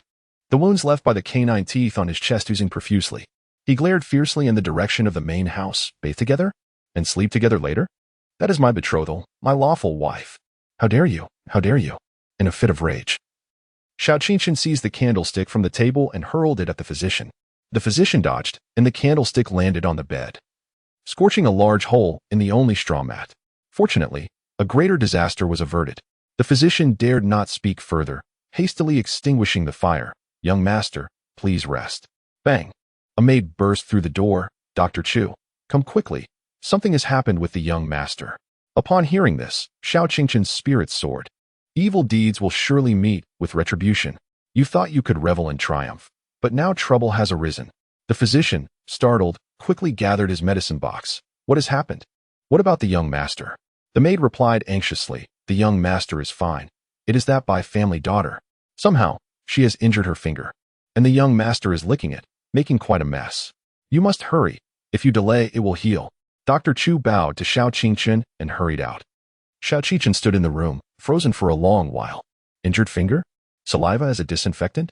He murmured to himself, isn't that the same as absorbing blood? A single drop can create trillions of a mortal servant's blood, and Su Yun has obtained it? The blood of the Holy Phoenix Empress, the One Phoenix Nirvana body. All belongs to me. In a frenzy, Xiao Qingqian was about to rush out of the room to reclaim what was rightfully his. Young master, without orders. You are not permitted to leave. The guards showed no mercy, exerting their spiritual power to push him back. Xiao Qingqian, in a fit of madness, screamed. You all deserve to die. He grabbed everything in the meager room and smashed them with abandon. The guards paid him no heed. In this world filled with cultivators, not only could one clean a room, but even restoring a residence could be accomplished with ease. If the young master wishes to smash things, let him do so to his heart's content. Bang! Xiao Qingqian shattered the inkstone into countless fragments, yet his resentment remained unquenched. Gasping for breath, he tore a piece of stitched cloth from the lining of his clothing, retrieving a talisman. After much hesitation, Xiao Qingqian gritted his teeth and tore the talisman to pieces. There was no time for gradual parasitism. One must seek fortune in peril. The following day, Su Yushu stretched languidly, feeling utterly refreshed, devoid of any fatigue. Goodness, I shall never again share a bed with a child. They cling like an octopus. He was filled with frustration, having hardly slept a wink throughout the night. I must sleep with the elder sister, the particularly ample elder sister. As for Mo Ling, such a choice was unthinkable. He was still a child, and his sleeping posture was utterly chaotic. However, Su Yun felt a peculiar warmth in his abdomen. Achu. With a sneeze, he inadvertently unleashed a flurry of, the grand Daos of the void? Su Yun beheld a celestial tapestry woven from trillions of stars and instantly recognized it. Was it not the imperial scripture that, upon a mere glance, could lead to mastery? Perfected through the deft play of fingers? In a moment of inadvertence, he inadvertently released an extraordinary phenomenon. He hastily attempted to retract it, yet was immediately captivated by another entity. The Sutra of Cosmic Transformation? Upon gazing at the celestial tapestry woven from trillions of stars, Su Yun instantly recognized it. Was it not the revered imperial scripture that one could master with a mere glance, achieving perfection with a flick of the fingers? Inadvertently, he had unleashed an extraordinary phenomenon. He hastily attempted to retract it, only to be drawn in immediately by another sight. Was that a phoenix? Su Yun beheld beneath the vast firmament the soaring presence of a mystical phoenix. Its wings unfurled, stretching for miles, each feather shimmering with starlight, as if the Milky Way itself had cascaded down. Merely a glance at this spectacle left onlookers breathless. In this extraordinary vision, a phoenix emerged. Suddenly, Su Yun experienced a moment of enlightenment. The Phoenix Nirvana body has been activated. Although Bai Qilua's bloodline remains dormant, the few drops of blood that entered Su Yun's mouth, bolstered by his extraordinary constitution, began to take effect. In other words, does this mean I am now also considered immortal? Su Yun marveled.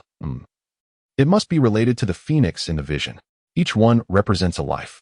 So I have 1, 2, 30, 10. As he counted, tears of anxiety streamed down his face. What comes after 10? There are only 10 fingers. How can I possibly count so many phoenixes? Oh, and there are 10 toes as well. That's still insufficient. In a secluded corner of the capital, a woman draped in a feathered cloak sensed an unusual presence and abruptly lifted her gaze. A vision of the Xian phoenix. It is the aura of the phoenix ancestor. Could the Xian bird clan be on the verge of revival? I must quickly report to grandmother and summon the morning radiance amber. Meanwhile, Xiao Yu was preoccupied with urging her son to school, oblivious to the extraordinary energy. She scolded Su Yun, who was not only barefoot but also running about in the garden planting trees, looking as dirty as a fox. Tears welled in Su Yun's eyes as she implored him to refrain from drinking the enlightenment tea in the future. His emotions surged swiftly, only to dissipate just as rapidly. Yet, he secretly lacerated his fingertip, compelling his mother and sister to partake of the tea infused with the blood of the celestial ancestor and the essence of the phoenix. The human race harbors a lesser dependence on bloodlines compared to the beast tribes, and thus, their reactions appeared subdued. Su-Yun could only hope that they would be granted a few more lives. Upon arriving at Ingtian Academy, she first assisted the master in the kitchen by carrying dishes. "Oh, please take your time. No need to help. Thank you, little one." Ding. A good deed accomplished. 25 rewards, dragon liver, and Su-Yun nodded. Realizing that the chef in the dining hall could indeed drop food items, he discovered that the daily benevolence tasks would yield rewards based on the recipients. For instance, assisting the martial men in the protective courtyard would result in the acquisition of time stones, meteor needles, and other weapon rewards. Helping the farmers would yield various precious materials, while aiding the merchants would grant spiritual stones and antiques. Occasionally, other treasures might emerge, but the general trend remained consistent. Thus, Su-Yun was eager to lend a hand to different individuals, curious to see what treasures each type might yield. "Oh, this little one from the Enlightenment class truly understands the essence of kindness," the chef couldn't help but exclaim.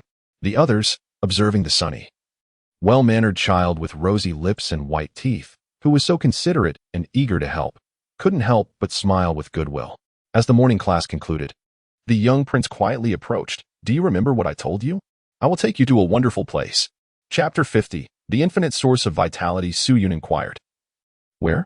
The young prince replied, "At the back mountain of the academy." Su-Yun inquired, "Are you sneaking out? Is it even possible?" The young prince confidently pounded his chest, declaring, "Watch me." He approached the guards at the academy and proclaimed, "I am the son of the Grand Princess, and I demand to exit."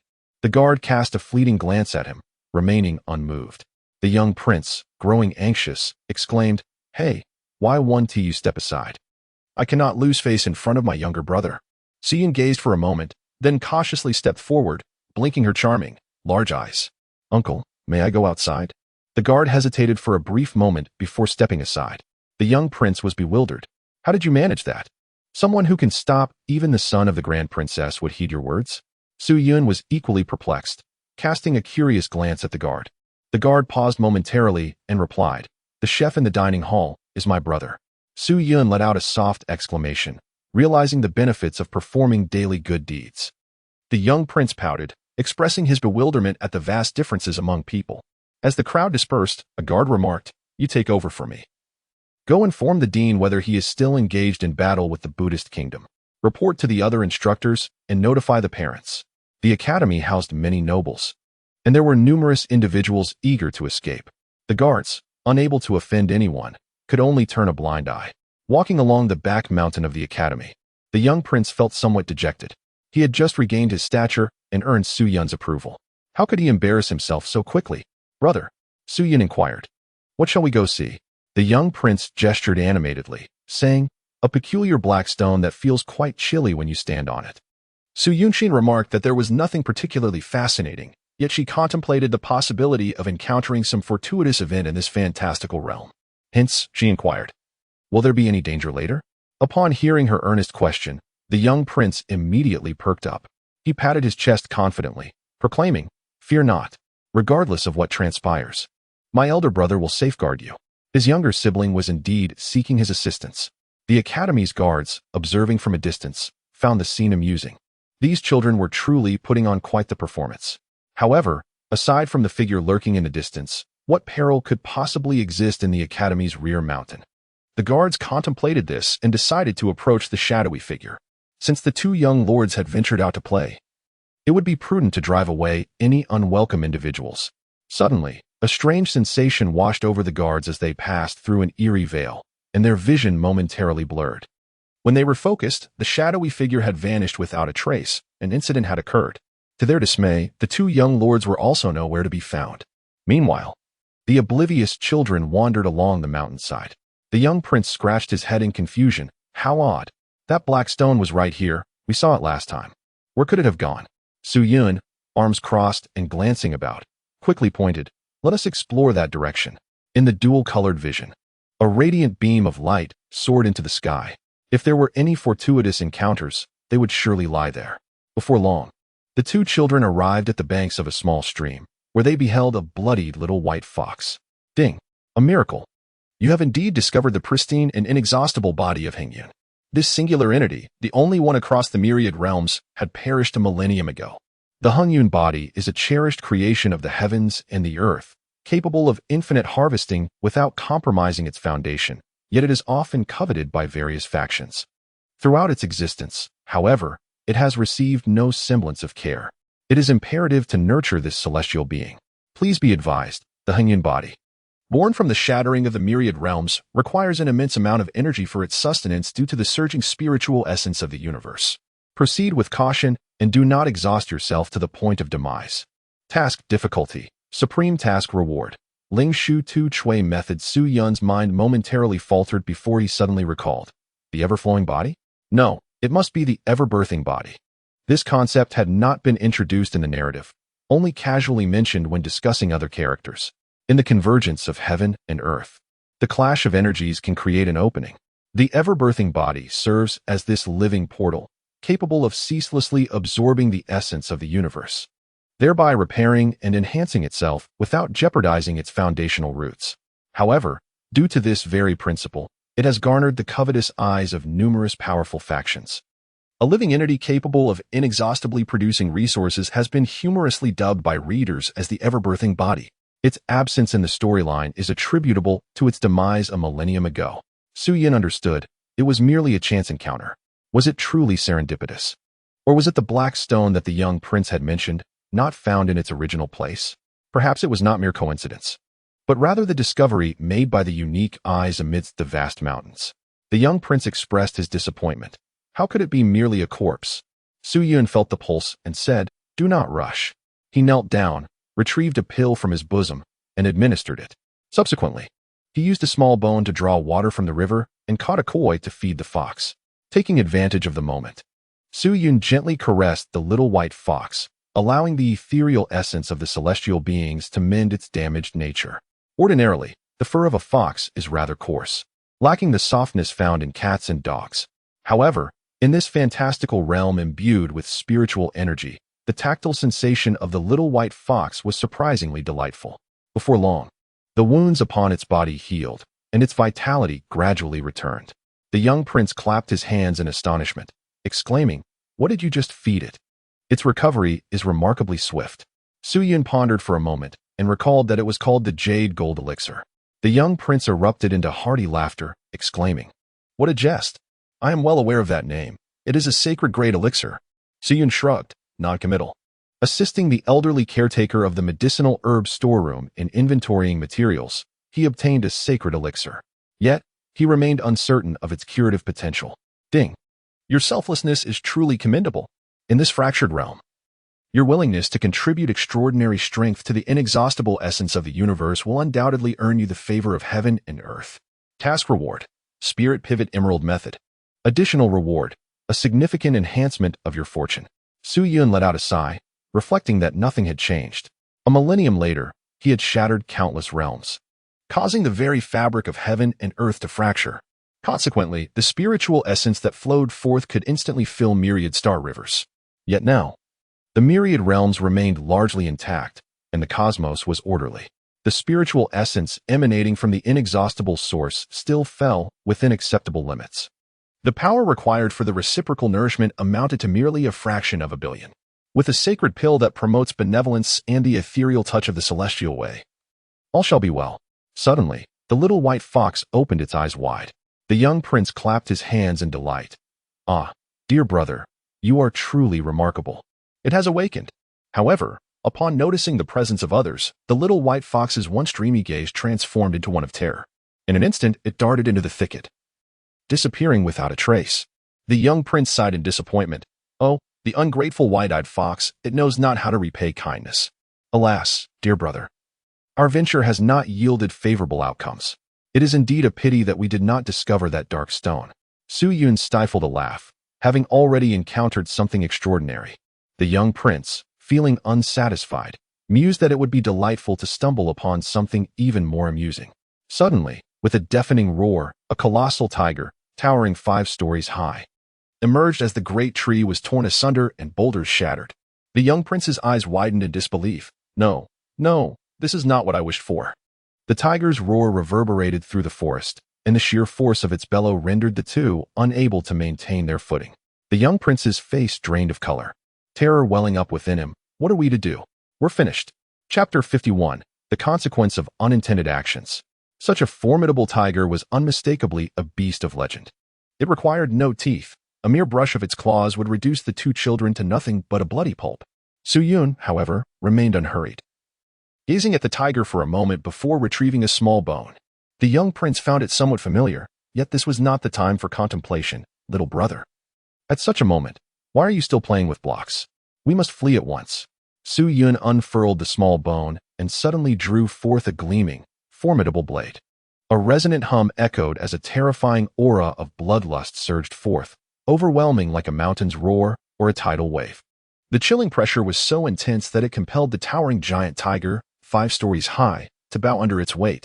The cold roan blade, wielded by the general of the great Qian kingdom, had claimed the lives of countless foes on the battlefield, saturating itself in the blood of vengeance. Those who fell beneath this blade bore no lingering resentment. Instead, they transformed into an inexhaustible essence of murderous intent. In the realms of Confucianism, Buddhism, and Taoism, the martial arts and military prowess converged. Though merely an earthly-grade weapon, it had been tempered through the strategies of warfare, evolving into a divine armament that commanded respect from a multitude of adversaries. Roar! The giant tiger hesitated, instinctively retreating. A flicker of human-like consciousness sparkled in its eyes as if it were pondering its predicament. The young prince exclaimed with delight, "Little Boo, brother, you have frightened it. It believes we can prevail. Huh, brother, you are remarkable." Su Yun cast a sidelong glance at him. Did he not perceive the tiger deep in contemplation? Who would audibly scheme and reveal their own frailty? Nevertheless, the predicament was not insurmountable. With a thunderous roar, the tiger abruptly turned and fled. A resounding clap of thunder echoed throughout the entire rear mountain. In an instant, the two were momentarily blinded, only to find themselves surrounded by a multitude of over 100 individuals. The young prince, filled with exuberance, exclaimed, "We are saved." With a flourish, the princess alighted first, rushing towards them with an expression of palpable anxiety. Having narrowly escaped death, the young prince opened his arms and cried out, "Mother!" With a swift motion, the princess pushed him aside and seized Su Yun by the shoulders, inquiring urgently, "Su Yun, are you unharmed?" The young prince stood frozen, murmuring to himself, "Who is truly your son?" "Of course it is you," the princess replied. Just as the young prince was about to be overwhelmed with emotion, exclaiming, "Mother, you still love me," the princess interjected, "It is through understanding that I know you are safe. What if something were to happen to Yinger?" The young prince was left bewildered. Meanwhile, Xiaoyu also activated her senses, confirming that all was well, before admonishing, "Who permitted you to venture out? Do you understand your mistake from running out during school?" Su Yun cried out, "Mother, I was just attacked by a monstrous beast. Please don't hit me." The princess was taken aback. A monstrous beast? The young prince gestured dramatically, attempting to convey the size of the creature. It was enormous. The princess quickly crouched down, concerned for Su Yun's well-being. "Yinger, did you encounter a monstrous beast? Are you unharmed?" The young prince, however, had lost interest. Suddenly, a figure descended from the sky. "Master Yu." His expression ashen. It was not anger that painted his face, but the oppressive energy from the Nanhai ice domain stifling his qi. Xiaoyu, anxious, exclaimed, "Master." They claimed to have encountered a monstrous beast. Instantly alert, Master Yu declared, "Return of the light. Illuminate the heavens." With a resounding boom, a wave of pure energy swept through, rendering the surroundings ethereal and transparent, revealing everything in striking clarity. Then, the ethereal forms of 2 children appeared, standing still until the adults seeking them descended from above. Upon discovering the children's disappearance, the guards promptly notified the academy and their families. Fortunately, no harm befell them, and they were soon found, safe and sound. Master Yu shook his head slightly. It seems the 2 young masters may have encountered a phantom. However, it is unlikely they encountered a true demon. There is no trace of demonic energy on them, nor the scent of fox spirit they described. Moreover, the protective talisman on the young prince has not been triggered. It appears to be merely an illusion, the details of which require further investigation. The 2 parents sighed in relief. Yet, the young prince protested, "I clearly saw a gigantic tiger." Xiaoyu replied gently, If there were indeed a giant tiger beast, where are the footprints? Where are the fallen trees? The young prince hesitated, glancing around in confusion. The environment still bore the influence of their words, appearing transparent. But where were the trees and boulders shattered by a colossal tiger? Nonetheless, the young prince scratched his head, insisting, I definitely saw it. Su Yun even made her belly big. Su Yun? Xiao Yu's gaze suddenly sharpened. What did you say? The young prince replied, I saw that fox. Its belly is larger than before. Is that also a fabrication? Su Yun silently marveled at the fact that he had overlooked such a detail regarding the dual pupils, while another had discerned it. He took a moment to sense the storage of Little Bone. Indeed, the jade golden elixir had been consumed. What he had perceived was entirely accurate. The tiger was a mere illusion, while the fox was genuine. Yet, would the jade golden elixir cause that little white fox to swell with child?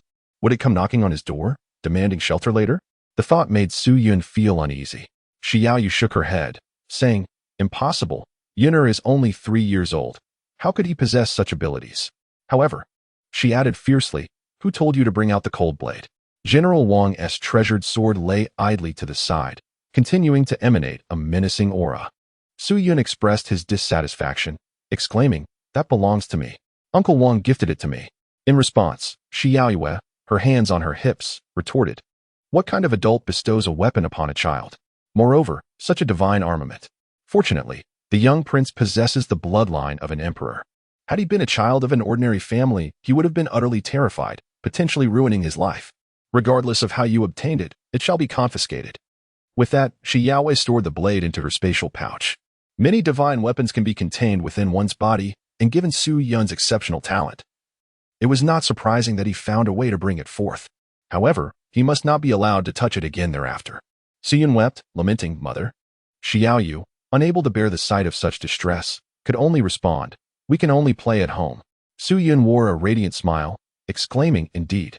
At that moment, Master, you spoke sternly. The guards who allowed you to escape must also face severe punishment. The captain of the guard, upon discovering that the 2 children had been found, finally breathed a sigh of relief. They had nearly gone astray, but fortunately, they were returned safe and sound. Hearing the verdict, he despondently lowered his head.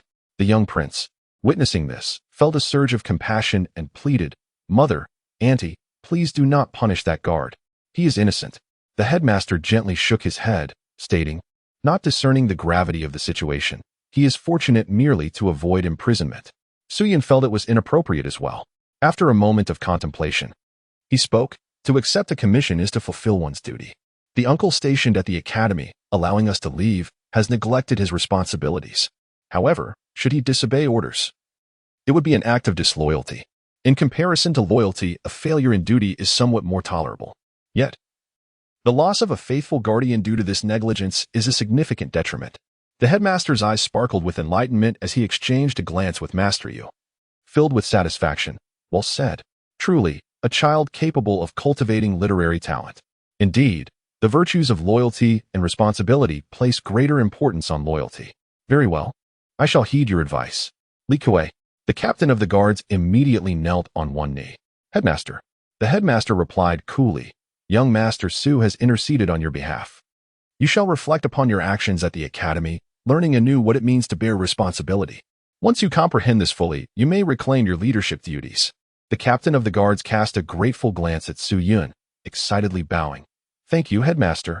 The young prince gaped in astonishment. Why does his appeal hold sway while mine does not? After a moment of contemplation, he sighed. Oh well, having such an elder brother is not a loss. At that moment, a throng of children and parents came rushing forth. Having heard that the children of the Marquis of Jinyuan and the children of the Grand Princess were missing, the available parents hurried over to assist. Upon seeing that the 2 were unharmed, they breathed a sigh of relief. Big brother.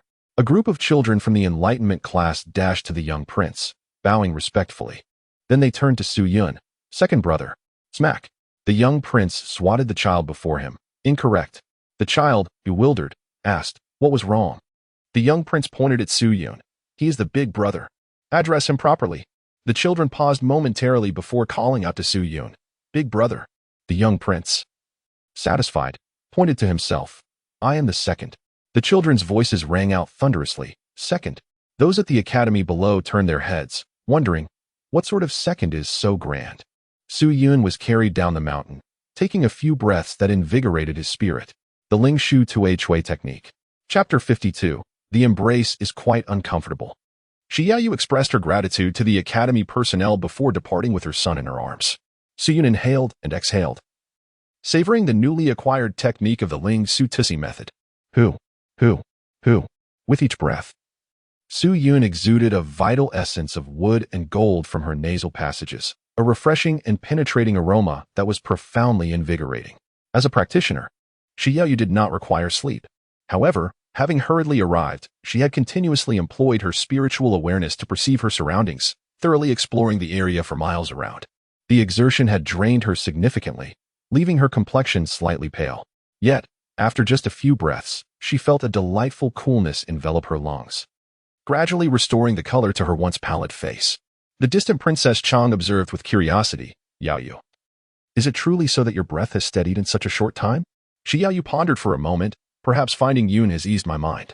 Su Yun covered his mouth and chuckled. The Ling Shu Tu Chui technique is truly remarkable. This passive breathing method allows each breath he takes to function as a supreme elixir, healing all physical ailments, whether it be illness, poisoning, or external injuries. It treats them all equally. From the perspective of a universal remedy, it exerts its effects, coupled with the ethereal resonance of the celestial path. It is essentially akin to embodying a living aura of healing, is it not? Su Yun possesses the ethereal resonance of the celestial realm, capable of fundamentally mending the imperfections of all things and bridging their deficiencies. The interplay between the inner and the outer realms is reciprocal, influencing one another. The surroundings of Su Yun are in a continuous state of restoration and reinforcement, moment by moment. Upon returning home, Shi Yaoyu had completely recuperated. She cast an annoyed glance at Su Yun, saying, "You are under house arrest. No commands, no outings." With tears glistening in her eyes, Su Yun found herself at a loss. Yet, her circumstances were still more favorable than those of Xiao Qingchun, for at least she could move about the courtyard. Occasionally, she would encounter Qi Yinyun, who would regard her with a gaze filled with resentment, as if to say, "In 3 days, when the matriarch returns, she will surely cast you, this impostor, out." Feng Zhongyu made an appearance as well. This disciple of the chief overseer, after inspecting the seal on Su Yun's palm, chuckled lightly. Perhaps the heavens truly favor the young master. It seems the demonic powers are being suppressed by some force, offering no resistance. In 3 days, they will be extracted, and thereafter, there will be no cause for concern. Upon learning of Su Yun's confinement, the national master Mu Zhilian took the initiative to visit and expound on teachings.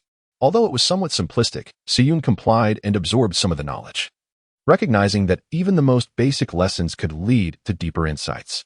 During one of these sessions, Su Yun casually produced a piece of candy. "National master, do have a taste and see how this one fares."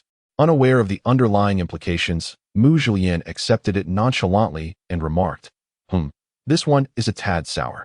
Su Yun felt a chill run down her spine. That imported candy from last time had indeed been taken by her.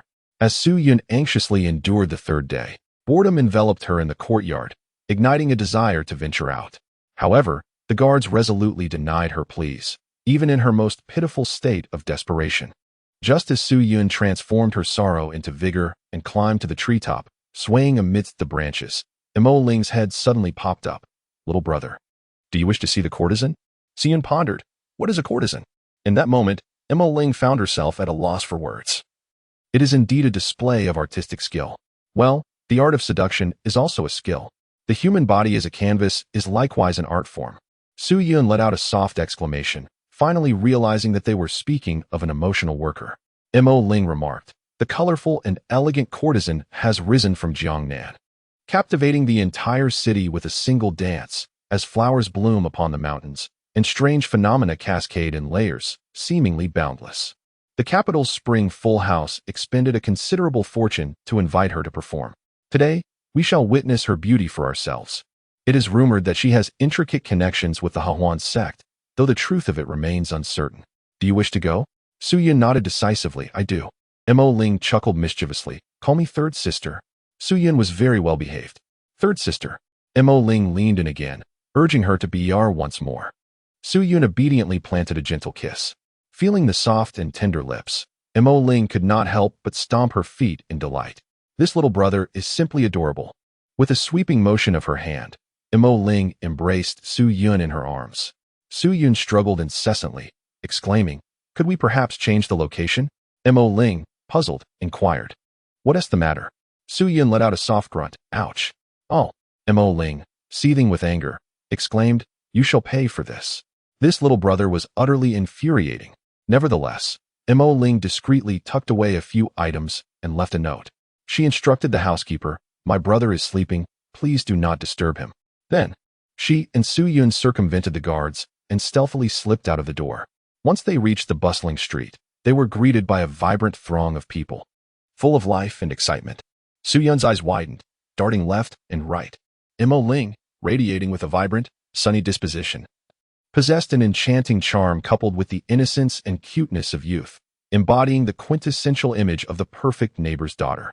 Such a captivating beauty cradled a cherubic, fair-skinned child in her arms. The striking contrast captivated passers-by, who paused in admiration, finding the sight utterly delightful. "Third sister, I want to eat that," Su Yun exclaimed, pointing towards the stinky tofu at the roadside. Mo Ling reached into her pocket, only to suddenly change her expression. "Oh no, I forgot my magic bag." During these past few days of cultivation, she had no need for her belongings, leaving the magic bag at home. Should she return to retrieve it? Mo Ling's brow furrowed in distress. What if the guards discovered her absence? Su Yun's expression drooped as he lamented, "Whoa." At that moment, a short and stout merchant approached, offering him a candied hawthorn skewer. "Young master, please enjoy this. It is on the house." Su Yun, quick-witted and agile, expressed his gratitude, saying, "Thank you, uncle." However, Mo Ling promptly interjected, But you haven't paid yet. We cannot accept it." The short, stout merchant chuckled and waved his hands dismissively. "There's no need for payment. No need at all." The day he gifted the young master a candied hawthorn, his business began to flourish exponentially. Truly, the young master is a harbinger of good fortune. After listening for a while, Mo Ling came to understand. On that day, when Su Yun visited the Taishu sect, this merchant, charmed by his adorable demeanor, gifted him a stick of candied hawthorn. Little did he know that it would lead to a streak of good luck, with his business prospering day by day. The stout merchant continued with a smile, "I have even purchased a shop now, all thanks to the young master." Mo Ling, however, modestly replied, "Fortune is elusive. We cannot accept without merit." The merchant then picked up another skewer and punctured a few small holes in the candied hawthorn. With a sigh of disappointment, he remarked, This one's appearance is ruined. No one will want it. It would be a shame to throw it away, so if the young master doesn't mind, please take it." With the situation reaching such an extent, Mo Ling had no choice but to accept, saying, "Just be sure to eat it slowly." Su Yun chuckled sweetly, expressing her gratitude. "Thank you, uncle." Her sugary voice brought a sense of delight to the stout merchant. Across the street, a tall and slender trader, burdened by a bundle of candied hawthorn skewers, glared at them with envy. "Humph."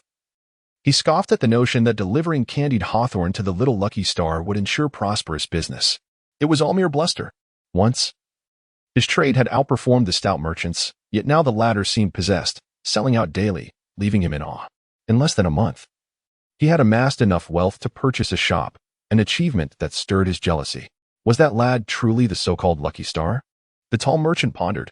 Perhaps I should give it a try. If it fails, well, we'll see. He extracted a candied hawthorn but hesitated, feeling a twinge of regret at the thought of giving it away freely. Instead, he wiped it in the gutter, smearing it with invisible grime before approaching. "Young master." The tall merchant feigned a jovial smile. "I too possess candied hawthorn. Do indulge, and may it bring me fortune." Mo Ling turned her head, intrigued him. "Who's speaking?" Bang! The tall merchant stumbled upon a pile of dog excrement and fell forward. Crash! The filthy candied hawthorn was inadvertently shoved into his mouth, filling it to the brim. The impact caused his box to burst open, scattering a pouch of powder across the ground. An elderly man picked up a pinch, bringing it to his nose. "Cornflour. The more you eat, the more you crave." The recently duped customer seethed with rage. "You scoundrel. No wonder it tasted mediocre yet was so enticing. It was a trick. A deceitful merchant. I bought it out of pity, and yet you resort to such underhanded tactics. Strike him. Call the authorities." A cacophony of chaos ensued as the tall merchant clutched his head, weeping in despair. "What lucky star? It is clearly a harbinger of disaster." "Su Yun." With a kind-hearted gesture, offered the half-eaten candied hawthorn to the old man, exclaiming, "Grandpa, you are so clever." The elderly gentleman, unperturbed by the gift's condition, accepted it with a cheerful smile, replying, "Thank you, dear child." Ding. Daily act of kindness, 15 times a million. Task reward, detox pill. Mo Ling, observing the scene, was perplexed by Su Yun's actions as she handed out more half-eaten candied hawthorns, her cheeks flushed with embarrassment. Hastily, she embraced the person beside her and departed from the tumultuous surroundings. Before long, the pair arrived at Chunman Building, where a bustling crowd thrived. The ancient wooden tables were laden with a plethora of delicacies, and the throngs of visitors surged like a tide, nearly jostling against one another. Fortunately, with magical support, the building's vast expanse could accommodate such a multitude, with just one hall spanning several acres. The air was suffused with a mystical aura, and various enchanted treasures shimmered with opulence. A group of scholars strolled by, fanning themselves, their faces radiant with anticipation. The colorful silk courtesan is making her second appearance. We can hardly wait. Her dancing prowess was said to captivate all, rumored to be linked to the life-giving techniques of the Hehuan sect. Though the truth of the matter remained uncertain, to witness her performance today would render one's life complete. Mo Ling, too, was eager. "Little brother, do you truly believe that the colorful silk dance is as breathtaking as they say? Such a grand courtesan is a rare sight, and missing her would be a pity." Su Yun was filled with curiosity. Perhaps the character Kai Sha was absent from the storyline, yet there could be unexpected gains. "Miss Mo Ling?" At that moment, a voice suddenly emerged from behind. Mo Ling turned. Her hopeful gaze instantly turned cold. Chu Xingzi. The person approaching was none other than Chu Lingxiao from the Radiant Light Sacred Land, clad in a well-tailored robe that accentuated his upright figure. He exuded a subtle air of arrogance, perfectly aligning with the public's perception of a holy son. Beside him stood another man, silent and aloof, his demeanor equally condescending. "Miss Mo Ling," Chu Lingxiao spoke earnestly, "on that day, I was short-sighted and failed to appreciate your genuine feelings. If granted another chance, I would sincerely repent and welcome you back to the Radiant Light Sacred Land as the future mistress of the Holy Land." The pressure he faced on the day of the annulment was immense. Who could have anticipated that a lifelong cripple, once confined to the third realm, could transcend his limitations, leaping to the seventh realm and becoming a top-tier expert? Moreover, he had just come of age, brimming with potential, his future limitless. Such a flawless woman would be coveted by any power willing to pay the price. Afterward, Chu Lingxiao was severely reprimanded by the Lord of Radiant Light. "Miss Mo Ling," he continued, producing a Qian Kuan bag, "I offer this supreme divine weapon as a token of my sincerity." The weapon shimmered with radiant hues, instantly drawing the attention of those nearby, who gasped in astonishment. Witnessing Chu Lingxiao's gallant demeanor, reminiscent of a scion from a great power, and his sincere attitude, they couldn't help but praise him. What a romantic, a talented man for a beautiful woman, indeed a perfect match. "Lady, he is so sincere, you should accept his proposal." They murmured, "He is a holy son of a sacred land? How humble he is, truly choosing beauty over power. If it were me, I would certainly agree." The surrounding voices buzzed, continuously encouraging. Chu Lingxiao wore a look of earnestness, embodying the ideal gentleman, leaving no room for criticism. Yet, as he noticed Mo Ling's prolonged silence, he felt she had misunderstood his sincerity. "Humph." Mo Ling smiled coldly, shaking her head gently. She was no longer the naive girl of the past. She saw through Chu Lingxiao completely. "Chu Xingzi, the gift is unnecessary," Mo Ling replied coolly. "Since you deem my strength lacking and came to annul our engagement, why utter words that may lead to misunderstandings? From now on, you shall walk your sunny path, and I shall tread my solitary bridge. We shall remain unrelated." The onlookers instantly adopted expressions of intrigue. Oh, the woman was actually the one rejected? Look at the aura flowing around her. Her poise is natural and graceful. Either a practitioner of the refining ruins or the Tao harmony. I see it now. The woman was once of lower standing and was rejected by the man. Now that she has improved her cultivation, the man regrets it. Wait, this situation sounds familiar. Could it possibly involve the Radiant Light Sacred Land and the third daughter of the Jinyuan Marquis? Bystanders began to reminisce, recalling a recent decree in the capital, where some had comprehended the great Tao. With but a slight inquiry, it became apparent that the Radiant Sun had come to annul the engagement, provoking the lady's fury and resulting in her sudden breakthrough. Instantly, the gazes of those surrounding shifted. transitioning from perceiving Mo Ling as ungrateful to viewing Chu Lingxiao as a scoundrel. To feel unworthy of one's status and thus breach a covenant, such a man is better left behind. Chu Lingxiao, filled with indignation, retorted, "What do you mean by that?" Mo Ling scoffed, "Even if I were to take a step back, if you truly possess sincerity, how could you find yourself here?" Bystanders reveled in the spectacle of the beauty tearing apart the scoundrel, satisfied with the unfolding drama. Indeed, if he were genuinely remorseful and sought to reclaim their engagement, how could he be found indulging in revelry at the spring full pavilion? "Radiant Sun, my mother informed me of your arrival. I shall descend immediately." A dulcet voice chimed in. A woman, adorned with exquisite makeup and conservatively dressed yet revealing in all the right places, approached and linked her arm with Chu Lingxiao's. "Rest assured, I shall attend to your every need with utmost comfort." A chorus of disapproval erupted from the crowd. To propose in the presence of an emotional worker, truly. The radiant Holy Land is a cradle of talent. Chu Lingxiao's expression soured as he addressed Mo Ling. "My dear Miss Mo, you have misunderstood. She may claim my physical form, yet only you possess my complete heart. Is that not sufficient? Furthermore, I am willing to bestow upon you the supreme divine weapon." Su Yun drew forth the cold blade, its chilling aura of death instantly overshadowing the revered divine weapon. Chu Lingxiao's pupils contracted, a weapon of the martial lineage. Su Yun stuck out her tongue and said, "Huh? The supreme divine weapon can only serve as a firewood stick in my household." Mo Ling added, "My Su residence has no need for such items. Young Master Chu should take back the gift." This statement held truth for the last time. The young prince secured first place in the Taishu sect's assessment and was rewarded with the supreme divine weapon. The royal household had no lack of such weapons, and thus the princess bestowed it upon Shi Yaoyu. The Su residence indeed possesses supreme divine weapons and is not lacking in such a blade. Naturally, the cold blade was stealthily brought out by Su Yun. Bystanders were immediately astonished, exclaiming about the wealth of the Su family. This child possesses a divine weapon of the martial realm. The Marquis of Jinyuan is a general, so having martial weaponry is entirely reasonable. Divine weapons of the martial realm are not remotely comparable to supreme divine weapons in one-on-one combat. However, when paired with soldiers, the situation changes entirely. It is indeed surprising that a supreme divine weapon, classified as an 8th-tier treasure, has fallen to such a disregarded state. The surrounding crowd buzzed with speculation. If even a child from the Su family could wield such a weapon, it was clear they would have little regard for the gifts from the Radiant Land. Moreover, seeking marriage in a brothel is truly an unconventional mindset. It is illogical to agree unless one is afflicted with romantic delusions. Chu Lingxiao's expression darkened.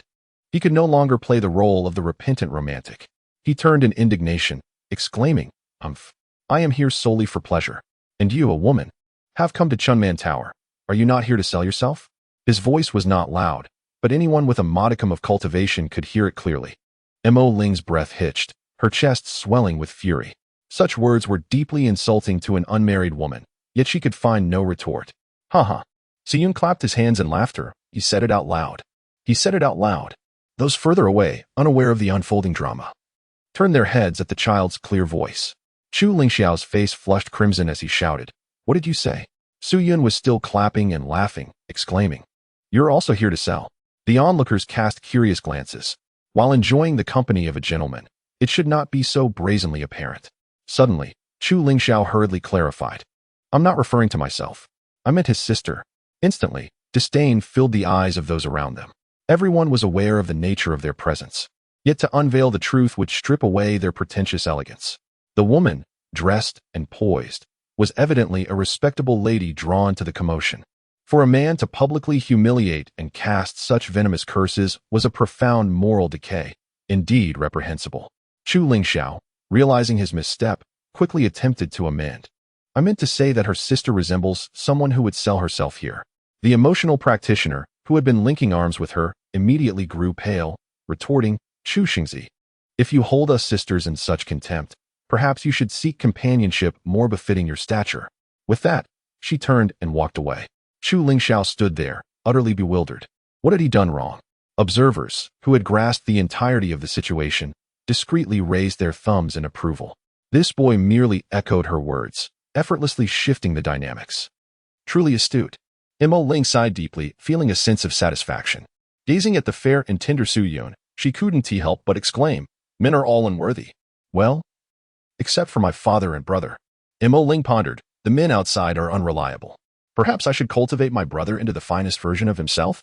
Suddenly, she covered her face, exclaiming, I'm not thinking anything improper. I merely wish for my future husband to have a worthy reference. Suyun was perplexed. Third sister. Why are you blushing? Chu Lingxiao, coming back to her senses, huffed. Even if you are getting married, you still have to receive betrothal gifts. It is still a matter of trade. At that moment, a waft of fragrant breeze descended from Chunmanlu. This young sir seems to look down upon us. The enchanting Kaisha had arrived. Chapter 54, The Harvest of the Flower Goddess. Before them appeared a woman, barefoot and ethereal, treading upon golden symbols in the air as she gracefully descended. Her figure was exquisite, her skin a delicate shade of wheat, and though her movements were unremarkable, they radiated an enchanting allure. The sheer fabric draped over her like soft light, connecting seamlessly with armlets, rings, anklets, and toe rings. The exotic charm, distinct from the Dakian, added an endless allure. Kaisha was indeed a celestial beauty, and her mere presence sent ripples through the entire Chunmanlu. Dear Miss Kaisha, this purple cloud spirit mushroom is a treasured possession of my clan, and I wish to present it to you in hopes of eliciting a smile. The star sand, which I unearthed from the ancient secret realm, is a rarity seldom seen in a century. I hope the illustrious flower queen will not find it lacking. I vanquished a dragon in the icy seas of the South China Sea and obtained an ancient dragon crystal. I offer it to you, Miss Kaisha, in the hope of witnessing your dance. With her mere appearance, Kaisha had drawn forth tributes from all corners. Su Yun gazed in astonishment, utterly captivated. It was akin to a gathering of internet celebrities and their devoted followers. It was hardly surprising. Only the most exceptional emotional artisans could be chosen as courtesans, their worth soaring exponentially.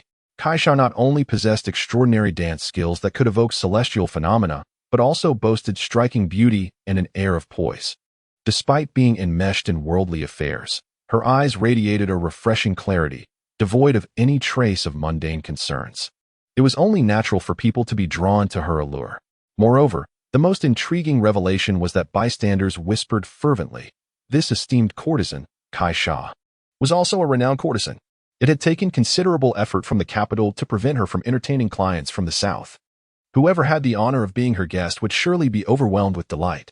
Chu Lingxiao, captivated, suddenly proclaimed, the Radiant Light Sanctuary is willing to present this supreme divine weapon to the lady, solely to witness a breathtaking dance, thus leaving no regrets in this lifetime.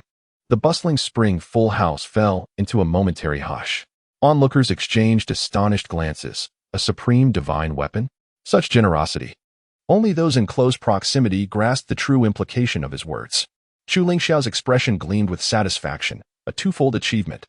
He had intended to offer the supreme divine weapon to Mo Ling as a betrothal gift, but she had declined. Now, bestowing it upon Kaisha subtly suggested that Mo Ling shared an equally esteemed status. Furthermore, his earlier remarks might have displeased the illustrious courtesan. Presenting her with a priceless divine weapon would surely placate her. Yet, he feared the wrath of the master of radiant light, who might just explode with fury. Kaisha gently parted her lips, releasing an enchanting fragrance. Esteemed guests, your kind intentions have not gone unnoticed. I am truly unworthy of such gratitude. To elicit a smile from each of you is already a blessing I have accrued over 3 lifetimes. I dare not ask for more. However, I implore you not to indulge excessively. As a mere songstress, I lack the merit to warrant such royal generosity. Please, take these gifts back. Her words were perfectly articulated, laced with flattery that left the guests elated. Despite lacking any overt seduction, she incited a delightful restlessness in all present. This courtesan indeed possessed remarkable skill. Instantly, many shook their heads. What reason is there to reclaim such gifts? As long as Lady Kaisha is pleased, we are satisfied. Indeed, let her keep it. Chu Lingxiao generously waved his hand. Once given, how could one possibly take it back? If Lady Kaisha wishes to keep it or discard it with a sound, it is still worthwhile. Kaisha smiled radiantly. Then I thank you, esteemed gentleman. Mo Ling, enraged, bit her lip in frustration, regretting her decision to join this commotion. Encountering such a brazen scoundrel felt like an ill fate accumulated over 8 lifetimes. I cannot see. At that moment, a voice emerged from below. Mo Ling glanced down to discover Su Yun, who had just been placed on the ground. Su Yun looked up and exclaimed, I cannot see Sister Huakawei. Mo Ling was momentarily taken aback, recalling that today was meant for bringing her younger brother to enjoy the spectacle. That bothersome man had distracted her, nearly causing her to forget the main purpose of their outing. "Come, let me carry you," Ling offered, extending her hand.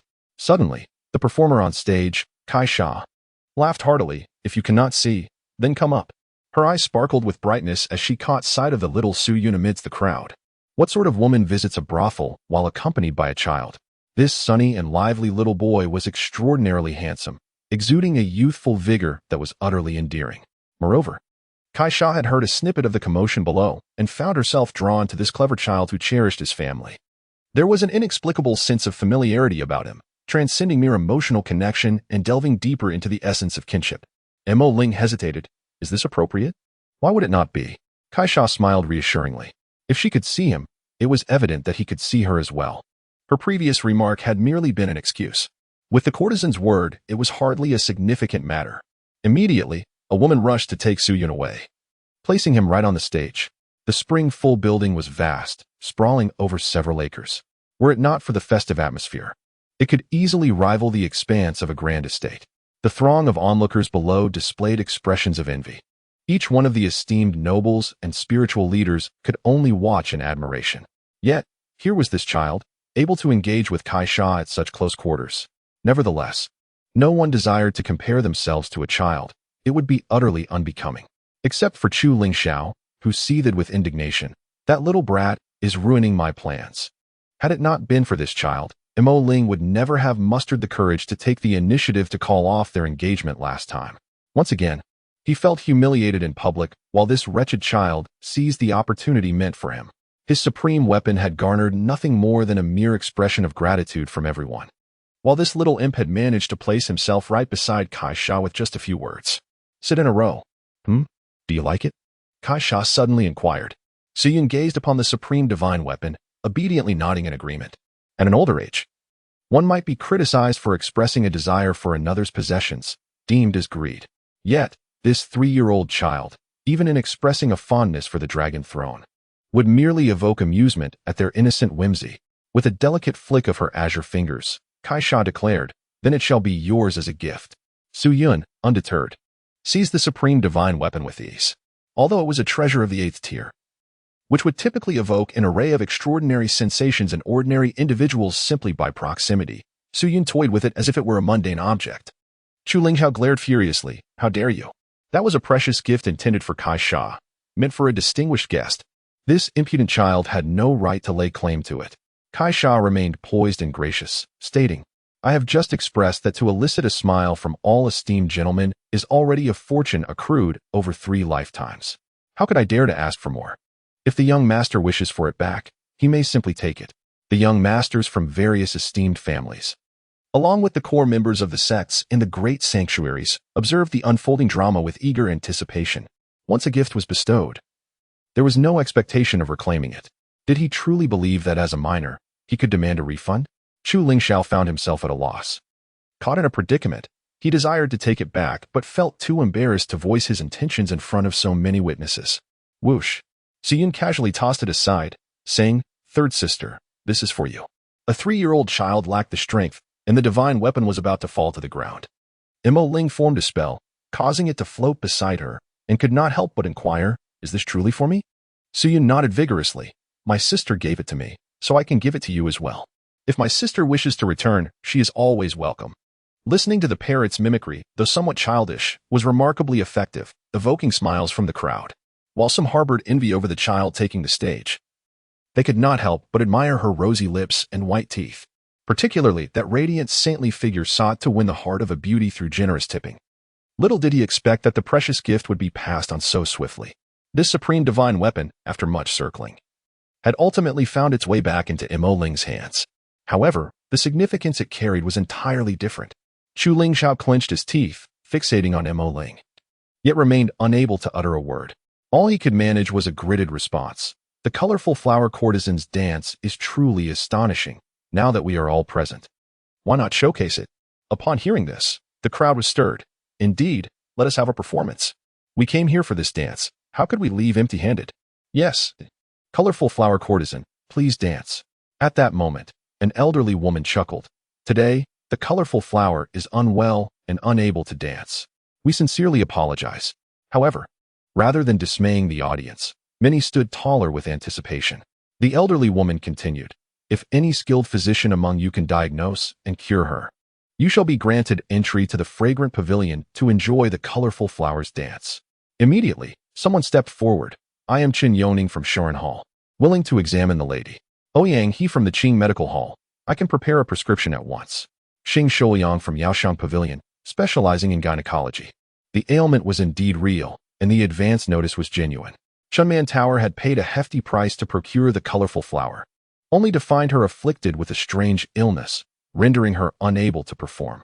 If she could not dance, how could they fetch a high price? Thus, the premier was also a quest for medical aid, hoping to uncover a reliable remedy for her swift recovery. Chu Lingxiao took a deep breath. "Mu brother, we rely on you." Behind him, the previously silent man arrogantly nodded. "I, Mu Changkong, am not one to boast, but in the realm of medicine, I can confidently say I am the best in Diqian. If not first, no one would dare contest the second." Chu Lingxiao disdainfully glanced at the stage. "Hurry up with the diagnosis. Get that little brat down." Yet Su Yun heard a chime in her ear. The acacia, poisoned for a millennium, had finally reached the end of its life. Its seeds and fruits, after the shattering of the Tianyuan realm, had saved countless souls. Though the Tianyuan realm was indeed destroyed by your actions, saving this divine tree could serve to redeem some of your reputation. Restore the acacia tree. Task difficulty, extremely high. Task reward, detoxification pearl. Su Yun was astonished. "So it is that acacia tree?" The rumors about it being connected to the Hehuan sect were indeed mistaken. Kai Sha is the flower goddess. Chapter 55. If only I could hold her in my arms. The news of the courtesan coming to the capital spread rapidly, necessitating the involvement of physicians. Thus, among the crowd gathered to witness the spectacle today, there were numerous doctors and apothecaries. If one could cure her, not only would they gain the courtesan's favor, but their medical establishment would also attain significant acclaim.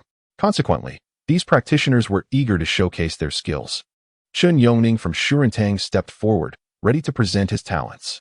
A young man approached, while the old matron prepared the golden thread, connecting one end to Kai Sha's wrist and the other hanging down from the stage. The audience buzzed with speculation. Shurentang has a history of 300 years. This young Dr. Chen's family are imperial physicians, renowned for their exceptional skills. Perhaps he would be the first to succeed. Indeed, what can be cured in Jiangnan can also be cured in the capital. And what Jiangnan cannot heal, the capital surely can. It would be a shame for the courtesan to be given away so freely. Chun Yongning revealed a confident smile. He yearned to experience her grace. Yet he was aware that he was merely serving the officials within the court. If he succeeded, he would lose only a night of passion, but could expand his medical practice tenfold. Eagerly, he grasped the golden thread, just about to commence his diagnosis. Suddenly, Chun Yongning's expression changed dramatically, and he spat out a mouthful of black blood, collapsing weakly to the ground. "What is happening to me?" Behind Chu Lingxiao, Mu Changkong arrogantly stepped forward. "With such skill, you should spare yourself the embarrassment. Diqian is nothing but this." Qin Jiangning's eyes widened. "You poisoned me." Mu Changkong unabashedly replied. "Indeed." Chun Yongning gasped. "When did you poison me?" Mu Changkong sneered. "If you do not even know when you were poisoned, how could you possibly cure the courtesan's affliction? Get out of here. No, bow 3 times, and I may provide you with the antidote." "Who are you?" Ouyang, he from Qingyi Pavilion, spoke up in defense. Mu Changkong glanced at him. Merely 3 breaths later, Ouyang, he spat out black blood and collapsed to the ground, convulsing. The crowd gasped, retreating in fear of sharing the same fate. Mu Changkong reveled in their terror, standing with his hands behind his back, haughtily declaring, "Hongxing Cliff, Mu Changkong. I am a disciple of Zhou Baijing." Gasped. The physicians and apothecaries held their breath in awe. Someone in the crowd asked, "What is that?" The doctor replied, "Hongxing Cliff is the sacred ground of medicine in our Tianyuan realm. Anyone who enters to learn can become a legendary healer. Such a divine physician. Even if caught in the act of defecating in the Grand Hall, the emperor would be reluctant to execute. And Zhou Baijing is the current sage of medicine. He mastered the art of soul retrieval from the underworld and once brought back to life the leader of Zwankingman, who had been dead for 7 years. Furthermore, he wielded the power of Yama to eliminate all 13 formidable opponents from the chief family who had insulted Hongxing Forest, leaving no trace behind. Mu Changkong is indeed his disciple, and it seems that few can rival him in the vast realm of Diqian. With a dismissive wave of his hand, Mu Changkong declared, "It is not a matter of few rivals, but rather that there are none. Those who wish to compete with me should first consider whether they can even detect the poison that has been inflicted upon them." The remaining doctors and pharmacists fell silent, exchanging glances, none daring to step forward. The reputation of Hongxing Cliff, the saint of medicine, was far too exalted. Even in the face of Mu Changkong's arrogance, they did not dare to oppose him. As the sound of hurried footsteps echoed, the doctors and pharmacists retreated, leaving only an elderly man standing before him. With a chuckle, he remarked, "I am but an old man, my vitality waning and my alchemical abilities lost. I merely wish to observe a few more cases. Surely, this does not warrant poisoning, does it?" Mu Changkong snorted but allowed the elder to take his pulse before proceeding. With a delicate flick of his fingers, he quickly discerned the ailment, the presence of deathly energy within the body, easily treatable.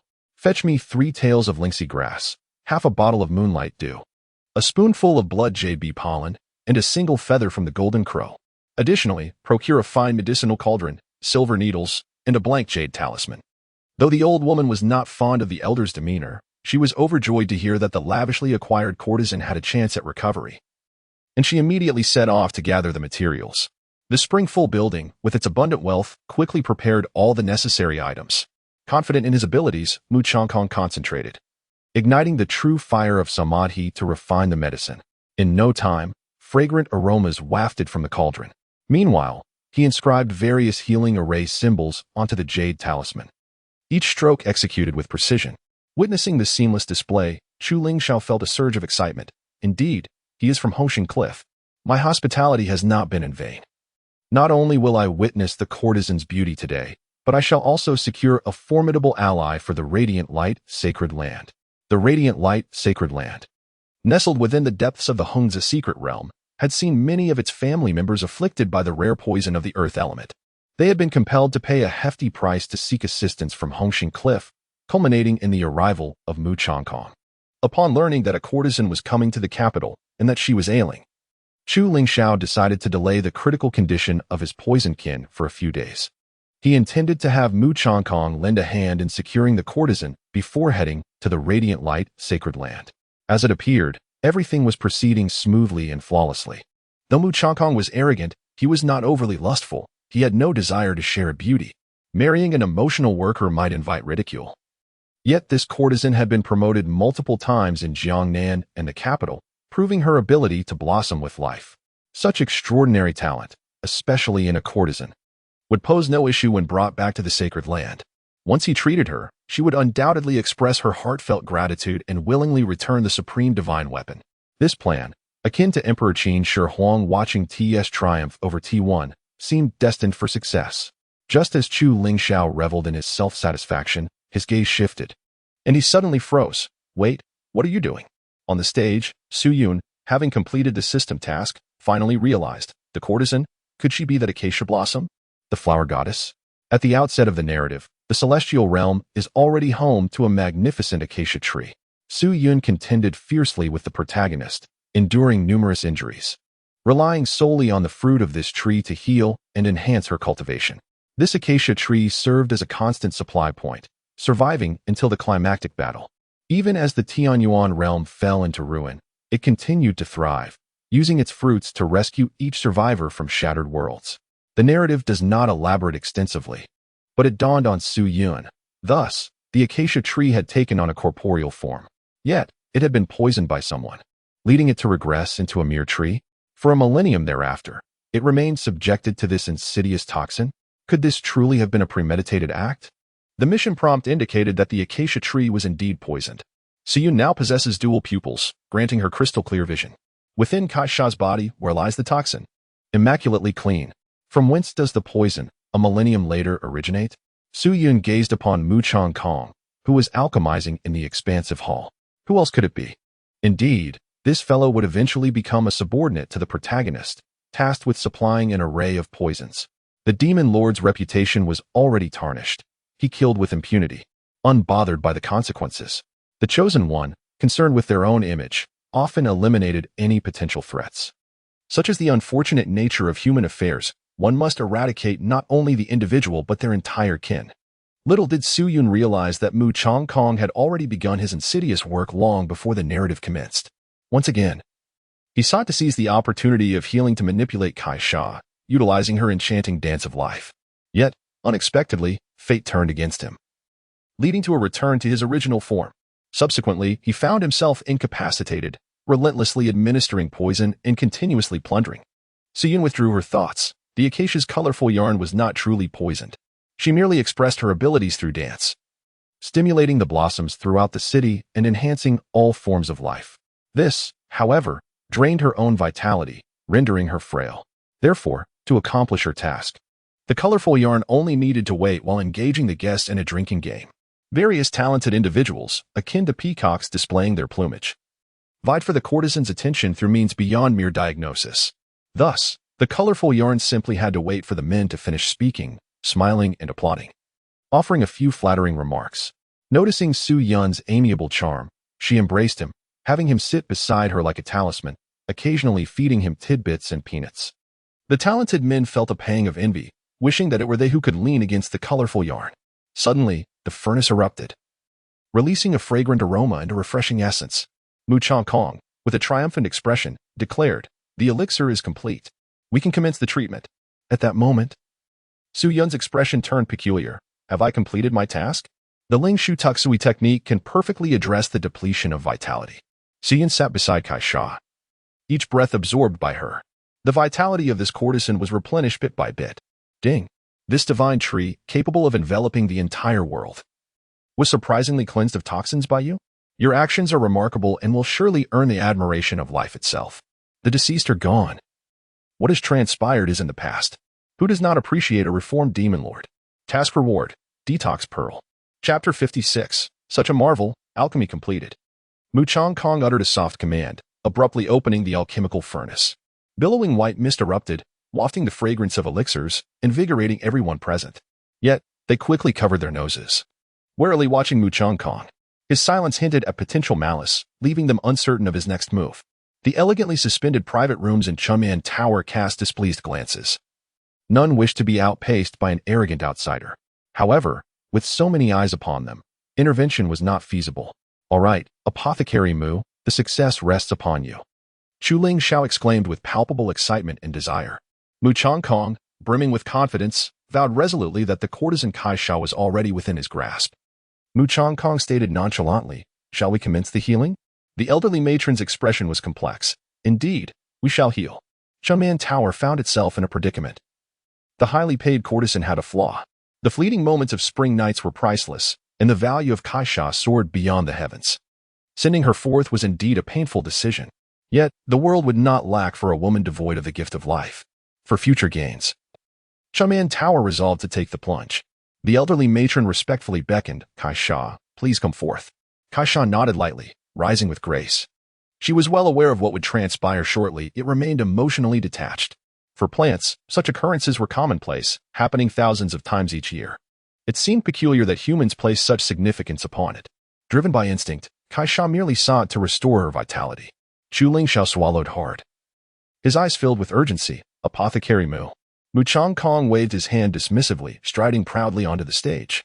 The gesture was not one of refusal, but rather an assertion that no further words were needed. Instantly, all attention was directed toward him. Gulp.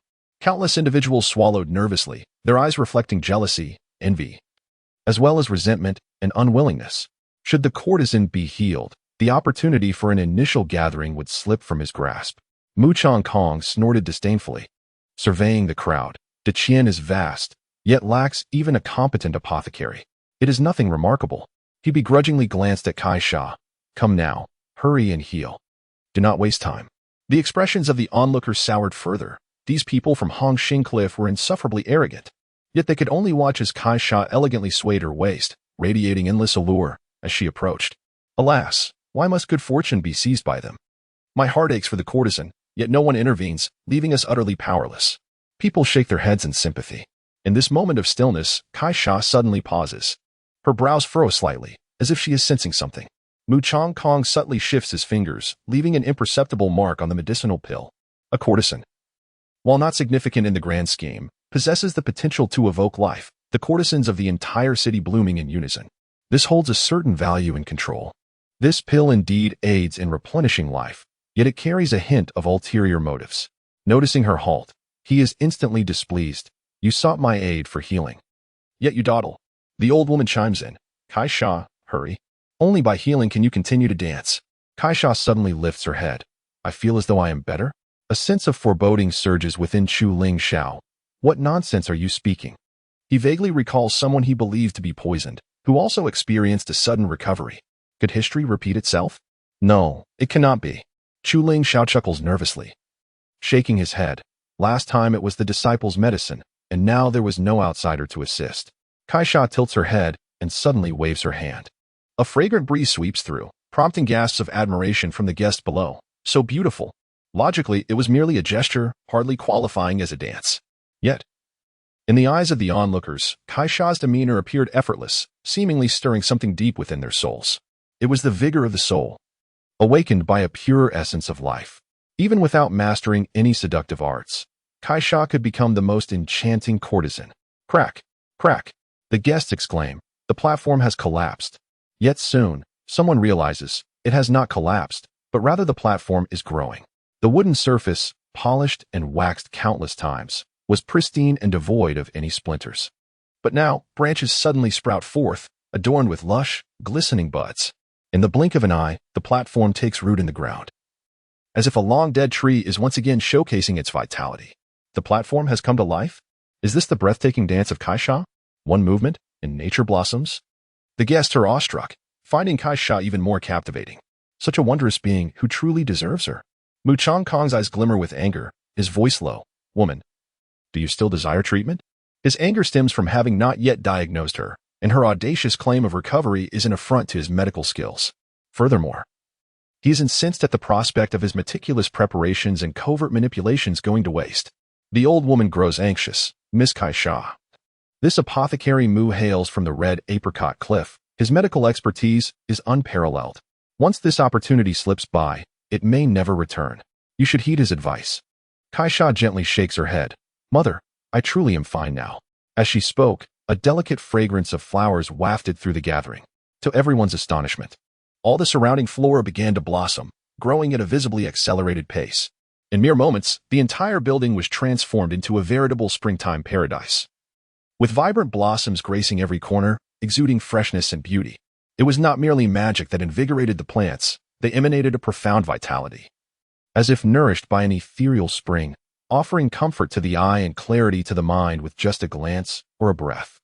A curious young man plucked a flower and tasted it. Upon chewing, his eyes widened with surprise. My spiritual energy has increased by at least 20%. It feels as though my stagnation is about to break free. I must leave now and return home to advance. With that, he dashed out in a flash. The crowd stood momentarily in stunned silence before their eyes sparkled with excitement. In quick succession, the freshly sprouted plants were stripped bare. An elderly woman watched in astonishment. Though the plants held little monetary value, she felt compelled not to intervene. Yet the enthusiasm of the people was overwhelming. One individual consumed an ordinary spirit fruit, exclaiming in astonishment, "My hidden injuries show signs of healing." Another, having taken a handful of tender grass, marveled, "Indeed, it resembles a medicinal pill. My absorption of spiritual energy has significantly improved." A less experienced practitioner, slower in action, managed to peel just a sliver of bark. Upon consumption, a surge of energy enveloped him. I've reached the second realm. I've broken through to the true element stage. The excitement ignited the entire assembly. As the vibrant silk was waved, all cultivated ornamental plants and the fruits and vegetables adorning the tables suddenly brimmed with life, granting immediate benefits to those who partook. Those of lower cultivation experienced substantial increases in spiritual energy, even achieving breakthroughs, while those of higher cultivation found solace and healing for past injuries. Previously, people had only heard tales of the miraculous dance of the vibrant silk, which brought forth blossoms throughout the city. Now, they understood why she had rightfully earned the title of the foremost courtesan in the Grand Realm. The elderly woman, astounded, inquired, "Kai Sha, is this truly you?" Her voice trembled. "But how have you become this way?" A woman possessing such extraordinary gifts was indeed a rarity, brimming with boundless potential. Yet who could have healed this wondrous figure, who had long been ailing? Kai Sha turned to glance at Su Yun, who was seated nearby. contentedly enjoying a piece of fruit. "Little doctor, is it you?" Chapter 57. By nature's design, Su Yun nodded decisively. "It is I." The Ling Shu Tua Chui technique is capable of healing the majority of ailments, and this humanoid acacia tree is a perfect match for it. Kai Sha pondered for a moment, instinctively intertwining her arm with Su Yun's and lifting him effortlessly. She took a deep breath, instantly filled with a comforting sensation, previously unnoticed. Her focus now revealed a subtle clue. The life force she had just released was entirely replenished after merely 2 breaths. Blinking her gentle, large eyes, Kai Sha exclaimed, "Little doctor, you have truly healed me." As a plant, she appeared poised and graceful, yet in truth, she was carefree and spontaneous, expressing her thoughts openly. Her indifference towards the gifts from guests was merely an expression of her botanical nature, coupled with the decorous teachings of the brothel. Below the stage, Mo Ling looked utterly bewildered. Yin heir possesses such abilities? She recalled her own affliction from the cold poison, which had seemingly healed after playing with her younger brother for 2 days. Could it be that his constitution was indeed extraordinary? Mu Chang Kong furrowed his brow, his displeasure palpable. "What do you mean, let me intervene yet refuse treatment? Do you truly regard the reputation of Hong Xing Cliff as mere decoration?" Kai Sha responded with grace.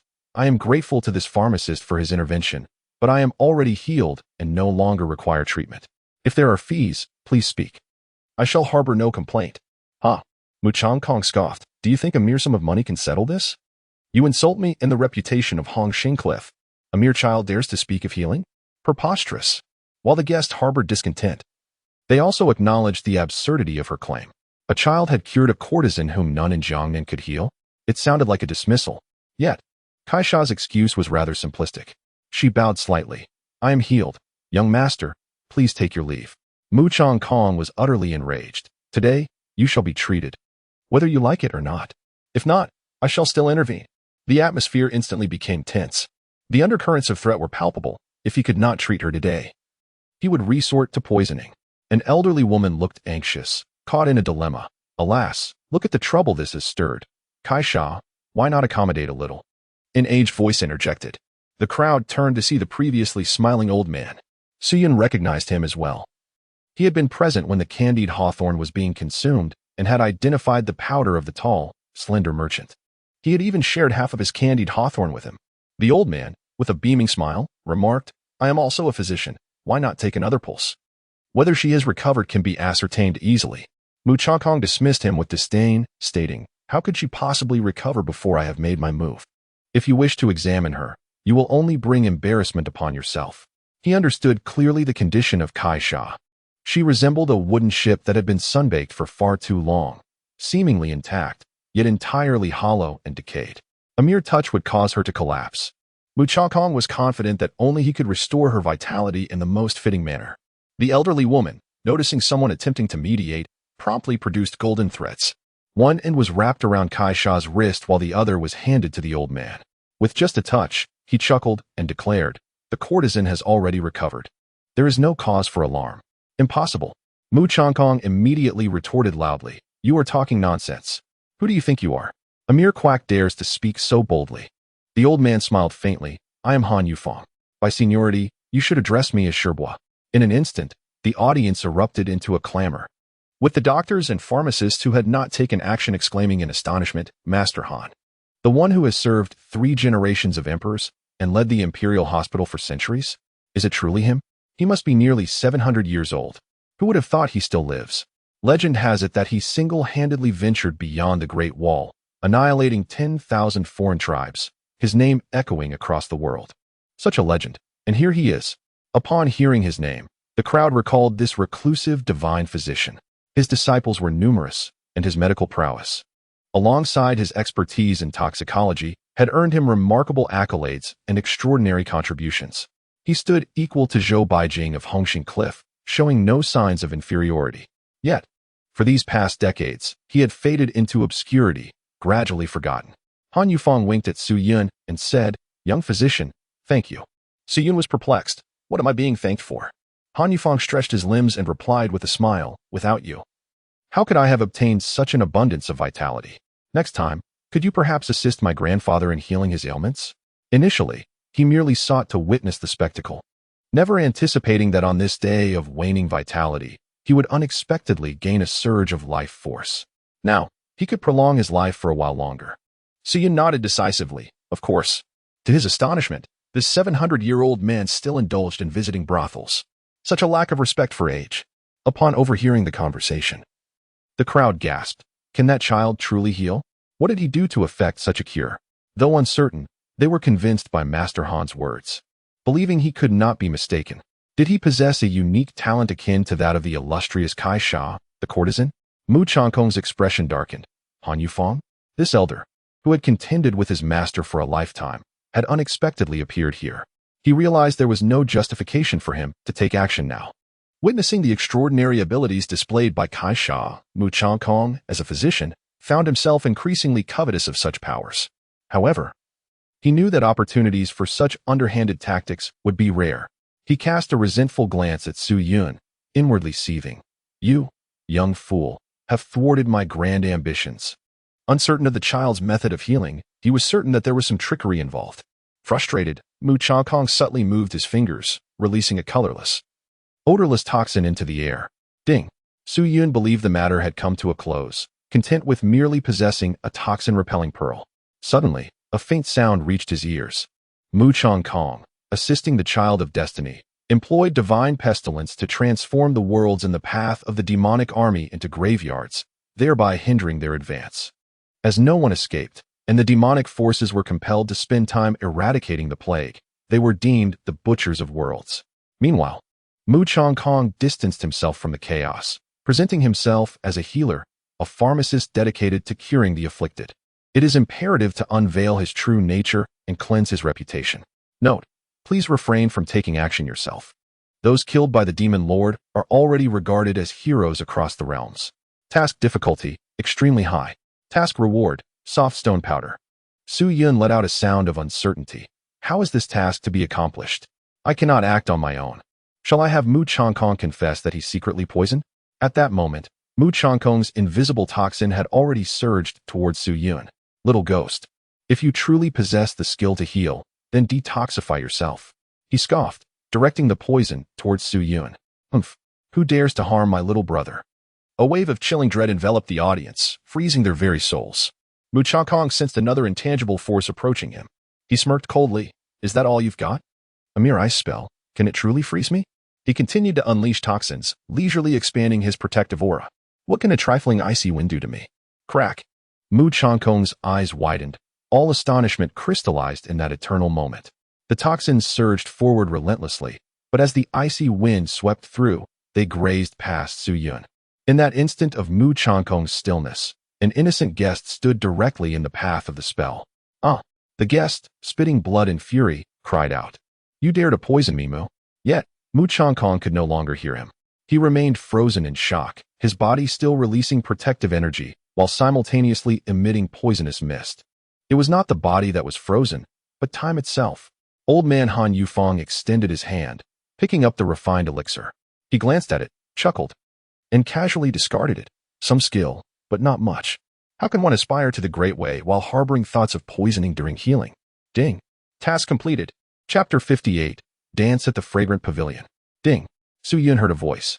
You actually ventured into the heart of the Chosen One, locating Mu Changkong, and successfully uncovered evidence of his poisoning and harm, thus clearing your name. Your efficiency is remarkable. Task reward, soft stone powder. Su Yun let out a soft sigh, asserting, I have done nothing at all. Mu Changkong truly seized the opportunity to poison. Yet, his poison was formless and intangible, unless he confessed. It would be challenging to convict him. However, Mo Ling's concept of the frozen path could indeed encapsulate even time and space. With this strike, even though Mu Changkong possessed considerable skills, he was caught off guard. As for Han Yufeng, the elder who played no active role in this unfolding drama, he sought to lend his assistance after rejuvenating his vitality. Now that Mu Changkong's toxic mist had also been frozen, the medicinal pills on the ground harbored poison. Everyone was aware that this physician was, in fact, a nefarious individual. The task was thus naturally accomplished. Yet, what astonished the audience even more was the ability displayed by Mo Ling. The profound principles mastered by the third daughter of the Jinyuan Marquis could even freeze spells. What an exalted rule this was. The Su family was poised for a rise. Moreover, Their son was exceptionally gifted. Indeed, the Su residence was fortunate. Upon witnessing Su Yun's escape from peril, Mo Ling felt a wave of relief wash over her. Hearing the praises, her heart swelled with joy. If it weren't for her younger brother, she would not have attained her current level of cultivation. She felt both grateful and blissful. Recalling those nights spent sleeping beside Su Yun and how he had forcefully placed the golden rain pill into her mouth. One of those had cured her cold poison, granting her the possibility of cultivation. Now that the offender has surrendered and the evidence is irrefutable, let us take him away. A middle-aged man's voice resonated. Su Yun looked up and was instantly filled with joy. Grandpa Li, are you also visiting the pleasure quarters? In the lofty, elegant chamber, Minister Li of the Ministry of War's smile abruptly faltered. Can one truly call such matters visiting? This is merely a pursuit of refined tastes. He found himself unable to chastise the child, instead inquiring, Little Yun, how have you been lately? Su Yun nodded. Good. Then I shall rest easy. Li Shangshu waved his hand like an ordinary old man and commanded, Bring forth the villain who has been wantonly poisoning the city. Immediately, the divine Qian guard approached, placing the frozen Mu Changkong in shackles and escorting him to the prison in the Ministry of Justice. Chu Lingxiao's eyes widened in disbelief. You cannot take him away. He had not anticipated that matters would escalate to such a degree. Hadn't Mu Changkong already expelled all the physicians and herbalists? Why had he failed to cure the ailments? Instead, he was imprisoned for his nefarious actions. His kin had been poisoned, and without treatment, they were doomed. Many had succumbed to the poison during the exploration of the sacred land of flowing light. Chu Lingxiao had already delayed for several days for the sake of Kaisha. Now that Mu Changkong was imprisoned, would his brothers perish in agony? Su Yun, Mo Ling, you have thwarted my grand ambitions. Chu Lingxiao exclaimed, nearly deranged with fury. Especially that young lad, who had twice disrupted his prospects in inexplicable ways. This enmity must be avenged. Old Granny Silvercrane. Chu Lingxiao bellowed. Boom. The elderly woman hidden among the crowd unleashed an aura of the seventh realm. The overwhelming force immediately rendered Mo Ling pale. She, being merely a sixth realm adept, was far from a match. Yet Mo Ling stood resolutely in front of Su Yun, declaring, Yunner, even if it costs me my life, I will protect you. Chu Lingxiao roared, Old Granny Silvercrane, break their arms and see if they dare to meddle further. Li Shangshu's expression darkened. It was audacious for anyone to cause a disturbance in Qian, even a formidable celestial. However, the divine Qian guard had just departed. This was far too close. Old Granny Silvercrane sneered. Child, you can only blame your misfortune. I shall take this arm. In a flash, she struck with ferocity. Mo Ling's face turned ashen as she gathered all her strength to withstand this high-level assault. The guests could not help but close their eyes. A seasoned 7th realm practitioner against a newly emerged 6th realm adept. It was undoubtedly a brutal massacre. Who dares to take my disciple's arm? A calm voice resonated. Old Granny Silvercrane paused, stunned. Who? The tranquil voice continued. The one who intends to take your arm. Swish. Old Granny Silvercrane's expression contorted with agony. She sought to steady her torn body, but found herself powerless. 2 arms had already been severed. Mo Ling gasped in delight. Master. Ah, Qingheng Daoist. Old Granny Silvercrane finally comprehended who had arrived. None other than the leader of the Sword Inquiry sect, Qingheng Daoist. One person, wielding a sword, stands guard at the heavenly gate, vanquishing evil spirits with unwavering resolve. Thus, the newly emerged demons lost their lineage, forgetting the formidable strength of the sword-seeking sect, only to be severed from their legacy. Even the holy son of the radiant light, sacred land once sought to join the sword-seeking sect, hoping to receive guidance from the esteemed Qingheng Daoist. After failing, he left in a fit of rage, expressing his discontent through a broken engagement. Now, this overwhelmingly powerful figure has appeared here. Even if only a trace of his aura is felt, he effortlessly dominates the 7 realms like a butcher dispatching livestock. The calm voice of Qingheng Daoist resonates. Holy son of radiant light, considering your past affiliation with the sword-seeking sect, you may flee for 3 days. Afterward, I shall strike on behalf of Mo Ling regardless of how many blows you can withstand. Our past grievances shall be forgiven. Bystanders marveled, astonished that they could witness the legendary sword cultivator, Qingheng Daoist, and equally surprised by his protective nature. Chu Lingxiao's complexion turned pale. The single strike from Qingheng Daoist could easily overwhelm even the lord of the sacred land. How could he possibly evade it? The voice of Qingheng Daoist continued. In the name of the Qian, Should there be any offenses, feel free to seek reimbursement from the sword-seeking sect if any injury occurs. Minister Li and the guests in the suspended elegant chamber exchanged glances and chuckled. If no harm has come to the people of Diqian, what injuries could there be? Qingheng Daoist responded lightly, Mo Ling, since you have broken through, it is time for you to continue your study of the Frost Solitude sword technique. Mo Ling, feeling bashful, replied, I will return to the mountain right away. How could she admit that she wished to spend a few more days with her younger brother, delaying her cultivation? Qingheng Daoist instructed, you may leave the city first. I will briefly explain matters to you. Mo Ling inquired, Master, what is wrong? Nothing, Qingheng Daoist replied calmly. She suddenly felt an intuition that even if she had not acted earlier, her disciple would not be in danger.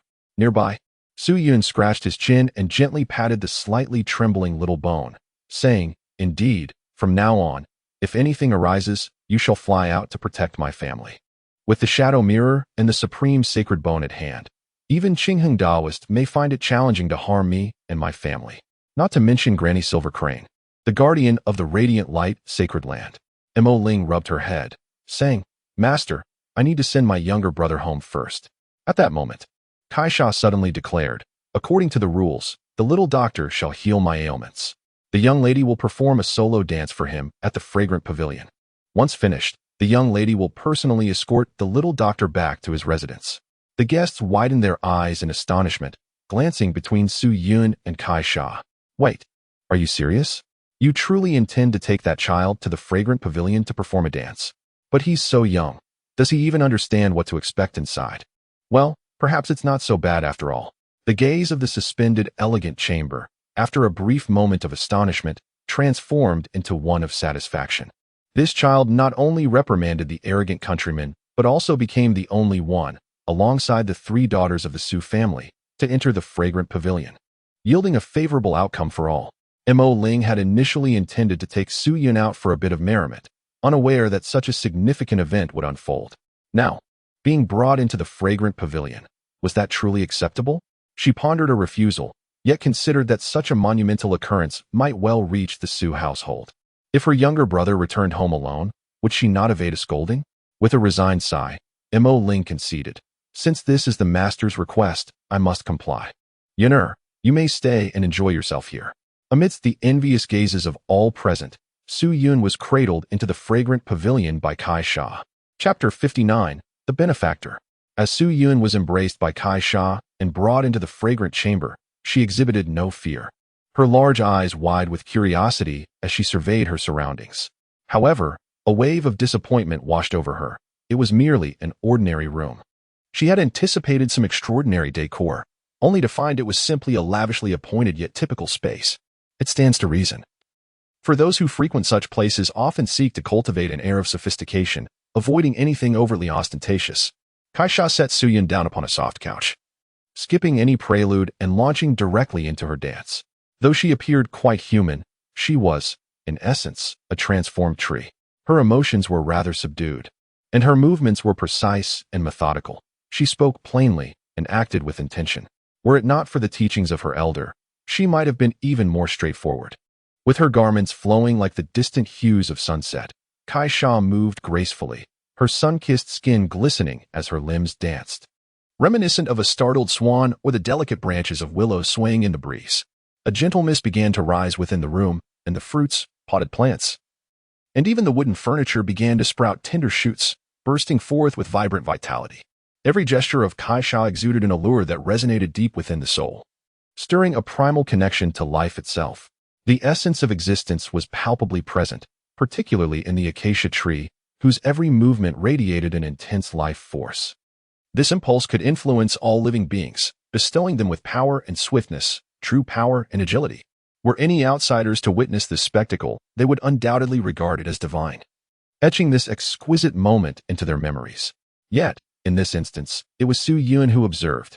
Still at an age where the antics of monkeys intrigued her more than the grace of celestial maidens, she merely appreciated the elegance of the dance, without further contemplation. Ah, indeed, the divine tree imbued a vigorous vitality. If one were to combine the techniques of the Ling Shu Tua Chui and the floral dance of the divine tree, could it perhaps create a perpetual motion? Moreover, if she were to be planted at home, Would the pure and crystal-clear spring be further enhanced? One wonders, after transformation, could she revert to a tree? And if she became a tree, could she ever return to her former self? Zzz Suyun, in a state of boredom, found himself lost in thought and eventually succumbed to slumber. Thud. Even as his head met the table with a gentle thump, he remained undisturbed. Kaisha, momentarily taken aback, had only transformed less than a year prior and was still learning the customs and ways of humankind. Yet she understood that never had anyone disregarded her dance, not even a flutter of the eyelids, lest they miss a fleeting moment. Yet here was this child, so utterly disinterested that he fell asleep. Outside, those who were aware would surely be exasperated, lamenting the squandering of such talent. Kaisha, with her muted emotions, contemplated briefly before halting her performance. She approached softly, cradling Suyun in her arms, gently swaying him to soothe his dreams. The Ling Shu Tua Chui technique could mend most ailments, including the fatigue Kaisha experienced from expending excessive vitality. She yearned for each breath Suyun took, much like one might chase after the nourishing rain and sunlight. Meanwhile, Suyun, having consumed a fair amount of golden acacia fruit in the unfolding tale, instinctively felt a sense of warmth, drifting into a deep and sweet slumber. Suddenly, the fragrant chamber fell into tranquility, with only the soft rhythm of their breaths remaining. With a gentle push, Wanlu opened the door and inquired softly, "Sister Kaisha, are you both truly asleep?" Having only recently befriended the newly arrived Kaisha, she was startled by the silence that enveloped the room. Could this 3-year-old child truly know what to do? "Hush." Kaisha gestured for silence. Wanlu stood there, wide-eyed for a moment before muttering, "Well, you really are asleep." She shrugged her shoulders and retreated. The curious sisters outside wondered about the activities within. Wanlu shrugged. "They're sleeping. What else could they be doing?" The sisters gasped in disbelief. That child is so young, and yet. After some time, Wanlu finally managed to elucidate the situation. The sisters found it amusing. Kaisha, a celebrated courtesan, was soothing someone to sleep just like a caretaker. How peculiar. One named Lianhe, however, scoffed, "I could never do that. It's one thing to comfort a man. What use is there in tending to such a tiny child?" Wanlu chose to ignore her, and after a while, she stealthily opened the door once more to check. Kaisha remained still cradling the sleeping Suyun. Wanlu felt a pang of sympathy and decided to step inside. Since he's asleep, why not lay him on the bed? Kaisha gently shook her head. He is more comfortable this way. She sensed that the child appeared most at ease while nestled in her embrace. Observing the serene expression on Kaisha's face, Wanlu couldn't help but think, how could this be uncomfortable? She extended her hands. "Let me hold him for a while. It must be tiring for you to kneel." Emotionally detached, Kaisha offered him without hesitation, "Here." Wanlu took Suyun into her arms, finally able to see the little cherub up close. His fair skin, with downy fuzz illuminated by the soft light, cast a golden outline, exuding an air of grace and purity. His dainty nose twitched slightly, a delicate feature that only enhanced his beauty. Wanlu felt her own discomfort from her monthly cycle lesson. If he stays, I could hold him while sleeping. What girl wouldn't adore such an adorable child? Not long after, Wanlu sensed something amiss. Is this fragrant incense imbued with medicinal properties? It cannot be this child. Each month, Wanlu endured excruciating abdominal pain, requiring substantial doses of medicine for relief. Yet, after cradling Suyun for merely a moment, she noticed a remarkable alleviation of her discomfort. This child, could he truly possess healing abilities? Wanlu's eyes widened in astonishment, her delicate visage reflecting her disbelief.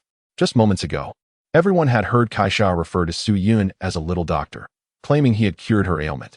Wanlu had mused whether it was the apothecary from Chunman Tower, who, in her arrogance, might prefer to keep the remedies within her own domain. Little did she know, it was indeed this child who held the power to heal. Wanlu, though skeptical, lifted her skirt. She suffered from a chronic condition that flared up in unfavorable weather or when her health was poor. These days were particularly ripe for such an outbreak. And now was it truly gone? Wanlu felt a rush of both surprise and joy. Earlier that morning, a large, vivid red patch had marred her thigh, itchy and numb. Now, her skin was smooth and unblemished, as flawless as an egg. This was no mere child. Wanlu's gaze upon Suyun transformed into one of fervor. He was a benefactor indeed. While other patrons might offer gold, this one bestowed life itself. Chunman Tower appeared vibrant and flourishing, each young lady adorned in exquisite attire, laughing and reveling in blissful days. Yet, Who among them was not burdened by ailments? If only they could all be healed. Wanlu turned to the window and spoke a few words, promptly attracting a throng of onlookers. Jiyun, perplexed, inquired, so, holding this young master can cure ailments? Wanlu proudly lifted her chin, unable to contain her delight. Why ask? Kaisha has already proclaimed it before everyone. Jiyun, unable to contain her excitement, reached out. Let me try. Upon closer inspection, she found Su Yun remarkably handsome. It seems to truly work. Can someone check my back? Is that Bruce still hot? In front of them lay merely a sleeping 3-year-old, yet the ladies were undeterred. As they removed her gauzy garments, they gasped, it's gone. Well, there's still a bit, but it's fading. Jiyun's beautiful eyes widened in astonishment. It truly is effective. Chapter 60. All in companionship. After Jiyun had twisted her waist, her back had often ached. The pain she had endured for years was alleviated in mere moments. Her most alluring feature, the delicate butterfly bones, would be marred by bruises, making it impossible for others to admire her. Suddenly, Miaoling reached out. Quick. I've been suffering from a toothache these past few days. Let me hold him. She snatched Su Yun, cradling him against her cheek, her eyes brimming with excitement. It truly works. My tooth no longer aches. But, oh, I cannot press too hard. That still hurts. However, it is indeed lessening. Miao Ling is a rare gem among married young women, possessing a unique skill that captivates all who encounter her, her unwavering grasp of the marriage contract. However, a sudden toothache has diminished her prowess by half. Yet now, she is determined to reclaim her former glory. Beside her, Rui Xian clasps her chest, her lovely oval face radiating gratitude. It seems standing next to the young master brings her a sense of relief. Having nearly drowned in her childhood, she has struggled with her breathing ever since, requiring frequent breaks for any endeavor. Clients are drawn to her vulnerability, seeking solace in her presence during their own setbacks. Although Rui Xian will eventually lose this trait, she remains profoundly grateful to Su Yun for the gift of health. Come here, let me hold you. Step aside. It's my turn. Sisters, I've been feeling quite anxious these past few days. May I have a hug? The young lady's eyes sparkled with eagerness as they rushed forward. This delicate child, with her enchanting features and radiant beauty, possesses an extraordinary ability to heal ailments, making her utterly irresistible. They lamented their earlier hesitation in heeding the words of Kai Sha, wishing they had brought this young master into their quarters sooner. Those hidden afflictions that had tormented them day and night now finally stand a chance of relief. A few days ago, Su Yun's wish to share a bed with the elder sister was fulfilled. Ah, do not speak of it. My belly feels warm and the chill within has truly dissipated. I too have suffered, as my face has been marred by blemishes these past few days. Look, the young master is truly miraculous. Several have already vanished. Be quiet, lest you awaken the young master. As they gazed at the slumbering Su Yun, the young ladies were filled with affection, greedily inhaling the sweet scent of milk emanating from the little one. Almost the entire assembly of maidens at Chunman Tower were drawn to the fragrant pavilion. Outside, a girl named Lin Yinger found herself in turmoil, contemplating whether to approach or not. She felt ashamed, having just declared her unwillingness to tend to children. Yet now all the maidens were rushing over, eager to dote on the child. Lin Yinger harbored her own hidden affliction, otherwise she would not have been commanded to serve the courtesan. Feeling embarrassed, she also sensed the unfairness in witnessing others receiving treatment while she herself was left out. Why should they alone receive care? Gritting her teeth, Lin Yinger pushed past the girls in front of her, determined to claim her turn. Kaisha had been sitting quietly to the side, and when the crowd surged towards her, she remained silent. However, upon seeing someone approach with such fervor, she immediately raised her hand to block the way. The young doctor is resting. Please be quiet. Initially, Wanlu frowned, saying, It's not that we don't allow you here, but did you not express your disdain for children? Lin Yinger retorted defiantly, I have changed my mind. Wanlu frowned again, wishing to maintain harmony, and said, Very well, but be cautious not to wake the young master. Lin Yinger, unable to contain her excitement, reached out to take Su Yun into her arms. No, Kaisha interjected suddenly, her hand still raised. Lin Yinger, dissatisfied, exclaimed, On what grounds? Kaisha paused before responding. Because he is my guest, not yours. Lin Yinger was visibly displeased, and what of them? What gives them the right to enter? Wanlu sought to mediate. Well, Lin Yinger, do temper your attitude. Kaisha, the courtesan, can understand. Suddenly, she paled. What have you applied? The other maidens caught the scent and immediately reacted, exclaiming, the fragrance of goose pear in the chamber. You, you have lost your mind.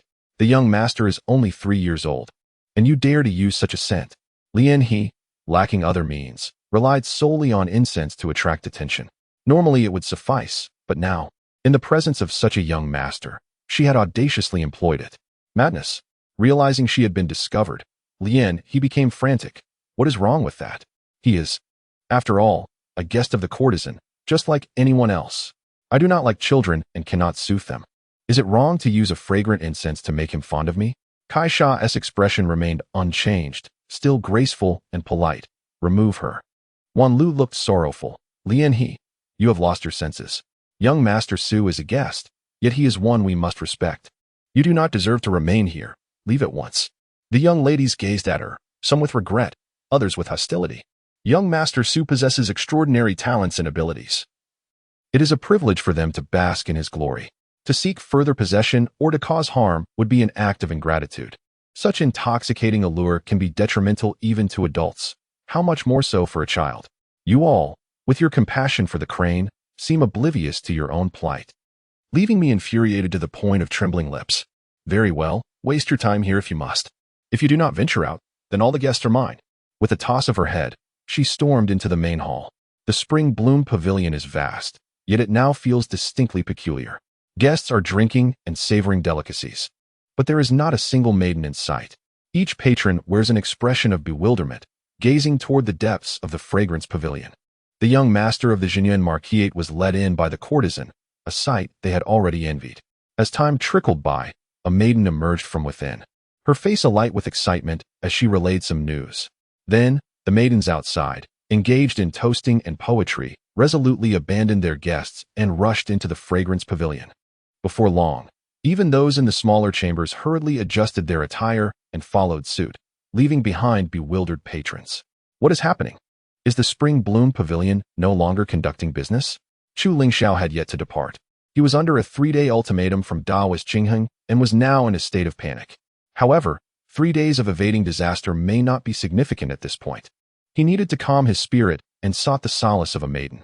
Where are the maidens? As he called out, a nearby guest pounded the table, shouting in dissatisfaction, "Old matron, where are your daughters? Why have they all vanished?"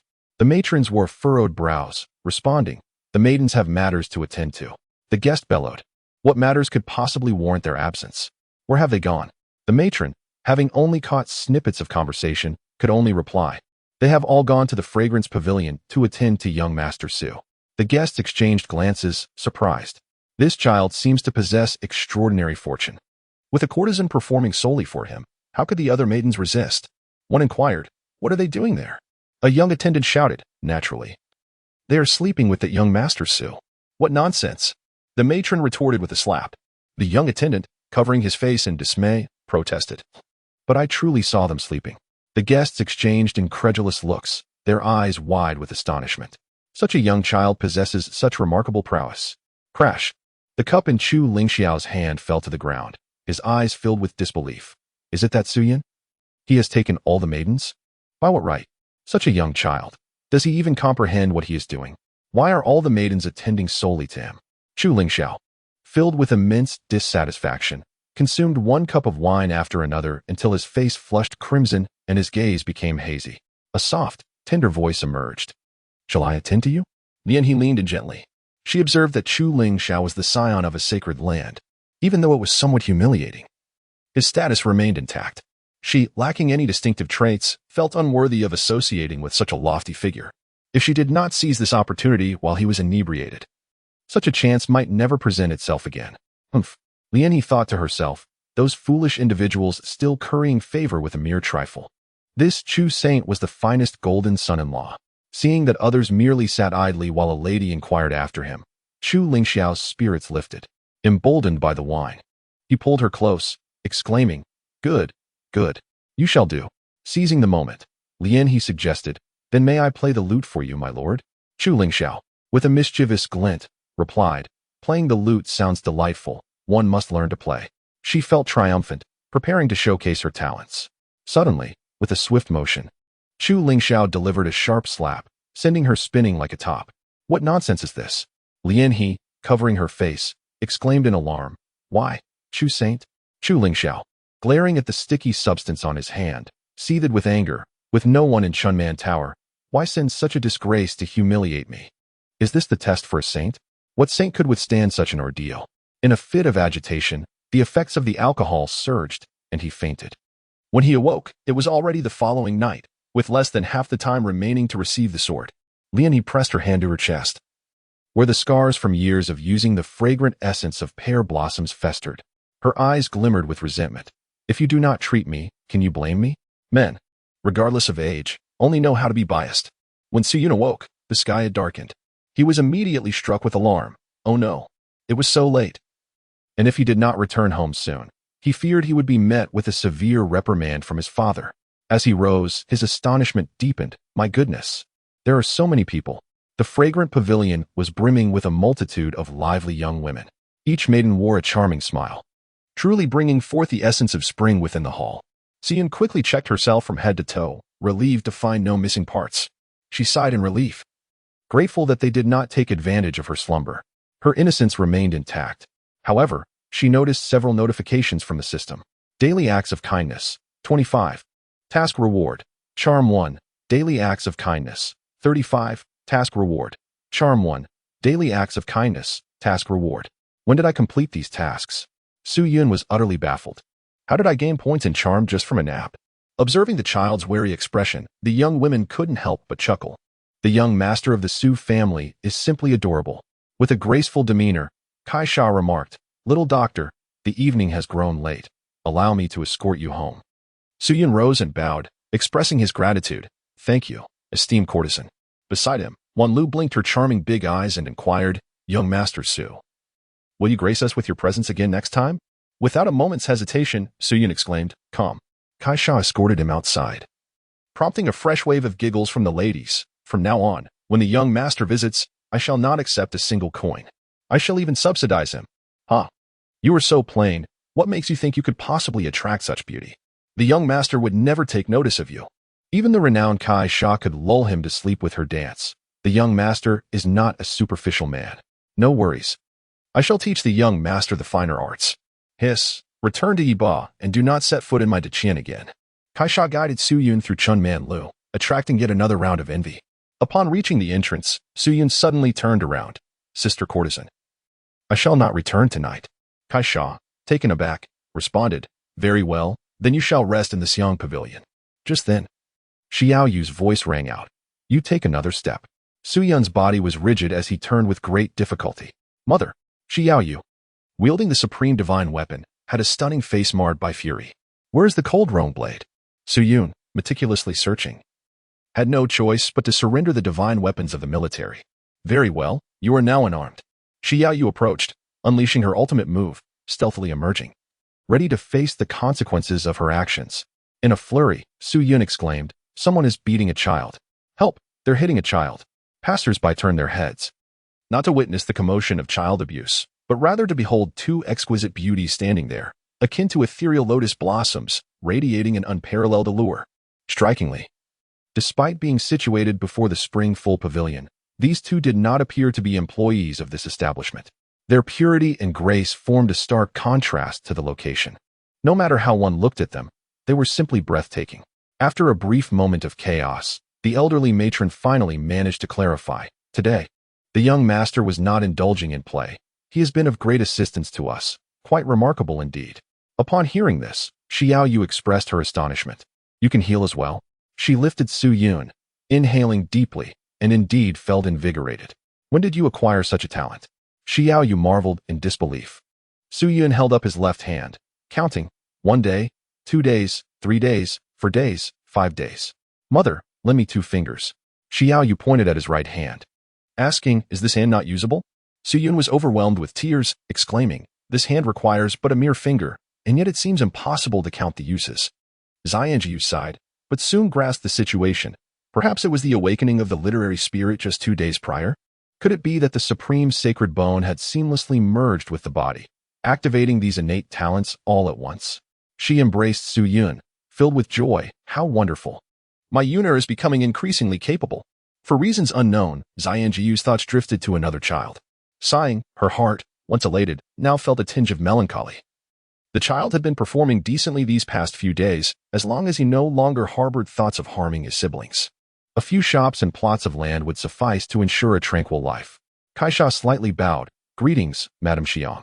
The young doctor had cured the illness of the young girl, but today he was asleep, leaving her still in debt for a solo dance. Xianjiyu did not comprehend the significance of a dance worthy of mention, merely responding politely, perhaps next time. Kaisha then presented a small flower to Su Yun, saying, Young doctor, let this be a token of gratitude for today. At first, Su Yun took little notice, but upon bringing it closer, he was greeted by a delightful fragrance. Instantly, a surge of vitality coursed through his being. Lowering his gaze, he discovered some nectar nestled within the flower's stamen and promptly indulged in its sweetness. In that moment, Su Yun felt as though he had been immersed in warm water, experiencing an invigorating and soothing sensation. It was nectar brimming with life essence. He observed that after the nectar was consumed, it began to replenish itself gradually, much like the boundless Xiongxian dew, which could refill endlessly after a short interval. What a treasure! In the narrative, he had never encountered such a precious item. At that time, the colorful silk had already succumbed to poison, degenerating into a mimosa tree, unable to produce such exquisite treasures any longer. If the demon lord possessed a means to continually replenish vitality, the chosen one would be faced with an army of demons tenfold, or even 100-fold. They would have long since been reduced to ashes. Su Yun found the treasure quite appealing and extended her hand, saying, Mother shall have some as well. Shi Yaoyu was conversing with the old woman, inquiring about the specifics of the day. Just as she lowered her head, she noticed her son retracting his hand. What are you offering to Mother? Su Yun clutched the acacia flower, her expression contorted. No, it's nothing, she stammered. Shi Yaoyu, perplexed, continued to speak, looking up. Su Yun gazed at the delicate flower, her expression fraught with conflict. If I recall correctly, a flower serves as the reproductive organ of a plant. The nectar it produces is akin to. If it were merely ordinary nectar, akin to the rich roe of a crab, it would evoke little sentiment in relation to humanity. Yet, this is a manifestation of vibrant transformation.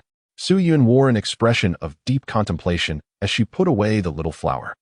She decided to wait until she had clarity before indulging. Shi Yaoyu said, You should board the carriage first. I will speak with your mother for a moment. Su Yun uttered a soft exclamation. Is it the carriage at the alley's entrance, or the one at the door? Shi Yaoyu instinctively replied, The one that was recently seen, adorned with the Su family's crest. After a moment, she inquired about the events of the day and bid farewell to the elderly matron before departing. Suddenly, a chill enveloped Shi Yaoyu. Which carriage are you referring to? I only took one today. Her thoughts swept toward the carriage at the alley's entrance, and instantly, her blood ran cold. There was no sign of Su Yun on the carriage. Just a few moments prior, Su Yun approached the carriage at the entrance. Steward Chun bowed respectfully. Young master, please enter the carriage. Su Yun hesitated for a moment, yet eventually boarded the carriage. The horse-drawn vehicle did not wait for Shi Yaoyu and creaked forward. Su Yun inquired with curiosity, Where are we headed? To which Chin, the guardian, responded with a hint of confusion, Young master, why do you ask? Naturally, we are returning to the Su residence. Su Yun spoke directly, But are you not kidnapping me? Young master, such a jest is not to be taken lightly. Chun Hu Yuan was taken aback. However, the other party's expression remained unchanged, and his panic gradually subsided as he chuckled softly. How did you come to know? Su Yun remarked. No one in the Su residence calls me young master, with a sigh. Steward Chen replied, It seems I overlooked the details. Yet, I did not anticipate that you, a mere child, would possess such keen perception. He then produced a gourd and said, You must be thirsty, am I right? Su Yun swiftly drank the beverage in a few gulps. Chen, the caretaker, waited for a while, then waited some more, and continued to wait. Chen was left with a head full of questions. What on earth is happening? Su Yun chuckled softly. The anesthetic is ineffective? Chen Hu Yuan clapped his hands, genuinely astonished. How did you know? How come you were unharmed? He had intended to incapacitate the child to prevent any outcries or struggles that might attract the attention of the Divine Guard. Su Yun possesses a poison-repelling pearl, rendering all earthly toxins utterly ineffective against him. Meanwhile, the dual-eyed creature has discerned the substance within the gourd, striking a chord of truth. He remains wholly unperturbed. You've been tracking me for several days, haven't you? You must have seen that I successfully healed the courtesan. At that moment, Chun Hu Yuan's eyes flickered with realization. He comprehended the remarkable innate gifts Su Yun possessed. Who would have anticipated that a body of celestial origin could yield such miraculous results in conjunction with sanctified bones? After a moment's contemplation, he suddenly tore away his own skin, revealing a strikingly graceful woman beneath. As the disguise fell away, her skeletal structure altered, rendering her indistinguishable from any ordinary woman. This enchanting figure possessed an undeniable beauty, her eyes radiant and spirited, imbued with a hint of nonchalance and rebelliousness, reminiscent of a roguish hero. However, a prominent scar marred her visage, severely detracting from her allure and rendering her countenance fearsome. The woman inquired if you possess the ability to heal. Can this scar be mended? Su Yun scrutinized carefully, nodding in agreement. Indeed, however, you have suffered burns from the fire elemental magic, damaging the very foundation. It requires the complete removal of your face for thorough restoration. The woman was instantly overjoyed. Years ago, she had attempted to steal a scroll from the Wine Immortal sect, only to be discovered by an elder who scorched her visage with true flames. Now, the prospect of healing filled her with elation. Excellent. Please assist me in this endeavor. Without a moment's hesitation, she took a small knife and began to remove her entire face. Then, with eager anticipation, she implored, "Hurry, it can be healed." Xian blinked, exclaiming, "Oh, I seem to have misjudged. It appears that it cannot be cured. The Ling Shu Tu Chui technique is a passive ability. Yet it revolves in circles on the icon, and it is indeed a passive that can be disabled. Woman? Chapter 62. I perceive you as a dominatrix clad in black silk. In the end, Xian chose to assist the woman in her healing. After all, it was quite difficult to eat with a bloodied face. Furthermore, Su Yun recalled her character's identity. Indeed, a sound chimed in his ears. He could not comprehend why one would resurrect Wan Qianhuan from the river of time. After her demise, the Xianyuan prison lost its final guardian. The dark abyss of erosion surged forth, wreaking havoc far and wide, posing a significant threat. Since you have brought Wan Qianhuan back to life, there now exists a possibility of resealing the Xianyuan prison. Please extend your aid in restoring the seal against the dark abyss of erosion. The rewards for this task are contingent upon the completeness of the Xianyuan prison seal, with each increment doubling the reward. Task difficulty, extremely high. In the narrative, she is merely a background character. It is only due to her connection with the protagonist that she possesses such an impressive backstory. Siyun could not help but voice her frustration. Why had this woman, Wan Qianhuan, chosen to abduct her? There was no need for contemplation. In the original narrative, she was merely a mundane supporting character, relegated to performing trivial tasks for the protagonist. After the rise of the Demon Lord, she, along with a host of minions, was swiftly eliminated. Just as the Demon Lord prepared to eliminate the protagonist as well, an unexpected turn of events occurred. Wan Qianhuan turned out to be the guardian of the Xianyuan prison. Her demise would shatter the seal. The Shirkong Darkborn surged forth, obstructing the Demon Lord and preventing him from pursuing the protagonist any further. The Child of Destiny seized the opportunity to escape and regroup. The proliferation of these Shirkong Darkborn subsequently became a formidable threat, serving as irrefutable evidence of the Demon Lord's malevolence. After all, it is often said that wherever the protagonist roams, opportunities arise. Any attempt on his life invariably encounters unforeseen circumstances. However, at this moment, Su Yun wore a rather peculiar expression. But now, the integrity of the seal of the Xianyuan prison stands at a perfect 100, does it not? In other words, ding. Assistance has been rendered to Wan Qianhuan. The integrity of the Xianyuan prison is 100, with a bonus of 100 times. Task reward, wall-penetrating talisman spatial command spell. On the back of Su Yun's left hand, a faint itch emerged, giving rise to a mysterious and resplendent rune. With the focus of her attention, it could materialize or vanish at will. Su Yun made an attempt, her arm effortlessly passing through the carriage. Instantly, one stroke of the rune diminished, leaving 9 strokes remaining. 10 attempts each day? This was far superior to a one-time wall-piercing talisman. Xian felt a surge of joy. This task was intricately linked to the integrity of the Xianyuan forbidden prison, and in a millennium hence, each instance would demand an immense expenditure of resources and effort. Yet now, the seal's integrity stood at a perfect 100. Each occurrence promised a 100-fold reward. Siyun could not help but feel elated as she retrieved a small bone, opened it, and presented a large apple. Sister, please eat. Wan Qianhuan, caressing her smooth, unblemished face, was filled with disbelief. Had she truly regained her former beauty? While she possessed the art of disguise, allowing her to alter her appearance at will, it was always an uncomfortable experience to don a mirror fade. After all, which woman would wish to bear the scars of disfigurement, forever condemned to look unsightly? Have I truly returned to my former self? Wan Qinhuan gazed into the mirror, her reflection seeming almost surreal. Sister, please eat, came the sweet, innocent voice from beside her. Turning her head, she beheld bright eyes, a radiant smile, and charming dimples. A smile unconsciously spread across her face. Oh, thank you. Before she could fully process the moment, she found herself clutching the large apple. Oh dear, what am I doing? Wan Qinhuan lamented, slapping her thigh in frustration. I am practically being led astray. Just moments ago, she had inexplicably trusted that child, actually allowing herself to be swayed into this act. He seemed to possess an innate charisma, so youthful yet undeniably persuasive. Although she could have had her facial skin restored using rare treasures, without him, the scars would remain. Ordinary injuries could be healed with medicinal elixirs. But the assaults from high-level practitioners struck at one's very essence. Without opportunity, it was conceivable that scars could linger for a lifetime.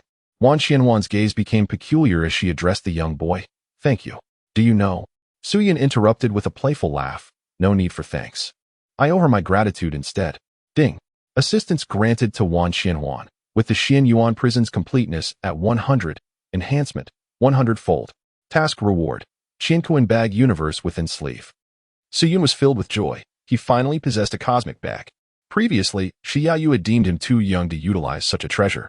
Consequently, he had to resort to unconventional methods, transforming Little Bone into a vessel to hold various trifles. Are you a sack?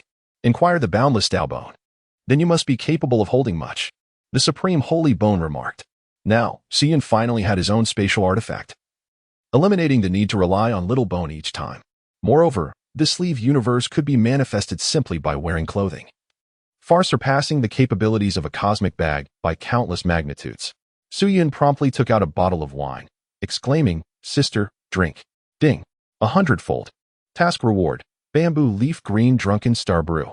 Suyun produced a fan, exclaiming, Sister, let me cool you down. Ding. 100-fold increase.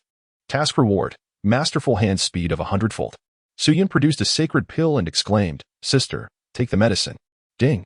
100-fold. Task reward, sunflower seeds transformed into golden seed particles.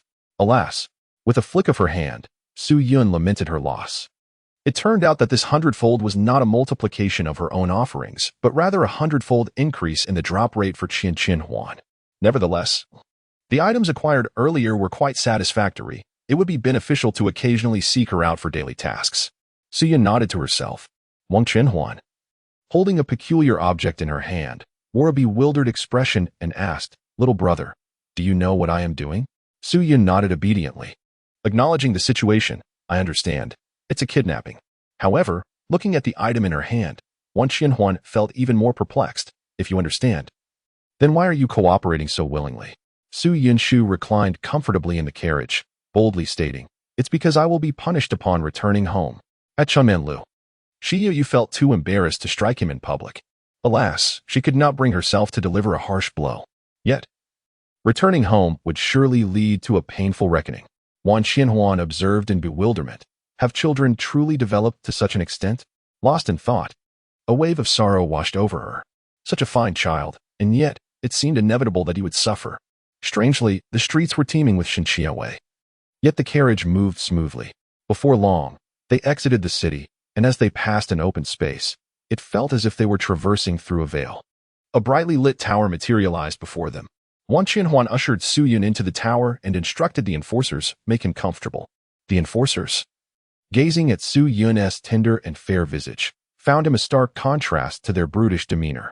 Welcome to hell, one of them sneered, extending his hand for a slap, intent on making the child obedient. Thud!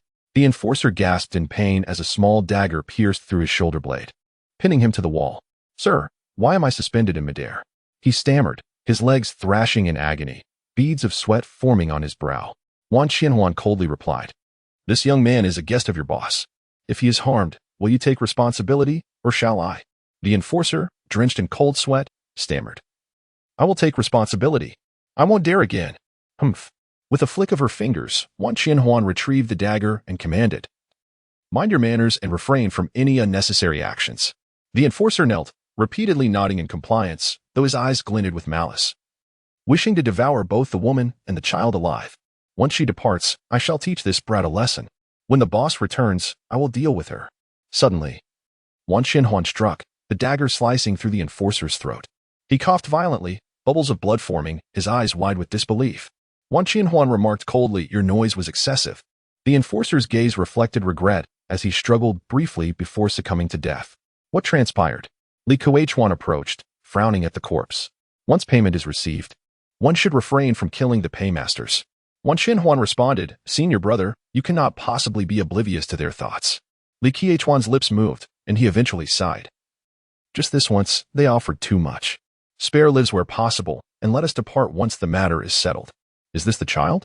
I shall take him with me. Wan Xinhuan hesitated, saying, "Senior brother, this child is extraordinary. Treat him well." Ha!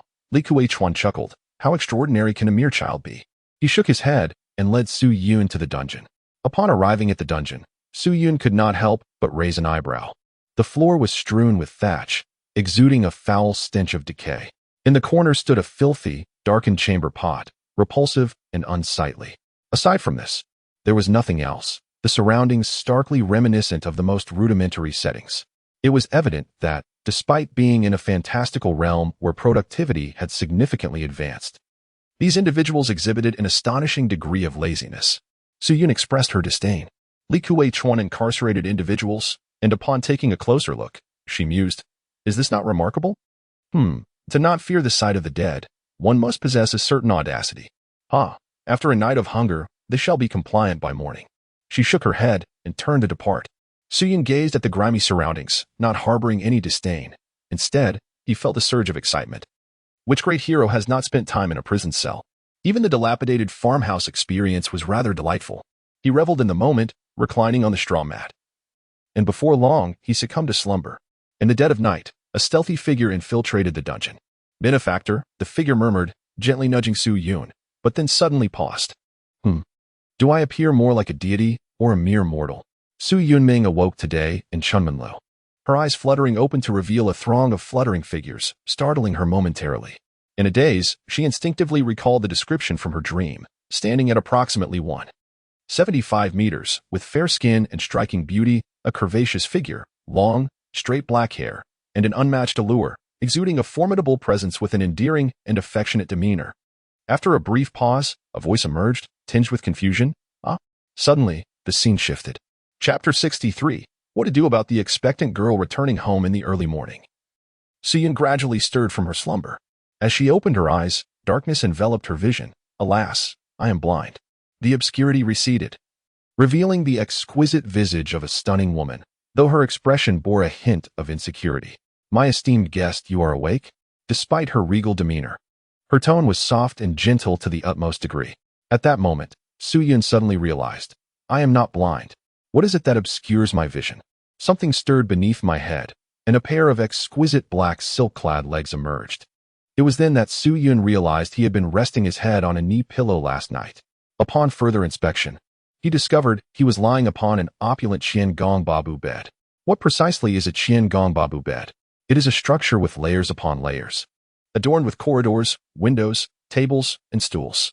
Vast as a room, one could groom oneself and even entertain guests without ever leaving its confines. The level of luxury is evident.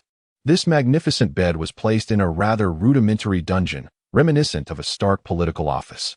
At that moment, the black-clad lady noticed Su Yun had awakened and immediately sprang into action. She rummaged through a pre-prepared meal box and laid out an array of tea, pastries, and delicacies. "My lord, you must be hungry. Please partake in some breakfast," she said timidly, her demeanor contrasting markedly with her striking figure. Su Yun gazed for quite a while, furrowing his brow. Indeed, the productivity in this fantastical realm has significantly increased, allowing for the creation of certain items even in the absence of oil. He then turned to the elegant woman beside him. "Are you that little white fox? With your long, flowing black hair, stunning beauty, and those slender yet voluptuous legs?" It took me a moment to comprehend. Just the day before his confinement, hadn't he stumbled upon an injured little white fox in the mountains behind the academy? Addressing him as benefactor, could it be here to express its gratitude? The enchanting woman, adorned in black silk, appeared somewhat bashful, actually, suddenly, a magnificent. Multicolored tail unfurled behind her, resplendent as silk. Su-yin clapped her hands and exclaimed, "Ha! I've guessed correctly. With such a large tail, what else could it be but a fox?" In truth, the alluring figure in black silk struggled to articulate, "I am a koi, Su-yin." Memories surged like water. That day, I fed the little white fox with a jade elixir. Then, I scooped some water and even caught a fish for it. By heavens, is the one expressing gratitude truly the koi? He glanced at the tail. It was resplendent like satin, almost resembling the tail of a koi fish. After a long while, as Su-yin savored her breakfast, she gradually comprehended the circumstances. The elegant woman was, in fact, a petite white fox, endowed with the attributes of a lucky koi. As Su-yin engaged in fishing, the myriad of beings simultaneously came into effect, endowing the koi with spirit and initiating its transformation, subsequently with a gentle touch. The little white fox also began to take shape. The inexhaustible essence of Hongyun, a living gap within the cosmos, facilitated the remarkable fusion of the two souls, merging them into a singular entity. The little white fox acquired the memories of the koi, albeit fleetingly, for a mere 7 seconds. In an alternate manner, the koi was also revived, breathing life anew. Su-yin inquired, "How did you manage to enter?" Xiaojinli Gu Su knelt on the ground, obediently responding, "I simply came in this way. I found the window unlocked." Just then, a voice echoed from the doorway, "What is that delightful aroma? It seems to be coming from the child's cell. I must take a look." However, moments later, the voice lamented, "Oh dear, my stomach aches. I shall investigate later." The footsteps grew louder, approaching swiftly, only to retreat in haste. Su-yin, the memory of a koi is limited, yet it possesses a unique ability to attract fortune. Although a single fish carries little luck, a pond filled with them can accumulate a measure of it. The little white fox is a being of inexhaustible essence, capable of continuously harvesting inner elixirs without harming its foundation. However, fundamentally, it bears little distinction from other creatures of its kind. Yet, once endowed with the characteristics of the koi, a portion of the celestial essence transforms into fortune. This transformation elevated the once unfortunate little white fox into a creature of boundless luck, a splendid koi fox, the enforcer. Mere steps away from uncovering the truth within the confines of the prison, succumbed to the influence of fortune and abandoned his patrol.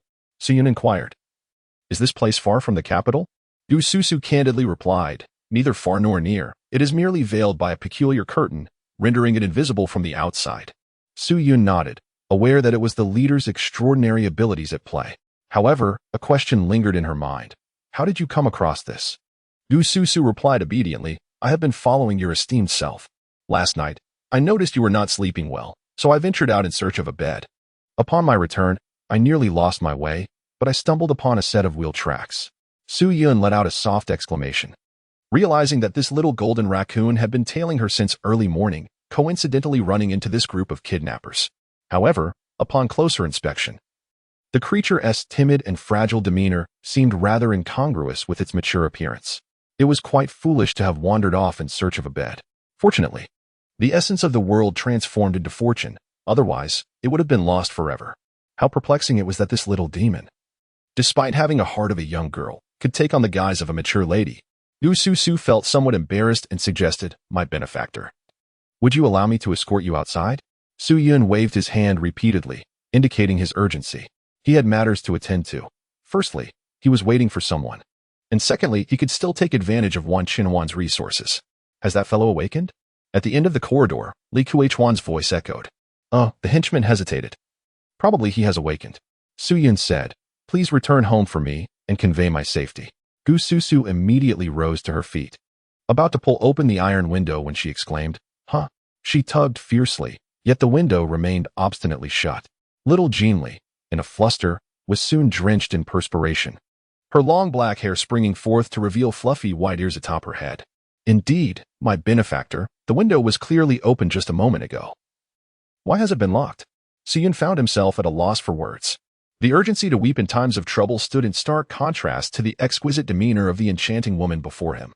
He tugged at the window, ensuring it was securely locked, deeming the use of spatial incantations unnecessary. Suddenly, a thought struck him. How had you replenished your spiritual energy before? Gu Su replied absent-mindedly, "I would try to stay close to human settlements, where I could absorb their vitality. Additionally, the manor filled with books offers an even purer atmosphere. Healing there would expedite the recovery process." Su-yin nodded. The demon race, being inherently savage, holds a particular fondness for the wise among the human race. By absorbing human vitality, they can enhance their cultivation. Moreover, the essence of literary energy, which encapsulates the principles of the earthly realm, serves as a substantial boon. However, this timid little golden fox must have only dared to linger at a distance in the past. The vitality it could absorb was not only murky and mottled, but also exceedingly scant. Suyun replied, "Then you shall draw from me." Gu Su Su, taken aback, responded, "No, I cannot harm my benefactor." Suyun, indifferent, remarked, "If you cannot leave, who will convey my safety?" Gu Su Su hesitated for an extended period, her heart entangled in turmoil. Yet, to avoid delaying her benefactor, she steeled herself, approached Suyun, and inhaled deeply. A gust of refined literary essence emanated from Suyun's being, penetrating the nostrils of the little golden fox. She had never encountered such pure literary essence before, and was instantly taken aback. Suyun also noticed something suddenly darting from the little golden fox. "To be cautious," he suggested, "let us absorb a bit more. Gather additional fortune." Gu Su Su's expression reflected resistance as she replied, "No, we cannot cause any further harm to our benefactor." Suyun chuckled lightly, "Am I not fine? He possesses a literary spirit, an inexhaustible reservoir of eloquence. Should he pursue Confucianism or Taoism, he could engage in debate for 3 days and nights without a hint of fatigue." A flicker of yearning passed through Gu Su's eyes. Yet compelled by the command of his benefactor, he had no choice but to take another sip. She was utterly enraptured, every fiber of her being trembling with delight. The young child before the little white fox was more alluring than a piece of dragon meat, evoking a mouth-watering anticipation. Suyun observed that the time was nearly right and said, "You may go now. If you return, do remember to bring a roasted duck. Oh, and please just convey my safety. Let them not come looking for me just yet." Gu Su Su trembled as she pushed open the window and struggled to climb out. Suyun was perplexed. Despite being a fox spirit, why did its movements appear so clumsy? Hiss, what is that? The little golden fox had already leapt away, unnoticed. And in its fear, it continued to flee further into the distance. Suyun finally discerned that her previously flat abdomen had inexplicably swollen, resembling that of a woman in the final stages of pregnancy. Could it be pregnant? No, it was not pregnancy, it was an internal elixir. Suyun was taken aback, his voice caught in his throat. The endless essence continuously absorbed the ethereal energies of heaven and earth, storing them within the inner elixir. This energy was extraordinarily pure, representing the primordial force of all realms, applicable in any situation. Thus, the endless essence became the object of desire for many, leading to a tragic fate. The previous injury by the stream must have been the work of some adversarial force. Gu Su Su, as a corporeal conduit of the celestial essence, required external power for sustenance. Much like a water pump that must consume gasoline to function, it remained distanced from crowds, absorbing a meager amount of vitality and literary essence. The resulting inner elixir was no different in size from that of other creatures. Yet now, Suyun possessed literary talent, endowed with the most potent and refined literary essence. This intake was akin to fueling a dilapidated vehicle with rocket fuel, causing the conduit of heavenly essence to surge dramatically. The properties of the koi had already siphoned off half of it into fortune, yet the remaining portion continued to flood violently into the inner elixir. The immense inner elixir bulged within Gu Su Su's abdomen. Suyun was astonished. This stone is truly enormous. No wonder the young prince remarked last time that it seemed as if the fox's belly had swelled. It turns out it was also an inner elixir? But was it later consumed as a form of luck?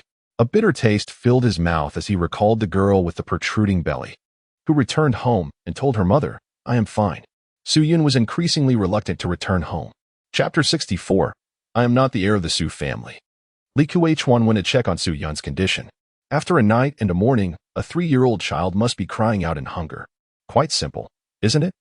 He felt a smile creeping in. Even adults must yield, let alone a small child. There was no need for punishment, with just a little cleverness. That little one would surely call him daddy.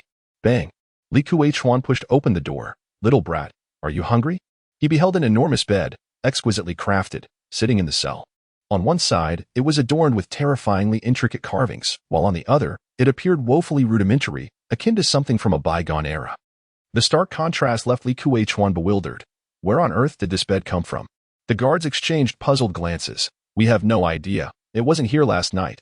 A wave of anxiety washed over Li Kuei-chuan. He hasn't escaped, has he? He stepped inside, only to be met with further confusion. Su-Yun sat at the table in the small room, indulging in shrimp dumplings, her mouth glistening with oil. The enticing aroma made Li Kuei-chuan swallow involuntarily. "Bring me milk," Su-Yun commanded without hesitation. Li Kuei-chuan muttered an order, "Go heat the milk." The servant hesitated. "Where's the milk?" "Find it." Li Kuei-chuan barked angrily. The servant hurriedly dashed out. Li Kuei-chuan gazed at the grand bed and the exquisite breakfast, pondering, where did all these come from? Su-Yun did not conceal the truth. It was delivered by the elder sister in black stockings last night. Black stockings? Are you referring to the exquisite garments that the western regions are renowned for? He suddenly slapped himself across the face. What am I even telling you this for? Who would bring such things in? Despite his thorough investigation, he found nothing. The little golden fox casually pulled the window shut just as the latch clicked into place. Ants on the ground, having discovered the fallen pastry, swiftly scurried about, obliterating all traces of their footprints. The thatch, in turn, absorbed the lingering scent. Such is the marvel of fate. Even the most fantastical and unscientific occurrences can manifest when fortune smiles upon you. Su-Yun shrugged, remarking, "That is your concern. You cannot articulate your feelings towards him, and confrontation is not an option. Why bother with a 3-year-old child, especially one on the brink of death?" With a dismissive huff, he turned to leave, commanding, "Lock the door and keep a vigilant watch. Ensure all entrances are secured." One of the guards inquired, "What about these items?" Li Kuei-chuan hesitated momentarily. "Let them remain. I sense there is something extraordinary about this child, an inexplicable force." After indulging in a few cups of wine in the dining hall, his junior sister, Wan Qian, approached him. "You have come to realize that the child is no ordinary being, have you?" Li Kuei-chuan feigned indifference. "It's merely that.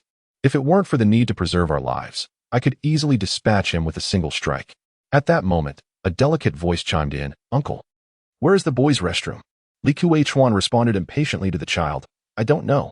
Su-Yun inquired of Wan Qianhuan, "Sister, where is the men's restroom?" Li Kuei-chuan, increasingly dissatisfied, interjected, "She is my junior apprentice. Why should she be called sister while I am referred to as uncle?"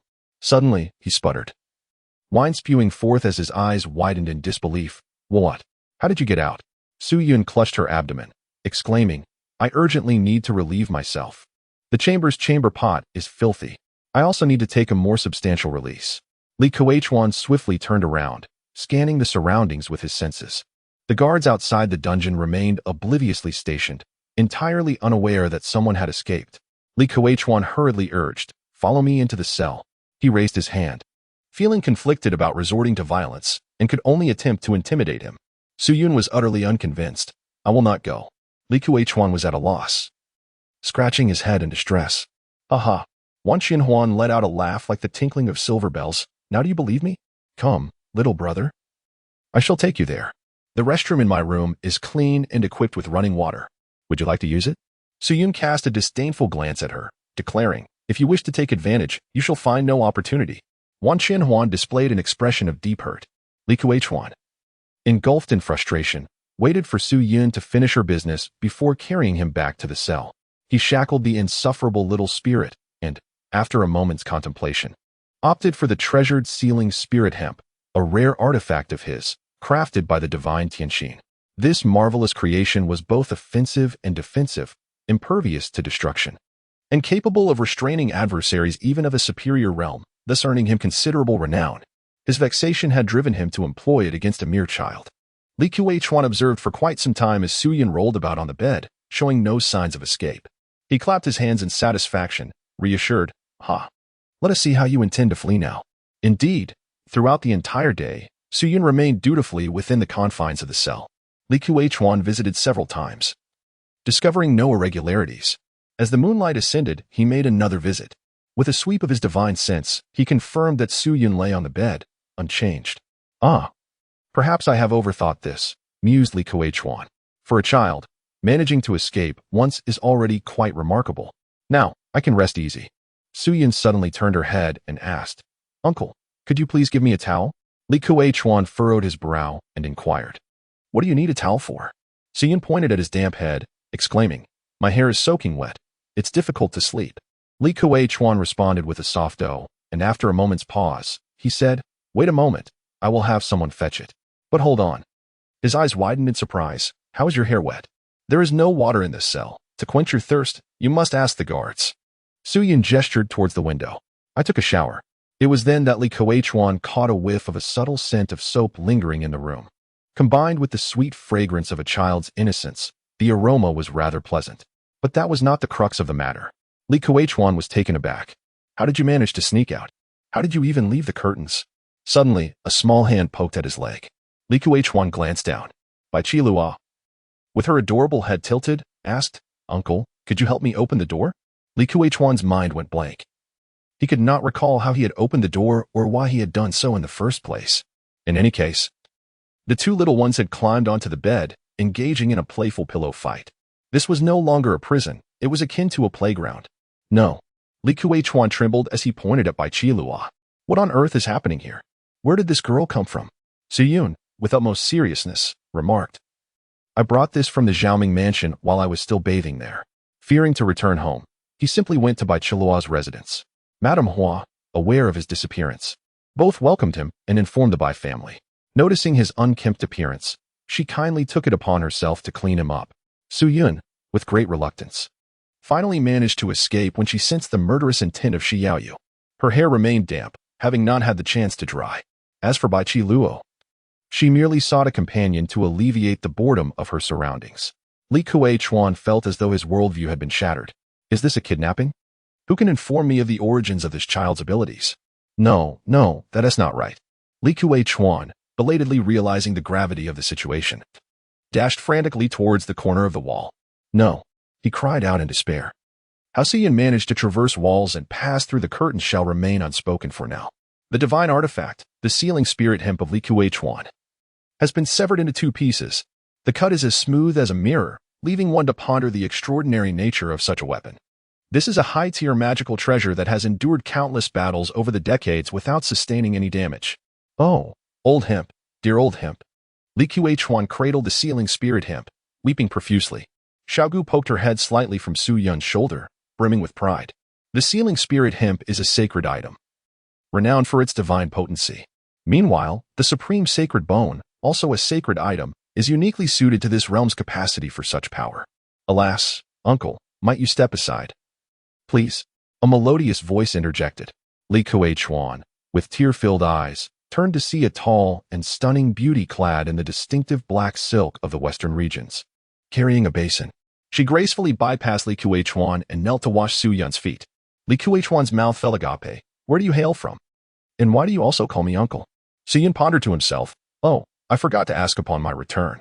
After you reported your safety, what did your family say? Though he could traverse walls using his spatial incantations, he was unable to journey back to the city on foot over 100 miles.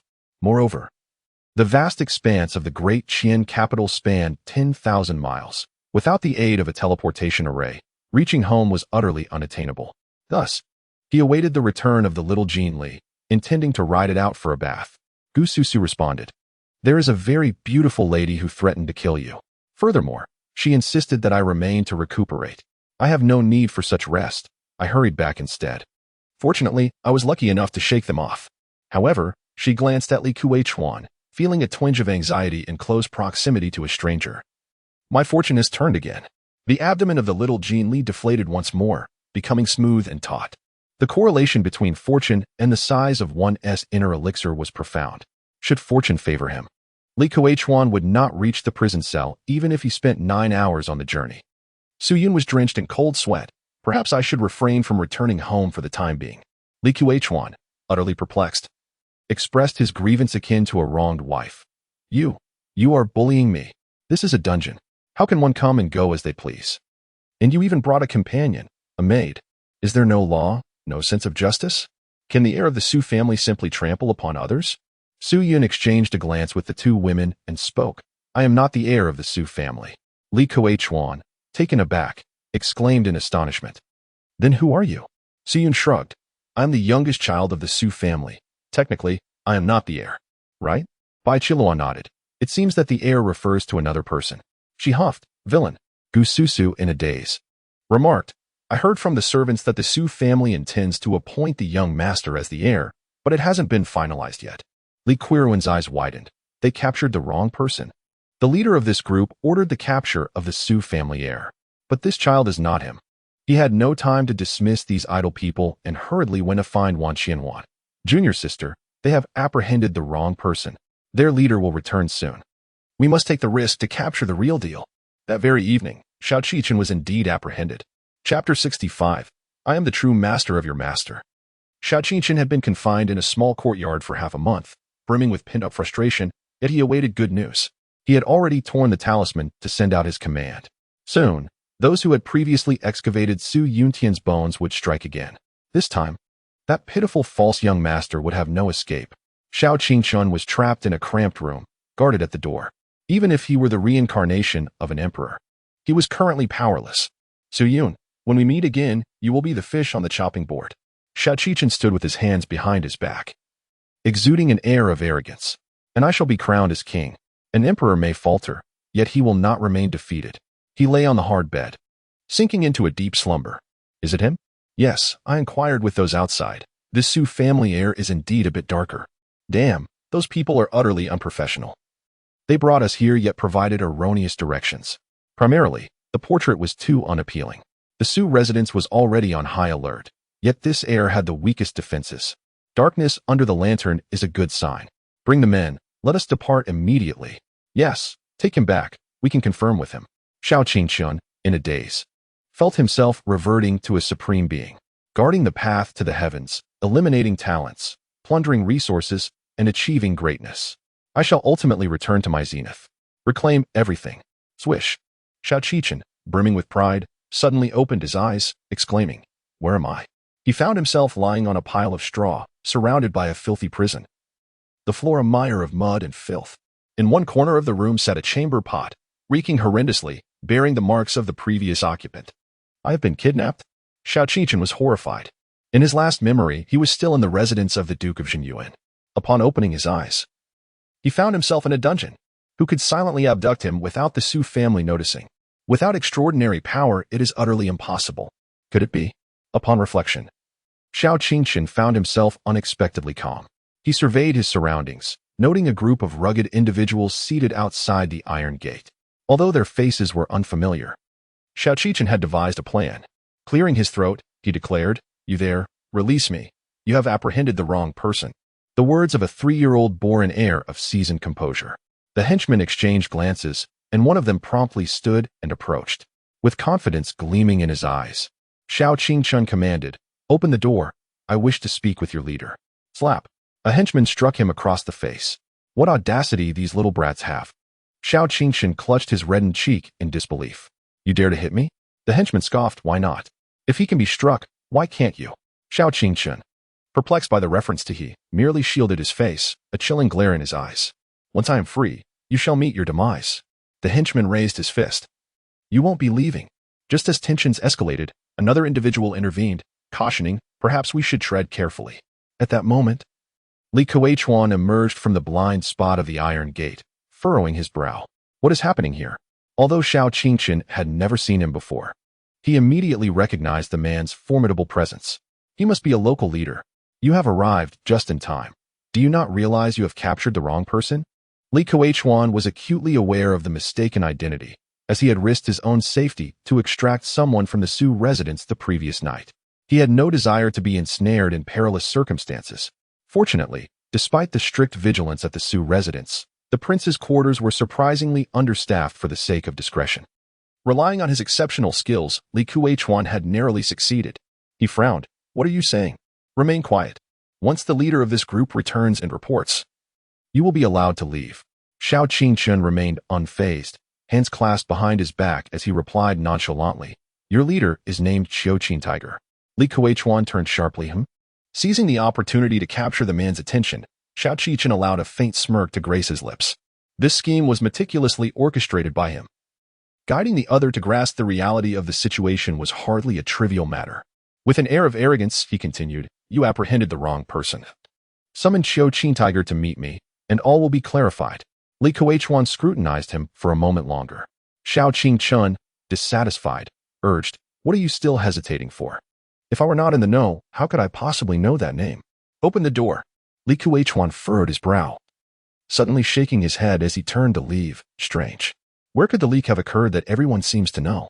Seeing him truly depart, Xiao Qichen was momentarily taken aback and hurriedly pressed against the iron gate, calling out, Hey, did you hear that?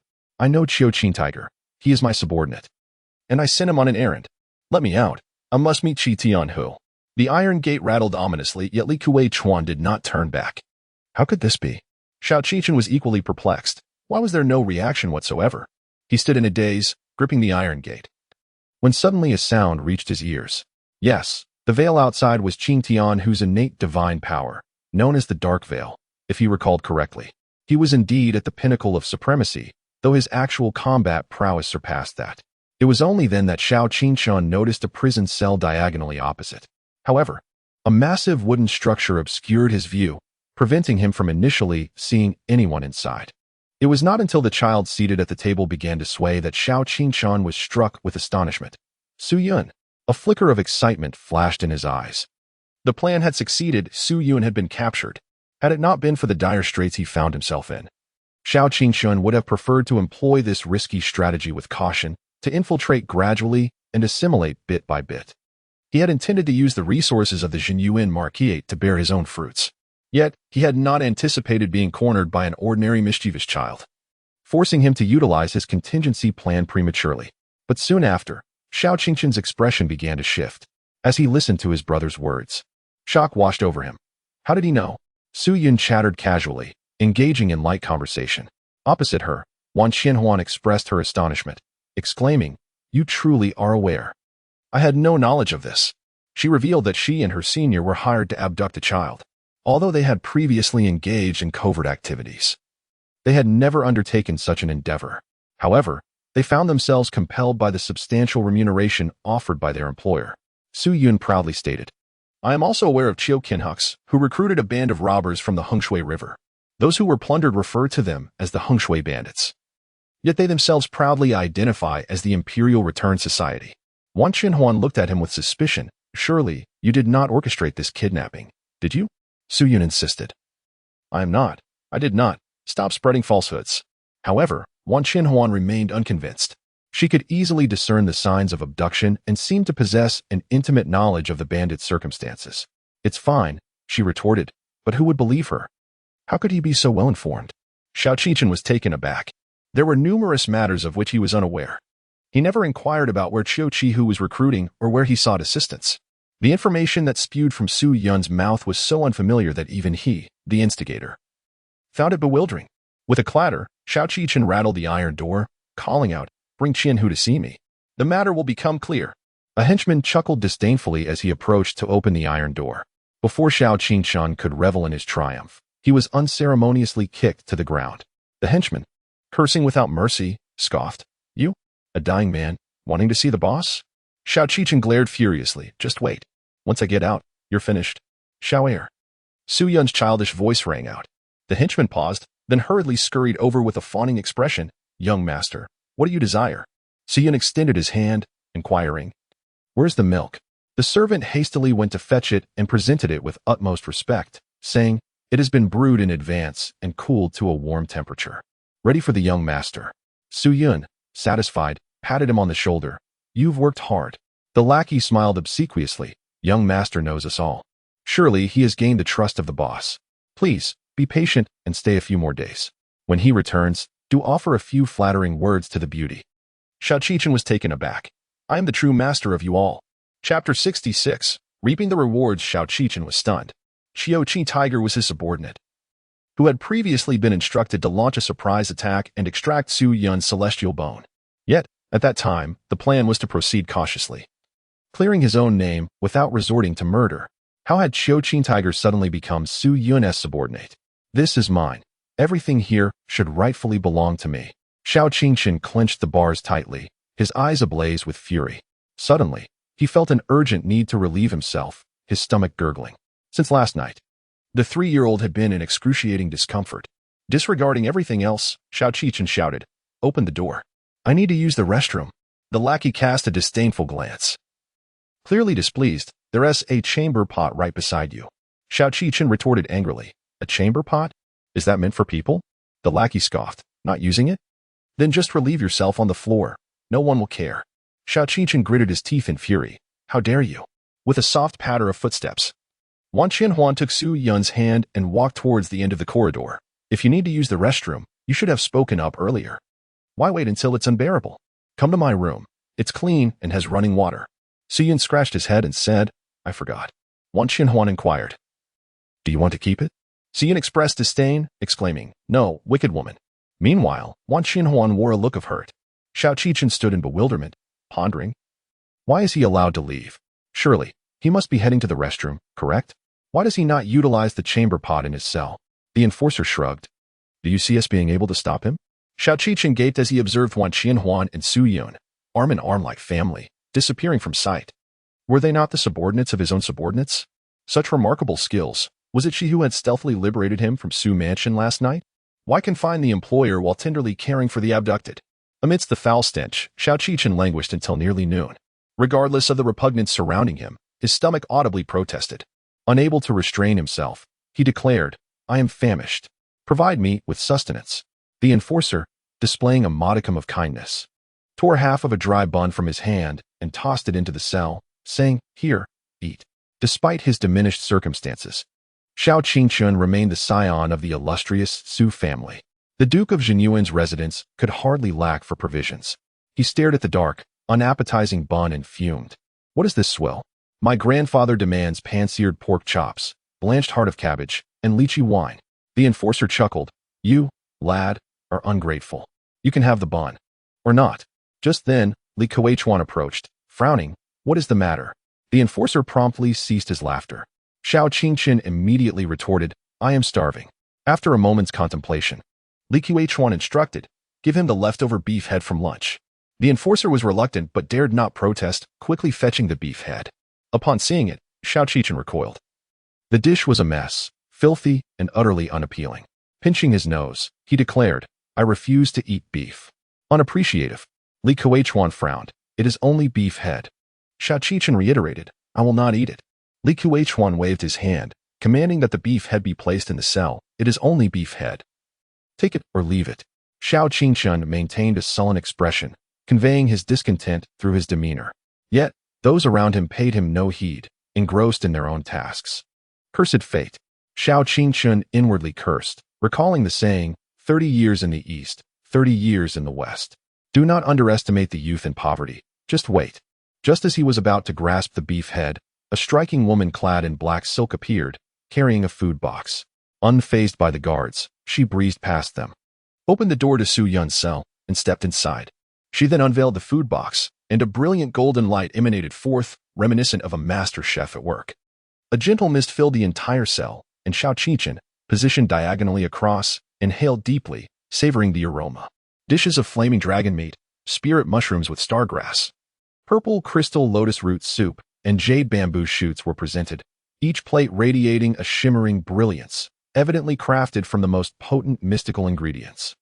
Suyun picked up a piece of food and instantly felt a sense of satisfaction. How delightful! Gu Susu, holding a wet wipe, exclaimed, Hey! The benefactor has not yet cleaned his hands.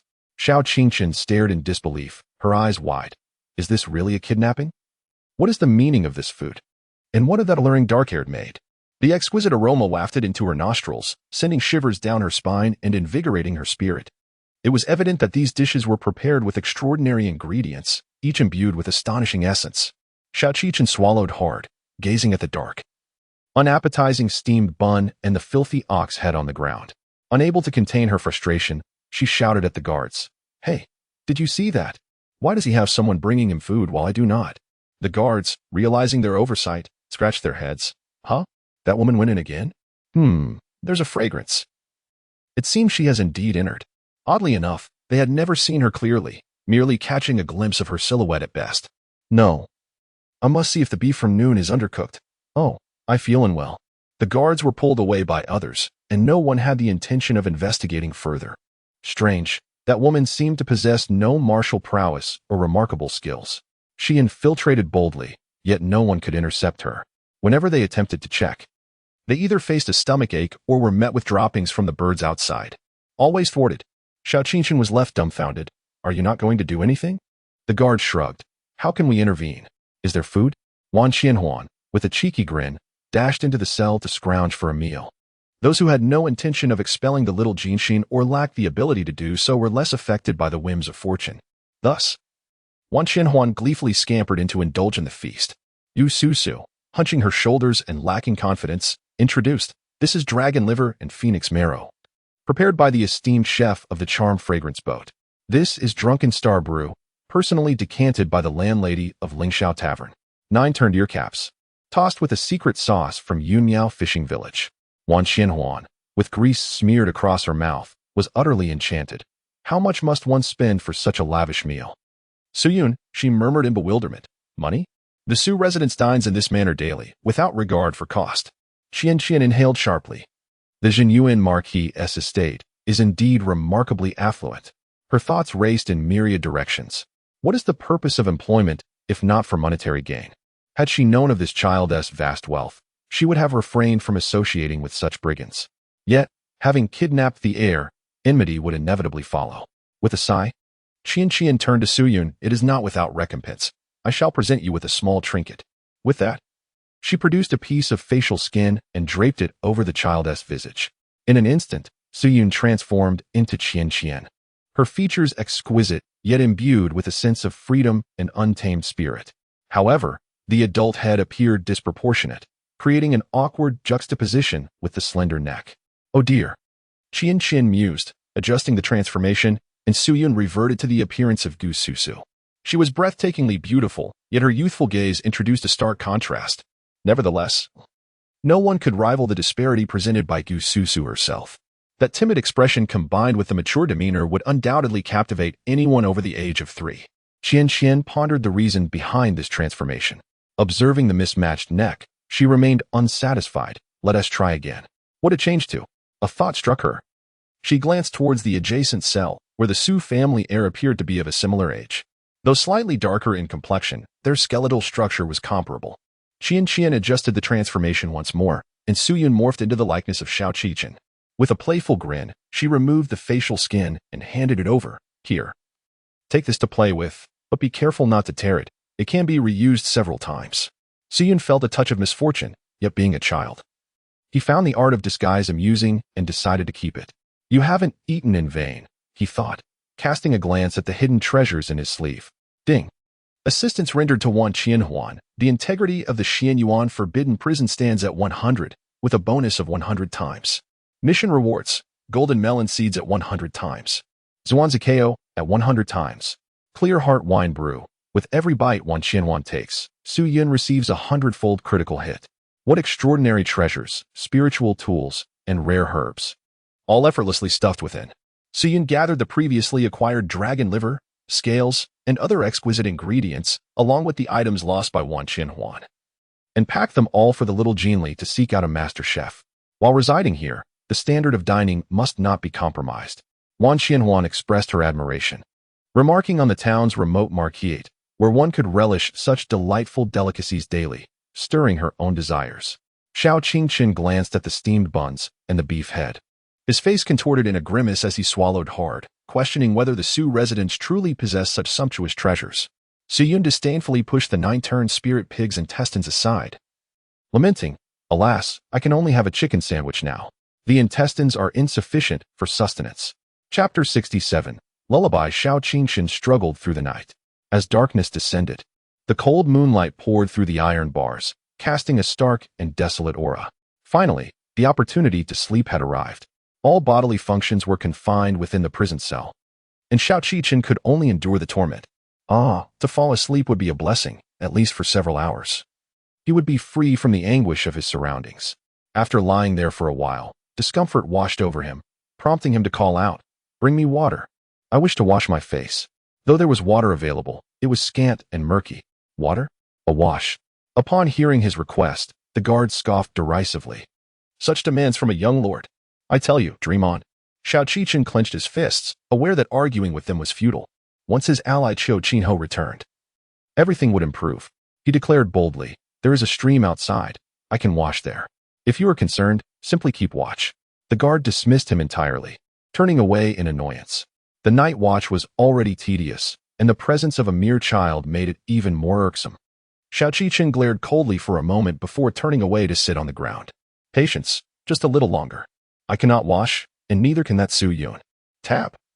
Tap, tap. As Suyun passed by, Xiao Qingqian suddenly sprang to his feet. Disbelief etched across his face as he exclaimed in shock, "He has run out. Someone, come quickly." The henchman, upon hearing the commotion, turned his head but made no attempt to rise. Displaying a demeanor of nonchalance, he retorted, "What is all the fuss about? Be quiet. Is the young master heading to the Bai residence?" Su Yun shook her head and said, "I shall not be visiting the Bai residence today. My mother is there on watch. Instead, I will go to Chunman Tower, where I can also bathe." The henchman replied, "Oh, will you return after your bath?" Su Yun nodded, "Of course. If I do not return, would it not be a waste of these past few days?" The attendant uttered an acknowledgement and ceased further attention. Outside, Gu Su had already transformed into a small brocade fox, her belly slightly rounded. As Su Yun leaped onto the little fox, he instantly vanished into the wilderness. Xiao Qingqian, taken aback, exclaimed, "Are you all just going to stand there and watch?" The henchman shrugged. "What can we do? Even Li Kuei-chuan and Wan Qianhuan couldn't stop him. What power do we possess?" Xiao Qingqian stood there, dumbfounded, as if struck by lightning. His mind adrift in confusion. Why was it that, despite being prisoners, their treatment was worlds apart? Why could Su Yun come and go freely, even take a bath, while he remained locked behind iron gates, deprived of all liberties? Xiao Qingqian retrieved his Qiankuan bag, which had not been confiscated by Li Kuei-chuan. Yet it was sealed with a prohibition, rendering it inaccessible. Perhaps it was intended to allow him to retain a flicker of warmth before his demise. With a resolute glint in his eyes, he vowed, "As long as the vengeful tiger initiates the ceremony, everything will improve. What I need to do now is sleep." He forcefully lay down, determined to endure this wretched day. However, slumber proved elusive in such a dismal environment. Before he could drift off, the freshly bathed Su Yun returned, embraced by the colorful flower courtesan, who curiously surveyed the cell. "Little doctor, why not stay at my fragrant pavilion? If there's trouble here, we can return tomorrow." Under normal circumstances, anyone encountering a dungeon would have forcibly taken Su Yun to report to the authorities. Yet, those present lacked common sense or were simply dull-witted. Perceiving the dungeon's uniqueness without any sense of danger, Su Yun shook her head, insisting that it was not feasible. Such an opportunity would never arise again. After enduring the arduous experience of being kidnapped, how could she not savor every moment? Kai Sa let out a soft exclamation, perplexed by her words. She gently placed Su Yun onto the grand bed of Qian Gong Babu, tenderly caressing her back and lulling her into a warm slumber. The onlookers watched with envious eyes, while Xiao Qingqian seethed with jealousy, nearly grinding her teeth in frustration. Why did he have a bed? Why did he have someone to lull him to sleep? During the day, the details remained shrouded in mystery, but with the flickering candlelight illuminating Su Yun's cell at night, it became apparent that it was indeed a magnificent bed. Encased in layers, adorned with tables and chairs, it could even be partitioned into separate rooms. Was this truly a dungeon? Could it be so indulgent? And then there was that woman. Although Xiao Qingqian did not recognize her, her robust vitality was unmistakable to one with the emperor's discerning eye. She was undoubtedly some form of primordial being, intricately linked to the very realm itself. Such a remarkable entity was here, soothing Su Yun to sleep. With a swift motion, Kai Sa retrieved a delicate flower from her sleeve. She placed the blossom upon Su Yun's lips, allowing the nectar to trickle down, bestowing a touch of sweet dreams upon the already drowsy child. Xiao Qingqian, standing across the corridor, caught a whiff of that potent life force, fixated on the flower. She mused that such pure energy might very well mend the damage done to her spiritual roots by the consumption of the spring fountain pill. Oh, how she yearned for it. Clenching her fists until her knuckles turned white, Xiao Qingqian's heart shattered with bitterness. Reluctant to witness the scene any longer, she leaned against the wall, tightly shutting her eyes, forcing herself to surrender to sleep. Once Qiu Qinhu returned, everything would surely improve. Su Yun, cherish this final warmth. Creak. The door of Su Yun's cell swung open, and Gu Su Su hurriedly approached Su Yun, exclaiming in alarm, "Benefactor, something has happened." Kai Sha, feeling indifferent, sensed no malice from the other party and thus did not intervene. Su Yun, still drowsy, inquired, "What is the matter?" Gu Su Su replied, "I followed your instructions to report that all is well, and this time the Su residents did not hinder me. However, that exquisite lady declared that if you do not return soon, she will certainly have you executed." Su Yun suddenly awoke, exclaiming in alarm, "This is disastrous." He paced frantically within the confines of the room, overwhelmed by a sense of dread. "This is bad, very bad. I must return immediately. Sister Kaisha, you should also make your way back to Chunman Tower. Without delay, Gu Susu swiftly carried him through the intricate network of teleportation arrays, ultimately bringing him back to the Su residence. Fortunately, the streets were bustling with the divine Qian guards, yet none perceived the lurking threat of the demon clan's incursion. Suyun stood outside the wall, hesitant to enter. Gu Susu inquired, "My benefactor, why do you not step inside?" Suyun, feeling a bit embarrassed, remarked, "Ahem. It is indeed a natural sentiment to feel apprehensive upon returning home." Gu Susu, lowering her head, replied, "Oh. At times I too ponder about the kingdom of 10,000 demons." Seeing the sorrow in the other person's eyes, Suyun hurriedly reassured them, "Do not worry. The kingdom of 10,000 demons will be rebuilt in a few years." Gu Susu, filled with delight, exclaimed, "Is that truly the case?" Suyun nodded, silently contemplating that by the time the plot commenced, the demon lord would erase any trace of him. He mused to himself, "The Shao family's secluded estate is sparsely populated. I shall stealthily make my way inside from this side. If the atmosphere remains amiable at my mother's place, I shall reveal myself." Coincidentally, today, Wan Qianhuan has bestowed upon me a mask. Thus, Suyun resolutely donned it. "Very well, lead me in, and then conceal yourself." Gu Susu carried Suyun into the Su residence. This location is in proximity to Shao Qiqin's dwelling. Suyun discerned the direction and proceeded onward. "Oh, your majesty. You are also here?" A rugged voice echoed behind him. Suyun turned around, taking a moment to deduce the identity of the person before him. Xiaoqin Tiger. A robust and imposing figure, radiated excitement as he exclaimed, "Your majesty, I have obscured all information with the dark veil. We have received word that the heir of the Su family has been abducted. Your plan is on the verge of fruition. There is no time to lose. Allow me to escort you back." The reincarnated emperor had arrived in this realm stripped of all his cultivation and techniques, resembling an ordinary child. Yet, Xiaoqin Tiger dared not underestimate him. This was a being revered by countless prodigies, a guardian of the heavenly path for innumerable epochs, whose might could shake the ancient world. To be summoned to this realm and continue serving his grand purpose was indeed a supreme honor. With a swift motion, Xiaoqin Tiger activated the dark veil, enveloping Suyun and erasing all traces of his presence. As the shroud descended, it quivered slightly before settling into tranquility. A detail that Xiaoqin Tiger dismissed as he led Suyun swiftly back to the small tower outside the city. With a flourish, Xiaoqin Tiger placed Suyun in the finest chamber, feeling a wave of fatigue wash over him. "Gather the two individuals," he commanded. "The dark veil cannot hold for long. We must complete the ritual tonight." Chapter 68. Suyun, I have triumphed again as Qiu Kinniger's orders were conveyed. He stepped out of the room only to spot Wan Qianhuan peeking from a distance. "Daoist Wan," he acknowledged with a nod, feeling quite satisfied with this hired ally. Her mastery of disguise was remarkable, and her cultivation was substantial, making her adept at executing infiltration missions. Wan Qianhuan reciprocated the nod. "Daoist Qiu." She and her senior brother, Li Kuei Chuan, required significant funds to maintain their sect's grand formation.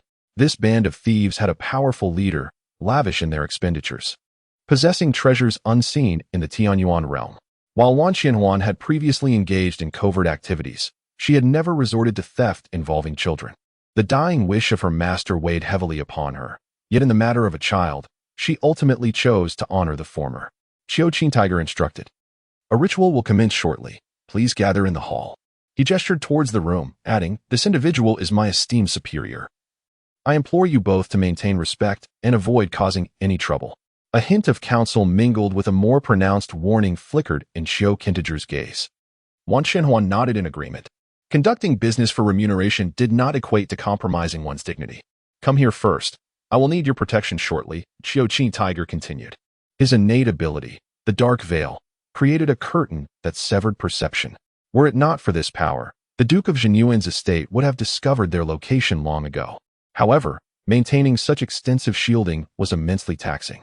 Xiaoqin Tiger was utterly exhausted, nearing his limits, and required assistance. Wan Qianhuan nodded affirmatively. "Understood." Qiu Conhuxian departed first to arrange the formation. Wan Qianhuan gazed curiously at the room, wondering who resided within. With a creak, the wooden door swung open, revealing Suyun, who had just stuffed the dough into his sleeve, drenched in sweat. It was a complete disaster. He feared returning home would be his undoing. Before he could collect his thoughts, he was whisked away by Qiu Conhuxian. As the dark veil descended, the primordial Dao Bone began to operate instantly. without beginning or end. Transcending fate, I alone am eternal. This extraordinary entity, even without relying on cultivation, could effortlessly pierce through the veil. Siyun hastily suppressed his thoughts, determined not to reveal himself too soon. He had emerged after 2 days solely to await the opportunity to confront this formidable foe, the Tiger of Vengeance. This adversary possessed a remarkable innate ability, shrouded in darkness, capable of deceiving even those of higher cultivation. In the narrative, as the early protector of the Destined One, he had exerted considerable effort. It was he who, previously, had excavated his own celestial bone and cast it into the depths of the Yulan pool.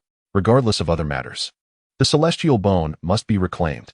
Su Yun resolutely allowed Qiu Qintiger to take him away. After a series of twists and turns, he finally remembered that he should greet Xian Yu first. Having been away from home for several days, he feared he could not escape the sword of maternal affection. Hiss. When Wan Xianhuan saw Su Yun pushing the door open, she instinctively gasped in shock. Her eyes widened. It's truly you. You are indeed the mastermind behind it all.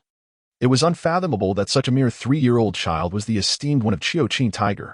Indeed, Wan Xianhuan pieced everything together. He was the youngest of the Su family. Hence the abduction of the Su family's heir. She gazed at the diminutive Su Yun, feeling a twinge of trepidation. I recall whispers suggesting he lacks the Su family's bloodline. Should he succeed, he would rightfully inherit the Su family. The struggle for succession had evidently reached the tender age of 3. Wan Xianhuan's palms grew clammy. She had mistakenly captured the wrong individual, taking away the boss's superior. This little esteemed one appeared to possess modest cultivation, yet harbored inscrutable talents. Moreover, he could summon attendants at will, indicating a status of no ordinary significance. Was he displeased with being confined to the dungeon for the past 2 days due to her ineffectual actions? Would she face retribution in the future? Wan Xianhuan swallowed hard and forced a smile. Esteemed one, shall I escort you below? Upon encountering a familiar face, Su Yun instinctively responded with a cheerful, all right, sister. Just a few days prior, Wan Xianhuan found delight in the sweetness of the child's affectionate address, feeling warmth in her heart. However, now a sense of trepidation enveloped her. Perhaps the seemingly amiable child concealed a cunning nature beneath a charming faade. Once, Wan Xianhuan had been bold enough to embrace or hold Su Yun's hand, but now, she chose to tread carefully, leading the way obediently to the hall adorned with intricate talismanic formations. Su Yun felt a bit parched and recalled the pure water placed on the bedside, prompting him to pass through the wall to quench his thirst. When Wan Xianhuan encountered Qiu Qintiger again, a sense of trepidation washed over her. The master of the kidnapped party had been mistakenly apprehended, yet remained confined in a cell, an egregious blunder indeed. Particularly, Qiu Qintiger possessed profound cultivation and enigmatic abilities. Inciting his wrath would be unwise. After some contemplation, Wan Xianhuan resolved to be forthright. Friend Qiu, we misheard the orders and apprehended the wrong person. Wrongly apprehended? Qiu Qintiger immediately turned around. Wan Xianhuan hastily waved her hands. No, we have rectified the mistake and brought the young master of the Su family here. He is just over there. Qiu Qintiger turned to see Su Yun standing by the door, holding a small bottle. He nodded in approval. As long as the outcome is correct, there is no issue. You both have performed admirably. The pair of disciples had indeed infiltrated the residence of the Marquis of Zhenyuan with commendable skill. Qiu Qintiger regarded Su Yun with an impassive expression. The emperor had decreed that as long as Su Yun lived, he would never ascend to the position of heir.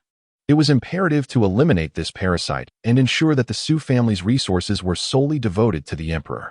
That as well, Wan Xianhuan thought, her gaze shifting to the cell of Xiao Qichen across the way. The two were conversing in a manner that was oddly synchronous. Xiao Qichen awoke from his slumber, witnessing Su Yun's return and the commotion of the guards. Instantly, he comprehended the situation, calling out loudly, Hey, is Qiu Qintiger back? Have him come see me, quickly. A guard cast a sidelong glance, sneering. A person about to meet their demise still dares to be so arrogant. With a flick of his hand, he activated the silence rune on the iron door. Even in the most dilapidated of dungeons, basic infrastructure remained intact. Xiao Qingchen glared intently, his fists clenched tightly. Qiu Qintiger, your incompetence has cost me dearly. The guard's life was now on borrowed time. Qiu Qintiger's capabilities were evidently lacking, allowing Xiao Qingchen to suffer such a significant setback. Yet, knowing that Qiu was merely 10 meters away lightened Xiao Qingchen's spirits. Once they met, the truth would be unveiled. Thud. Li Kueichuan approached the door. directing his gaze to the other side. I am aware of all matters now. I apologize for any previous offenses and hope for your understanding. Xiao Qichen was momentarily taken aback, but then a smile graced his face.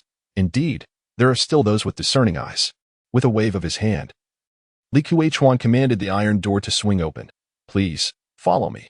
I will clarify this matter with friend Xiao. Xiao Qichen gazed at the open door, expelling the day's burdens from his chest. The torment was at an end. After steadying his emotions, he walked boldly out of the gloomy, filthy cell.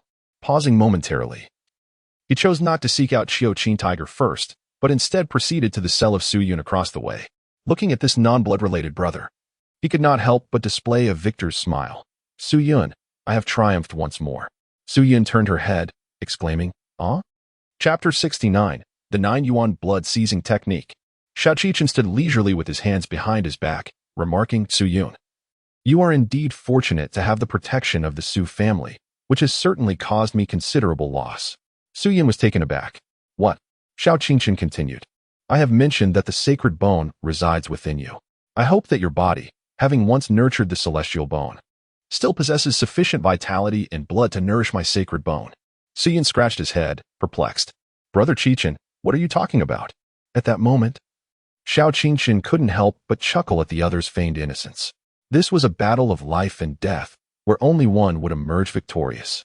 Leaning against the door, Xiao Qichen declared fiercely, Su Yun, I shall seize everything from you. Your parents, your friends, your talents, and all your opportunities, they shall be mine. Su Yun raised his hands in a gesture of surrender, pointing to his ears. Am I deaf? Xiao Qichen, filled with indignation, retorted, feigning ignorance. Once I harness your power to obliterate all that you hold dear, you will come to realize the gravity of your mistake. As he exerted force, he felt ripples emanating from the palm that pressed against the iron door. Xiao Qichen was momentarily taken aback, then struck with astonishment. Silencing runes? Su Yun clapped his hands, confirming the sound, then pointed at his mouth with a mischievous smile. You've gone mute. Furious, Xiao Qichen stamped his foot, frustration bubbling within him. So, after all that time spent proclaiming his declarations, he had heard nothing in return. Just you wait, Xiao Qichen declared menacingly. When I come face to face with Qi Tianhu, your little tricks will be laid bare. Abruptly, he turned around, only to have a talisman fly towards him. Upon opening the door, Li Kuechuan joined Wan Qianhuan and Qi Tianhu. He observed them both engaged in the intricate task of arranging runes, their spiritual energy visibly depleting, leaving them somewhat fatigued.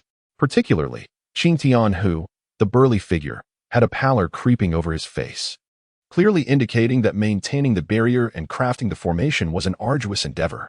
After a moment of hesitation, Li Kuechuan finally spoke. Daoist Qi Tian. Shall we eliminate the child today? Without turning, Qi Tianhu's weary visage broke into a derisive smile. Eliminate? Watch. With a swift motion, he cast a talisman that sped through the winding corridor, instantly detonating within Su Yun's cell. A thunderous explosion obliterated the prison. Listen, Qi Tianhu remarked nonchalantly. Li Kuechuan stood in shock for a considerable time, finally hearing the faint whimper of a child amidst the ruins. What is this? He inquired. Qi Tianhu clapped his hands together. That is the child of destiny, protected by the heavenly Tao. Even with a blade to his throat, he can escape death. Elimination? It is impossible. However, we can extract something from him. Wiping the sweat from his brow, he settled onto the ground. Well then, that lad won't die. But he is surely injured. Perfect. He won't have the strength to struggle soon. Daoistly, please bring the heir of the Su family. Daoist Wan, please summon my esteemed master. Qi Tianhu closed his eyes, continuing to maintain the grand formation. Though utterly exhausted, he felt a thrill of excitement. Everything was proceeding so smoothly. His master must be very pleased with him. Xiao Qichen stood at the entrance of Su Yun's cell, having endured the full force of the explosive talismans. By a stroke of fortune, the guards had activated the cell's defense mechanism, and the iron door had swung open just in time to shield him from the direct impact. However, like a battering ram, the force still sent him reeling, leaving him disoriented and with several broken bones. Lying amidst the debris of the explosion, Xiao Qichen writhed in pain, his eyes burning with hatred. Qi Tianhu, you wretch, I will see you dead. Su Yun stood still, gazing regretfully at the shattered fragments of the Qiangong Babu bed. What a pity! This item, of unknown origin, had been procured by the little Jinli. Nevertheless, it was merely a finely crafted mundane object. For an immortal with a lengthy lifespan, There would be ample time to carve intricate designs. When the explosion occurred moments ago, several dim black lights flickered around Su Yun. The shadow mirror, acquired from the lectures of the National Master, shielded him from all harm. Even a sage would find it impossible to shatter this mirror, let alone a mere ordinary explosive rune.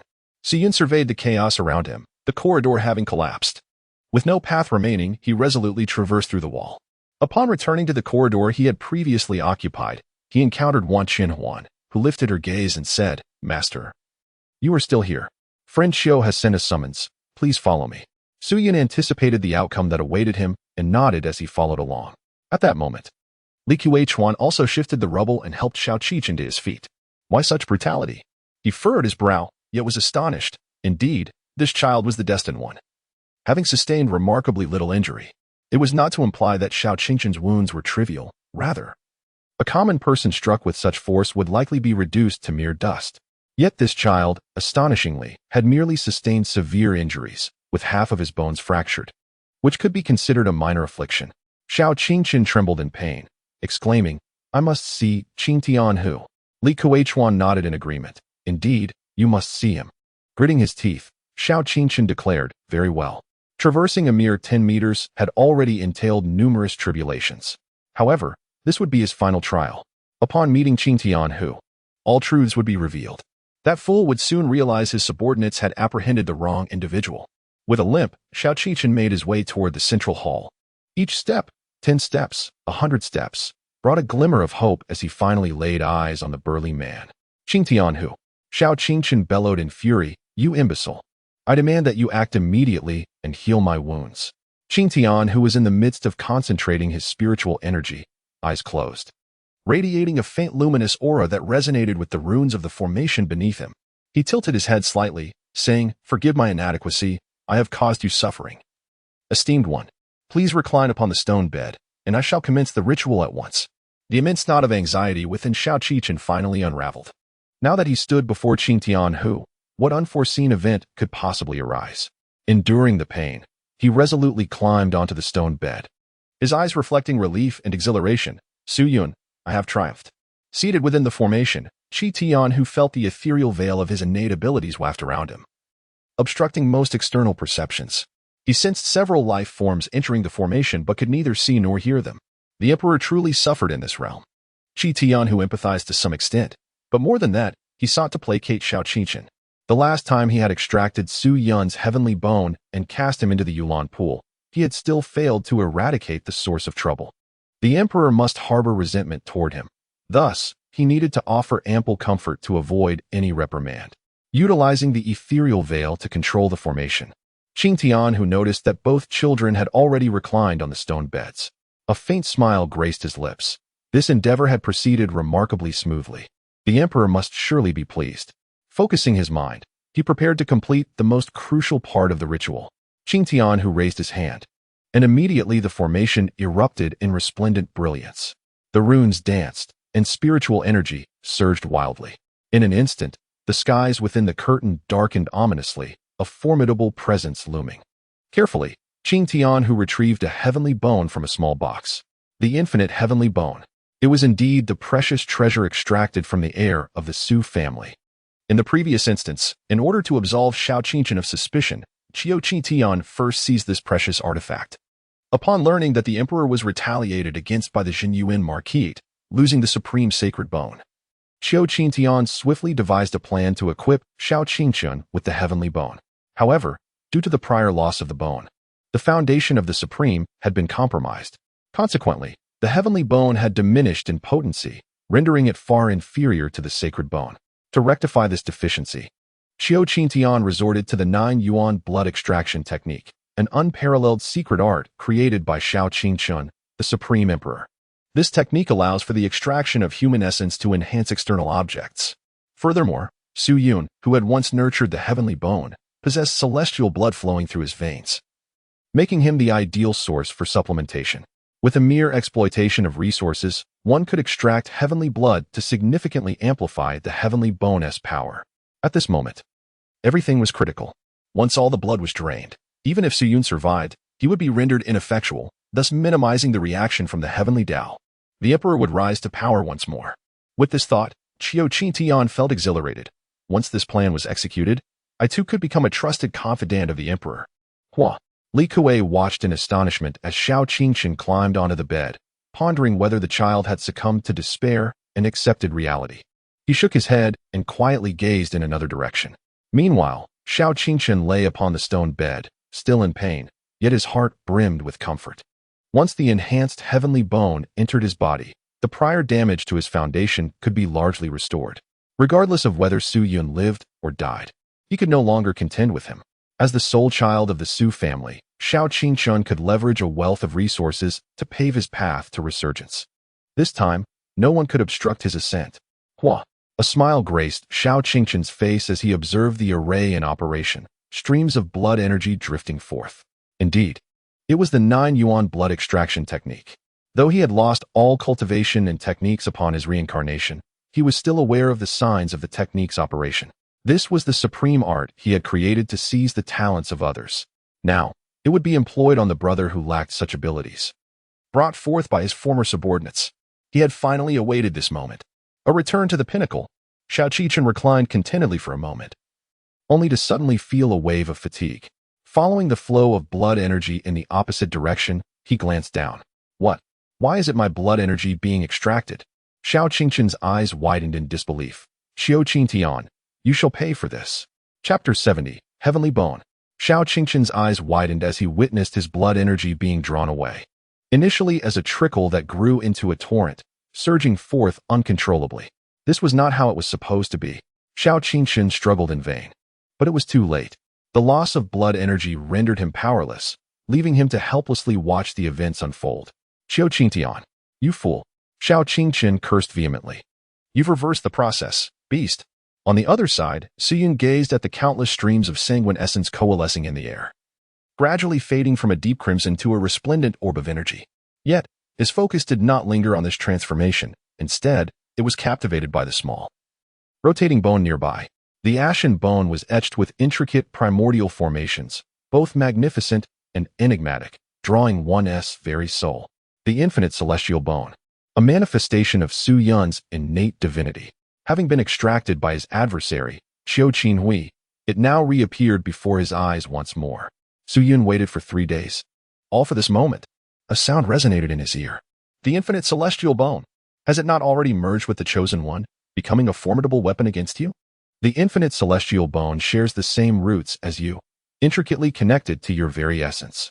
Even if it were extracted, it could not be severed. Without this powerful artifact, the chosen one would have long perished at your hands. Similarly, it was through the infinite celestial bone that the chosen one, after committing disgraceful acts, left behind your aura to frame you. Retrieving the infinite celestial bone will let all realms recognize that it was the demon lord who, in his youth, had everything taken away. Task difficulty, incalculably high task reward, longevity pill. After the onset of the narrative, the demon lord lost all trust from the Su family. Xiao Qingchen became the true and sole heir, yet he remained unsatisfied. He fused with the celestial bone and, while stealthily seizing the treasures of great clans, took the opportunity to leave behind the aura of the demon lord to implicate him. Moreover, due to the shared roots of the celestial bone and the demon lord, the latter would gain immense fortune, allowing him to channel his essence back into the celestial bone through a mysterious connection. By the eve of the grand battle, the celestial bone would have already surpassed the holy bone, becoming an unparalleled divine artifact. Yet, all these advantages lie in Xiao Qingchen's grasp. In this lifetime, Su Yun can forego other opportunities, but he must reclaim the celestial bone for himself.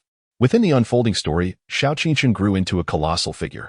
Even acquiring a single foundation establishment pill from him demands a tremendous price. Yet now, Su Yun gently extended her hand, disdainfully brushing aside the radiant blood energy, and delicately grasped the celestial bone. Ding! You have succeeded, truly seizing the reliance of the child of destiny. The infinite celestial bone has returned to your side. This arduous struggle shall not be in vain. The myriad realms will ultimately comprehend that even the child of destiny has faltered. Task reward, elixir of longevity. Su Yun was utterly unsurprised. The mission was accomplished. Time had been reversed a millennium, and the task was as simple as that. After residing for 3 days in a dilapidated farmhouse, he retrieved his most crucial companion, the divine anomaly, holding the heavenly bone in his grasp. He instantly felt an intimate connection, as if their bloodlines were intertwined.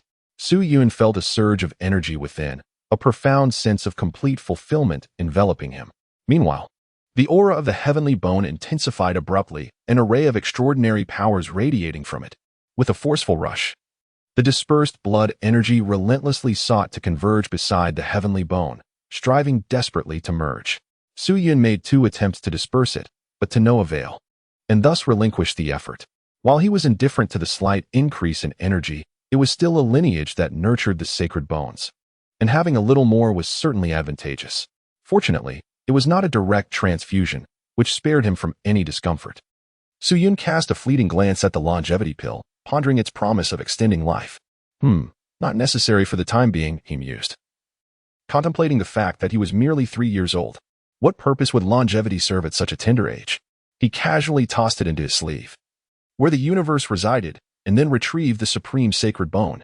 The innate formations inscribed upon the celestial bone radiated with a myriad of luminous glimmers, seemingly voicing their discontent. The sacred bone trembled with indignation, its heart brimming with grievances. First, the Dao bone comes to torment me, and now the celestial bone has arrived to bully me as well. Was my presence here not in vain? Su Yun paid it no heed and joined the 2 bones together. Henceforth, you shall both be known as the little bones. Within him already resided the primordial Dao bone, allowing him to transcend fate and escape all shackles. These 2 bones would serve as his artifacts. Buzz, the supreme sacred bone transformed into a dagger, then into a long sword, and a colossal axe, adapting continually to the master's desires. Meanwhile, the boundless celestial bone enveloped his palm, becoming a formidable and majestic bone gauntlet. As needed, it could also metamorphose into a shield or battle armor. Su Yun attempted a trial, and to his great satisfaction, it was finally complete. It was time to depart. With the task accomplished, he had no reason to linger. Yet, how to leave? Qiu Qinhui was still nearby, casting spells, and the moment he opened his eyes, boom! Suddenly, the array hall erupted violently. Qiu Qinhui was enraged. Traitors! Whoosh! With 2 swift sounds, Wan Qianhuan and Li Kuichuan seized Xiao Qingchen's arms and leapt into the sky. However, the 2, lacking communication, moved in opposite directions, nearly tearing Xiao Qingchen apart. Luckily, they realized in time and combined their efforts. Wan Qianhuan, astonished, exclaimed, "Senior brother, what are you?" Li Kuichuan coughed softly twice. "We may not be virtuous, but we cannot bring harm to children." "And you, junior sister?" Wan Qianhuan nodded, addressing below, "Friend Qiu, enough of this. Do not take lives. Your master and servant possess peculiar powers, and your methods are extraordinary. You have already drawn considerable blood essence. It is best to withdraw." Qiu Qinhui lifted his head, gritting his teeth. "Traitors!" Boom! He struck fiercely, unleashing a formidable purple-black aura that surged towards the 2 like a bolt of lightning. So powerful, Wan Qianhuan's pupils contracted as she hurled Xiao Qingchen away. "Senior brother, protect him." Bang! The small tower shattered instantly under the assault of the 3 formidable beings. Yet, Wan Qianhuan and Li Kuichuan, like kites severed from their strings, were defeated in a single blow. Uft! Wan Qianhuan coughed up blood. How strong! They were both at the 7th level of the celestial pivot, regarded as skilled practitioners, coveted by various factions. Yet, the combat abilities of this brother-sister duo leaned more towards stealth and reconnaissance, lacking in direct combat prowess. Faced with a peak 8-level sovereign, they had no capacity for resistance. Indeed, Qiu Qinhui's combat strength surpassed his realm. With just 1 strike, despair took root in their hearts. "You dare commit acts of treachery after taking my belongings." Qiu Qinhui's gaze turned cold, as a purple-black, demonic flame, seemingly from the depths of hell, enveloped him. A fierce, murderous intent radiated from him, making him resemble a demon lord descended upon the mortal realm. With each step he took, the earth fractured, unable to bear the weight of his fury and hatred. Li Kuichuan and Wan Qianhuan exchanged glances, their only utterance being, "Flee." Boom! The searing purple-black flames engulfed them, scorching their robes. Qiu Qinhui's voice was hoarse. "Where do you think you're escaping to?" Witnessing this, Wan Qianhuan boldly commanded, "Friend Qiu, it is precisely because we excel in stealth and evasion that you chose to collaborate with us. Now that your objective has been achieved, there is no need to pursue annihilation. If we truly wish to escape, you would not be able to catch us so easily." Qiu Qinhui sneered. "You are within my veil of darkness. Do you think you can flee without my permission?" As the color drained from Qianhuan's face, Qin Tiger glanced around before abruptly turning, enveloping Su Yun in a swirling vortex of purple-black flames. He bellowed, "Release him at once, or I shall take his life." "Don't." Qian Huan instinctively cried out, only to feel a surge of confusion immediately after. She exchanged a bewildered glance with Li Kuei-chuan. What? He intends to kill his own master? The two were unable to bear the thought of harming a child and thus intervened to rescue the innocent Xiao Qichen, who had become a pawn in this perilous game. Was Qin Tiger out of his mind? Using his own superior as leverage? Creaking sounds echoed behind him.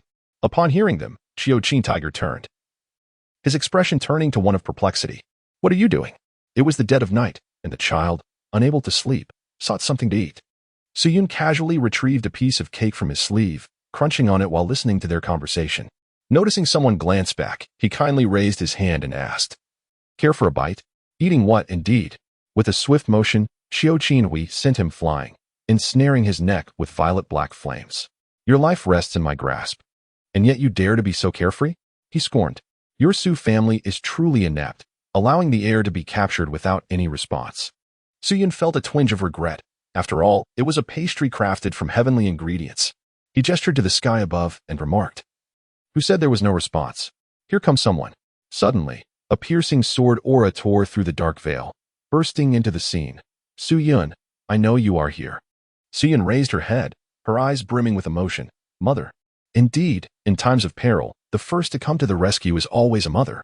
Xiaoyu, wielding a sharp sword, bellowed fiercely.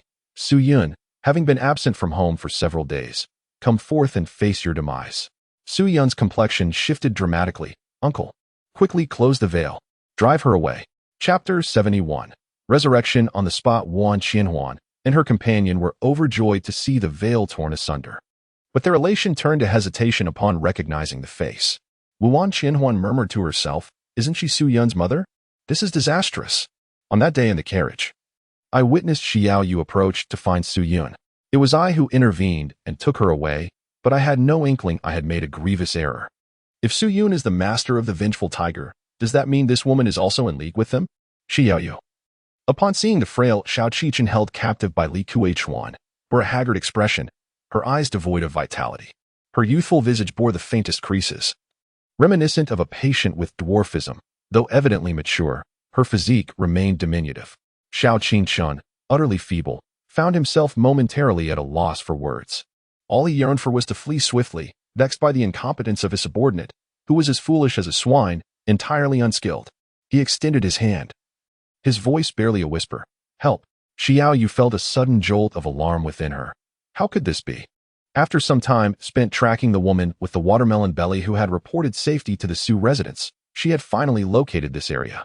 Su Yun had been absent from home for several days, yet frequently appeared in familiar locations.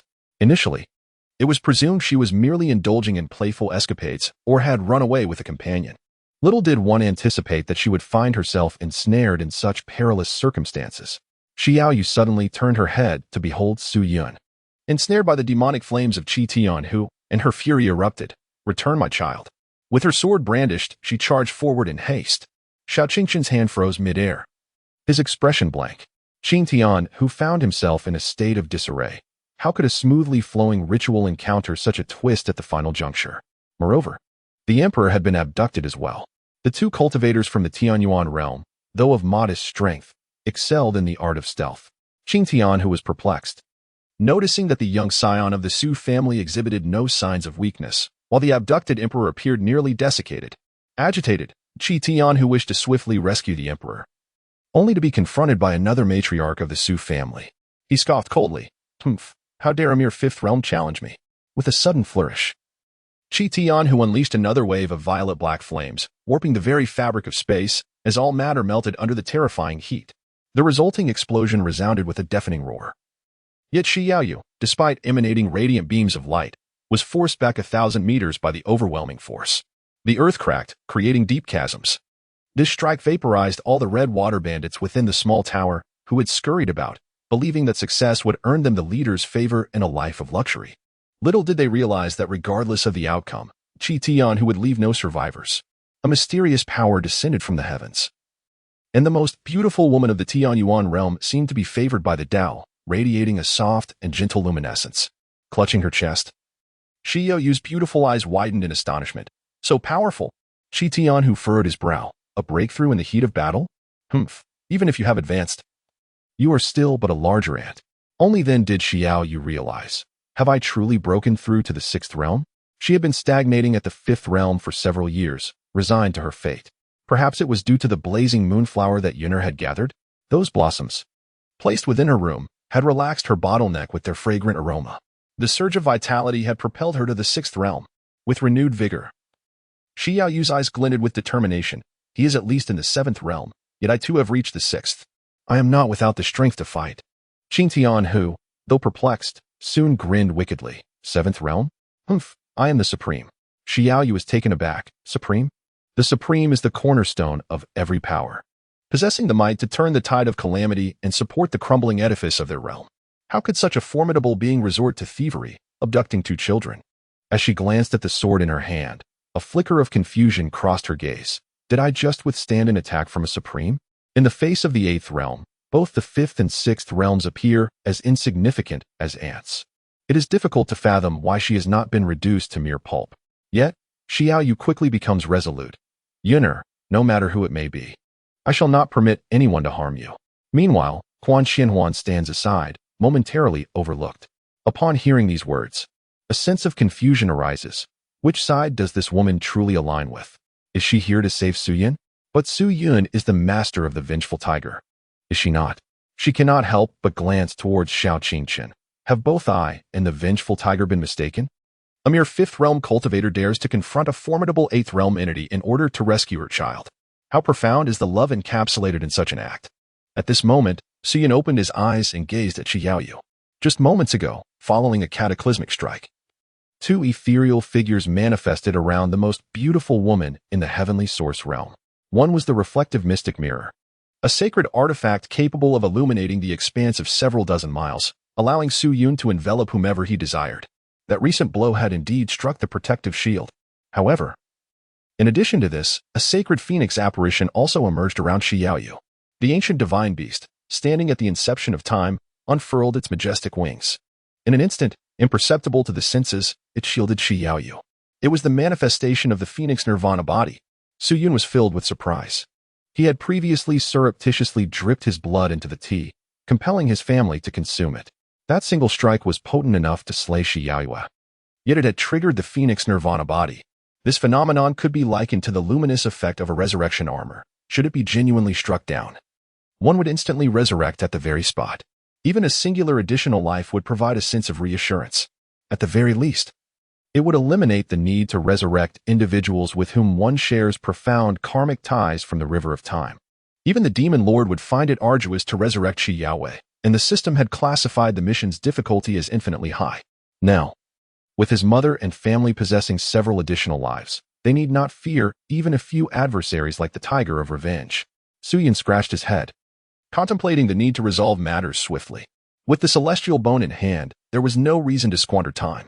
Just as he was about to take action, Qiuqi Tiger suddenly sneered. Do not be lulled into a false sense of security, believing that a mere surge of spiritual energy has spared you this time. Such tactics will not avail you again. Whether in the 5th or 6th realm, it is but a single strike. You shall not be so fortunate henceforth. With an air of supreme authority, Qiuqi Tiger summoned forth a tumultuous wave of purple-black demonic flames. Boom. In the next moment, the earth, which had recently cracked, erupted with towering infernos. From the depths of these flames emerged countless monstrous beings, each towering over several tens of feet, crafted from obsidian stone, their visages grotesque and fearsome. Each creature possessed the might of the 6th realm, with some even reaching the 7th realm. 1,000 of these beasts unleashed a cacophony of roars, lunging at the few individuals suspended in the air. Quan Xianhuan's complexion paled. What shall we do? She and her elder brother were not adept in combat, and with only one 6th realm cultivator at their side, it seemed they were destined for annihilation amidst the relentless tide of infernal beasts. The monsters let out frenzied howls as they charged towards the group. Qiuqi Tiger, with disdain, remarked, "A mere handful of ants are unworthy to oppose me." Oh, is that truly the case? An astonished exclamation echoed as the rift in the curtain widened once more. Su Moling, adorned with cascading icy ribbons, descended from the heavens like a celestial being emerging from the mortal realm. She radiated purity, surrounded by shimmering ice particles that dazzled the eye, captivating all who beheld her beauty.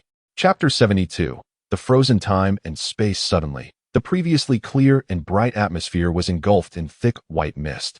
Li Kuei-chuan, bewildered, touched it with a fingertip, only to be astonished to see the oil skin on his finger torn away. Yet, the wound bore no pain.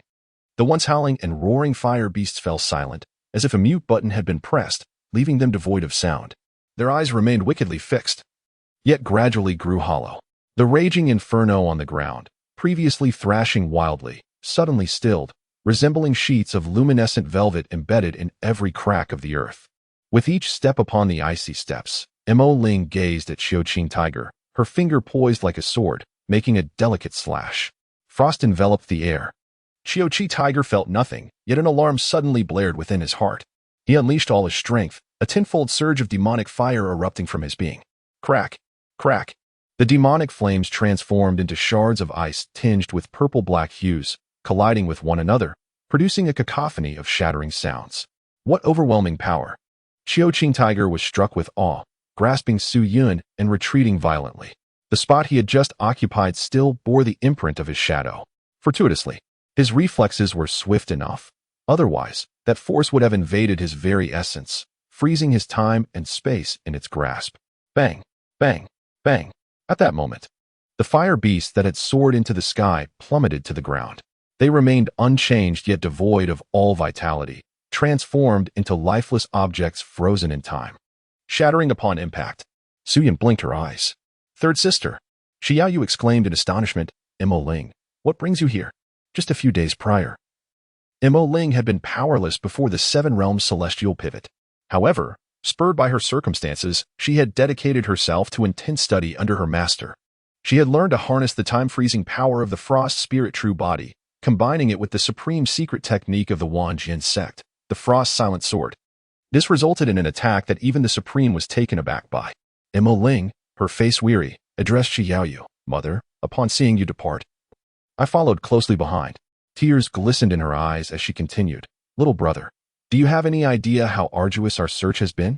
In these past few days, which member of the Su family has not been troubled? If it were not for the fact that little brother had been seen at the Bai family on several occasions, our entire family would have been driven to the brink of madness. Su Yun shrank her neck, feeling immensely guilty. Xiao Qingchun, having regained a modicum of strength, was taken aback by the scene before her. Su Moling, was it not said that you would lose control of the cold poison and ultimately turn into an ice sculpture? Yet here you are, utilizing the cold poison as a source of your own power? The ability of a sixth realm to injure an eighth realm was beyond mere talent. Such exceptional aptitude ignited a fervor within Xiao Qingchen. Third sister, Moling abruptly turned, her tone indifferent. I am not your third sister. Xiao Qingchun was momentarily stunned. Xiao Qingtian, having suffered a minor setback, could not help but marvel. To comprehend such profound rules is no simple feat. This is not merely freezing. It is the ability to encapsulate even concepts. He felt his shadow frozen, realizing that if he were not cautious, his true form could also be ensnared. The young girl, vibrant with youth, possessed formidable strength that should not be underestimated. However, Xiao Qingtian's expression turned serious. Her potential is commendable, but she is still only at the sixth realm. Her full strength attack has already depleted her energy. As it became Xiao Qingtian's turn, he no longer held back. With a gentle manipulation of his spiritual energy, a sea of purple flames surged around him. The demonic fire roiled like a tidal wave, turning the ground to molten lava and causing the very earth to melt. Even high in the air, Wan Qianhuan felt the terrifying heat, as if her very soul were ignited, her body on the verge of dissolving into a pool of viscous liquid. This is supremacy. Wan Qianhuan's face turned pale, despair rising within her. Xiao Qingtian, having expended a significant amount of spiritual energy to create the formation, could incinerate them into ashes in the blink of an eye if he wished. The two cultivators from the Su family had merely engaged in a few exchanges with him. With no mercy left to give, their doom was imminent. Run! Wan Qianhuan shouted at Li Kuei-chuan. A tear appeared in the dark veil, a last hope for escape. Yet the purple flame sea gathered its strength, now surging forth with a torrent of demonic fire. It was over. Wan Qianhuan closed her eyes in despair, feeling the sting on her skin. Suddenly, a sound akin to metal clashing resonated before her. Wan Qianhuan opened her eyes, only to be met with astonishment. Before her stood a transparent barrier. Though the spiritual energy was not particularly strong, the purple flame sea rampaged against it, yet it remained on the verge of collapse, unable to breach through. This is a combined formation of the military. Wan Qianhuan gasped in shock. Below, Xiao Qingtian's gaze turned wary. Who are you? With a flourish, Duke Xingyuan, Su Chang'e, descended gracefully from the sky, donned in a scholar's cap and white robes, wielding a folding fan. He appeared ethereal and unworldly, resembling not a general, but a learned scholar. With a calm demeanor, he remarked, You have taken my family hostage, and yet you question my identity? Ah, but I see you look down upon the sixth realm. Do you also disdain my brothers of the second and third realms? Boom. Behind Su Chang'e, the winds and clouds shifted, and the very heavens trembled. A thunderous roar descended, illuminating the vast army of 100,000. Clad in resplendent silver armor and wielding long spears, they exuded a daunting presence, as if capable of devouring the skies and earth, though each individual possessed only modest cultivation, averaging at the third realm. With the more prominent young leaders scarcely reaching the fourth or fifth realms, their collective strength instilled trepidation even in the hearts of high-ranking cultivators. Qiao Qing Tiger furrowed his brow. How has the Duke of Xingyuan returned? The disparity between high-tier and low-tier cultivators typically results in a massacre. However, there exists an exception, the formation of a combined assault, or in other words, an army. With the inception of the combined assault formation, numerous dynasties rose with vigor. While high-tier cultivators could effortlessly slaughter tens of thousands, before the multitude of soldiers, their only recourse would be to flee. When low-tier soldiers converged their strength at the heart of the formation, they could unleash a power far surpassing the mere sum of their parts. A contingent of third and fourth realm soldiers, directed by a fifth realm captain and commanded by a sixth realm general, could muster a force formidable enough to withstand even seventh realm adversaries, and perhaps even thwart eighth realm powerhouses. This exemplifies the martial philosophy of Confucianism, Buddhism, and Taoism, as well as the military prowess of the officials. Xiao Yu exclaimed with delight. Chang'e, when did you return? Su Chang'e nodded slightly. After the great victory at the frontier. Upon hearing that you were coming this way, I sought to join you. What has become of your cultivation? He suddenly noticed that both his wife and daughter had made remarkable progress in their abilities. Xiao Yu remarked, It is quite strange, each day. Inhaling the fragrance of the fiery moonflower that Yuner picked has seemingly loosened my bottleneck. Lin Yinger added, and as for me, after playing with little Yuner for a few days, it seems the chill poison has vanished. Su Chang'e clapped his hands in delight, exclaiming, Wonderful. Every member of the Su family is blessed with extraordinary fortune. However, his smile abruptly faded as he noticed Xiao Qingchen beside him. What are you doing here? What on earth is happening? Xiao Qingchen, frail and weak, struggled to respond. I was captured and brought here, and my blood was drained. I do not comprehend why I must endure such torment. His words contained a kernel of truth. Yet they concealed crucial information. Quite astutely, he portrayed himself as an innocent victim. Chapter 73. Above the clouds, Su Chang'e required no gaze. Several team leaders fixated on the brother and sister, Qian and Huan, observing that the duo had not brought anyone to flee and were instead confronting the adversary. Qian, they refrained from exerting forceful control. Su Chang'e replied calmly, My friend, the army is already upon us. It would be wise for us to retreat a step. Return my son to me, and you may depart unharmed. However, with a force of 100,000, the formidable Qing Tiger should not be underestimated. Should this group converge upon him, it is highly likely he will not escape unscathed. The capital of Daqian lies just a few hundred miles away. And should the masters be alerted, I fear for our safety. With a fierce nod, Qi Tiger responded, Very well, I shall return the Su family's heir to you. But in exchange, I demand Xiao Qingchen. The grievances of the Su family ought not to be divulged, yet he has discerned the truth with clarity. The matriarch of the Su family not only excavated the supreme sacred bone of the emperor, but also deprived him of the right to meet his mother.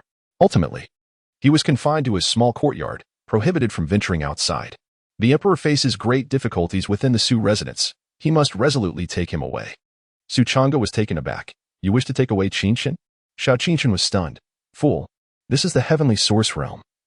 How far can one go without the Su family? Just moments ago, I distanced myself from them, and yet here you are, ensnaring yourself. If she were to agree and depart immediately, wouldn't this matter remain unresolved? Wan Qianhuan gazed at Su Yun in astonishment. The heir of the Su family? Is not this Xiao Qingchen the heir? In the eyes of Qiu Qing Tiger, it was Su Yun who was the true heir of the Su family? She was bewildered. Could it be that Xiao Qingchen beside her intended to frame Su Yun? Yet, by some stroke of fortune, Su Yun had absorbed his vitality instead? Qiu Qing Tiger inadvertently assisted Su Yun in undermining his own master? Upon noticing the expression in Xiao Qingchen's eyes, Qiu Qing Tiger was instantly taken aback. This is bad. His mind raced, and he quickly asserted, "Humph, merely a ruse to test you. You may take Xiao Qingchen away. Su Yun is, after all, the reincarnation of our revered emperor. I must escort him. Otherwise, it would only serve to obfuscate matters." Just as Xiao Qingchen was about to breathe a sigh of relief, whoosh, Su Chang'e delivered a swift strike with his hand, forcefully aimed at the top of his head, even in the absence of a military formation. The blow from a cultivator of the sixth realm could cleave mountains and split seas. No matter how many lives Xiao Qingchen possessed, he could not withstand such an assault. No, Qiu Qing Tiger exclaimed in a moment of desperation. Whoosh! Su Chang'e abruptly halted his blade, the fierce wind further contorting the weathered visage of Xiao Qingchen. Qiu Qint covered his mouth in disbelief. I have been deceived. He had expended too much spiritual power, leaving his mind clouded and failing to discern such a simplistic ruse. Su Chang'e cast a complicated glance at Xiao Qingchen and waved his hand dismissively, saying, "Your matters shall be addressed later." Xiao Qingchen stood frozen in place. Qiu Qing Tiger gritted his teeth and resolutely declared, "I shall take Su Yun away. What can you do to stop me? 100,000 troops are more than sufficient to hinder him. Yet, once the curtain is drawn, these individuals will be unable to trace his whereabouts." With the situation already deteriorating, Qiu Qing Tiger began to entertain thoughts of retreat. To take Su Yun away, even if he could not be killed, would allow Xiao Qingchen to monopolize the town guardian marquis's residence. The fluctuations of spiritual power emanated from Qiu Qing Tiger as he prepared to activate the dark veil. Obscuring his trail, you can only intrude upon this dark veil. Deciphering it is beyond your capacity. At that moment, a resounding clarity emerged, rendering escape impossible. Su Yun felt as though he weighed 1,000 pounds. Boom! A tremendous aura swept across the entire small tower. What had just been a mere tear in the curtain was now utterly shattered. I stand above the azure clouds. Master Yu, clad in scholarly robes and exuding an aura of clarity, appeared with grace. The eloquence of the scholar perfectly countered the dark veil. I stand above the azure clouds. In unison, the dean and the academy's instructors materialized in midair. The sky was clear and bright. Buzz! The frozen demonic flames on the ground suddenly dissipated. The previously turbulent spiritual energy in the atmosphere swiftly returned to tranquility. Thud! Su Yun, held in Qiu Qing Tiger's grasp, felt as though he had suddenly become a weight of immense burden, slipping from his hold effortlessly. Crack! Su Yun fell hard, landing painfully on her backside, tears welling in her eyes. Master, could you perhaps refrain from discussing matters that might lead to such tumbles in the future? You, the esteemed scholar, chuckled lightly in response. The scrolls rest in Su Yun's hands. Buzz! In Su Yun's hand lay a solitary bamboo slip. Master Yu remarked, "Next time, my disciple, simply express your needs." This was the reward that Su Yun was to receive for awakening his literary talent previously. However, due to the ongoing duel of wits between Master Yu and the Dean, it had been indefinitely withheld. Su Yun was deeply intrigued, having discovered a talent for eloquence. The director turned to Qiu Qinhe, declaring, "Who dares to harm my disciple? You wretched creature, do not presume that your cunning methods will shield you from our discovery." In recent days, the academy had been frantically searching. Teacher Yu was incensed, exclaiming, "It is undoubtedly my disciple. Moreover, if it were not for Lady Shi, how could you have found this?" The director interjected, "Teacher Yu, let us postpone our quarrel for the moment." A gilded spirit vessel, intricately carved from fine wood, descended, with the voice of the princess resounding, "Yun'er is in peril. Shall we resolve this before further disputes?" The two elderly men exchanged glances, huffing in displeasure. The princess looked down, her phoenix eyes glinting with authority. "To our esteemed guest from afar, I apologize for the lack of warm hospitality from Diqian. However, I implore you to refrain from directing your wrath towards the innocent." Beside the spirit vessel, 3,000 feathered soldiers stood proudly in the air. Unlike the conventional army's mass formations, they could form flexible tactical units of any size, executing coordinated strikes based on the situation. In smaller confrontations, they could unleash greater combat prowess. Suddenly, the princess grew alarmed. "Where is Chuaner? Pray, tell me you have not taken my son." Chiao Kinhol responded with confusion. At that moment, Minister Li of the Ministry of War arrived, precariously balancing on a humble flying sword. Despite possessing the weakest cultivation among them, he wielded the greatest combat strength, accompanied by 10,000 divine Qian guards.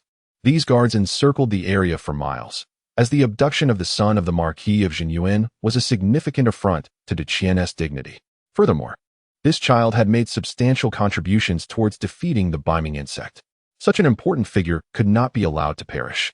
Minister Li sighed. "Your Highness, you have moved too swiftly. The young prince remains on the streets." The princess placed a hand on her chest, relieved. I feared he too had been captured." She had been admiring lanterns in the streets when she received word of the Marquis's return to the capital, only to leave again immediately. In her haste, she had forgotten her son. On the streets? Then all is well, she said nonchalantly. Meanwhile, the young prince on the street was bewildered. Madame Hua soared on her mystical bird, flapping towards the scene. "Scoundrels! How dare you abduct my son-in-law?" She held Bai Qilua in her arms, who was oblivious to the particulars of the situation but was filled with concern. "Brother Yin, please return. Luo wants to play with you." Beside Bai Qilua, a dozen winged beings floated, their presence unsettling Chiao Kinhol. Their hawk-like senses were acutely aware, and he feared his hidden escape treasures were now at risk. Chapter 74, Sacred Blood. Chiao Kinhol's expression darkened. Why are there so many formidable experts? The dark veil has vanished, and the support has dissipated, causing his demeanor to grow solemn. How could a seemingly ordinary kidnapping incite such turmoil throughout the city? With the academy intervening, the main forces advancing, and several formidable cultivators assisting, even those at the pinnacle of supremacy would find themselves in a precarious situation. There is no room for retreat. One must forcefully breach the encirclement. Exiting unscathed appears to be a daunting task, and some price must inevitably be paid. Suddenly, a radiant light surged from the direction of the capital, illuminating the surroundings with a magnificent glow.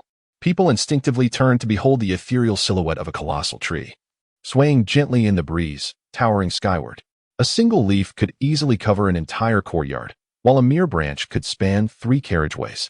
The giant tree soared into the clouds, its immense size instilling a sense of awe. Yet, amidst its terrifying grandeur, it exuded a soothing fragrance that calmed the heart. In an instant, the entire city of Diqian and the surrounding landscapes blossomed with vibrant flora. Be it fruits, vegetables, or rare medicinal herbs, they all radiated a lush, verdant glow, pulsating with intoxicating vitality.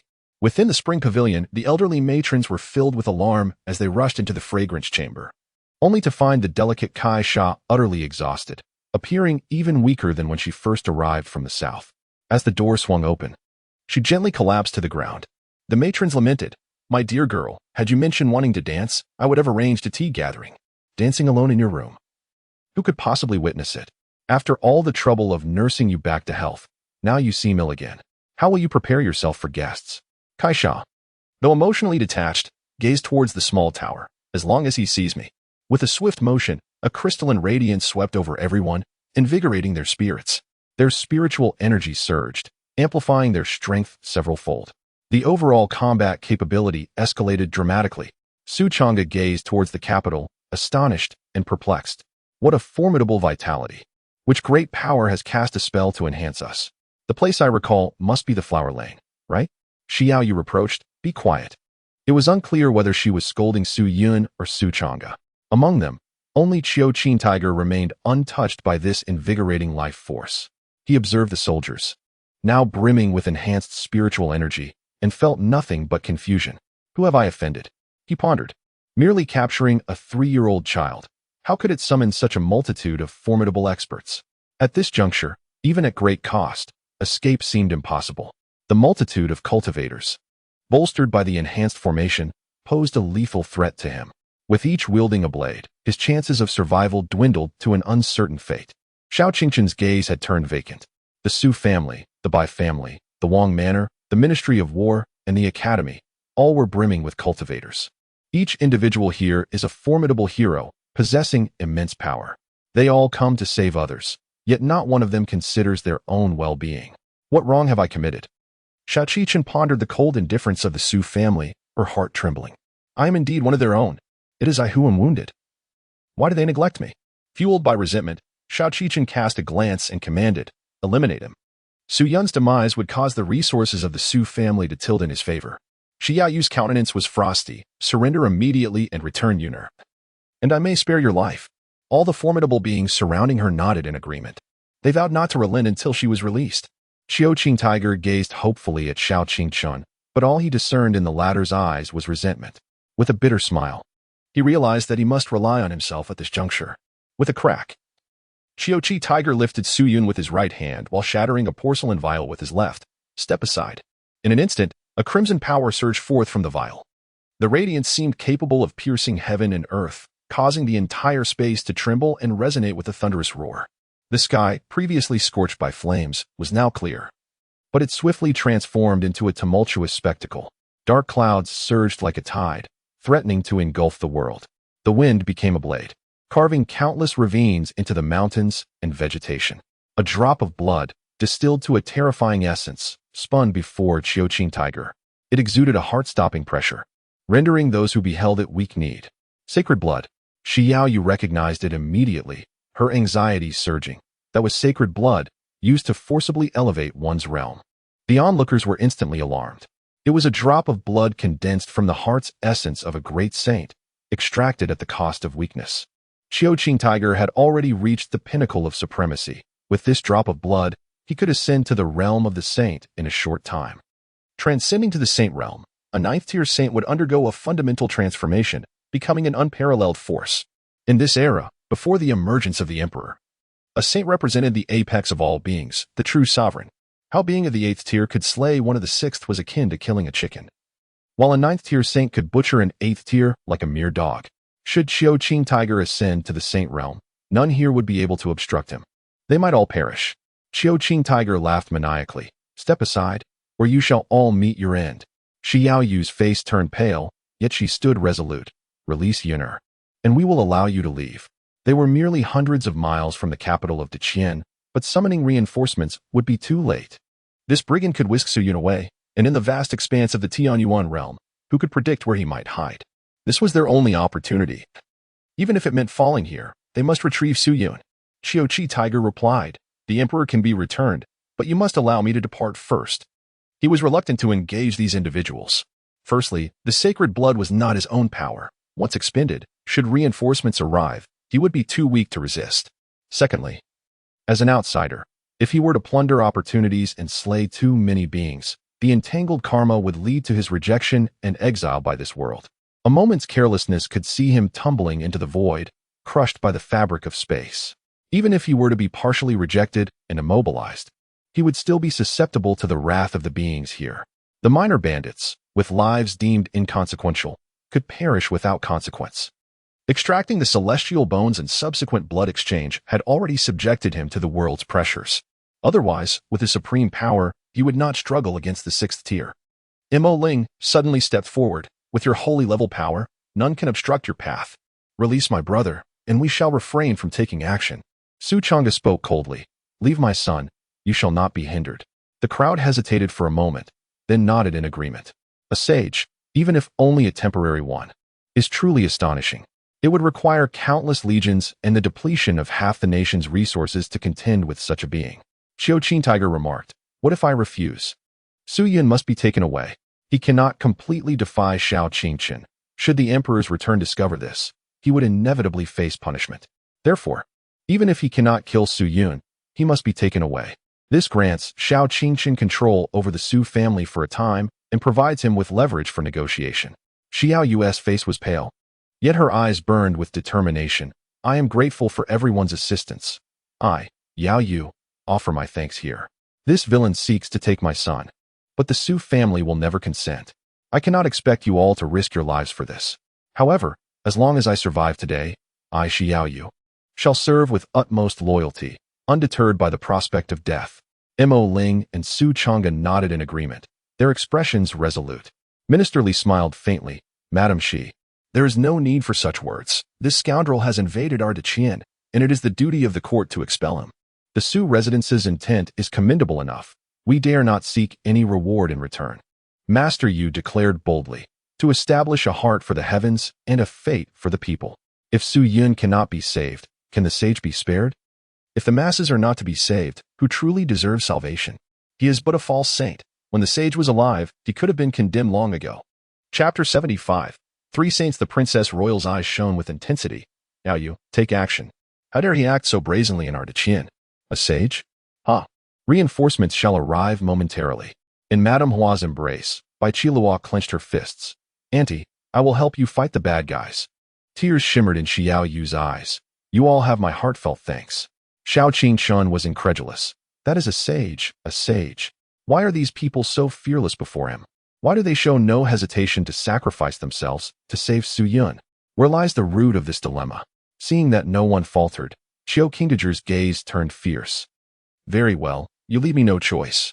He reached out, grasping at the sacred blood before him. Since you refuse to step aside, let me carve a path through blood. The crowd's expression shifted, and they all summoned their protective energy. Qiuqi Tiger sneered malevolently. Let you all perish. Yet his laughter suddenly weakened, as if his already exhausted body had been drained of all strength. Huh? Qiuqi Tiger was bewildered. What happened to my sacred blood? His gaze shifted, and terror filled his eyes. That droplet of divine blood had retracted all its brilliance. Slowly bowing its head, it trembled, submitting before another drop of blood. Su Yun held a small round porcelain ball, tossing it playfully as if it were a mere toy. Suddenly, a formidable force surged forth from the orb, one so potent that it could alter landscapes and invert the heavens. Before it, the sacred blood appeared feeble, akin to a mayfly basking in the vastness of the sky. Imperial blood. Xiao Yu gasped, nearly forgetting that this was the toy gifted by the national master. It was a coveted artifact, sought after for its ability to absorb insights and essence. Yet, for an entire month, Su Yun had treated it as a mere marble. Xiao Yu was aware of the power of imperial blood but had never made a comparison, leaving her unaware of its true might.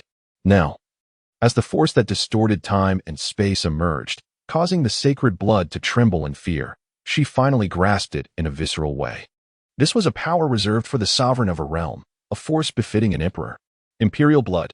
The princess of Chang's eyes widened in astonishment. On the day the Tai Su sect opened its doors to disciples, someone had mentioned imperial blood, but she had never expected it to be true. She thought of her son, a boy who had never exhibited any talent, now inexplicably ranked first. Could it be that Su Yun was the one destined to become the chief disciple? Was her son merely fortunate to bask in his glory? The jealousy that flickered in the princess's heart extinguished before it could fully ignite, transforming into gratitude and solace. She was well aware of her son's abilities. The status he had attained was entirely due to this brother. Lady Hua's eyes sparkled with delight. Could it be that Yin heir possesses imperial blood? In that case, Luo heir is indeed his perfect match. The experts of the Xianxin clan around them noticed the unusual bloodline of her daughter, Bai Qi Luo, and sought her assistance with their clan's sacred artifact. Lady Hua worried that her daughter's future achievements might overshadow Su Yun, causing him to feel inadequate. Yet, it seemed that with imperial blood, he might indeed not be inferior to her daughter. Minister Li was momentarily taken aback, stroking his beard with a smile. Truly, he is one blessed with great fortune. This is indeed a boon for our Dichen. Master Yu and the dean exchanged glances, a shadow that darkens the sky. The terrifying aura emanating from the imperial blood was immediately contained within 100 miles. Humming, that drop of sacred blood acted as a mouse confronted by a cat, instantly silencing its aura and coiling in the air, retracting all divine power. Su Yun pointed. The holy blood paused in midair, seemingly in search of a suitable target. Whoosh! It shot forth in an instant, colliding with Su Chang's chest. Here, there was only him, perfectly aligning with his attributes. Su Chang'e let out a soft sigh, and an overwhelming surge of spiritual power ascended from his being. His gaze was filled with complexity, as he wished to bestow this fortuitous opportunity upon his son. Yet, upon witnessing that droplet of imperial blood, he found himself at a loss for words. Qiuqing Tiger was taken aback. You possess imperial blood.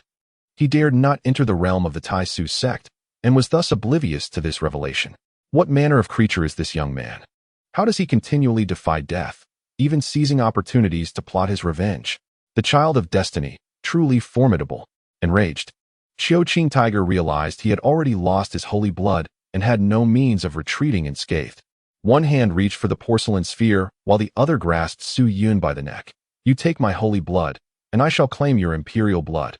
His hand, like a sharp claw, was poised to crush with ferocity. Crack!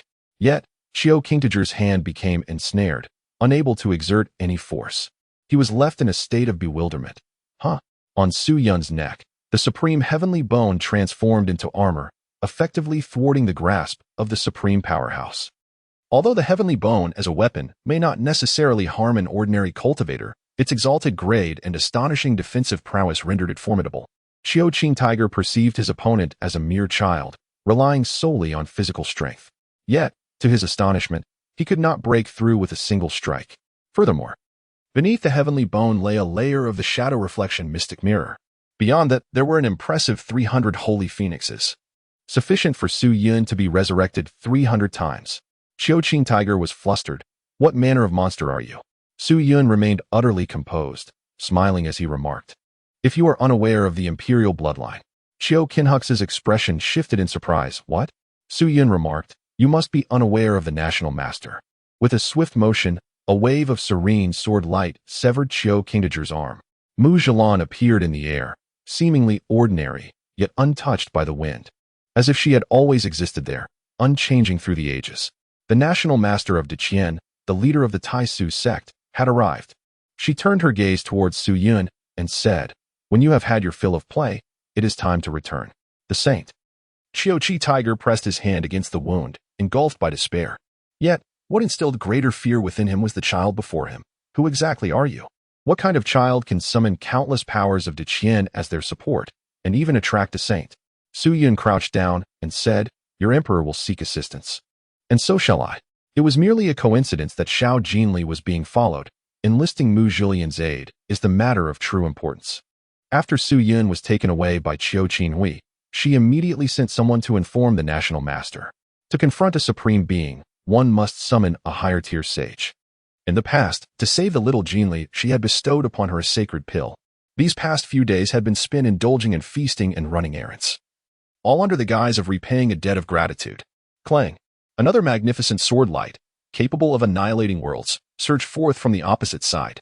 My disciple has only just resumed her cultivation. Please do not disrupt her. The calm voice emanated a sword intent that resonated with the stars. From the sword sect. It is Qingheng Daoist. Boom. Qiu Qinhui, like a cornered beast, unleashed all his might. The purple-black, demonic flames, akin to hellfire, surged skyward. Each spark possessed the potential to burn for a century without extinguishing. The roaring inferno of demonic fire clashed violently with the sword light. Rumble. The terrifying flames faltered before the sword's might, unable to withstand even a moment. Like tofu meeting a steel blade, or the first snow encountering the blazing sun. It crumbled at the slightest touch. Whoosh. The demonic flames were effortlessly cleaved apart, and so was Qiu Qinhui. He looked down to find a thin line of blood tracing his chest. The sword light had already sliced through him, though his body had yet to register the blow. The sage Qiu Qinhui murmured to himself, 2? No. 3, came a playful yet aged voice. A colossal hand grasped the stars, descending with a slow yet inexorable force. It gently enveloped Qiu Qinhui and then tightened. Uffed. Qiu Qinhui cast a desperate glance at Xiao Qingchun, with no room for resistance, transforming into a puddle of mud. The chief of the Astronomical Bureau chuckled softly. These outsiders are truly bothersome. Can't they spare a thought in the final moments of their demonic arts? Su Yun felt a tingling sensation in his palms. The swallowing of the demonic power was about to be unleashed. Xiao Yu's eyes sparkled with joy as she deeply bowed, expressing her gratitude to all present. Qingheng Daoist, being the master of Mo Ling, and Mu Zhilian, who had a bond of mentorship with Su Yun, were both taken aback by the unexpected arrival of these individuals, solely to safeguard their own offspring. The monitor chuckled softly, remarking that once the demonic power was extracted, it should be delivered to the Qintian Bureau. With a hum, he vanished from sight. Suddenly, a bag, imbued with the essence of the universe, soared through the air and landed perfectly in Su Yun's palm. The onlookers exchanged glances, but soon returned their attention elsewhere. After all, it mattered not to whom it was given, and Su Yun's possession of it was commendable. Chapter 76. The return of the matriarch of the Su family. Mu Zhilian and Qingheng Daoist shared a silent glance, their expressions calm yet imbued with a subtle vigilance. Although they harbored no animosity towards each other, their affiliations with differing factions rendered them reluctant to engage closely. In an instant, both figures vanished simultaneously. The crowd below displayed various expressions, yet all were united in their astonishment. A sage. Even a sage was there to protect Su Yun. Truly. It was a blessing for our great Qian. Little Yinger possesses remarkable charm. How fortunate is Luo. Henceforth, I must encourage Chuaner to spend more time with him, allowing this carefree prince to rest easy. My disciple has summoned a sage. That is indeed my disciple. Next time I shall also summon a sage for him. Bah, the old fool. Although Qingheng Daoist was indeed the master of Su Mo Ling, he had not intervened for a century. Suddenly, a sword ray of unparalleled sharpness surged towards the east. In the next moment, the eastern sky blazed brightly, only to fade after several breaths. Soon after, a terrifying presence emerged, steeped in malice and hostility. However, upon detecting 3 sage-like auras, it paused momentarily in confusion before dissipating in frustration. The crowd exchanged glances, pondering if that was the lord of the Liuguang sacred land, seemingly struck by a sword from Qingheng Daoist. Even from a distance of 1 billion miles, flames still soared into the sky, suggesting that the Liuguang sacred land had suffered considerable devastation. Who claimed that Qingheng Daoist would not act? Indeed, he fiercely protects his own, even defending his disciple's brother. In a flash, Mo Ling descended, delivering a resounding slap to Su Yun's head, followed by a tight embrace, weeping uncontrollably. You rascal. You nearly frightened your sister to death. Will you dare to do so again next time? Su Yun shrank her neck, saying, I dare not. Xiao Yu also descended, her gaze revealing a complex array of emotions. Her lips quivered momentarily before she erupted in anger. Brat, will you run out next time? With a swift motion, Xiao Yu extracted a whip from her Qiankuan bag and swung it forcefully. However, a master of the 6 realms astonishingly failed to strike a child, who was instead screaming and fleeing from Su Yun's grasp. No more running, no more running. Su Yun darted away in a flash, dissipating the previously heavy atmosphere. With a sharp crack, Xiao Yu casually struck, sending an object flying from Su Yun's hand. Below the ground, the remnant soul of Chiu Qin Tiger flickered with a glimmer of hope. Fortunately, my innate divine ability is the veil of shadows, capable of concealing my presence. Abandoning his corporeal form and the majority of his soul, he retained only a fragment of memory, thus successfully deceiving. Suddenly, a sharp bone pierced through his chest. Chiu Qin Tiger's eyes widened in disbelief. No, I should not meet my end like this. It's merely a 3-year-old child, and yet my heavenly bone has been gouged out. As he stared in horror, he realized that the very bone piercing his chest was indeed the heavenly bone, while the lethality of the infinite heavenly bone was lacking. Its strength was astonishingly high. This thin layer of earth was pierced as easily as tofu. The power of the great Tao contained within was something that a mere fragment of a soul could not withstand. Had he known, he would never have opposed the chosen one of destiny. Following Shao Qingshun led him to this fate of soul scattering. And the chosen one of destiny in the heavenly source realm, at merely 3 years old, already had a sage to protect him. He cursed himself for making such a grievous error in choosing the wrong camp. Cling. A sudden notification whispered in Su Yun's ear. Why do you wish to resurrect Chiu Qinhox? So it is, the intention is to confront a family member, to unearth the truth behind the desecration of Tiangu and ultimately eradicate it. Since your kin have taken it upon themselves to punish the instigator, they must also comprehend that your descent into darkness was not of your own volition, but rather a coercion of fate. Congratulations, Demon Lord. You have firmly established your presence in the Su residence, a place where, even after a millennium, few remain. Task difficulty, supreme task reward, saintly seal. Su Yun let out a sound of surprise. Has the task been completed so swiftly? This saint's protective seal is remarkable. It can automatically activate in moments of peril, conjuring a phantom of a saint to offer comprehensive protection. Furthermore, it can be divided into several portions, perfectly suited for each member of the household. In the narrative, Chiu Qi Tiger serves as Shao Qingshun's bodyguard in the early stages. When danger arises, he is cast aside as a means of consumption. He extracted Su Yuntian's bone, ultimately falling victim to it. However, the bone was struck down by Siya, crashing to the ground and piercing through the remnants of the soul. The system attributed this kill to the most beautiful maiden of the Tianyuan realm. Upon witnessing Su Yun retrieve an object, Siya was filled with curiosity. What is this? As she picked it up, her eyes widened in astonishment. The bone? This fiend is the very culprit behind the excavation of my son's bone.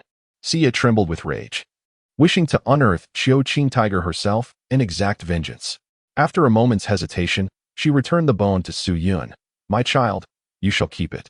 You already possess the saint's bone. I shall seek a master craftsman to forge a weapon that suits you from this bone. Although it is of celestial quality, it surpasses ordinary celestial weapons by a significant margin. If it were to be crafted into a weapon, one can only imagine its formidable power. As for using the saint's bone, Sia dared not even contemplate it. Who would be willing to forge a weapon from the saint's bone? With an indomitable spirit burning within him, Suchanga turned his head and inquired, "It was you two who infiltrated the Su residence, was it not?"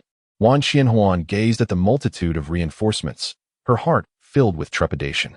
What exactly is the origin of this Su Yun? She pondered. Not to mention the hundreds of thousands of soldiers, even 3 saints had emerged. One saint alone could influence the very structure of a domain. With 3 present, they could even establish a nation on the spot, creating a divine dynasty that could endure through the ages. Upon hearing Suchanga's question, Wan Qianhuan sensed the gravity of the situation and quickly lowered her head, confessing, "It was us. My lord, the truth is." Suchanga waved his hand dismissively, stating, "The merits and faults cannot be balanced. You have served the great Qian for 3 years, and this matter is settled." Li Kuei Chuan's eyes sparkled with delight as he promptly replied, "Indeed." Although he claimed there was no balance, the truth was that the matter was still elevated and delicately resolved. Despite the unfortunate mistake of saving the wrong person, he had nonetheless confronted the villain. Wan Qianhuan breathed a sigh of relief. The wayward son had returned and salvaged his life. Among so many formidable individuals, if they were not adept in combat, they would likely find it impossible to escape. Minister Li chuckled, "Lord Jin Yuan, you have just returned from the frontier. It has truly been arduous. Having recently absorbed the sacred blood, I presume you are about to advance in rank." Suchanga nodded slightly, a wry smile gracing his lips. Indeed, that is the case. He was astonished that his wife and daughter had advanced, and now it was his turn. However, the timing was not opportune. He found himself unable to contain the surging energy within. It was imperative that he seclude himself immediately to elevate his realm. Minister Li remarked, "Then allow me to extend my early congratulations. Our great Qian has produced yet another formidable general. With the merits earned beyond the borders, who knows? You might even become the Duke of Jinyuan. Should we inquire about today's matters?" Instantly, all eyes turned towards Xiao Qingqian. His gaze flickered as he muttered to himself, "Am I losing my mind? I am the heir of the Su family, destined to inherit the Su residence. What right does this impostor have to receive assistance from all sides? Where is my fortune? Where has my fortune gone?" Shi Yaoyue's eyes were filled with disappointment as her lips moved. Then, whoosh, a sharp sword suddenly soared from 1,000 miles away, and a middle-aged man bowed to the assembly, extending his palm to release a sound transmission talisman. An elderly voice resonated. "As for the affairs of the Su family, there is no need for your concern. Suchanga, Shi Yaoyue, bring back Qingqian and Su Yun." Suchanga was taken aback. "Mother, elder brother, when did you arrive home?" Shi Yaoyu bit her lip tightly, for the very thing she feared the most had come to pass. The matriarch of the Su family, having ventured out to pay her respects and fulfill her vows, had returned upon discovering the Su family lineage. Chapter 77, at the age of 10, Matriarch Mei, the esteemed lady of the old Jinyuan marquis. The eldest member of the Su family, revered for her seniority and authority, was a formidable figure. In her youth, she had accompanied the esteemed Lord Jinyuan into battle, earning numerous accolades for her valor, truly embodying the spirit of a heroine. After bearing children, she audaciously confronted the imperial court, vociferously denouncing the previous emperor's edicts that troubled the populace.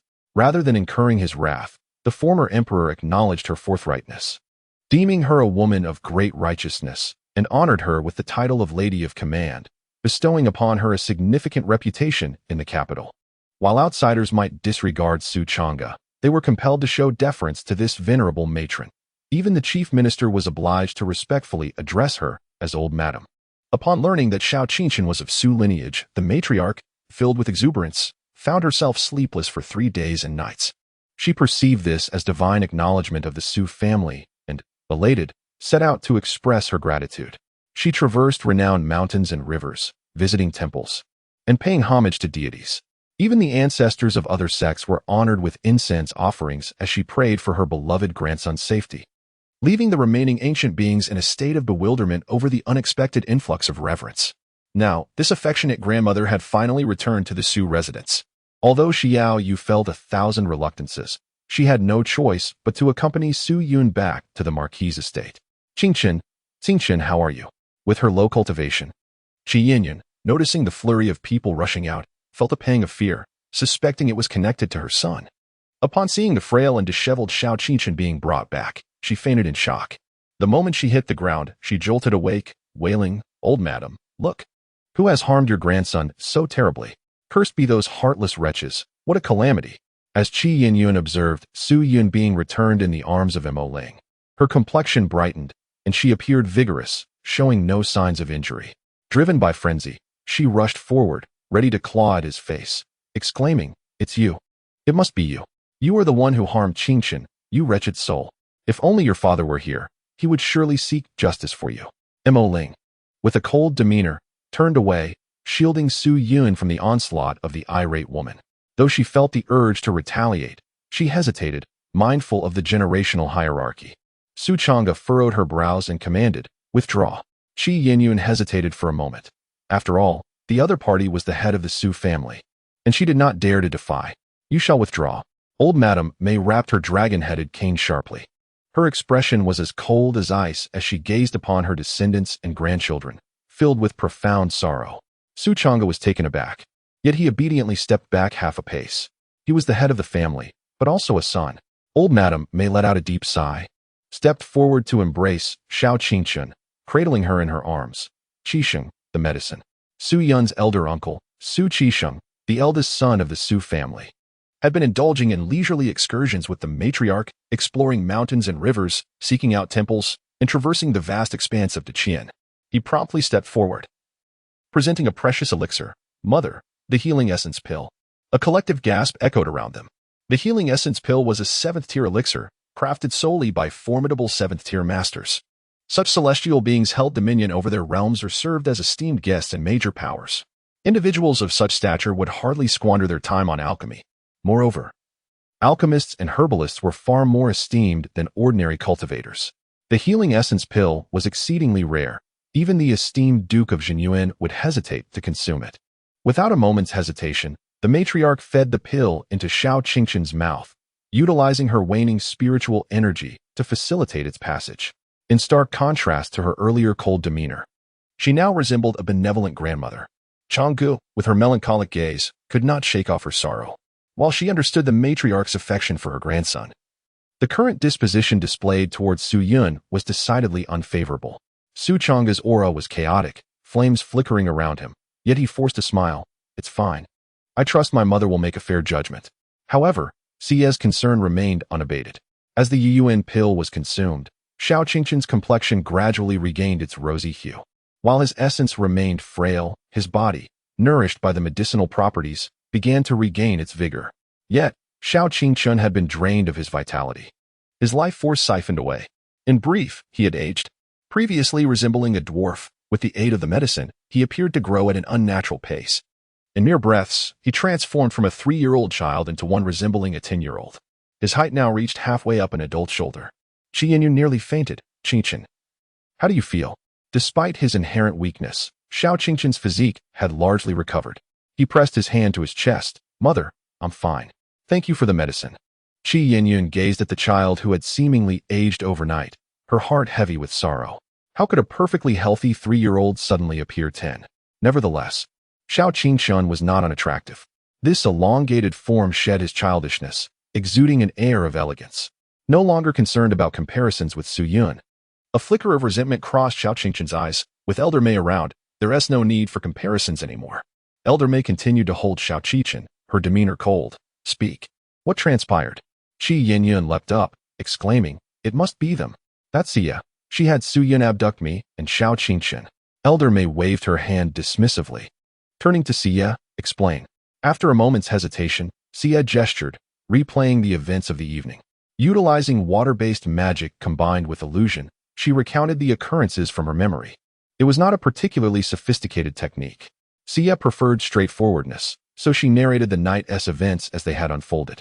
Once the scene concluded and everyone fell into contemplation, Xia stated, "The events of tonight are clear-cut. Qingchen summoned help and abducted Yuner." Wham! Qi Yinyun suddenly stood, glaring fiercely. "Nonsense. It was clearly Su Yun who kidnapped Qichin. Did you not see that rogue refer to him as emperor? He is undoubtedly the mastermind. Xie took a deep breath, striving for calm. Chang'e has already verified that Qingchun is indeed the one referred to as emperor. Framing Su Yun was merely a ruse to divert attention. With a swift strike of his hand, Su Chang'e startled the robust thief, prompting an exclamation from him. It is abundantly clear who the puppet master is. Qi Yinyan. Arms crossed, scoffed. I would argue that his demeanor towards Qingchun is merely a facade. You have all witnessed with your own eyes. Can a supreme powerhouse truly be unable to control his emotions? This is merely a performance. He seeks to vindicate Su Yun. And you all desire the same, do you not? Shi Yaowei clenched her fists. You. In this web of espionage, appearances can be deceiving. And anyone can sound reasonable from a superficial standpoint. However, it is through lived experiences that one can discern the subtleties that reveal the truth. Now, it remains to be seen whom Old Lady May will ultimately trust. With a thud, Old Lady May slammed her dragon-headed staff down, regardless of who it may be. Anyone capable of commanding that individual must possess some clandestine legacy. Su Yun, do you possess such a thing? Su Yun blinked decisively and replied, no. Old Madame May glanced at Xiao Qingchen in her arms, her tone softening somewhat. Qingchen, what do you think? Chapter 78. The evil spirit. Xiao Qingchen hesitated for a moment, suddenly clutching her head and exclaiming, Grandma, my head hurts. Where am I? Just now, I seem to be in a prison cell. How did I end up here? Her gaze was bewildered yet clear, as if she truly had no recollection of the events preceding this moment. Qi Yinyan interjected promptly, Madam. Qingchen was previously possessed by an evil spirit, which caused her behavior to deviate from that of a normal child. Perhaps this time is no different. Her disoriented state may have led her to be deceived by that Su Yun. Old Madam May chuckled lightly. Evil spirit or not, it is merely a matter of perspective. If Qingchen carries a great inheritance, it may indeed be a stroke of fortune for the Su family. Shi Yaowei was taken aback. Mother, today we nearly lost Yun'er. Are we to let this matter rest so easily? Qi Yinyan scoffed. Lu Su Yun? Are you jesting? Qingchen is gravely injured. Are you blind to that fact? My Qingchun is the true victim, while that Su Yun appears to be perfectly fine. Shi Yaowei attempted to argue her case. Mother, that supreme powerhouse clearly took Su Yun away. Bang! Old Madame May slammed her dragon-headed cane onto the ground, her cold gaze fixed upon Shi Yaowei Neil. Shi Yaowei was momentarily stunned. Old Madame May narrowed her eyes. Do you expect me to plead with you? Biting her lip in indignation, Shi Yaowei reluctantly knelt down. Su Chang'e spoke. Mother. Old Lady May glared. You too. Su Chang'e was momentarily taken aback. Elderly Lady May exclaimed with anger. Oh, so you refuse to obey as well? Su Chang'e knelt down with a thud, yet still spoke. Mother, I must speak the truth today. You too, what have you witnessed? Wan Qianhuan and the senior brother were also brought forth. She paused for a moment, then declared, the orders we received were to abduct the heir of the Su family. However, it remains unclear who that truly is. Before your arrival, that foe, Qin He, seemed intent on protecting Xiao Qichin and extracting vitality from Su Yun. Yet, through a series of unfortunate misunderstandings, everyone has been led astray. With tears welling in her eyes, Xiao Yu affirmed, indeed, the one who has been kidnapped is Yun'er. To outsiders, Xiao Qichin appears to be the heir of the Su family. Yet only Xiao Qichin and his closest confidants know that he has lost that identity. Thus, the identity of the one who issued the orders is self-evident. Qi Yinyun, taken aback, exclaimed, what is the purpose of your words? Who has instructed you?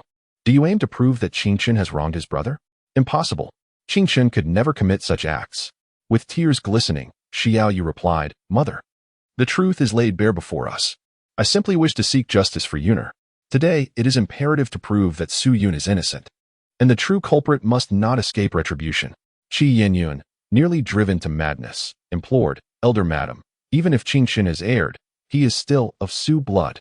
Su Yun, apologize. You are the younger brother. You must respect your elders. Apologize to your brother, for you will always remain siblings. Qingchen will never regard you as an outsider. Do you understand? Apologize at once. With a thud, Elder Lady May slammed her dragon-headed cane down, her expression turning icy. Enough. Instantly, the entire family fell silent. Elder Lady May patted Xiao Qingchen's back and sternly commanded, Su Yun, kneel. Su Yun complied without hesitation and knelt down. Old Lady May drew forth a vine whip and commanded, extend your hand. Su Yun obediently extended her hand. with a sharp crack. The old lady struck Su Yun's palm with her whip. Does it hurt? Mei Lao Tai asked, her eyes narrowing and her tone stern. Su Yun thought to himself that it did not hurt. The reflective mirror passively activated, absorbing all the impact onto the shield. Yet, he could hardly admit to feeling no pain. Instead, he quickly donned a tearful expression, feigning grievance as he exclaimed, "It hurts, mother." Xiao, filled with sorrow, implored, "Please do not strike him. Punish me instead." With a swift crack of the whip, old lady Mei shot him a sidelong glance and asked, "Have you realized your mistake?" Su Yun made an effort to sniffle, forcing out tears as she replied, "I understand." Elderly Mei inquired sharply, "What was the mistake?" Su Yun hesitated, struggling to articulate her thoughts, and tentatively asked, "Aren't we going home?" Crack. Another lash struck her. Elderly Mei sternly admonished, "At this point, you still do not recognize your fault." Xiao, filled with deep sorrow, pleaded, "Mother, please do not strike Yuner. Direct your anger towards me instead." Su Chang'e took a deep breath and said, "Mother, there is something amiss about this matter. If you cannot discern it clearly, it would be prudent to let the Dali Temple investigate." Madame Mei cast a sidelong glance at him and replied, "I am not so feeble-minded as to be unable to distinguish the truth of the matter." Qi Yinyun, elated, became rather haughty and declared, "Indeed, the old lady has her own judgment. There is no need for you to meddle."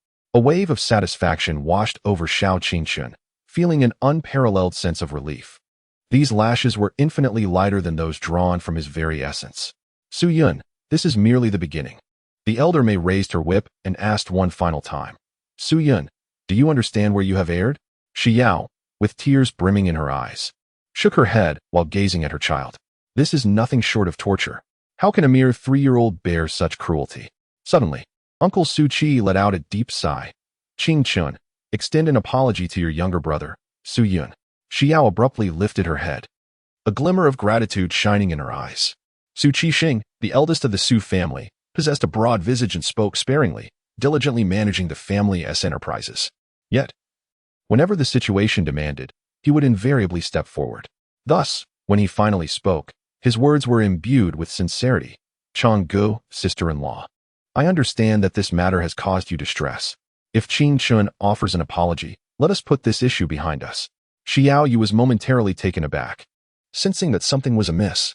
Su Qixing gently counseled, "After all, Qing Chun is your child, and none of us wish for this situation. We are all one family. And as such, let us speak without division. Let it go."